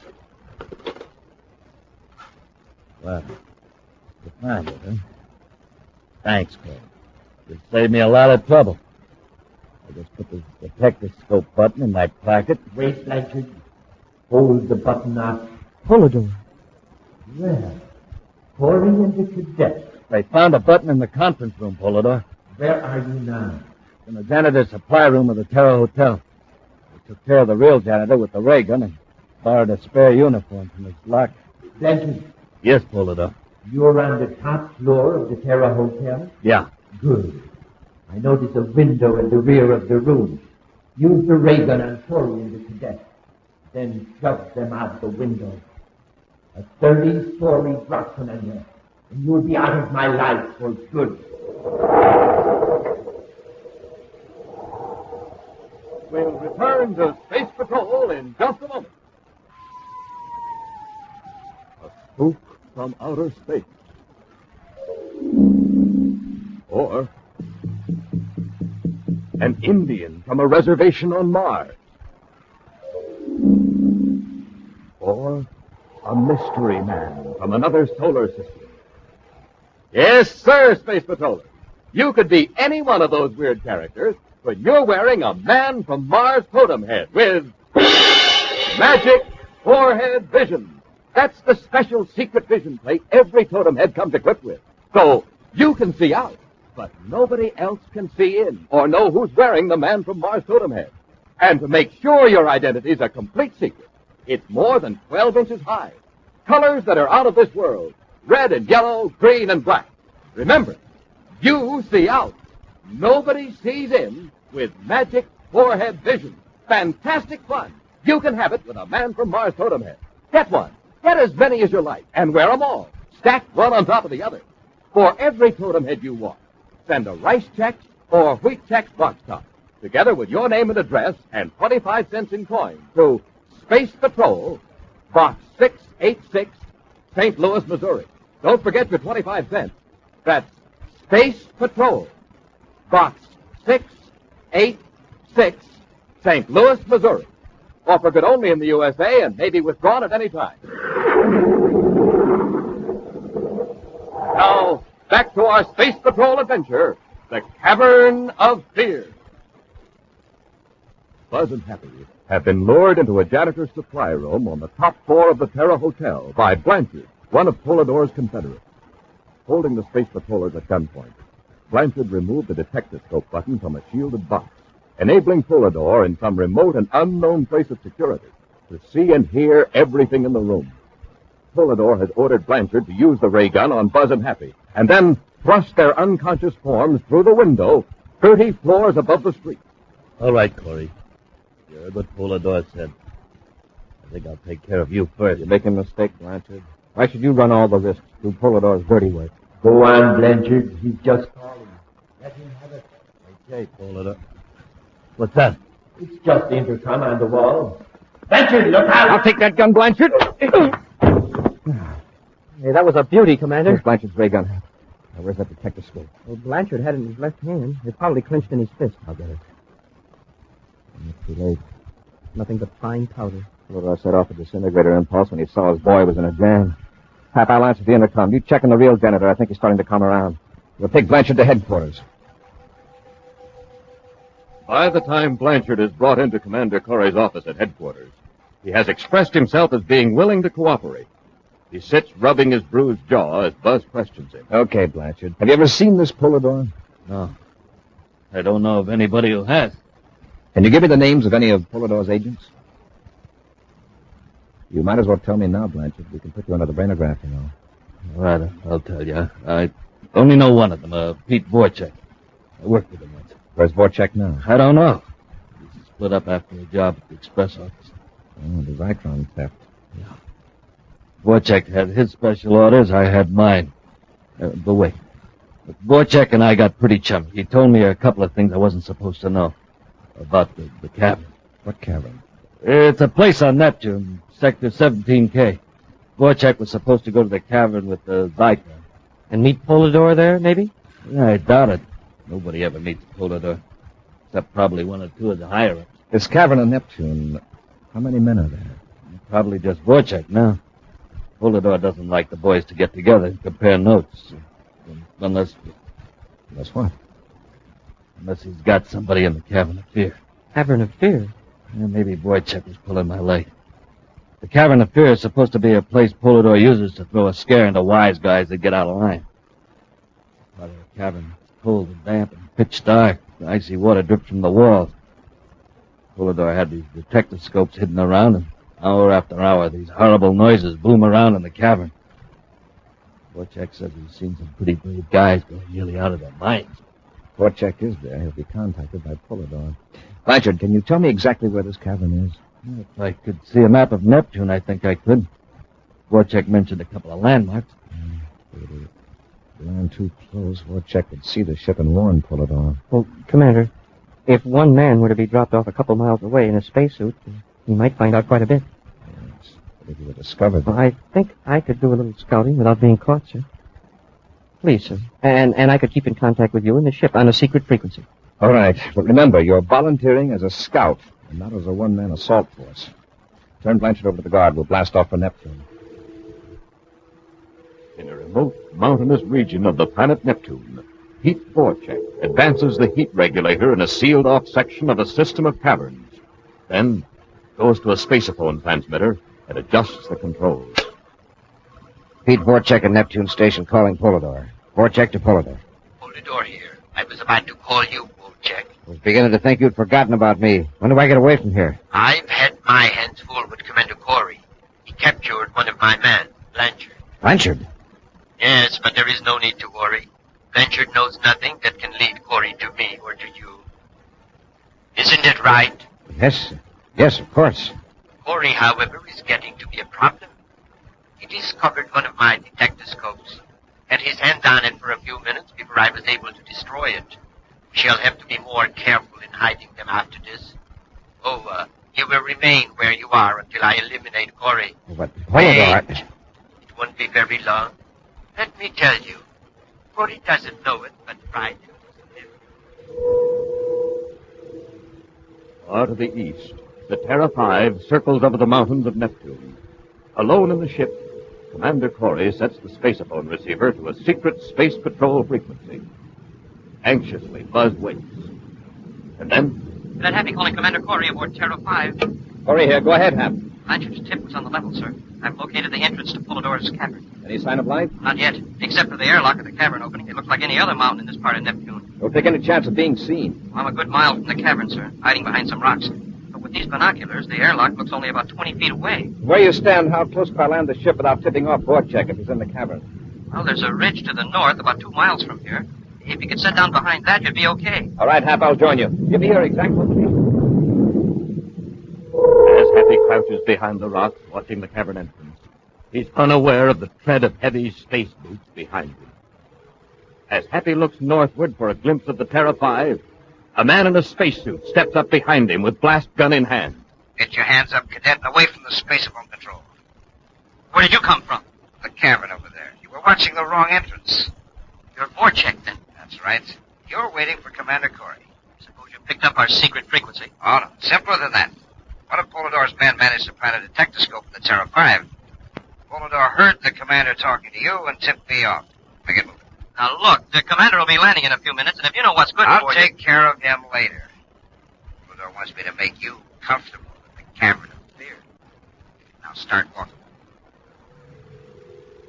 Entering the airlock, Happy is forced to walk for hundreds of yards through the winding passage of the cavern. Vorchek has opened the facepiece of Happy's spacesuit, and the cadet can smell the cold, dank air of the cavern. The rocky walls glisten with a greasy wetness in the beams of Vorchek's atomolite. Suddenly, Happy finds himself in total darkness and is aware that he is alone. Hey, Vorchek, where are you? Vorchek, what happened to the light? Hey! Smoking rockets. A wild animal. And me in the dark without a gun. It's coming closer. Are you frightened, Cadet? Polydor. Well, that's a relief. A relief? Well, sure. Now I know there's no wild animal in the cavern. That roar was just a sound effect, projected here the way your voice is, by your detectoscopes. Quite logical. However, you can be quite sure, can you? What do you mean? I am far away on another planet, but you can be certain just what might be in this cavern. Listen. Some animal may be creeping closer, its claws scraping the rough rocks. Sure. Let's hear some more of your sound effects, Polydor. Put on a show for me. You are brave now, but wait a few hours. The darkness will have its effect on your reason. Your senses will play tricks on you. Your imagination will get out of control. And for the first time in your life, you will know pure terror. Landing the Terra 5 and not finding Happy, Commander Corry has made his way to the cavern searching for the cadet. Cautiously, he makes his way through the winding passage with the aid of an atomolite. Occasionally, from the blackness ahead come strange sounds. Oh, shut up. Happy! Happy, where are you? Commander, I see your light. I'm back here. I'm coming, Hap. What's that? Oh, just one of Polydor's tricks. He's trying to scare us with sound. Corry, you're only a few yards from the cadet, and I am on another planet. But watch, you'll never reach him. Commander, look out! The gate's closing! Happy! It's no use, Commander. The cadet is locked behind the gate, and Vorchek will see that you don't escape. Look, Polydor, there'll be a squadron of Space Patrol ships here looking for us. Let them come. Vorchek will be gone when the Zyklons are sold. And, of course, I am here in voice only. This whole section of Neptune is being watched right now. Your man Vorchek can't get through that patrol. Thank you, Commander. He can't escape in his ship, but he can in yours. Not unless I'm in it. The controls are locked, and only Happy and I can operate them. Oh, well, I don't mind losing Vorchek and the Zyklon if I can do away with you and the cadet. Vorchek can risk being shot down by your patrol ship if he likes. Right behind you with the blaster, Corry, so get him up. Well, Vorchek, you've been getting an earful, huh? Yes. You're going to get me out of here, Corry. Vorchek, don't be a fool. It's a trick. Maybe, Polydor. But I know where I stand with you now. Come on, Corry, let's go. Just a minute. Open the gate and let the cadet out. Let him stay in here. I can't watch both of you. Then you leave him here alone in this cavern? Maybe Polydor will talk to him during his final hours. Come on, Corry, let's get out of here. You go first. All right. That's the way you want it? Had enough? On your feet. Sure. Now open that gate, Vorchek. Take it easy. I was only kidding. Here's the control back of this shelter rock.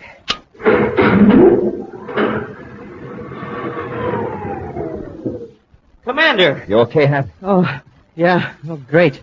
Hey, you've got Vorchek. He's riding back with us. Too bad we can't include Polydor. Did he give you a rough time? Oh, he sure did.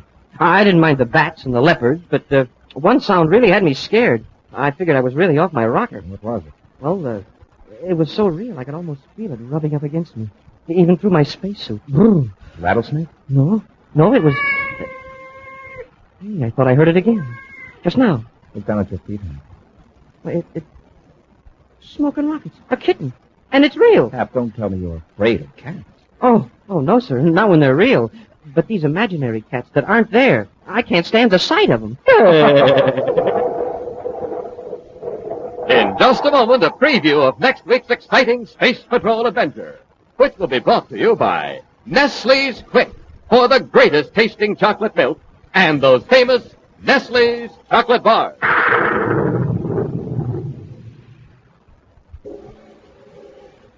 Who is the man from Mars? Who's in that weird, spooky totem head with a face in front and another in back? Fellas and girls, it can be you. Yes, you can have this sensational totem head with magic forehead vision. Imagine, when you wear your totem head, you can see out, but nobody can see in. That's right. Magic forehead vision works only for you. When you're in that totem head, you can fool your best friend. Even your mom won't know it's you. It's easy to get your totem head, because you drink that super wonderful, extra delicious Nestle's Quick, don't you? Sure. You know Quick makes the best chocolate milk in the universe. Well, just send the lid from the can of Nestle's Quick, or a tracing of the front of the label, together with your name and address and 25 cents to Space Patrol, Box 686, St. Louis, Missouri. That address again, Space Patrol, Box 686, St. Louis, Missouri. You'll get your totem head too, so you can be the man from Mars.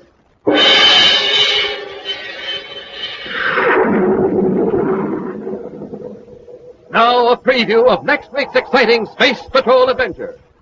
Buzz and Happy are aboard the Terra 5, preparing to fight off an attacking robot ship. Fire stern torpedo 1. Fire 1.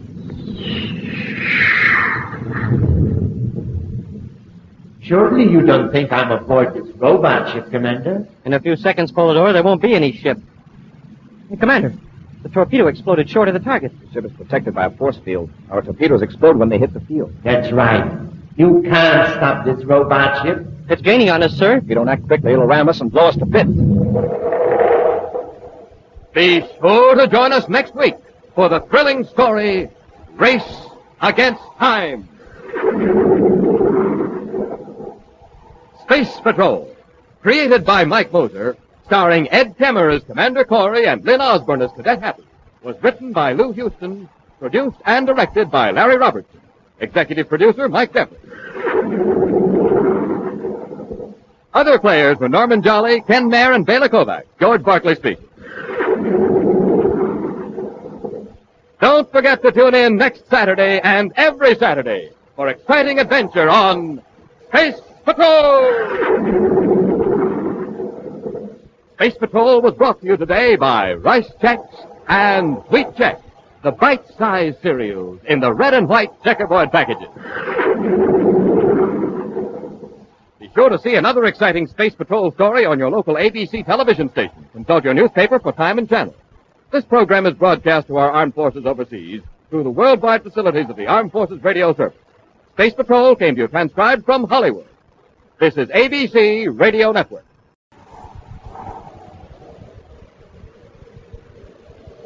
Nestle's Quick for the greatest tasting chocolate milk. And those famous Nestle's chocolate bars present Space Patrol! High adventure in the wild, vast reaches of space. Missions of daring in the name of interplanetary justice. Travel into the future with Buzz Corry, Commander-in-Chief of the Space Patrol! In today's transcribed Space Patrol adventure, Buzz and Happy are aboard the Terra 5, preparing to fight off an attacking robot ship. Fire stern torpedo 1. Fire 1. Surely you don't think I'm aboard this robot ship, Commander? In a few seconds, Polidor, there won't be a ship. Commander, the torpedo exploded short of the target. The ship's protected by a force field. Our torpedoes explode when they hit the field. That's right. Keep firing if you like. You can't stop this robot ship. It's gaining on us, sir. If you don't act quickly, it'll ram us and blow us to bits. We'll return in just a moment with today's exciting Space Patrol adventure, Race Against Time.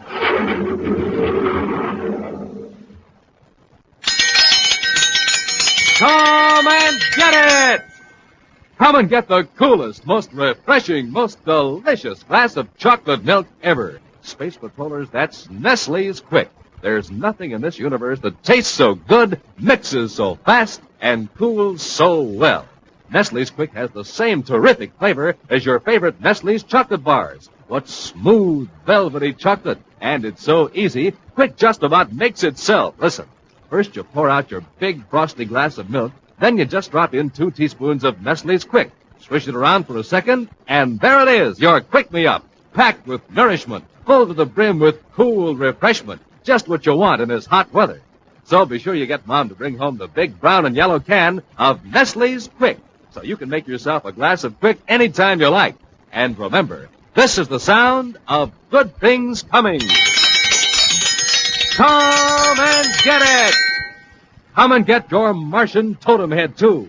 Boy, you'd better hurry because this offer is almost over. You can have tons of fun with your totem head because it's got magic forehead vision. You can see out, but nobody can see in.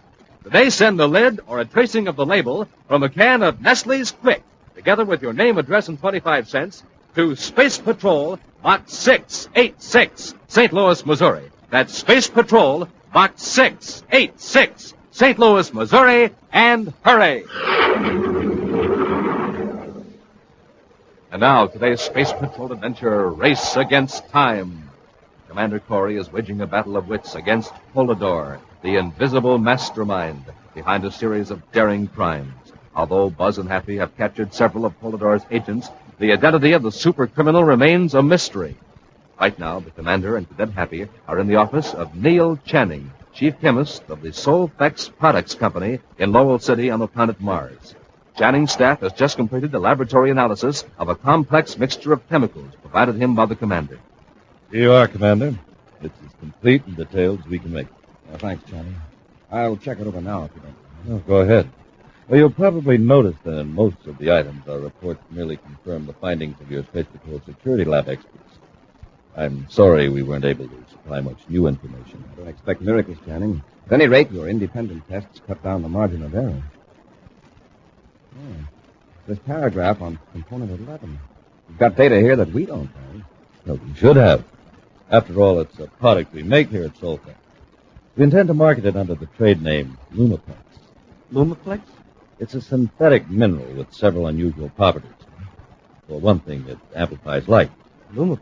That's a new one on me. Channing, I believe you said you intend to put it on the market. Yes, it's still in the experimental stage. Well, aren't you surprised that we should bring you a sample of it for analysis? Not especially. It's our policy here at Solfex to let small independent researchers experiment with our new products. Why, we even have high school chemistry students on our trial and error shipping it. Pays off, too. Some of our best commercial ideas have come from Andrew. Mr. Channing, did you ever hear of someone called Polidor? Polidor? Oh, you don't mean this long-range ventriloquist who's been throwing his voice all over the solar system? Yes.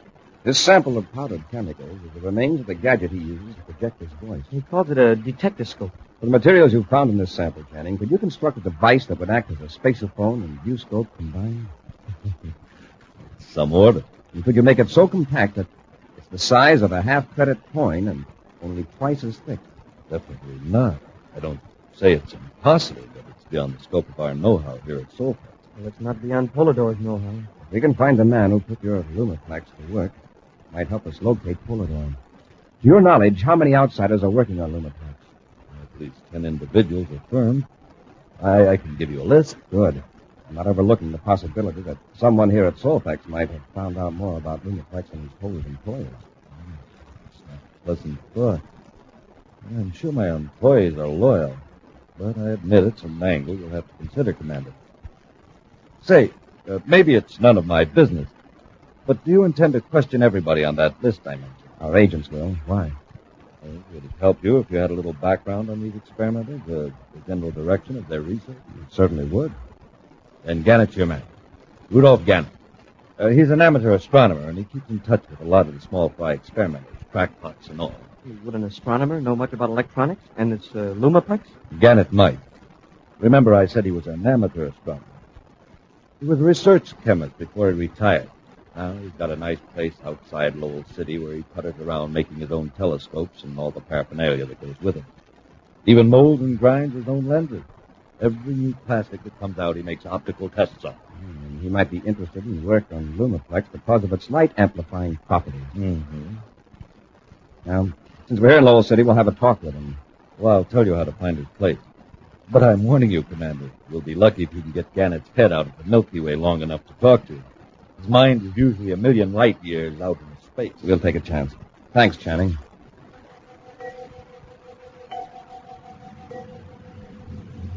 Outward bound from Terra, a private cruiser follows a vector that avoids the regular space lanes. Its pilot, Chad Tessick, keeps a wary eye on the viewscope screens as he speaks into the spaceophone. Everything's set, Polidor. Not a hitch. If you are sure you're not being followed, proceed to headquarters. I have another job for you. It involves Commander Corry. Corry? I thought Janik drew that detail. Yes, but unfortunately, an unforeseen move on Corry's far too Janikov schedule. I want you to dispose of Corry before 1600 hours tomorrow. That's pretty short notice, isn't it? Perhaps. But I want Corry out of the way when our device puts the telecommunication center out of commission. Maybe we can figure a way to have Corry at the center when our gadget doesn't work. Yes, it would give me great satisfaction for Corry to be on hand when the entire nerve center of his precious space patrol is burned out. The Omicron radiation would finish Corry, just like it's going to take care of everybody in the communications building. It's a tempting thought, but an attempt to maneuver Corry into the center at exactly 1600 hours might arouse his suspicions and upset our plan. That shouldn't be hard. Corry's headquarters isn't far from communications. No, but Corry isn't on Terra. No, where is he? In Lowell City. It appears to me, Tessie, that Commander Corry's unhappy face will be among the important messages that the communication center will be unable to transmit. Hold it around. On a high hill some 60 miles from Lowell City is the home of Rudolph Gannett. It is not a spectacular residence, its only unique feature being a small dome that unmistakably identifies it as an observatory. In a library adjoining the dome, Gannett looks up from a list of names Commander Corry has just handed him. I see you have Professor Arlington's name here. Do you know him? Oh, quite well. I don't wish to seem unkind, but you might as well cross his name off the list. Then you don't think he's working with Lumaplex? Playing with Lumaplex is more in Arlington's line, Commander. Please don't misunderstand me. Arlington is competent in his field. A good instructor, but not an original research man. Let's see. I think just two names as being likely to experiment with Lumaplex along the lines I mentioned. James Hollister of Jupiter and Lawrence Earhart of Mercury City. Yes, Commander. Well, thank you for your help, Mr. Gannett. Oh, you're not leaving. I was hoping to show you my observatory. I'm sorry, but we've got to get back to Lowell City. Later, when we aren't so rushed, Happy and I'd be delighted to see you. We sure would, Mr. Gannett. Oh, you men who search for criminals are always in a rush. That's why I like astronomy. There are no criminals in the heavens. The stars all obey the law. Maybe that's because they're old enough to know they can't get away with disobeying the law. So long, Mr. Gannett. Goodbye, Mr. Gannett, and thank you very much. Oh, you're welcome. Goodbye, gentlemen.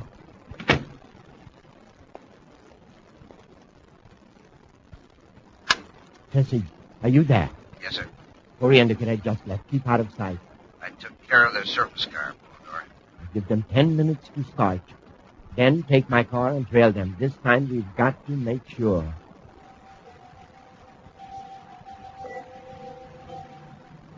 With Commander Corry at the wheel, the Space Patrol surface car moves swiftly over the deserted road to Lowell City.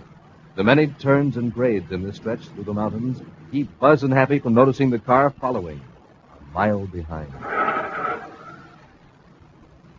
Hey, we're making good time for this kind of road. Mm-hmm. What time is it? Well, I've got 11:16, but my watch is slow.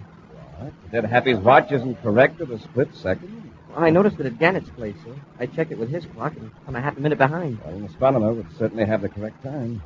I don't want to take my eyes off the road, Hap. What does my watch say? Why, well, that's funny. Yours is the same as mine. We both can't be off the same amount. Well, right now, 30 seconds can't make any difference. That's right. We'll still make Lowell City by 1200. Say, wouldn't it be a joke on Gannett, the well-ordered astronomer, if his clock was wrong? Mm-hmm. I just happened to think an observatory would have several clocks, keeping different kinds of time. Universal star time, local star time. Oh, sure. The clock I saw was probably on Mars sun time. Hey, Commander, our windshield is fogging up. Fog in this dry Martian atmosphere? Something is clouding the windshield. What's wrong with that automatic gizmo? That electronic field is supposed to repel dust and Hap, vapor. I can't see. Look out the side and guide me. Commander, you're too close to the edge. A little to the left. Hey, we're going over!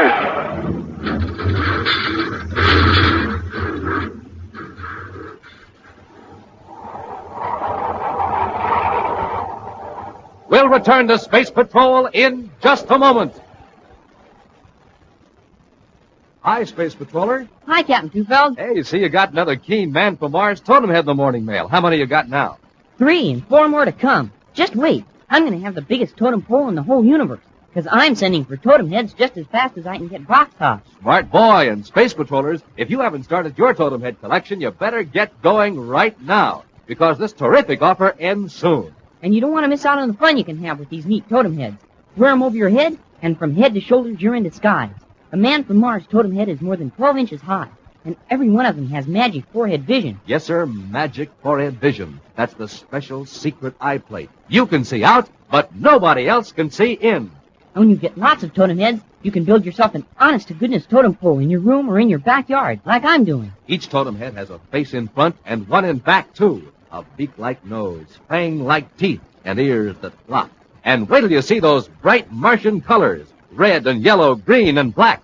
Hurry, gang. Get your box top in your quarter and send for yours now. Remember, Space Patrollers, this offer soon ends. So for every totem head you want, send a Rice Chex or Wheat Chex box top, together with your name and address and 25 cents in coin, to Space Patrol, Box 686, St. Louis, Missouri. Don't forget your 25 cents. That's Space Patrol, Box 686, St. Louis, Missouri. This offer good only in the USA and may be withdrawn at any time. And now back to our Space Patrol adventure, Race Against Time. Buzz and Happy are in the surface car driving through a mountainous region of Mars after interviewing an amateur astronomer named Rudolph Gannett. Suddenly, the windshield of the car clouded up, and before Buzz could bring the car to a stop, it careened over the edge of an embankment. Now the car is tumbled to a stop in the soft dirt just a few feet from a straight drop-off. A moment later, another surface car rounds the bend and stops at the scene. A man gets out and ascends the slope toward the wreck. The two Space Patrollers lie motionless in a battered surface car. Then Happy moans and stirs. Suddenly, he's aware of a quick, firm grasp on his arm. A pressure that in 1 second tells Happy, even in his dazed condition, that Buzz wants him to remain quiet and feign unconsciousness. An instant later, the car door is yanked open.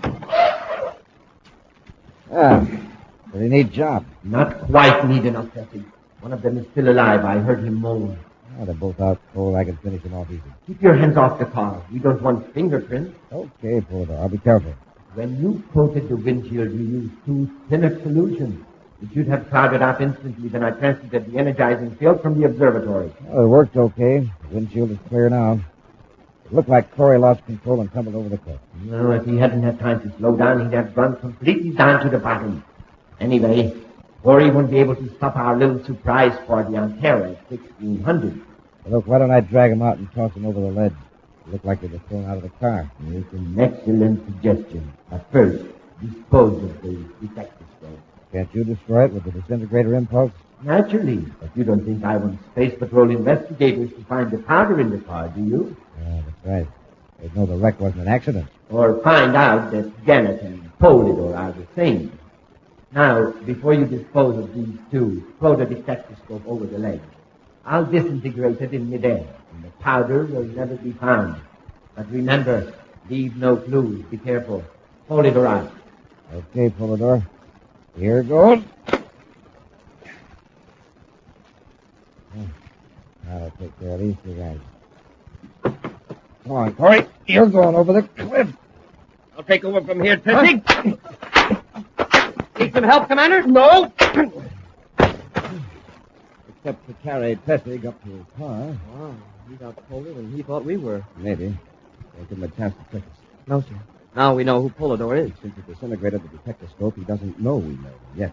You sure were right when you pegged Gannett as a phony. I'll notify Lowell City headquarters and send a couple of patrol ships to Gannett's observatory. That is, if our class space authority is. That's dead. Maybe there's one in Tessig's car. Yes, and also a hidden detectoscope. Whether we use the spacephone or not, Polydor will be tipped off that we're still alive.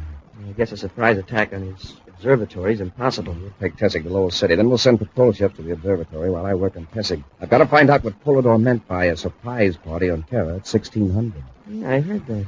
Hey, it sure can't be anything good. Remember, after we get near Tessig's car, not a word about Polidor, Tessig, or Terra. Maybe we can't keep him from seeing us with his detectoscope, but we can keep him on a hot seat, worrying about what we're going to do. After a fast and silent trip to Lowell City, Buzz dispatches 2 patrol ships to Polidor's observatory. Then, in the Space Patrol headquarters of the Mars capital, he questions Chad Tessig. Once more, Tessig, what's Polidor planning to do on Terra at 1600? Polidor? Yeah, I don't know what you're talking about. All right, then. Gannett. I heard the whole conversation back at the wreck. Polidor is Gannett, and you're working with him. You've been working too hard, Commander. You're imagining things. I'm through wasting time, Tessig. I'm giving you a brainograph test. Excuse me, Commander. Yes, Happy? The patrol just reported in from the observatory. Polidor was gone, I suppose. Yes, and so was that small atmosphere ship we saw parked near the house. The agents are searching the place from top to bottom looking for evidence. Get anything out of Tessig? No. The brainograph will fix that. Oh, another thing, sir. The local lab men went over to Tessig's car. They found some more powder. Polidor had a detectoscope in there, all right. Now get this, Tessig. If anything serious happens on Terra in the next few hours, we're going to hold you personally responsible. You can't do that. It's not fair. Huh. Look who's talking about fairness. Tessig, I know Polidor has planned a catastrophe for 1600 on Terra. You can help prevent it. If you don't, you'll take the consequences, and Polidor can't protect you. All right. It's a Terra Communications Center. It's going to be put out of commission. The whole works. How? 1600 hours. A surge of high-voltage current's going to be sent over the regular power lines. It'll burn out every bit of equipment in the place. Spacephones, viewscopes, computers, relay transmitters, recording equipment, everything. Well, how about the voltage regulators? They'll automatically break the circuits if there's an overload. Not with the higher frequency current we're using. It'll jump every fuse and relay you've got. That whole center will be burned out. It'll be completely useless. Where's this device planted? What part of the building? In power section 4. It's well hidden where no one could find it unless they knew it was there. Tell me where it is and how to shut it off. I'll spacephone instructions to Terra. It's not that easy.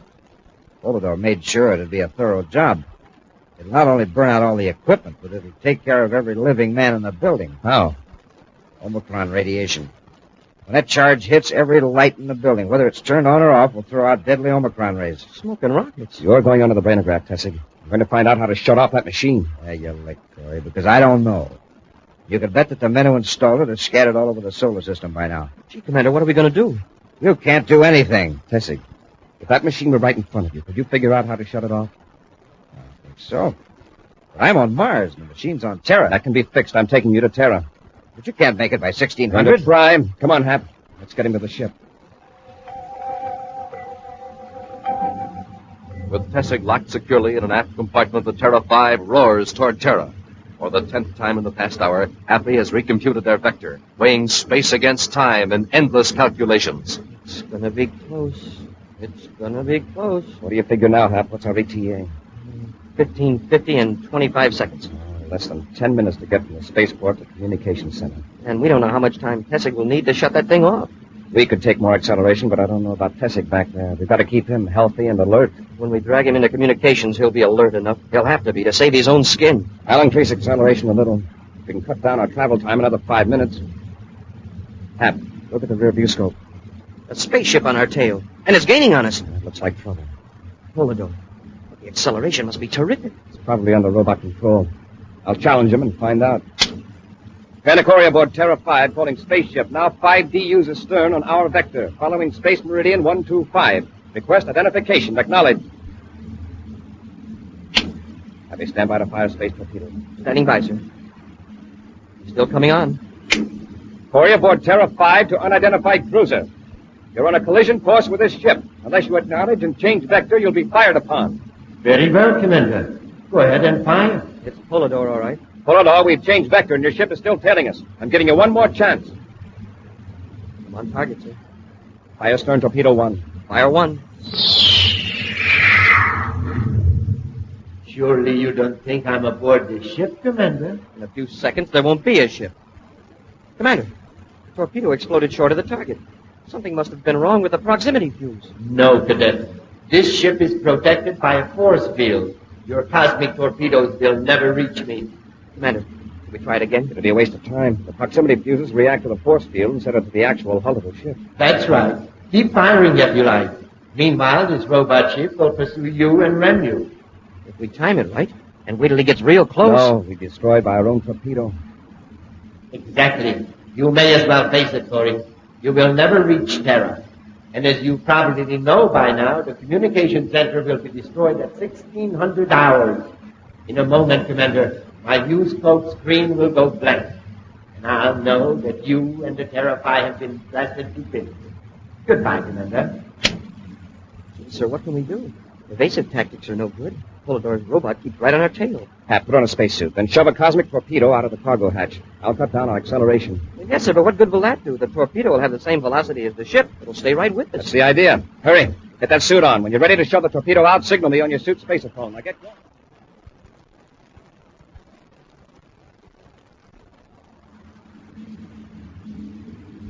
Happy to Commander Corry. Go ahead, Hap. The hatch is open. Torpedo's ready. Have you disconnected the proximity fuse? Yes, sir. All right. We're going to cut our acceleration. Push the torpedo out, but take it easy. It'll explode on contact. It's clear of the ship, sir. But it's floating right along under us. Good. The robot ship is gaining fast. Brace yourself and keep clear of that hatch. I'm blasting ahead on all rockets. Okay, Commander.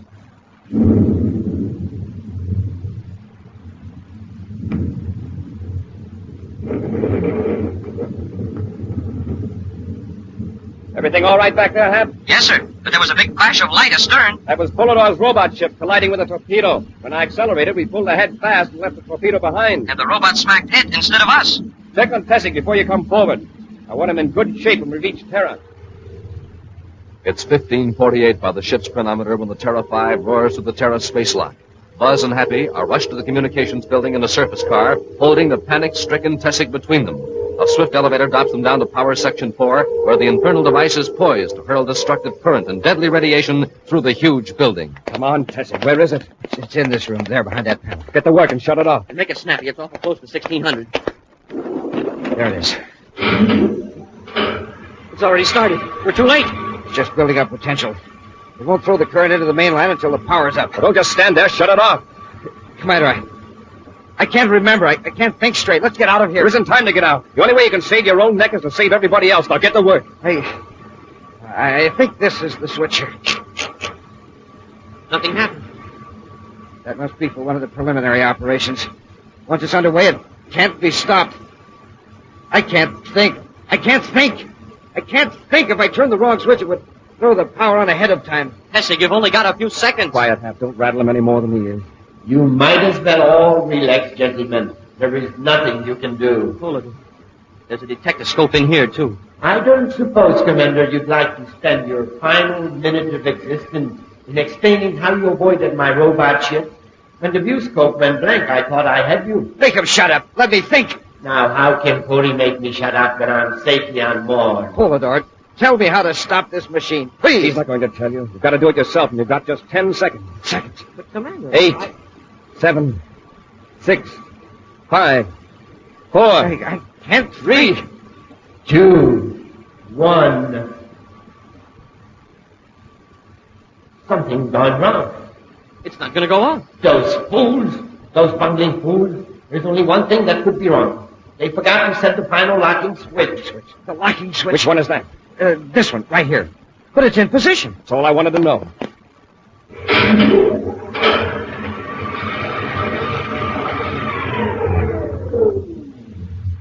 It's off.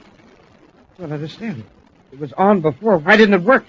Happy, what time do you have? Exactly 1600. Hey, my watch must be slow. Polidor, if you're still listening, what time do you have? 35 seconds past 1600. Right. By Mars local sun time. I was hoping you'd be too excited to remember there's 30 seconds difference. But, Commander, you were counting off the seconds. By Mars sun time. The machine was set by Universal Star time. Polidor thought his machine was out of order and obligingly told us how to fix it. Next time, Corry, you won't be so lucky. We'll meet again soon, Polidor. And I'm looking forward to it. Yeah, Polidor. And next time, we'll fix your clock. Ha! In just a moment, a preview of next week's exciting Space Patrol adventure brought to you by Rice Chex and Wheat Chex, the bite-sized cereals in the red and white checkerboard packages. Say, gang, are you walking around without your head? Now, Hap, how can anybody do that? Smoking rockets, Commander. I mean the totem head. That's the greatest thing since heads were first invented. Oh, I get it. And Space Patrollers, you want to get one of these spooky totem heads. You can see out, but nobody can see in. You've got to act right away. There's very little time left, and when this offer ends, it'll never be made again. Don't be without your head when it's so easy to get a totem head. You just send your name and address and 25 cents together with the lid from a can of Nestle's Quick or a tracing of the front of the Quick label or a Rice Chex or Wheat Chex box top to Space Patrol, Box 686, St. Louis, Missouri. Got that, boys and girls? It's Space Patrol, Box 686, St. Louis, Missouri. Now, a preview of next week's exciting Space Patrol adventure. Buzz and Happy are trying to get out of a huge castle on the planet Venus, where Polydor is holding them prisoners. The two space patrollers are struggling, trying to open a heavy door. It's locked. But in a castle this size, there must be more doors. The chances are Polydor has them all locked. Yeah, by electronic control. Commander, something smells strange. I noticed it, too. My eyes are burning. Gotta find Polydor and take our chances. He's filling the castle with poison gas. Be sure to join us next week for the thrilling story, The Robot of Vorkana. Space Patrol, created by Mike Moser, starring Ed Kemmer as Commander Corry and Lynn Osborne as Cadet Happy, was written by Lou Houston, produced and directed by Larry Robertson, executive producer Mike Devery. Other players were Bela Kobach, Ken Mayer, Norman Jolly, and Stephen Robertson. Dick Tufeld speaking.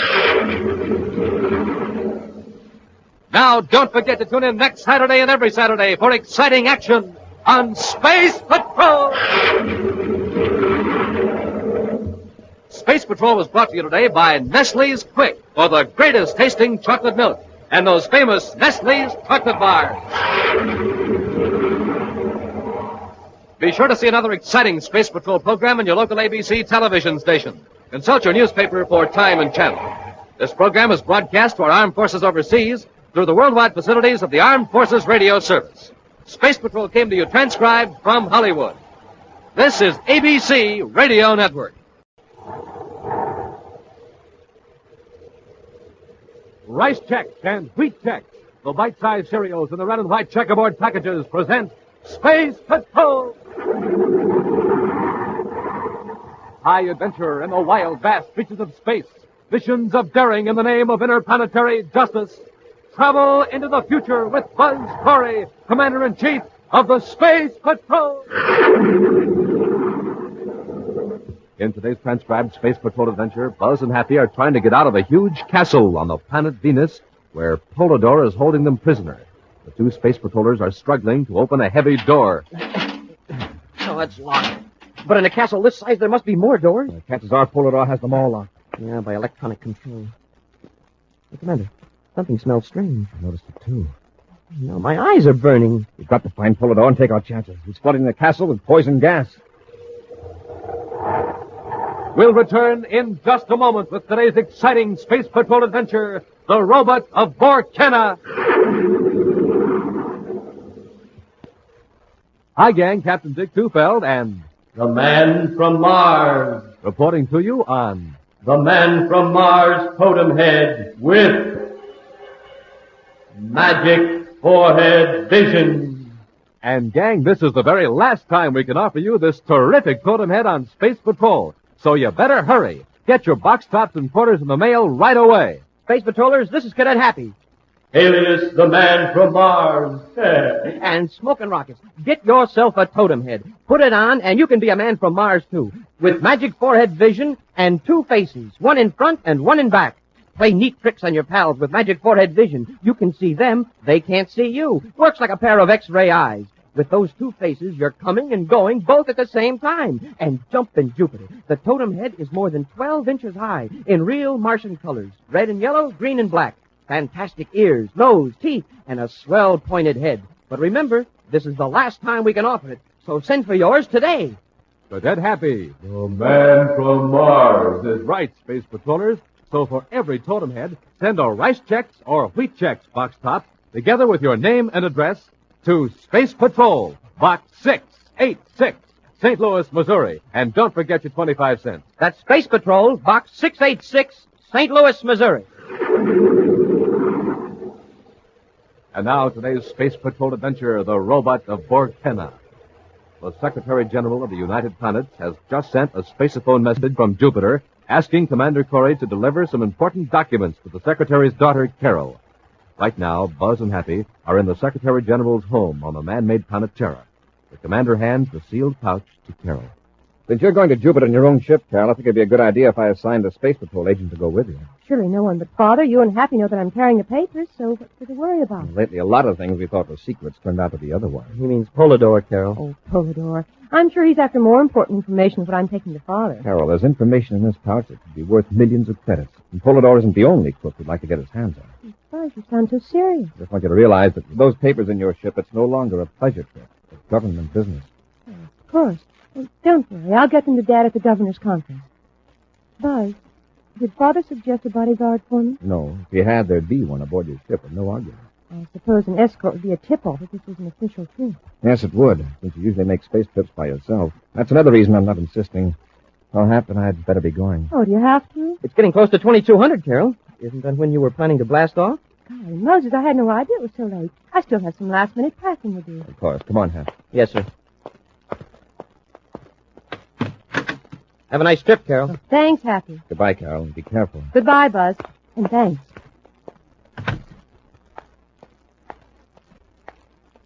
Just a minute. Did I startle you, Miss Carlyle? What are you doing here?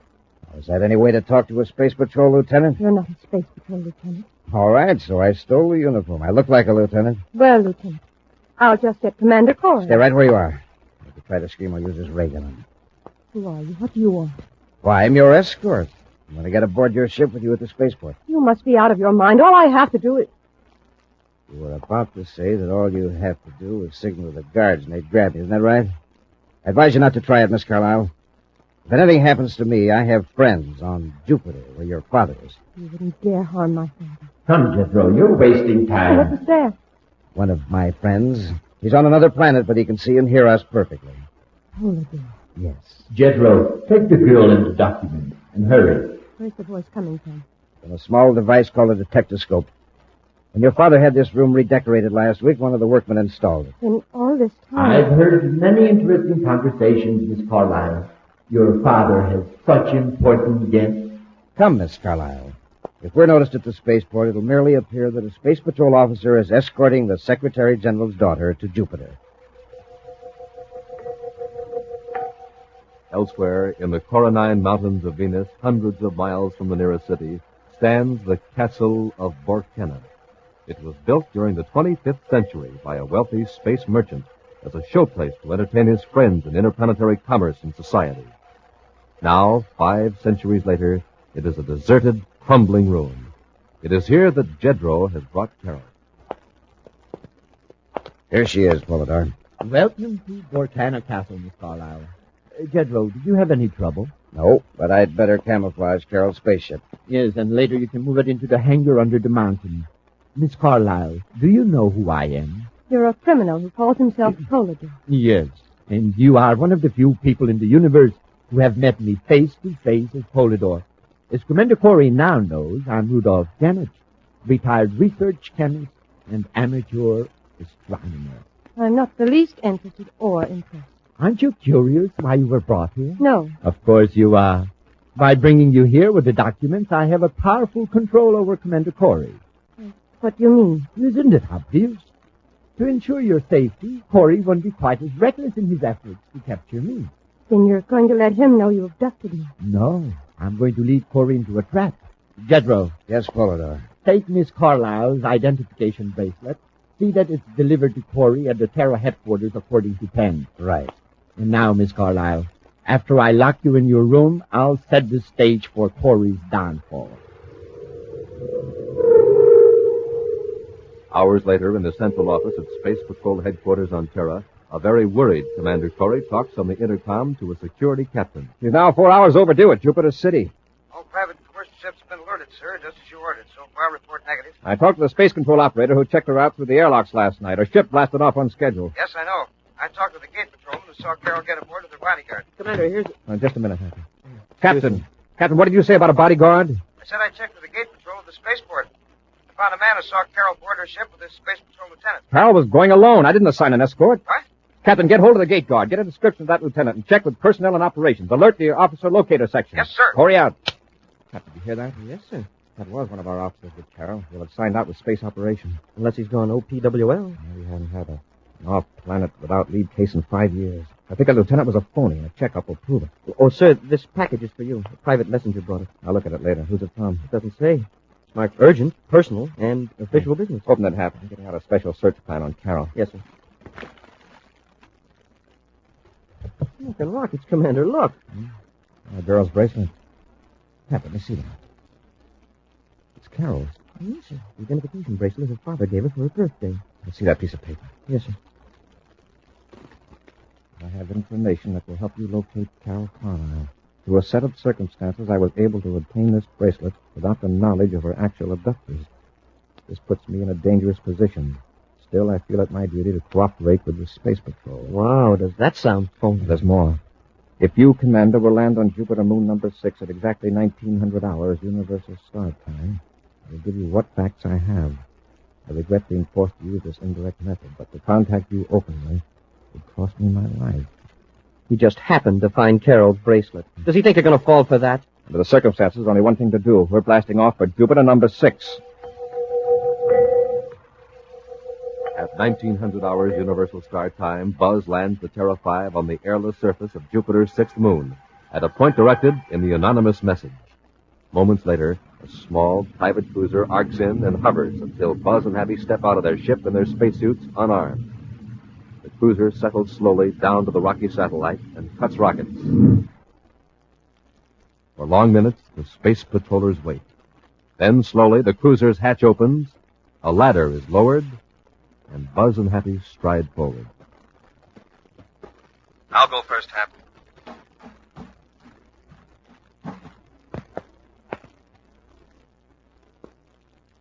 Commander Corry and Cadet Happy are aboard. Show yourself. Proceed forward. Come on, Happy. It sure is dark. What do they light this ship with? Fireflies? That's close enough, gentlemen. Stand right there. Where is Carol Carlyle? There are certain preliminaries, Commander. Now, let's get to them. Close that hatch so we can open these space pieces and talk man to man. Our conversation can best be carried on as we are, in our spacesuits. You've got us at a disadvantage. You can see us, but we can't see you. Your note said you weren't connected with whoever abducted Carol Carlyle. That is correct. I am not. Then why are you wearing that one-way vision face piece? Yeah, and why the dim lights? Yes, for an innocent man, you're taking a lot of precaution. Please, if you'll listen, you'll understand. May not approve, but you will understand. I do know the men who are holding Miss Carlyle. Yes, and you're afraid of reprisals. You're scared. Now what? I want to ask a favor. In exchange for certain information. Keep talking. I have here on this small duty desk a bundle of currency. 200,000 credits. I want you to deposit it in the Terra Bank to the account of D.J. Whitney. Then if I promise to deposit the money, you'll tell me where to find Miss Carlyle? Yes. Now will you deposit the money? If you can prove that Carol is safe. That's easy. Spacephone has been on since you came aboard. Polidor, put the girl on. Polidor. We might have known it. Carol, this is Buzz. Can you hear me? Yes, Buzz. Watch what you say, all of you. Are you all right? Have they harmed you? No, I'm all right. Sounds like Carol. Buzz, it's a trap. They're going to frame you. Listen. That's enough of that. Polidor's got Carol, but we've got you. Is that so? Commander, he closed the hatch. Open it. We're taking you to our ship. You are? Jump him, Happy. I've got him. Oh! That takes care of the cadet. Now, Commander, you're next. I'm going to open that face piece of yours and give you... That's your match this time, didn't you, Corry? I'll just pick you up, slam you against the bulkhead. Just like babies. Now I'll haul you boys back aft and blast off for Venus. We'll return to Space Patrol in just a moment. Totem poles, and more totem poles. Tall ones, small ones, middle-sized ones. In every Space Patroller's backyard, they're going up. All of them made out of those super scary, super spooky man-from-Mars totem heads, stacked one on top of the other. Say, gang, how about yours? Have you started building your totem pole yet? Well, if not, you'd better hurry, because today is positively the last time we can offer you on Space Patrol the terrific Man-from-Mars totem head. Yes, sir, today is the last day I can tell you about the fantastic fun you can have with the Man from Mars Totem Head and Magic Forehead Vision. That's the special secret vision plate on each totem head. When you wear it, you can see out, but nobody can see in. Colored red, yellow, green, and black, the Man from Mars Totem Head is more than 12 inches high, with a face in front and a face in back. 2 pointed ears, 4 weird eyes, a beak-like nose, and fang-like teeth.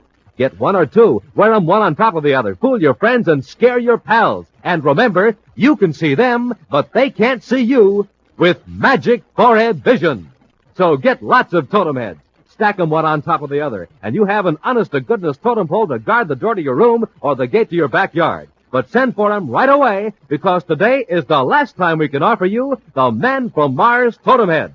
So for everyone you want, send a Rice Chex or Wheat Chex box top, together with your name and address, and 25 cents in coin, to Space Patrol, Box 686, St. Louis, Missouri. Don't forget your 25 cents. That's Space Patrol, Box 686, St. Louis, Missouri. This offer good only in the USA and may be withdrawn at any time. And now back to our Space Patrol adventure, the robot of Borkenna. Harold Carlyle has mysteriously disappeared on a space flight to Jupiter. Following instructions in an anonymous note delivered to Space Patrol headquarters on Terra, Buzz and Happy blasted off to Jupiter's 6th moon. Meeting the informer, a man whose identity was completely hidden by his spacesuit, Buzz learned that Carol is being held captive by the super criminal Polydor. Carol's spaceophone warning that they were in a trap caused the space patrollers to attack their treacherous informer. Amazingly, Buzz and Happy were overpowered, apparently with ridiculous ease by their adversary. Right now, they've regained consciousness in a dimly lit room. Commander, are you okay? I'm still groggy from that slamming around.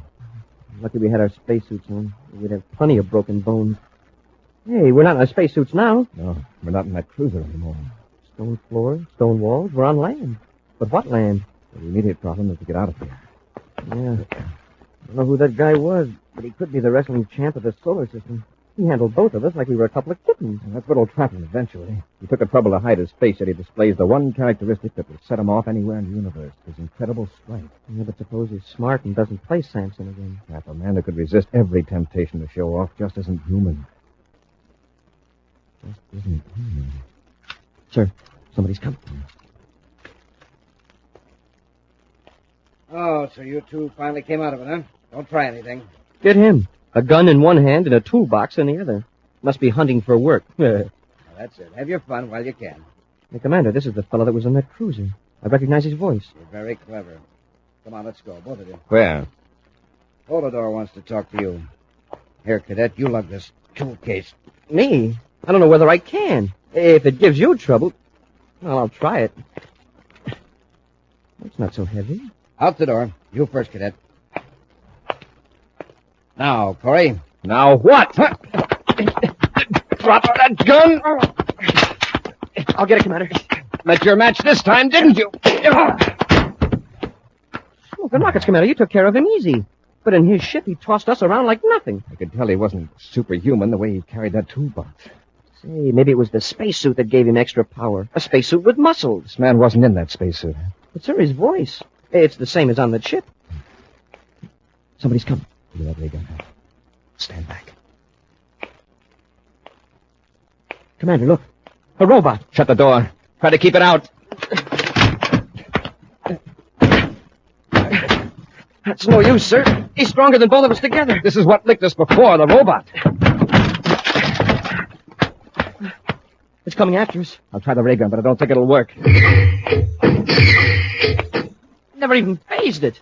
Hand over the weapon, Commander. Polydor's voice, coming out of the robot. The gun, Commander. Or do you want the robot to take it away from you?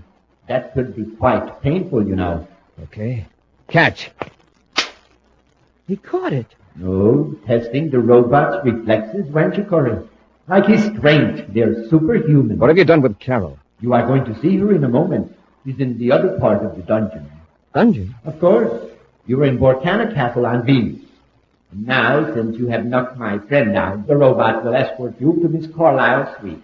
So, the robot was wearing a spacesuit. Now I don't feel so ashamed of getting licked. Jedro was here in the castle all the time. You heard his voice through the detectoscope on the robot's head. The robot piloted the ship from Jupiter's sixth moon here to Venus. Yes, the robot is quite clever, provided he's controlled by a clever Menace. Out the door, gentlemen, and left to the corridor. Let's go ahead.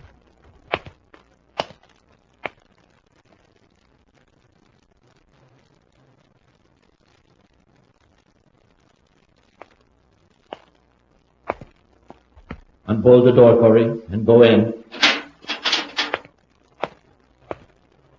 Hi, Catherine.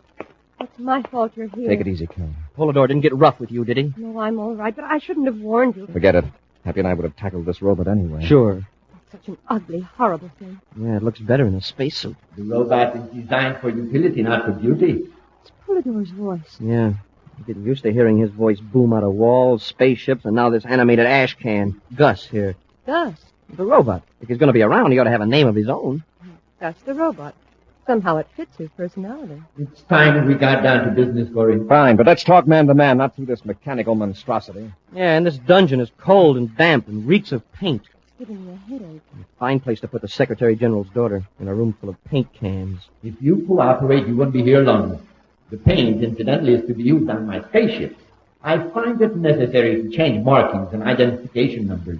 Don't you know that's illegal? We're wasting time. Between the three of you, I should learn some interesting facts about the Space Patrol and government plans. You're still wasting your time. Remember the robot. He can be very persuasive. Corry, we'll start with the Space Patrol code system. Come, I'm waiting. Well, this is going to take some time. I think I'll pull up a can of paint and sit down. Oops. The lid's loose on this one. Let me see that. Sure. Here, Commander. Corry, what are you going to do with that can of paint? Black paint, not too thick, not too thin. Stand back, Carol, away from Gus. Paint isn't going to stop this robot. No, but it'll slow him down. Wow. All over Gus's head and down his front. I can't see. Confound you, Corry. Now, put the empty can over his head for good measure. Oh, look out, Buzz. Don't let him grab you. Have the robot drop the ray gun. Get it. Let's get out of here. Yes, sir. Get Corry. Come on, Carol. Pull that door shut and throw the bolt. That was close. I can still hear Gus stamping around in there with a can on his head. That was a great idea, Commander. Before that robot will be any more use, pull it over. We'll have to get the can off its head and wipe the paint off the detectoscope. Poor Gus, just like a blind Samson. Poor Gus, my eye. He's a walking pile driver. Carol, do you know how to get out of this castle? They brought me down that stairway over there. Come on.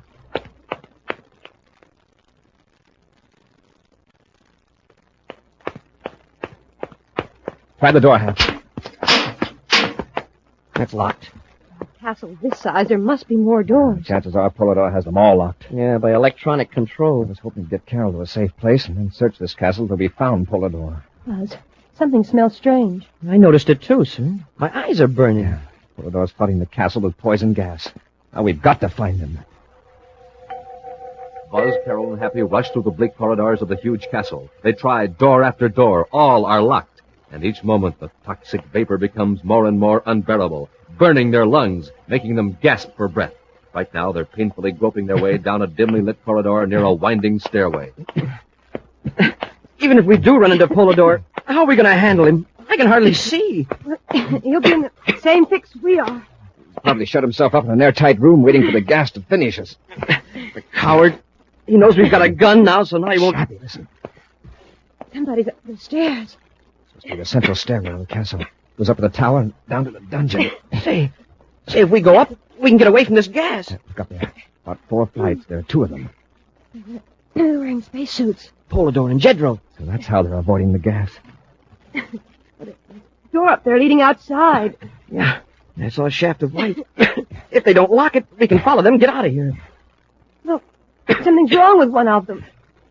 Hey, look how he's staggering around. Maybe there's a leak in his spacesuit. Hey, that means that... Look, he's falling over the railing. The other one isn't even helping him. Stand back. He's going to drop down the stairs.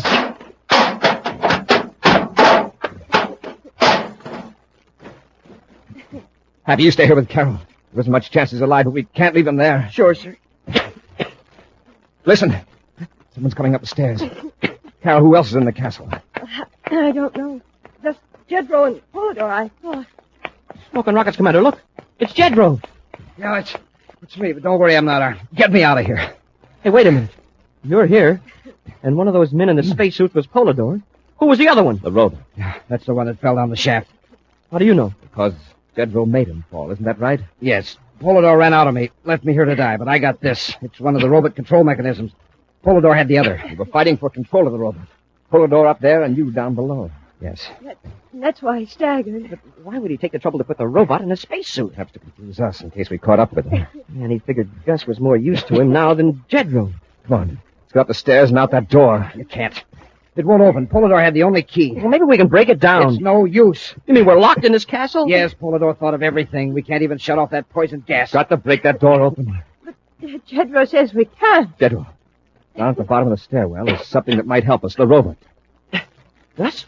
He must be smashed into 1,000 pieces. Try that control, Jedro. Hurry. Okay, I'll cut it on. Might work at that. See this little screen that just lit up? Yeah, it's the robot's shadow. Now, let's see if it'll move. Oh, his arms are moving. See if you can get him on his feet. Hurry, we can't hold out much longer. Hey, it works. Gus is walking. Once I get him started, you'll follow the railing right up the stairs. Come on. We're going up to the door and wait for...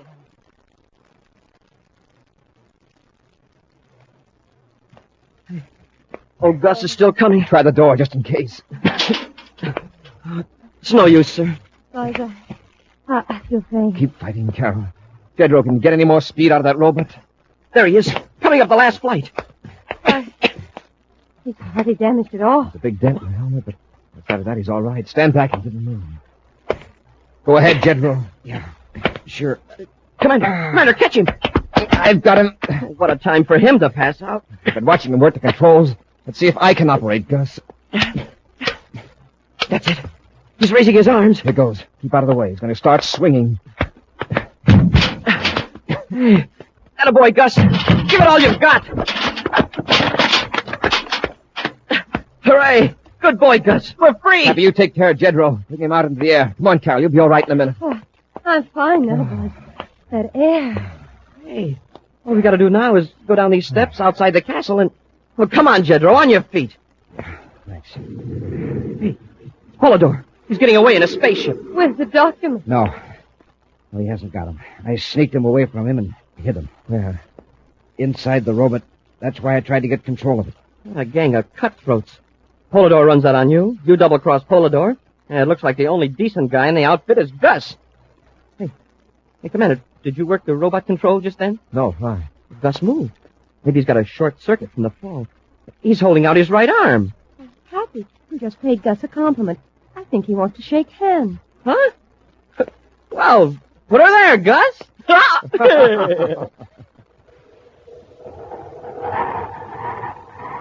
A preview of next week's exciting Space Patrol adventure in just a moment. The last of the spook from outer space. The last of the walking, talking totem pole. Yes, Space Patrollers, this is the very last time I can tell you about the fun you can have with the Man from Mars Totem Head with magic forehead vision. Wear one and you're the spook from outer space. The Totem Head is 12 inches high from head to shoulders. And with magic forehead vision, you can see out, but nobody sees in. Wear two and you're the walking, talking totem pole. You really look just like an honest-to-goodness totem pole, too, because each Man from Mars Totem Head comes in honest-to-goodness totem colors. Red, yellow, green, and black, with honest-to-goodness looking totem ears, nose, eyes, and teeth. And man, oh man, just wait until you get yours. But you better not wait, because you've got to send for yours right away, because this is the last time I can offer you the Man from Mars Totem Head with magic forehead vision. Now, for each one you want, send a Rice Chex or Wheat Chex box top, together with your name and address, and 25 cents in coin, to Space Patrol, Box 686, St. Louis, Missouri. Don't forget your 25 cents. That's Space Patrol, Box 686, St. Louis, Missouri. And now, a preview of next week's exciting Space Patrol adventure. Buzz and Happy, dressed as prospectors, are tramping across the great Martian desert toward Polidor's hideout. Getting closer. That must be the hideout. right over that dune. Can't expect to sneak up on him. Surprising. Best we can hope for is that we can get close before he recognizes us. Uh-oh. I see him. He sees us. Just keep walking. Can't tell whether it's Polidor or not, but he's got a gun. Oh, what do you want? Our car's back in the desert about 2 miles. That's too bad.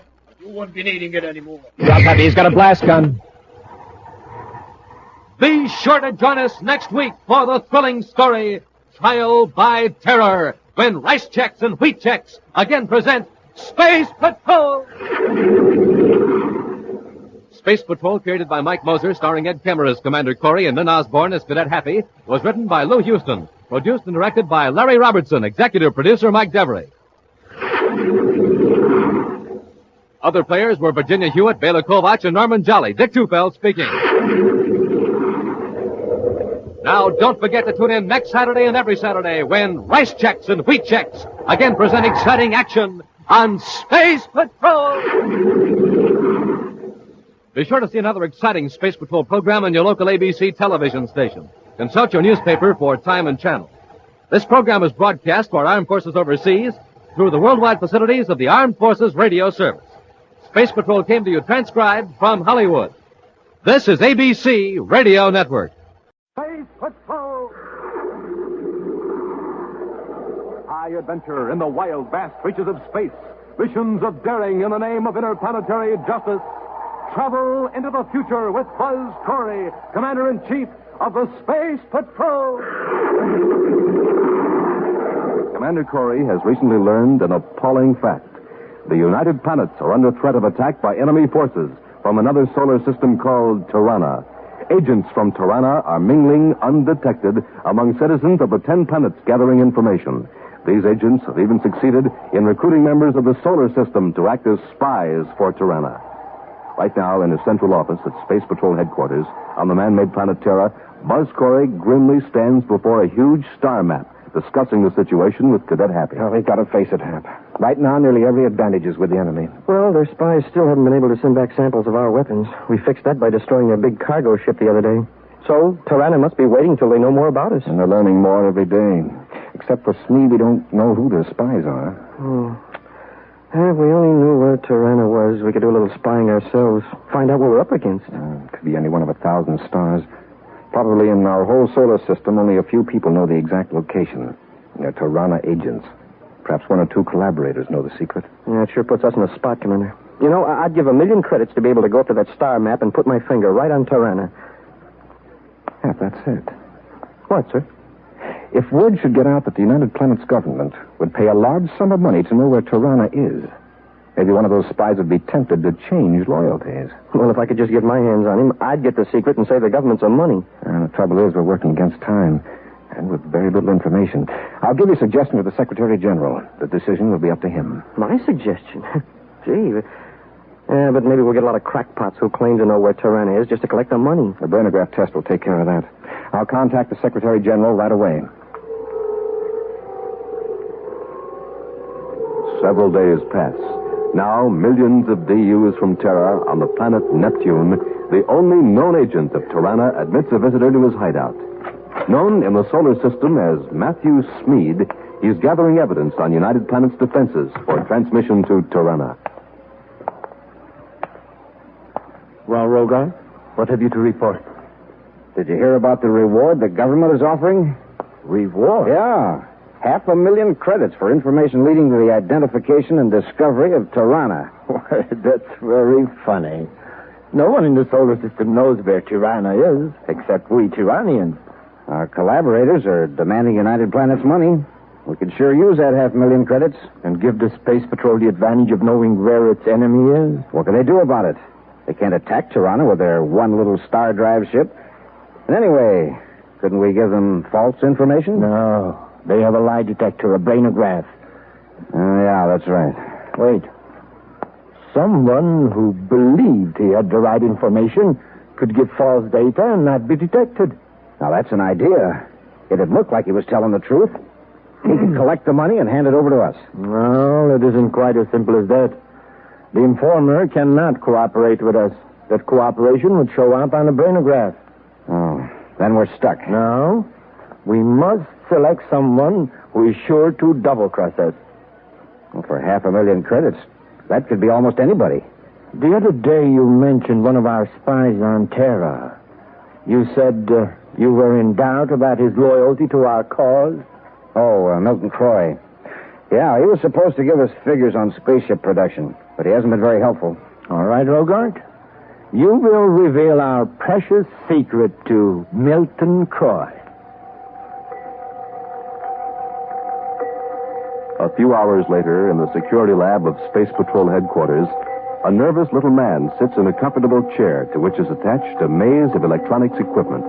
As Commander Corry questions the subject, Cadet Happy watches the control panel of the sensitive brainograph. Croy, a moment ago in my office, you told me you knew the location of Tiranna. Is that true? Yes, sir. Where is Tiranna? It's in the constellation Vela.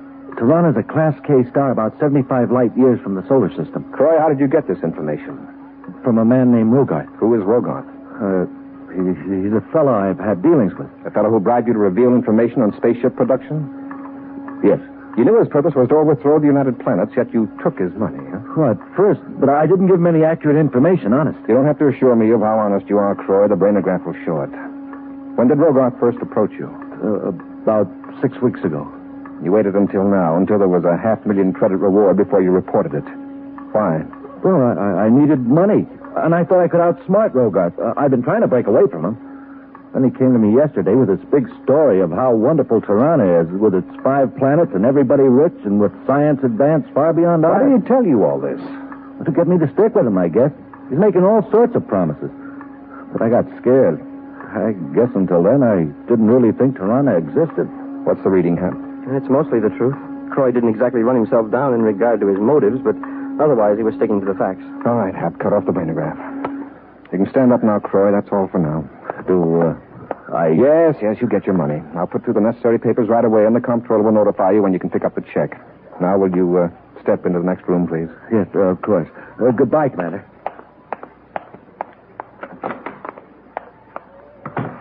Well, 500,000 credits for just a few words. Yeah, they could save us billions, Hap. And more important, that information might save millions of lives. What's our next move? See if we can locate Tiranna? Yes. I will assign an agent to guard Milton Croy, then we'll blast off in the star drive. It won't take long to discover if Tiranna is massing a task force for an invasion. Shortly after Milton Croy leaves the Space Patrol headquarters building, Rogarth contacts Matthew Smead via spacephone call to Neptune City. It's working fine, Smead. Croy ran right straight to the Space Patrol. How about the 500,000 credits? Well, Croy looked happy when he came out, but I don't think he's collected yet. We'll have to exercise extreme caution in getting it away from him. You stay on Terra and handle that end of it. Sure. And listen, there's something else that makes me sure the Space Patrol fell for Croy's yarn. The maintenance crew at the spaceport is working on the star drive. So Commander Corry's going out to look for Tiranna. Yeah, but if he keeps looking where Milton Croy told him, he'll be gone 1,000,000 years. He'll be gone longer than that. This is my chance to get rid of Corry for good. Using completely false information obtained from Milton Croy, Commander Corry and Cadet Happy have boarded the Star Drive ship that enables them to cross interstellar distances in incredibly brief time. Buzz has set the hyperspace vector computer to bring them out of Star Drive 75 light years from the sun, within the constellation Vela.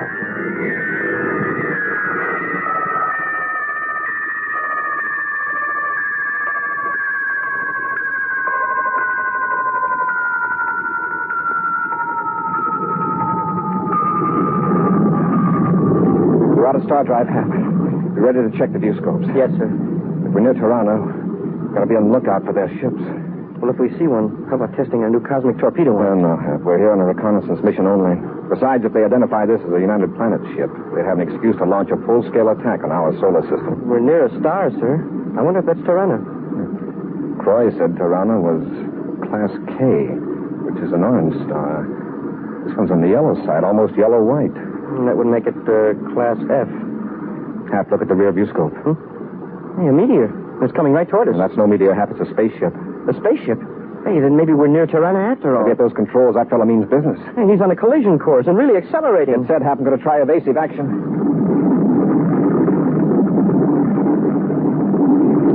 He's still on our tail, sir. If he keeps gaining on us at that rate, he'll ram us. Hey, what's happening? There's another image in the view scope. He's fired a projectile at us. Hap, we're going to test that cosmic missile after all. Stand by to fire. Yes, sir. Standing by. Uh-oh. Commander, that other ship vanished. Yes, but the projectile's still gaining. Ready, Hap? Ready, sir. Fire one.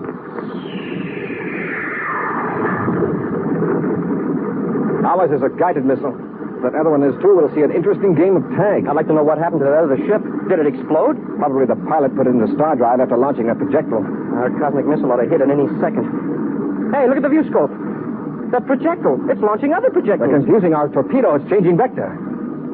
Our torpedo exploded. But those guided missiles are still coming. Keep firing, Hap. We've got to stop them or they'll blow us apart.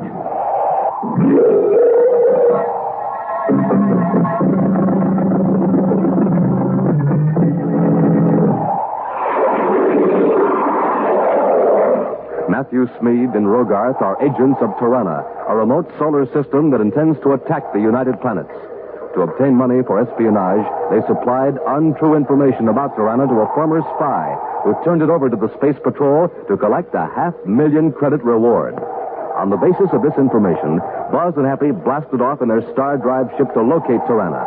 Just as they learned they were on a false scent, a strange spaceship suddenly appeared, launched a guided missile at them, and then disappeared into hyperspace under star drive. Buzz and Happy fired their own cosmic torpedo at the approaching projectile, but their own warhead exploded harmlessly. Meantime, the enemy projectile hurtles closer to the commander's ship. Keep firing, Hap. Yes, sir. Oh, it's no use, sir. Every time we fire, that other projectile launches a twin, and our missile chases it. Hap, those other projectiles aren't real. Not real, but they show up in the view scope, and they explode our torpedoes. Yes, well, you'll notice they aren't destroyed, not by the explosion. They continue off at an angle, then vanish. Yes, sir, but more keep coming out. See? It happened again. Those are ghost projectiles, images. They trick our view scope. The target locator on the torpedoes. They're just electromagnetic decoys to pull our torpedoes off course. Commander, can't we kick into star drive? Not until I finish computing the hyperspace vector. There isn't much more time, sir. That projectile's really getting close and fast. Just keep firing, Hap. Yes, sir. No more ammunition, sir. Our last torpedo just exploded on one of those ghosts. How far are we ahead of that projectile? Well, according to the computer, sir, 10 seconds. I don't know, check on this hyperspace vector, but we don't have the time. I'll get in the star drive and hope we come out in the solar system. Just so we get away from that projectile, that's all I'm asking. Here we go. Hey, look at that guided missile. We could almost reach out and write our names on the nose. Let's hope it doesn't chase us into hyperspace if we make it.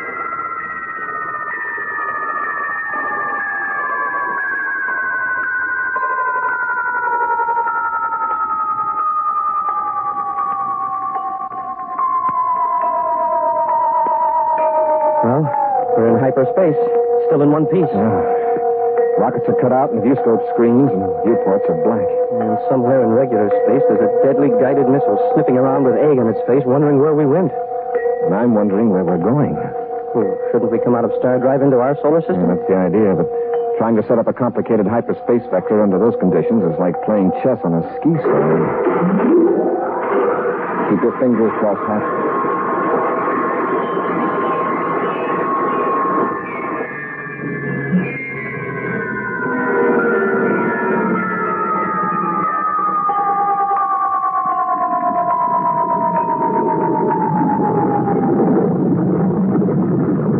Open your eyes, Hap. We're back in regular space.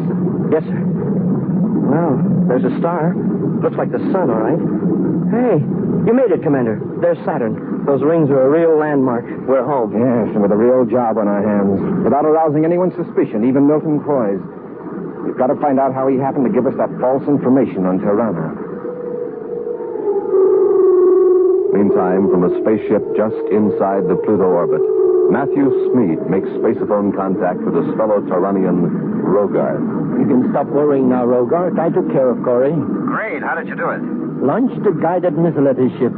He'll be marked off as missing in action. Sure, the United Planets authorities will figure he found Tiranna, and our forces got him. Well, in a way, they'll be correct.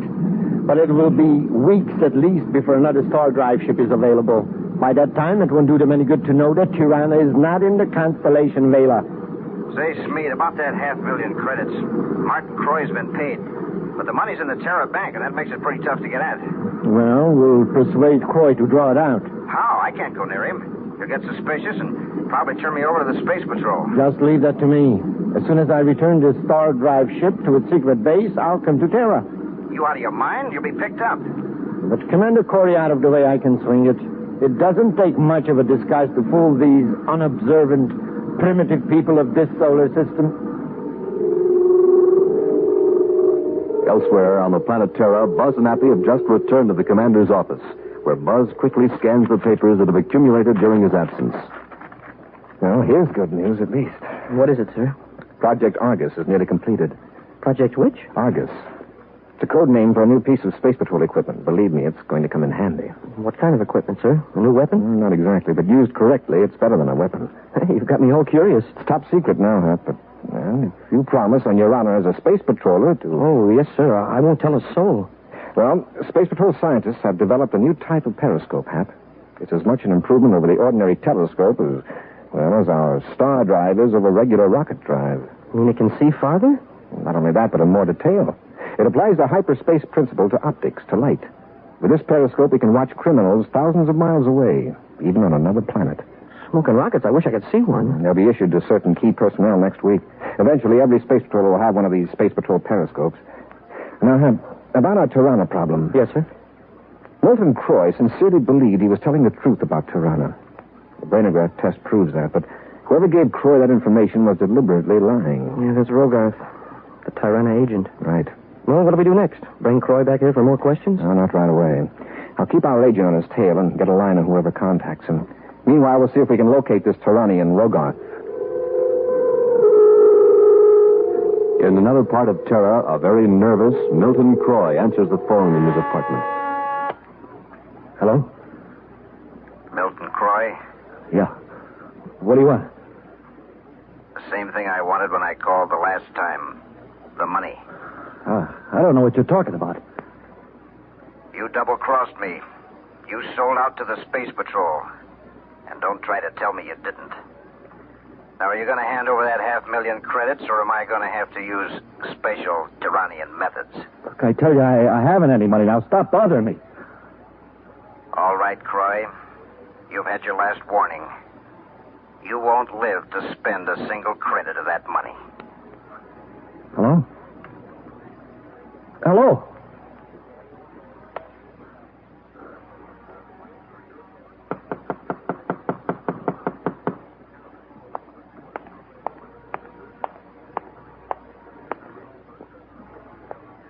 Who's there?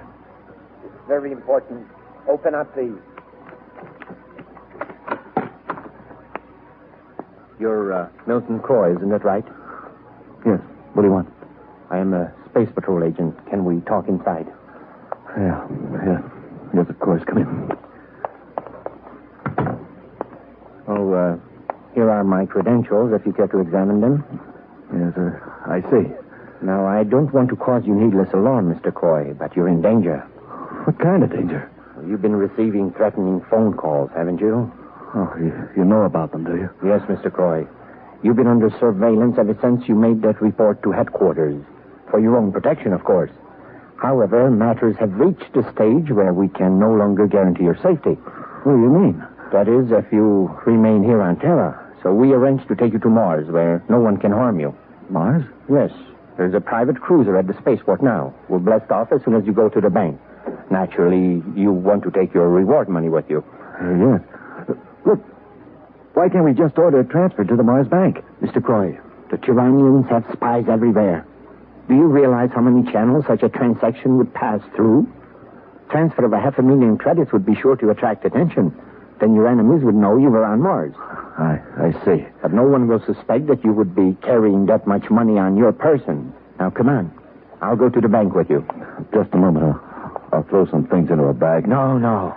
You don't want to advertise the fact that you're taking a trip. Come just as you are. Every second's delay, your life is in greater danger. All right, I'll come with you.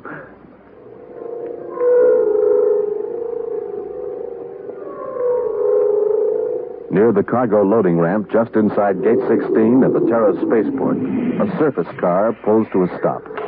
Oh, wait, Hap, don't get out yet. We'll be less conspicuous in the car. Yes, sir. Besides, I want to check with Packard again. Planetoid Mobile Unit T-53 calling Special Agent Packard. Corry to Special Agent Packard. Packard here, Commander. Go ahead. I'm at the spaceport. So far, no sign of Croy. I'm at Croy's apartment, Commander. Nothing's disturbed, and he sure hasn't packed for a trip. But he did draw the 500,000 credits out of the bank. Oh, yes, sir.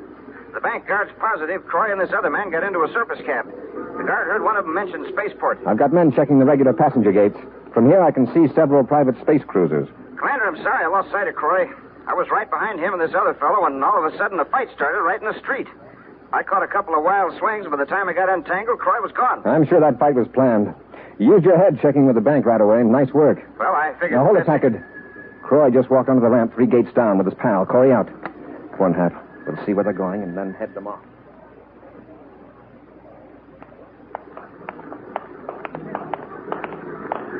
That's the ship right ahead there, Corry. All ready to blast off. I won't feel safe till we're out through the space locks. Just stop looking around. You'll only attract attention in case some Tiranna spy is hanging around. See? The hatch is open. All you have to do is go out the ladder. Wait a minute. That man in the ship. Yes. That's our pilot. One of the best in the business. Now, come on. I gotta look at his face to the viewport. I know that man. He's an agent from Tiranna. Ah, you must be mistaken. No, I'm not. He's the man who's been threatening me. He's Rogart. Come on, Corry. You're not from the Space Patrol. You're a Tiranna agent, too. Get into that ship. No, I won't go. Rogart, come out here and give me a hand. Trouble, Smee? Our passenger is suddenly reluctant. Jump down here and help me drag him aboard. Sure. Let go of me. Hurry up, Rogart, before somebody sees us. All right, Corry, let's go, or do you want us to get rough? Okay, break it up. Grab him, Happy. Yes, sir. Take one more step and I'll blast all 3 of you. Hold it, Hap. That's a blast gun. Now stay right where you are while I get into the ship. Smeed, where are you? I'm in the ship. Come on and bring Corry. Corry? What do you want with Corry? Not Corry, I said Corry. Milton Corry. He's got the money. It's in a belt around his waist. Hurry. Why didn't you say so? All right, Corry. Get moving. I'll take that blaster. Oh, God. Hey, nice going, Commander. Now we can get Smeed. Hey, close the hatch. He's going to blast off. Maybe this blaster will tear a hole in the hatch. What's the matter, sir? The chamber's empty. I guess I wasn't so brave rushing Rogart after all. Get back, Hapsang. Clear that rocket blast.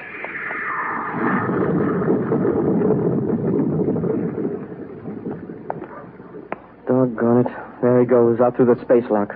Well, we've got his partner anyway. Yeah. Rogart, get up. What do you think of your fellow Tyrannian leaving you here to take the ramp? It's all for the cause. If he'd waited longer, the space lock would have been closed and neither one of us would have escaped. Smeed won't get far. Hap, watch Corry. I'll handle Rogart. Commander, Corry didn't earn that money. It should be mine. I can tell you where Tiranna really is. The reward was for information leading to the discovery of Tiranna. What Corry told us led us to you. And the brainograph will do the rest. Yeah. And where you're going, Rogart, you won't need any money.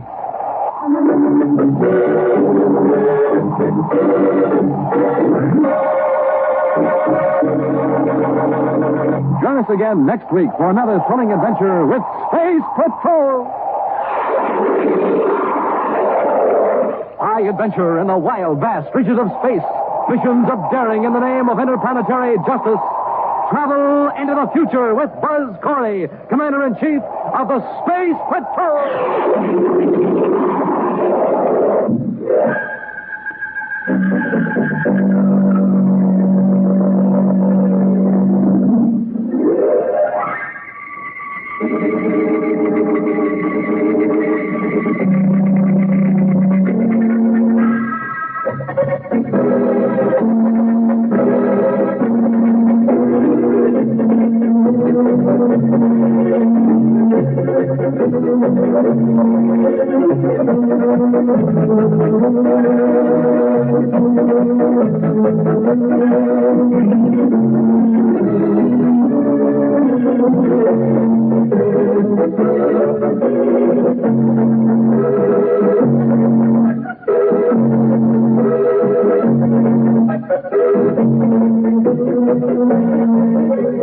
Space Patrol, an original Mike Moser production starring Ed Kemmer as Commander Corry and Lynn Osborne as Cadet Happy, was written by Lou Houston, directed by Larry Robertson. Dick Tufeld speaking. Join us again next week. This is the United States Armed Forces Radio Service.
Wheat checks, rice checks, and good hot roastin' present Space Patrol!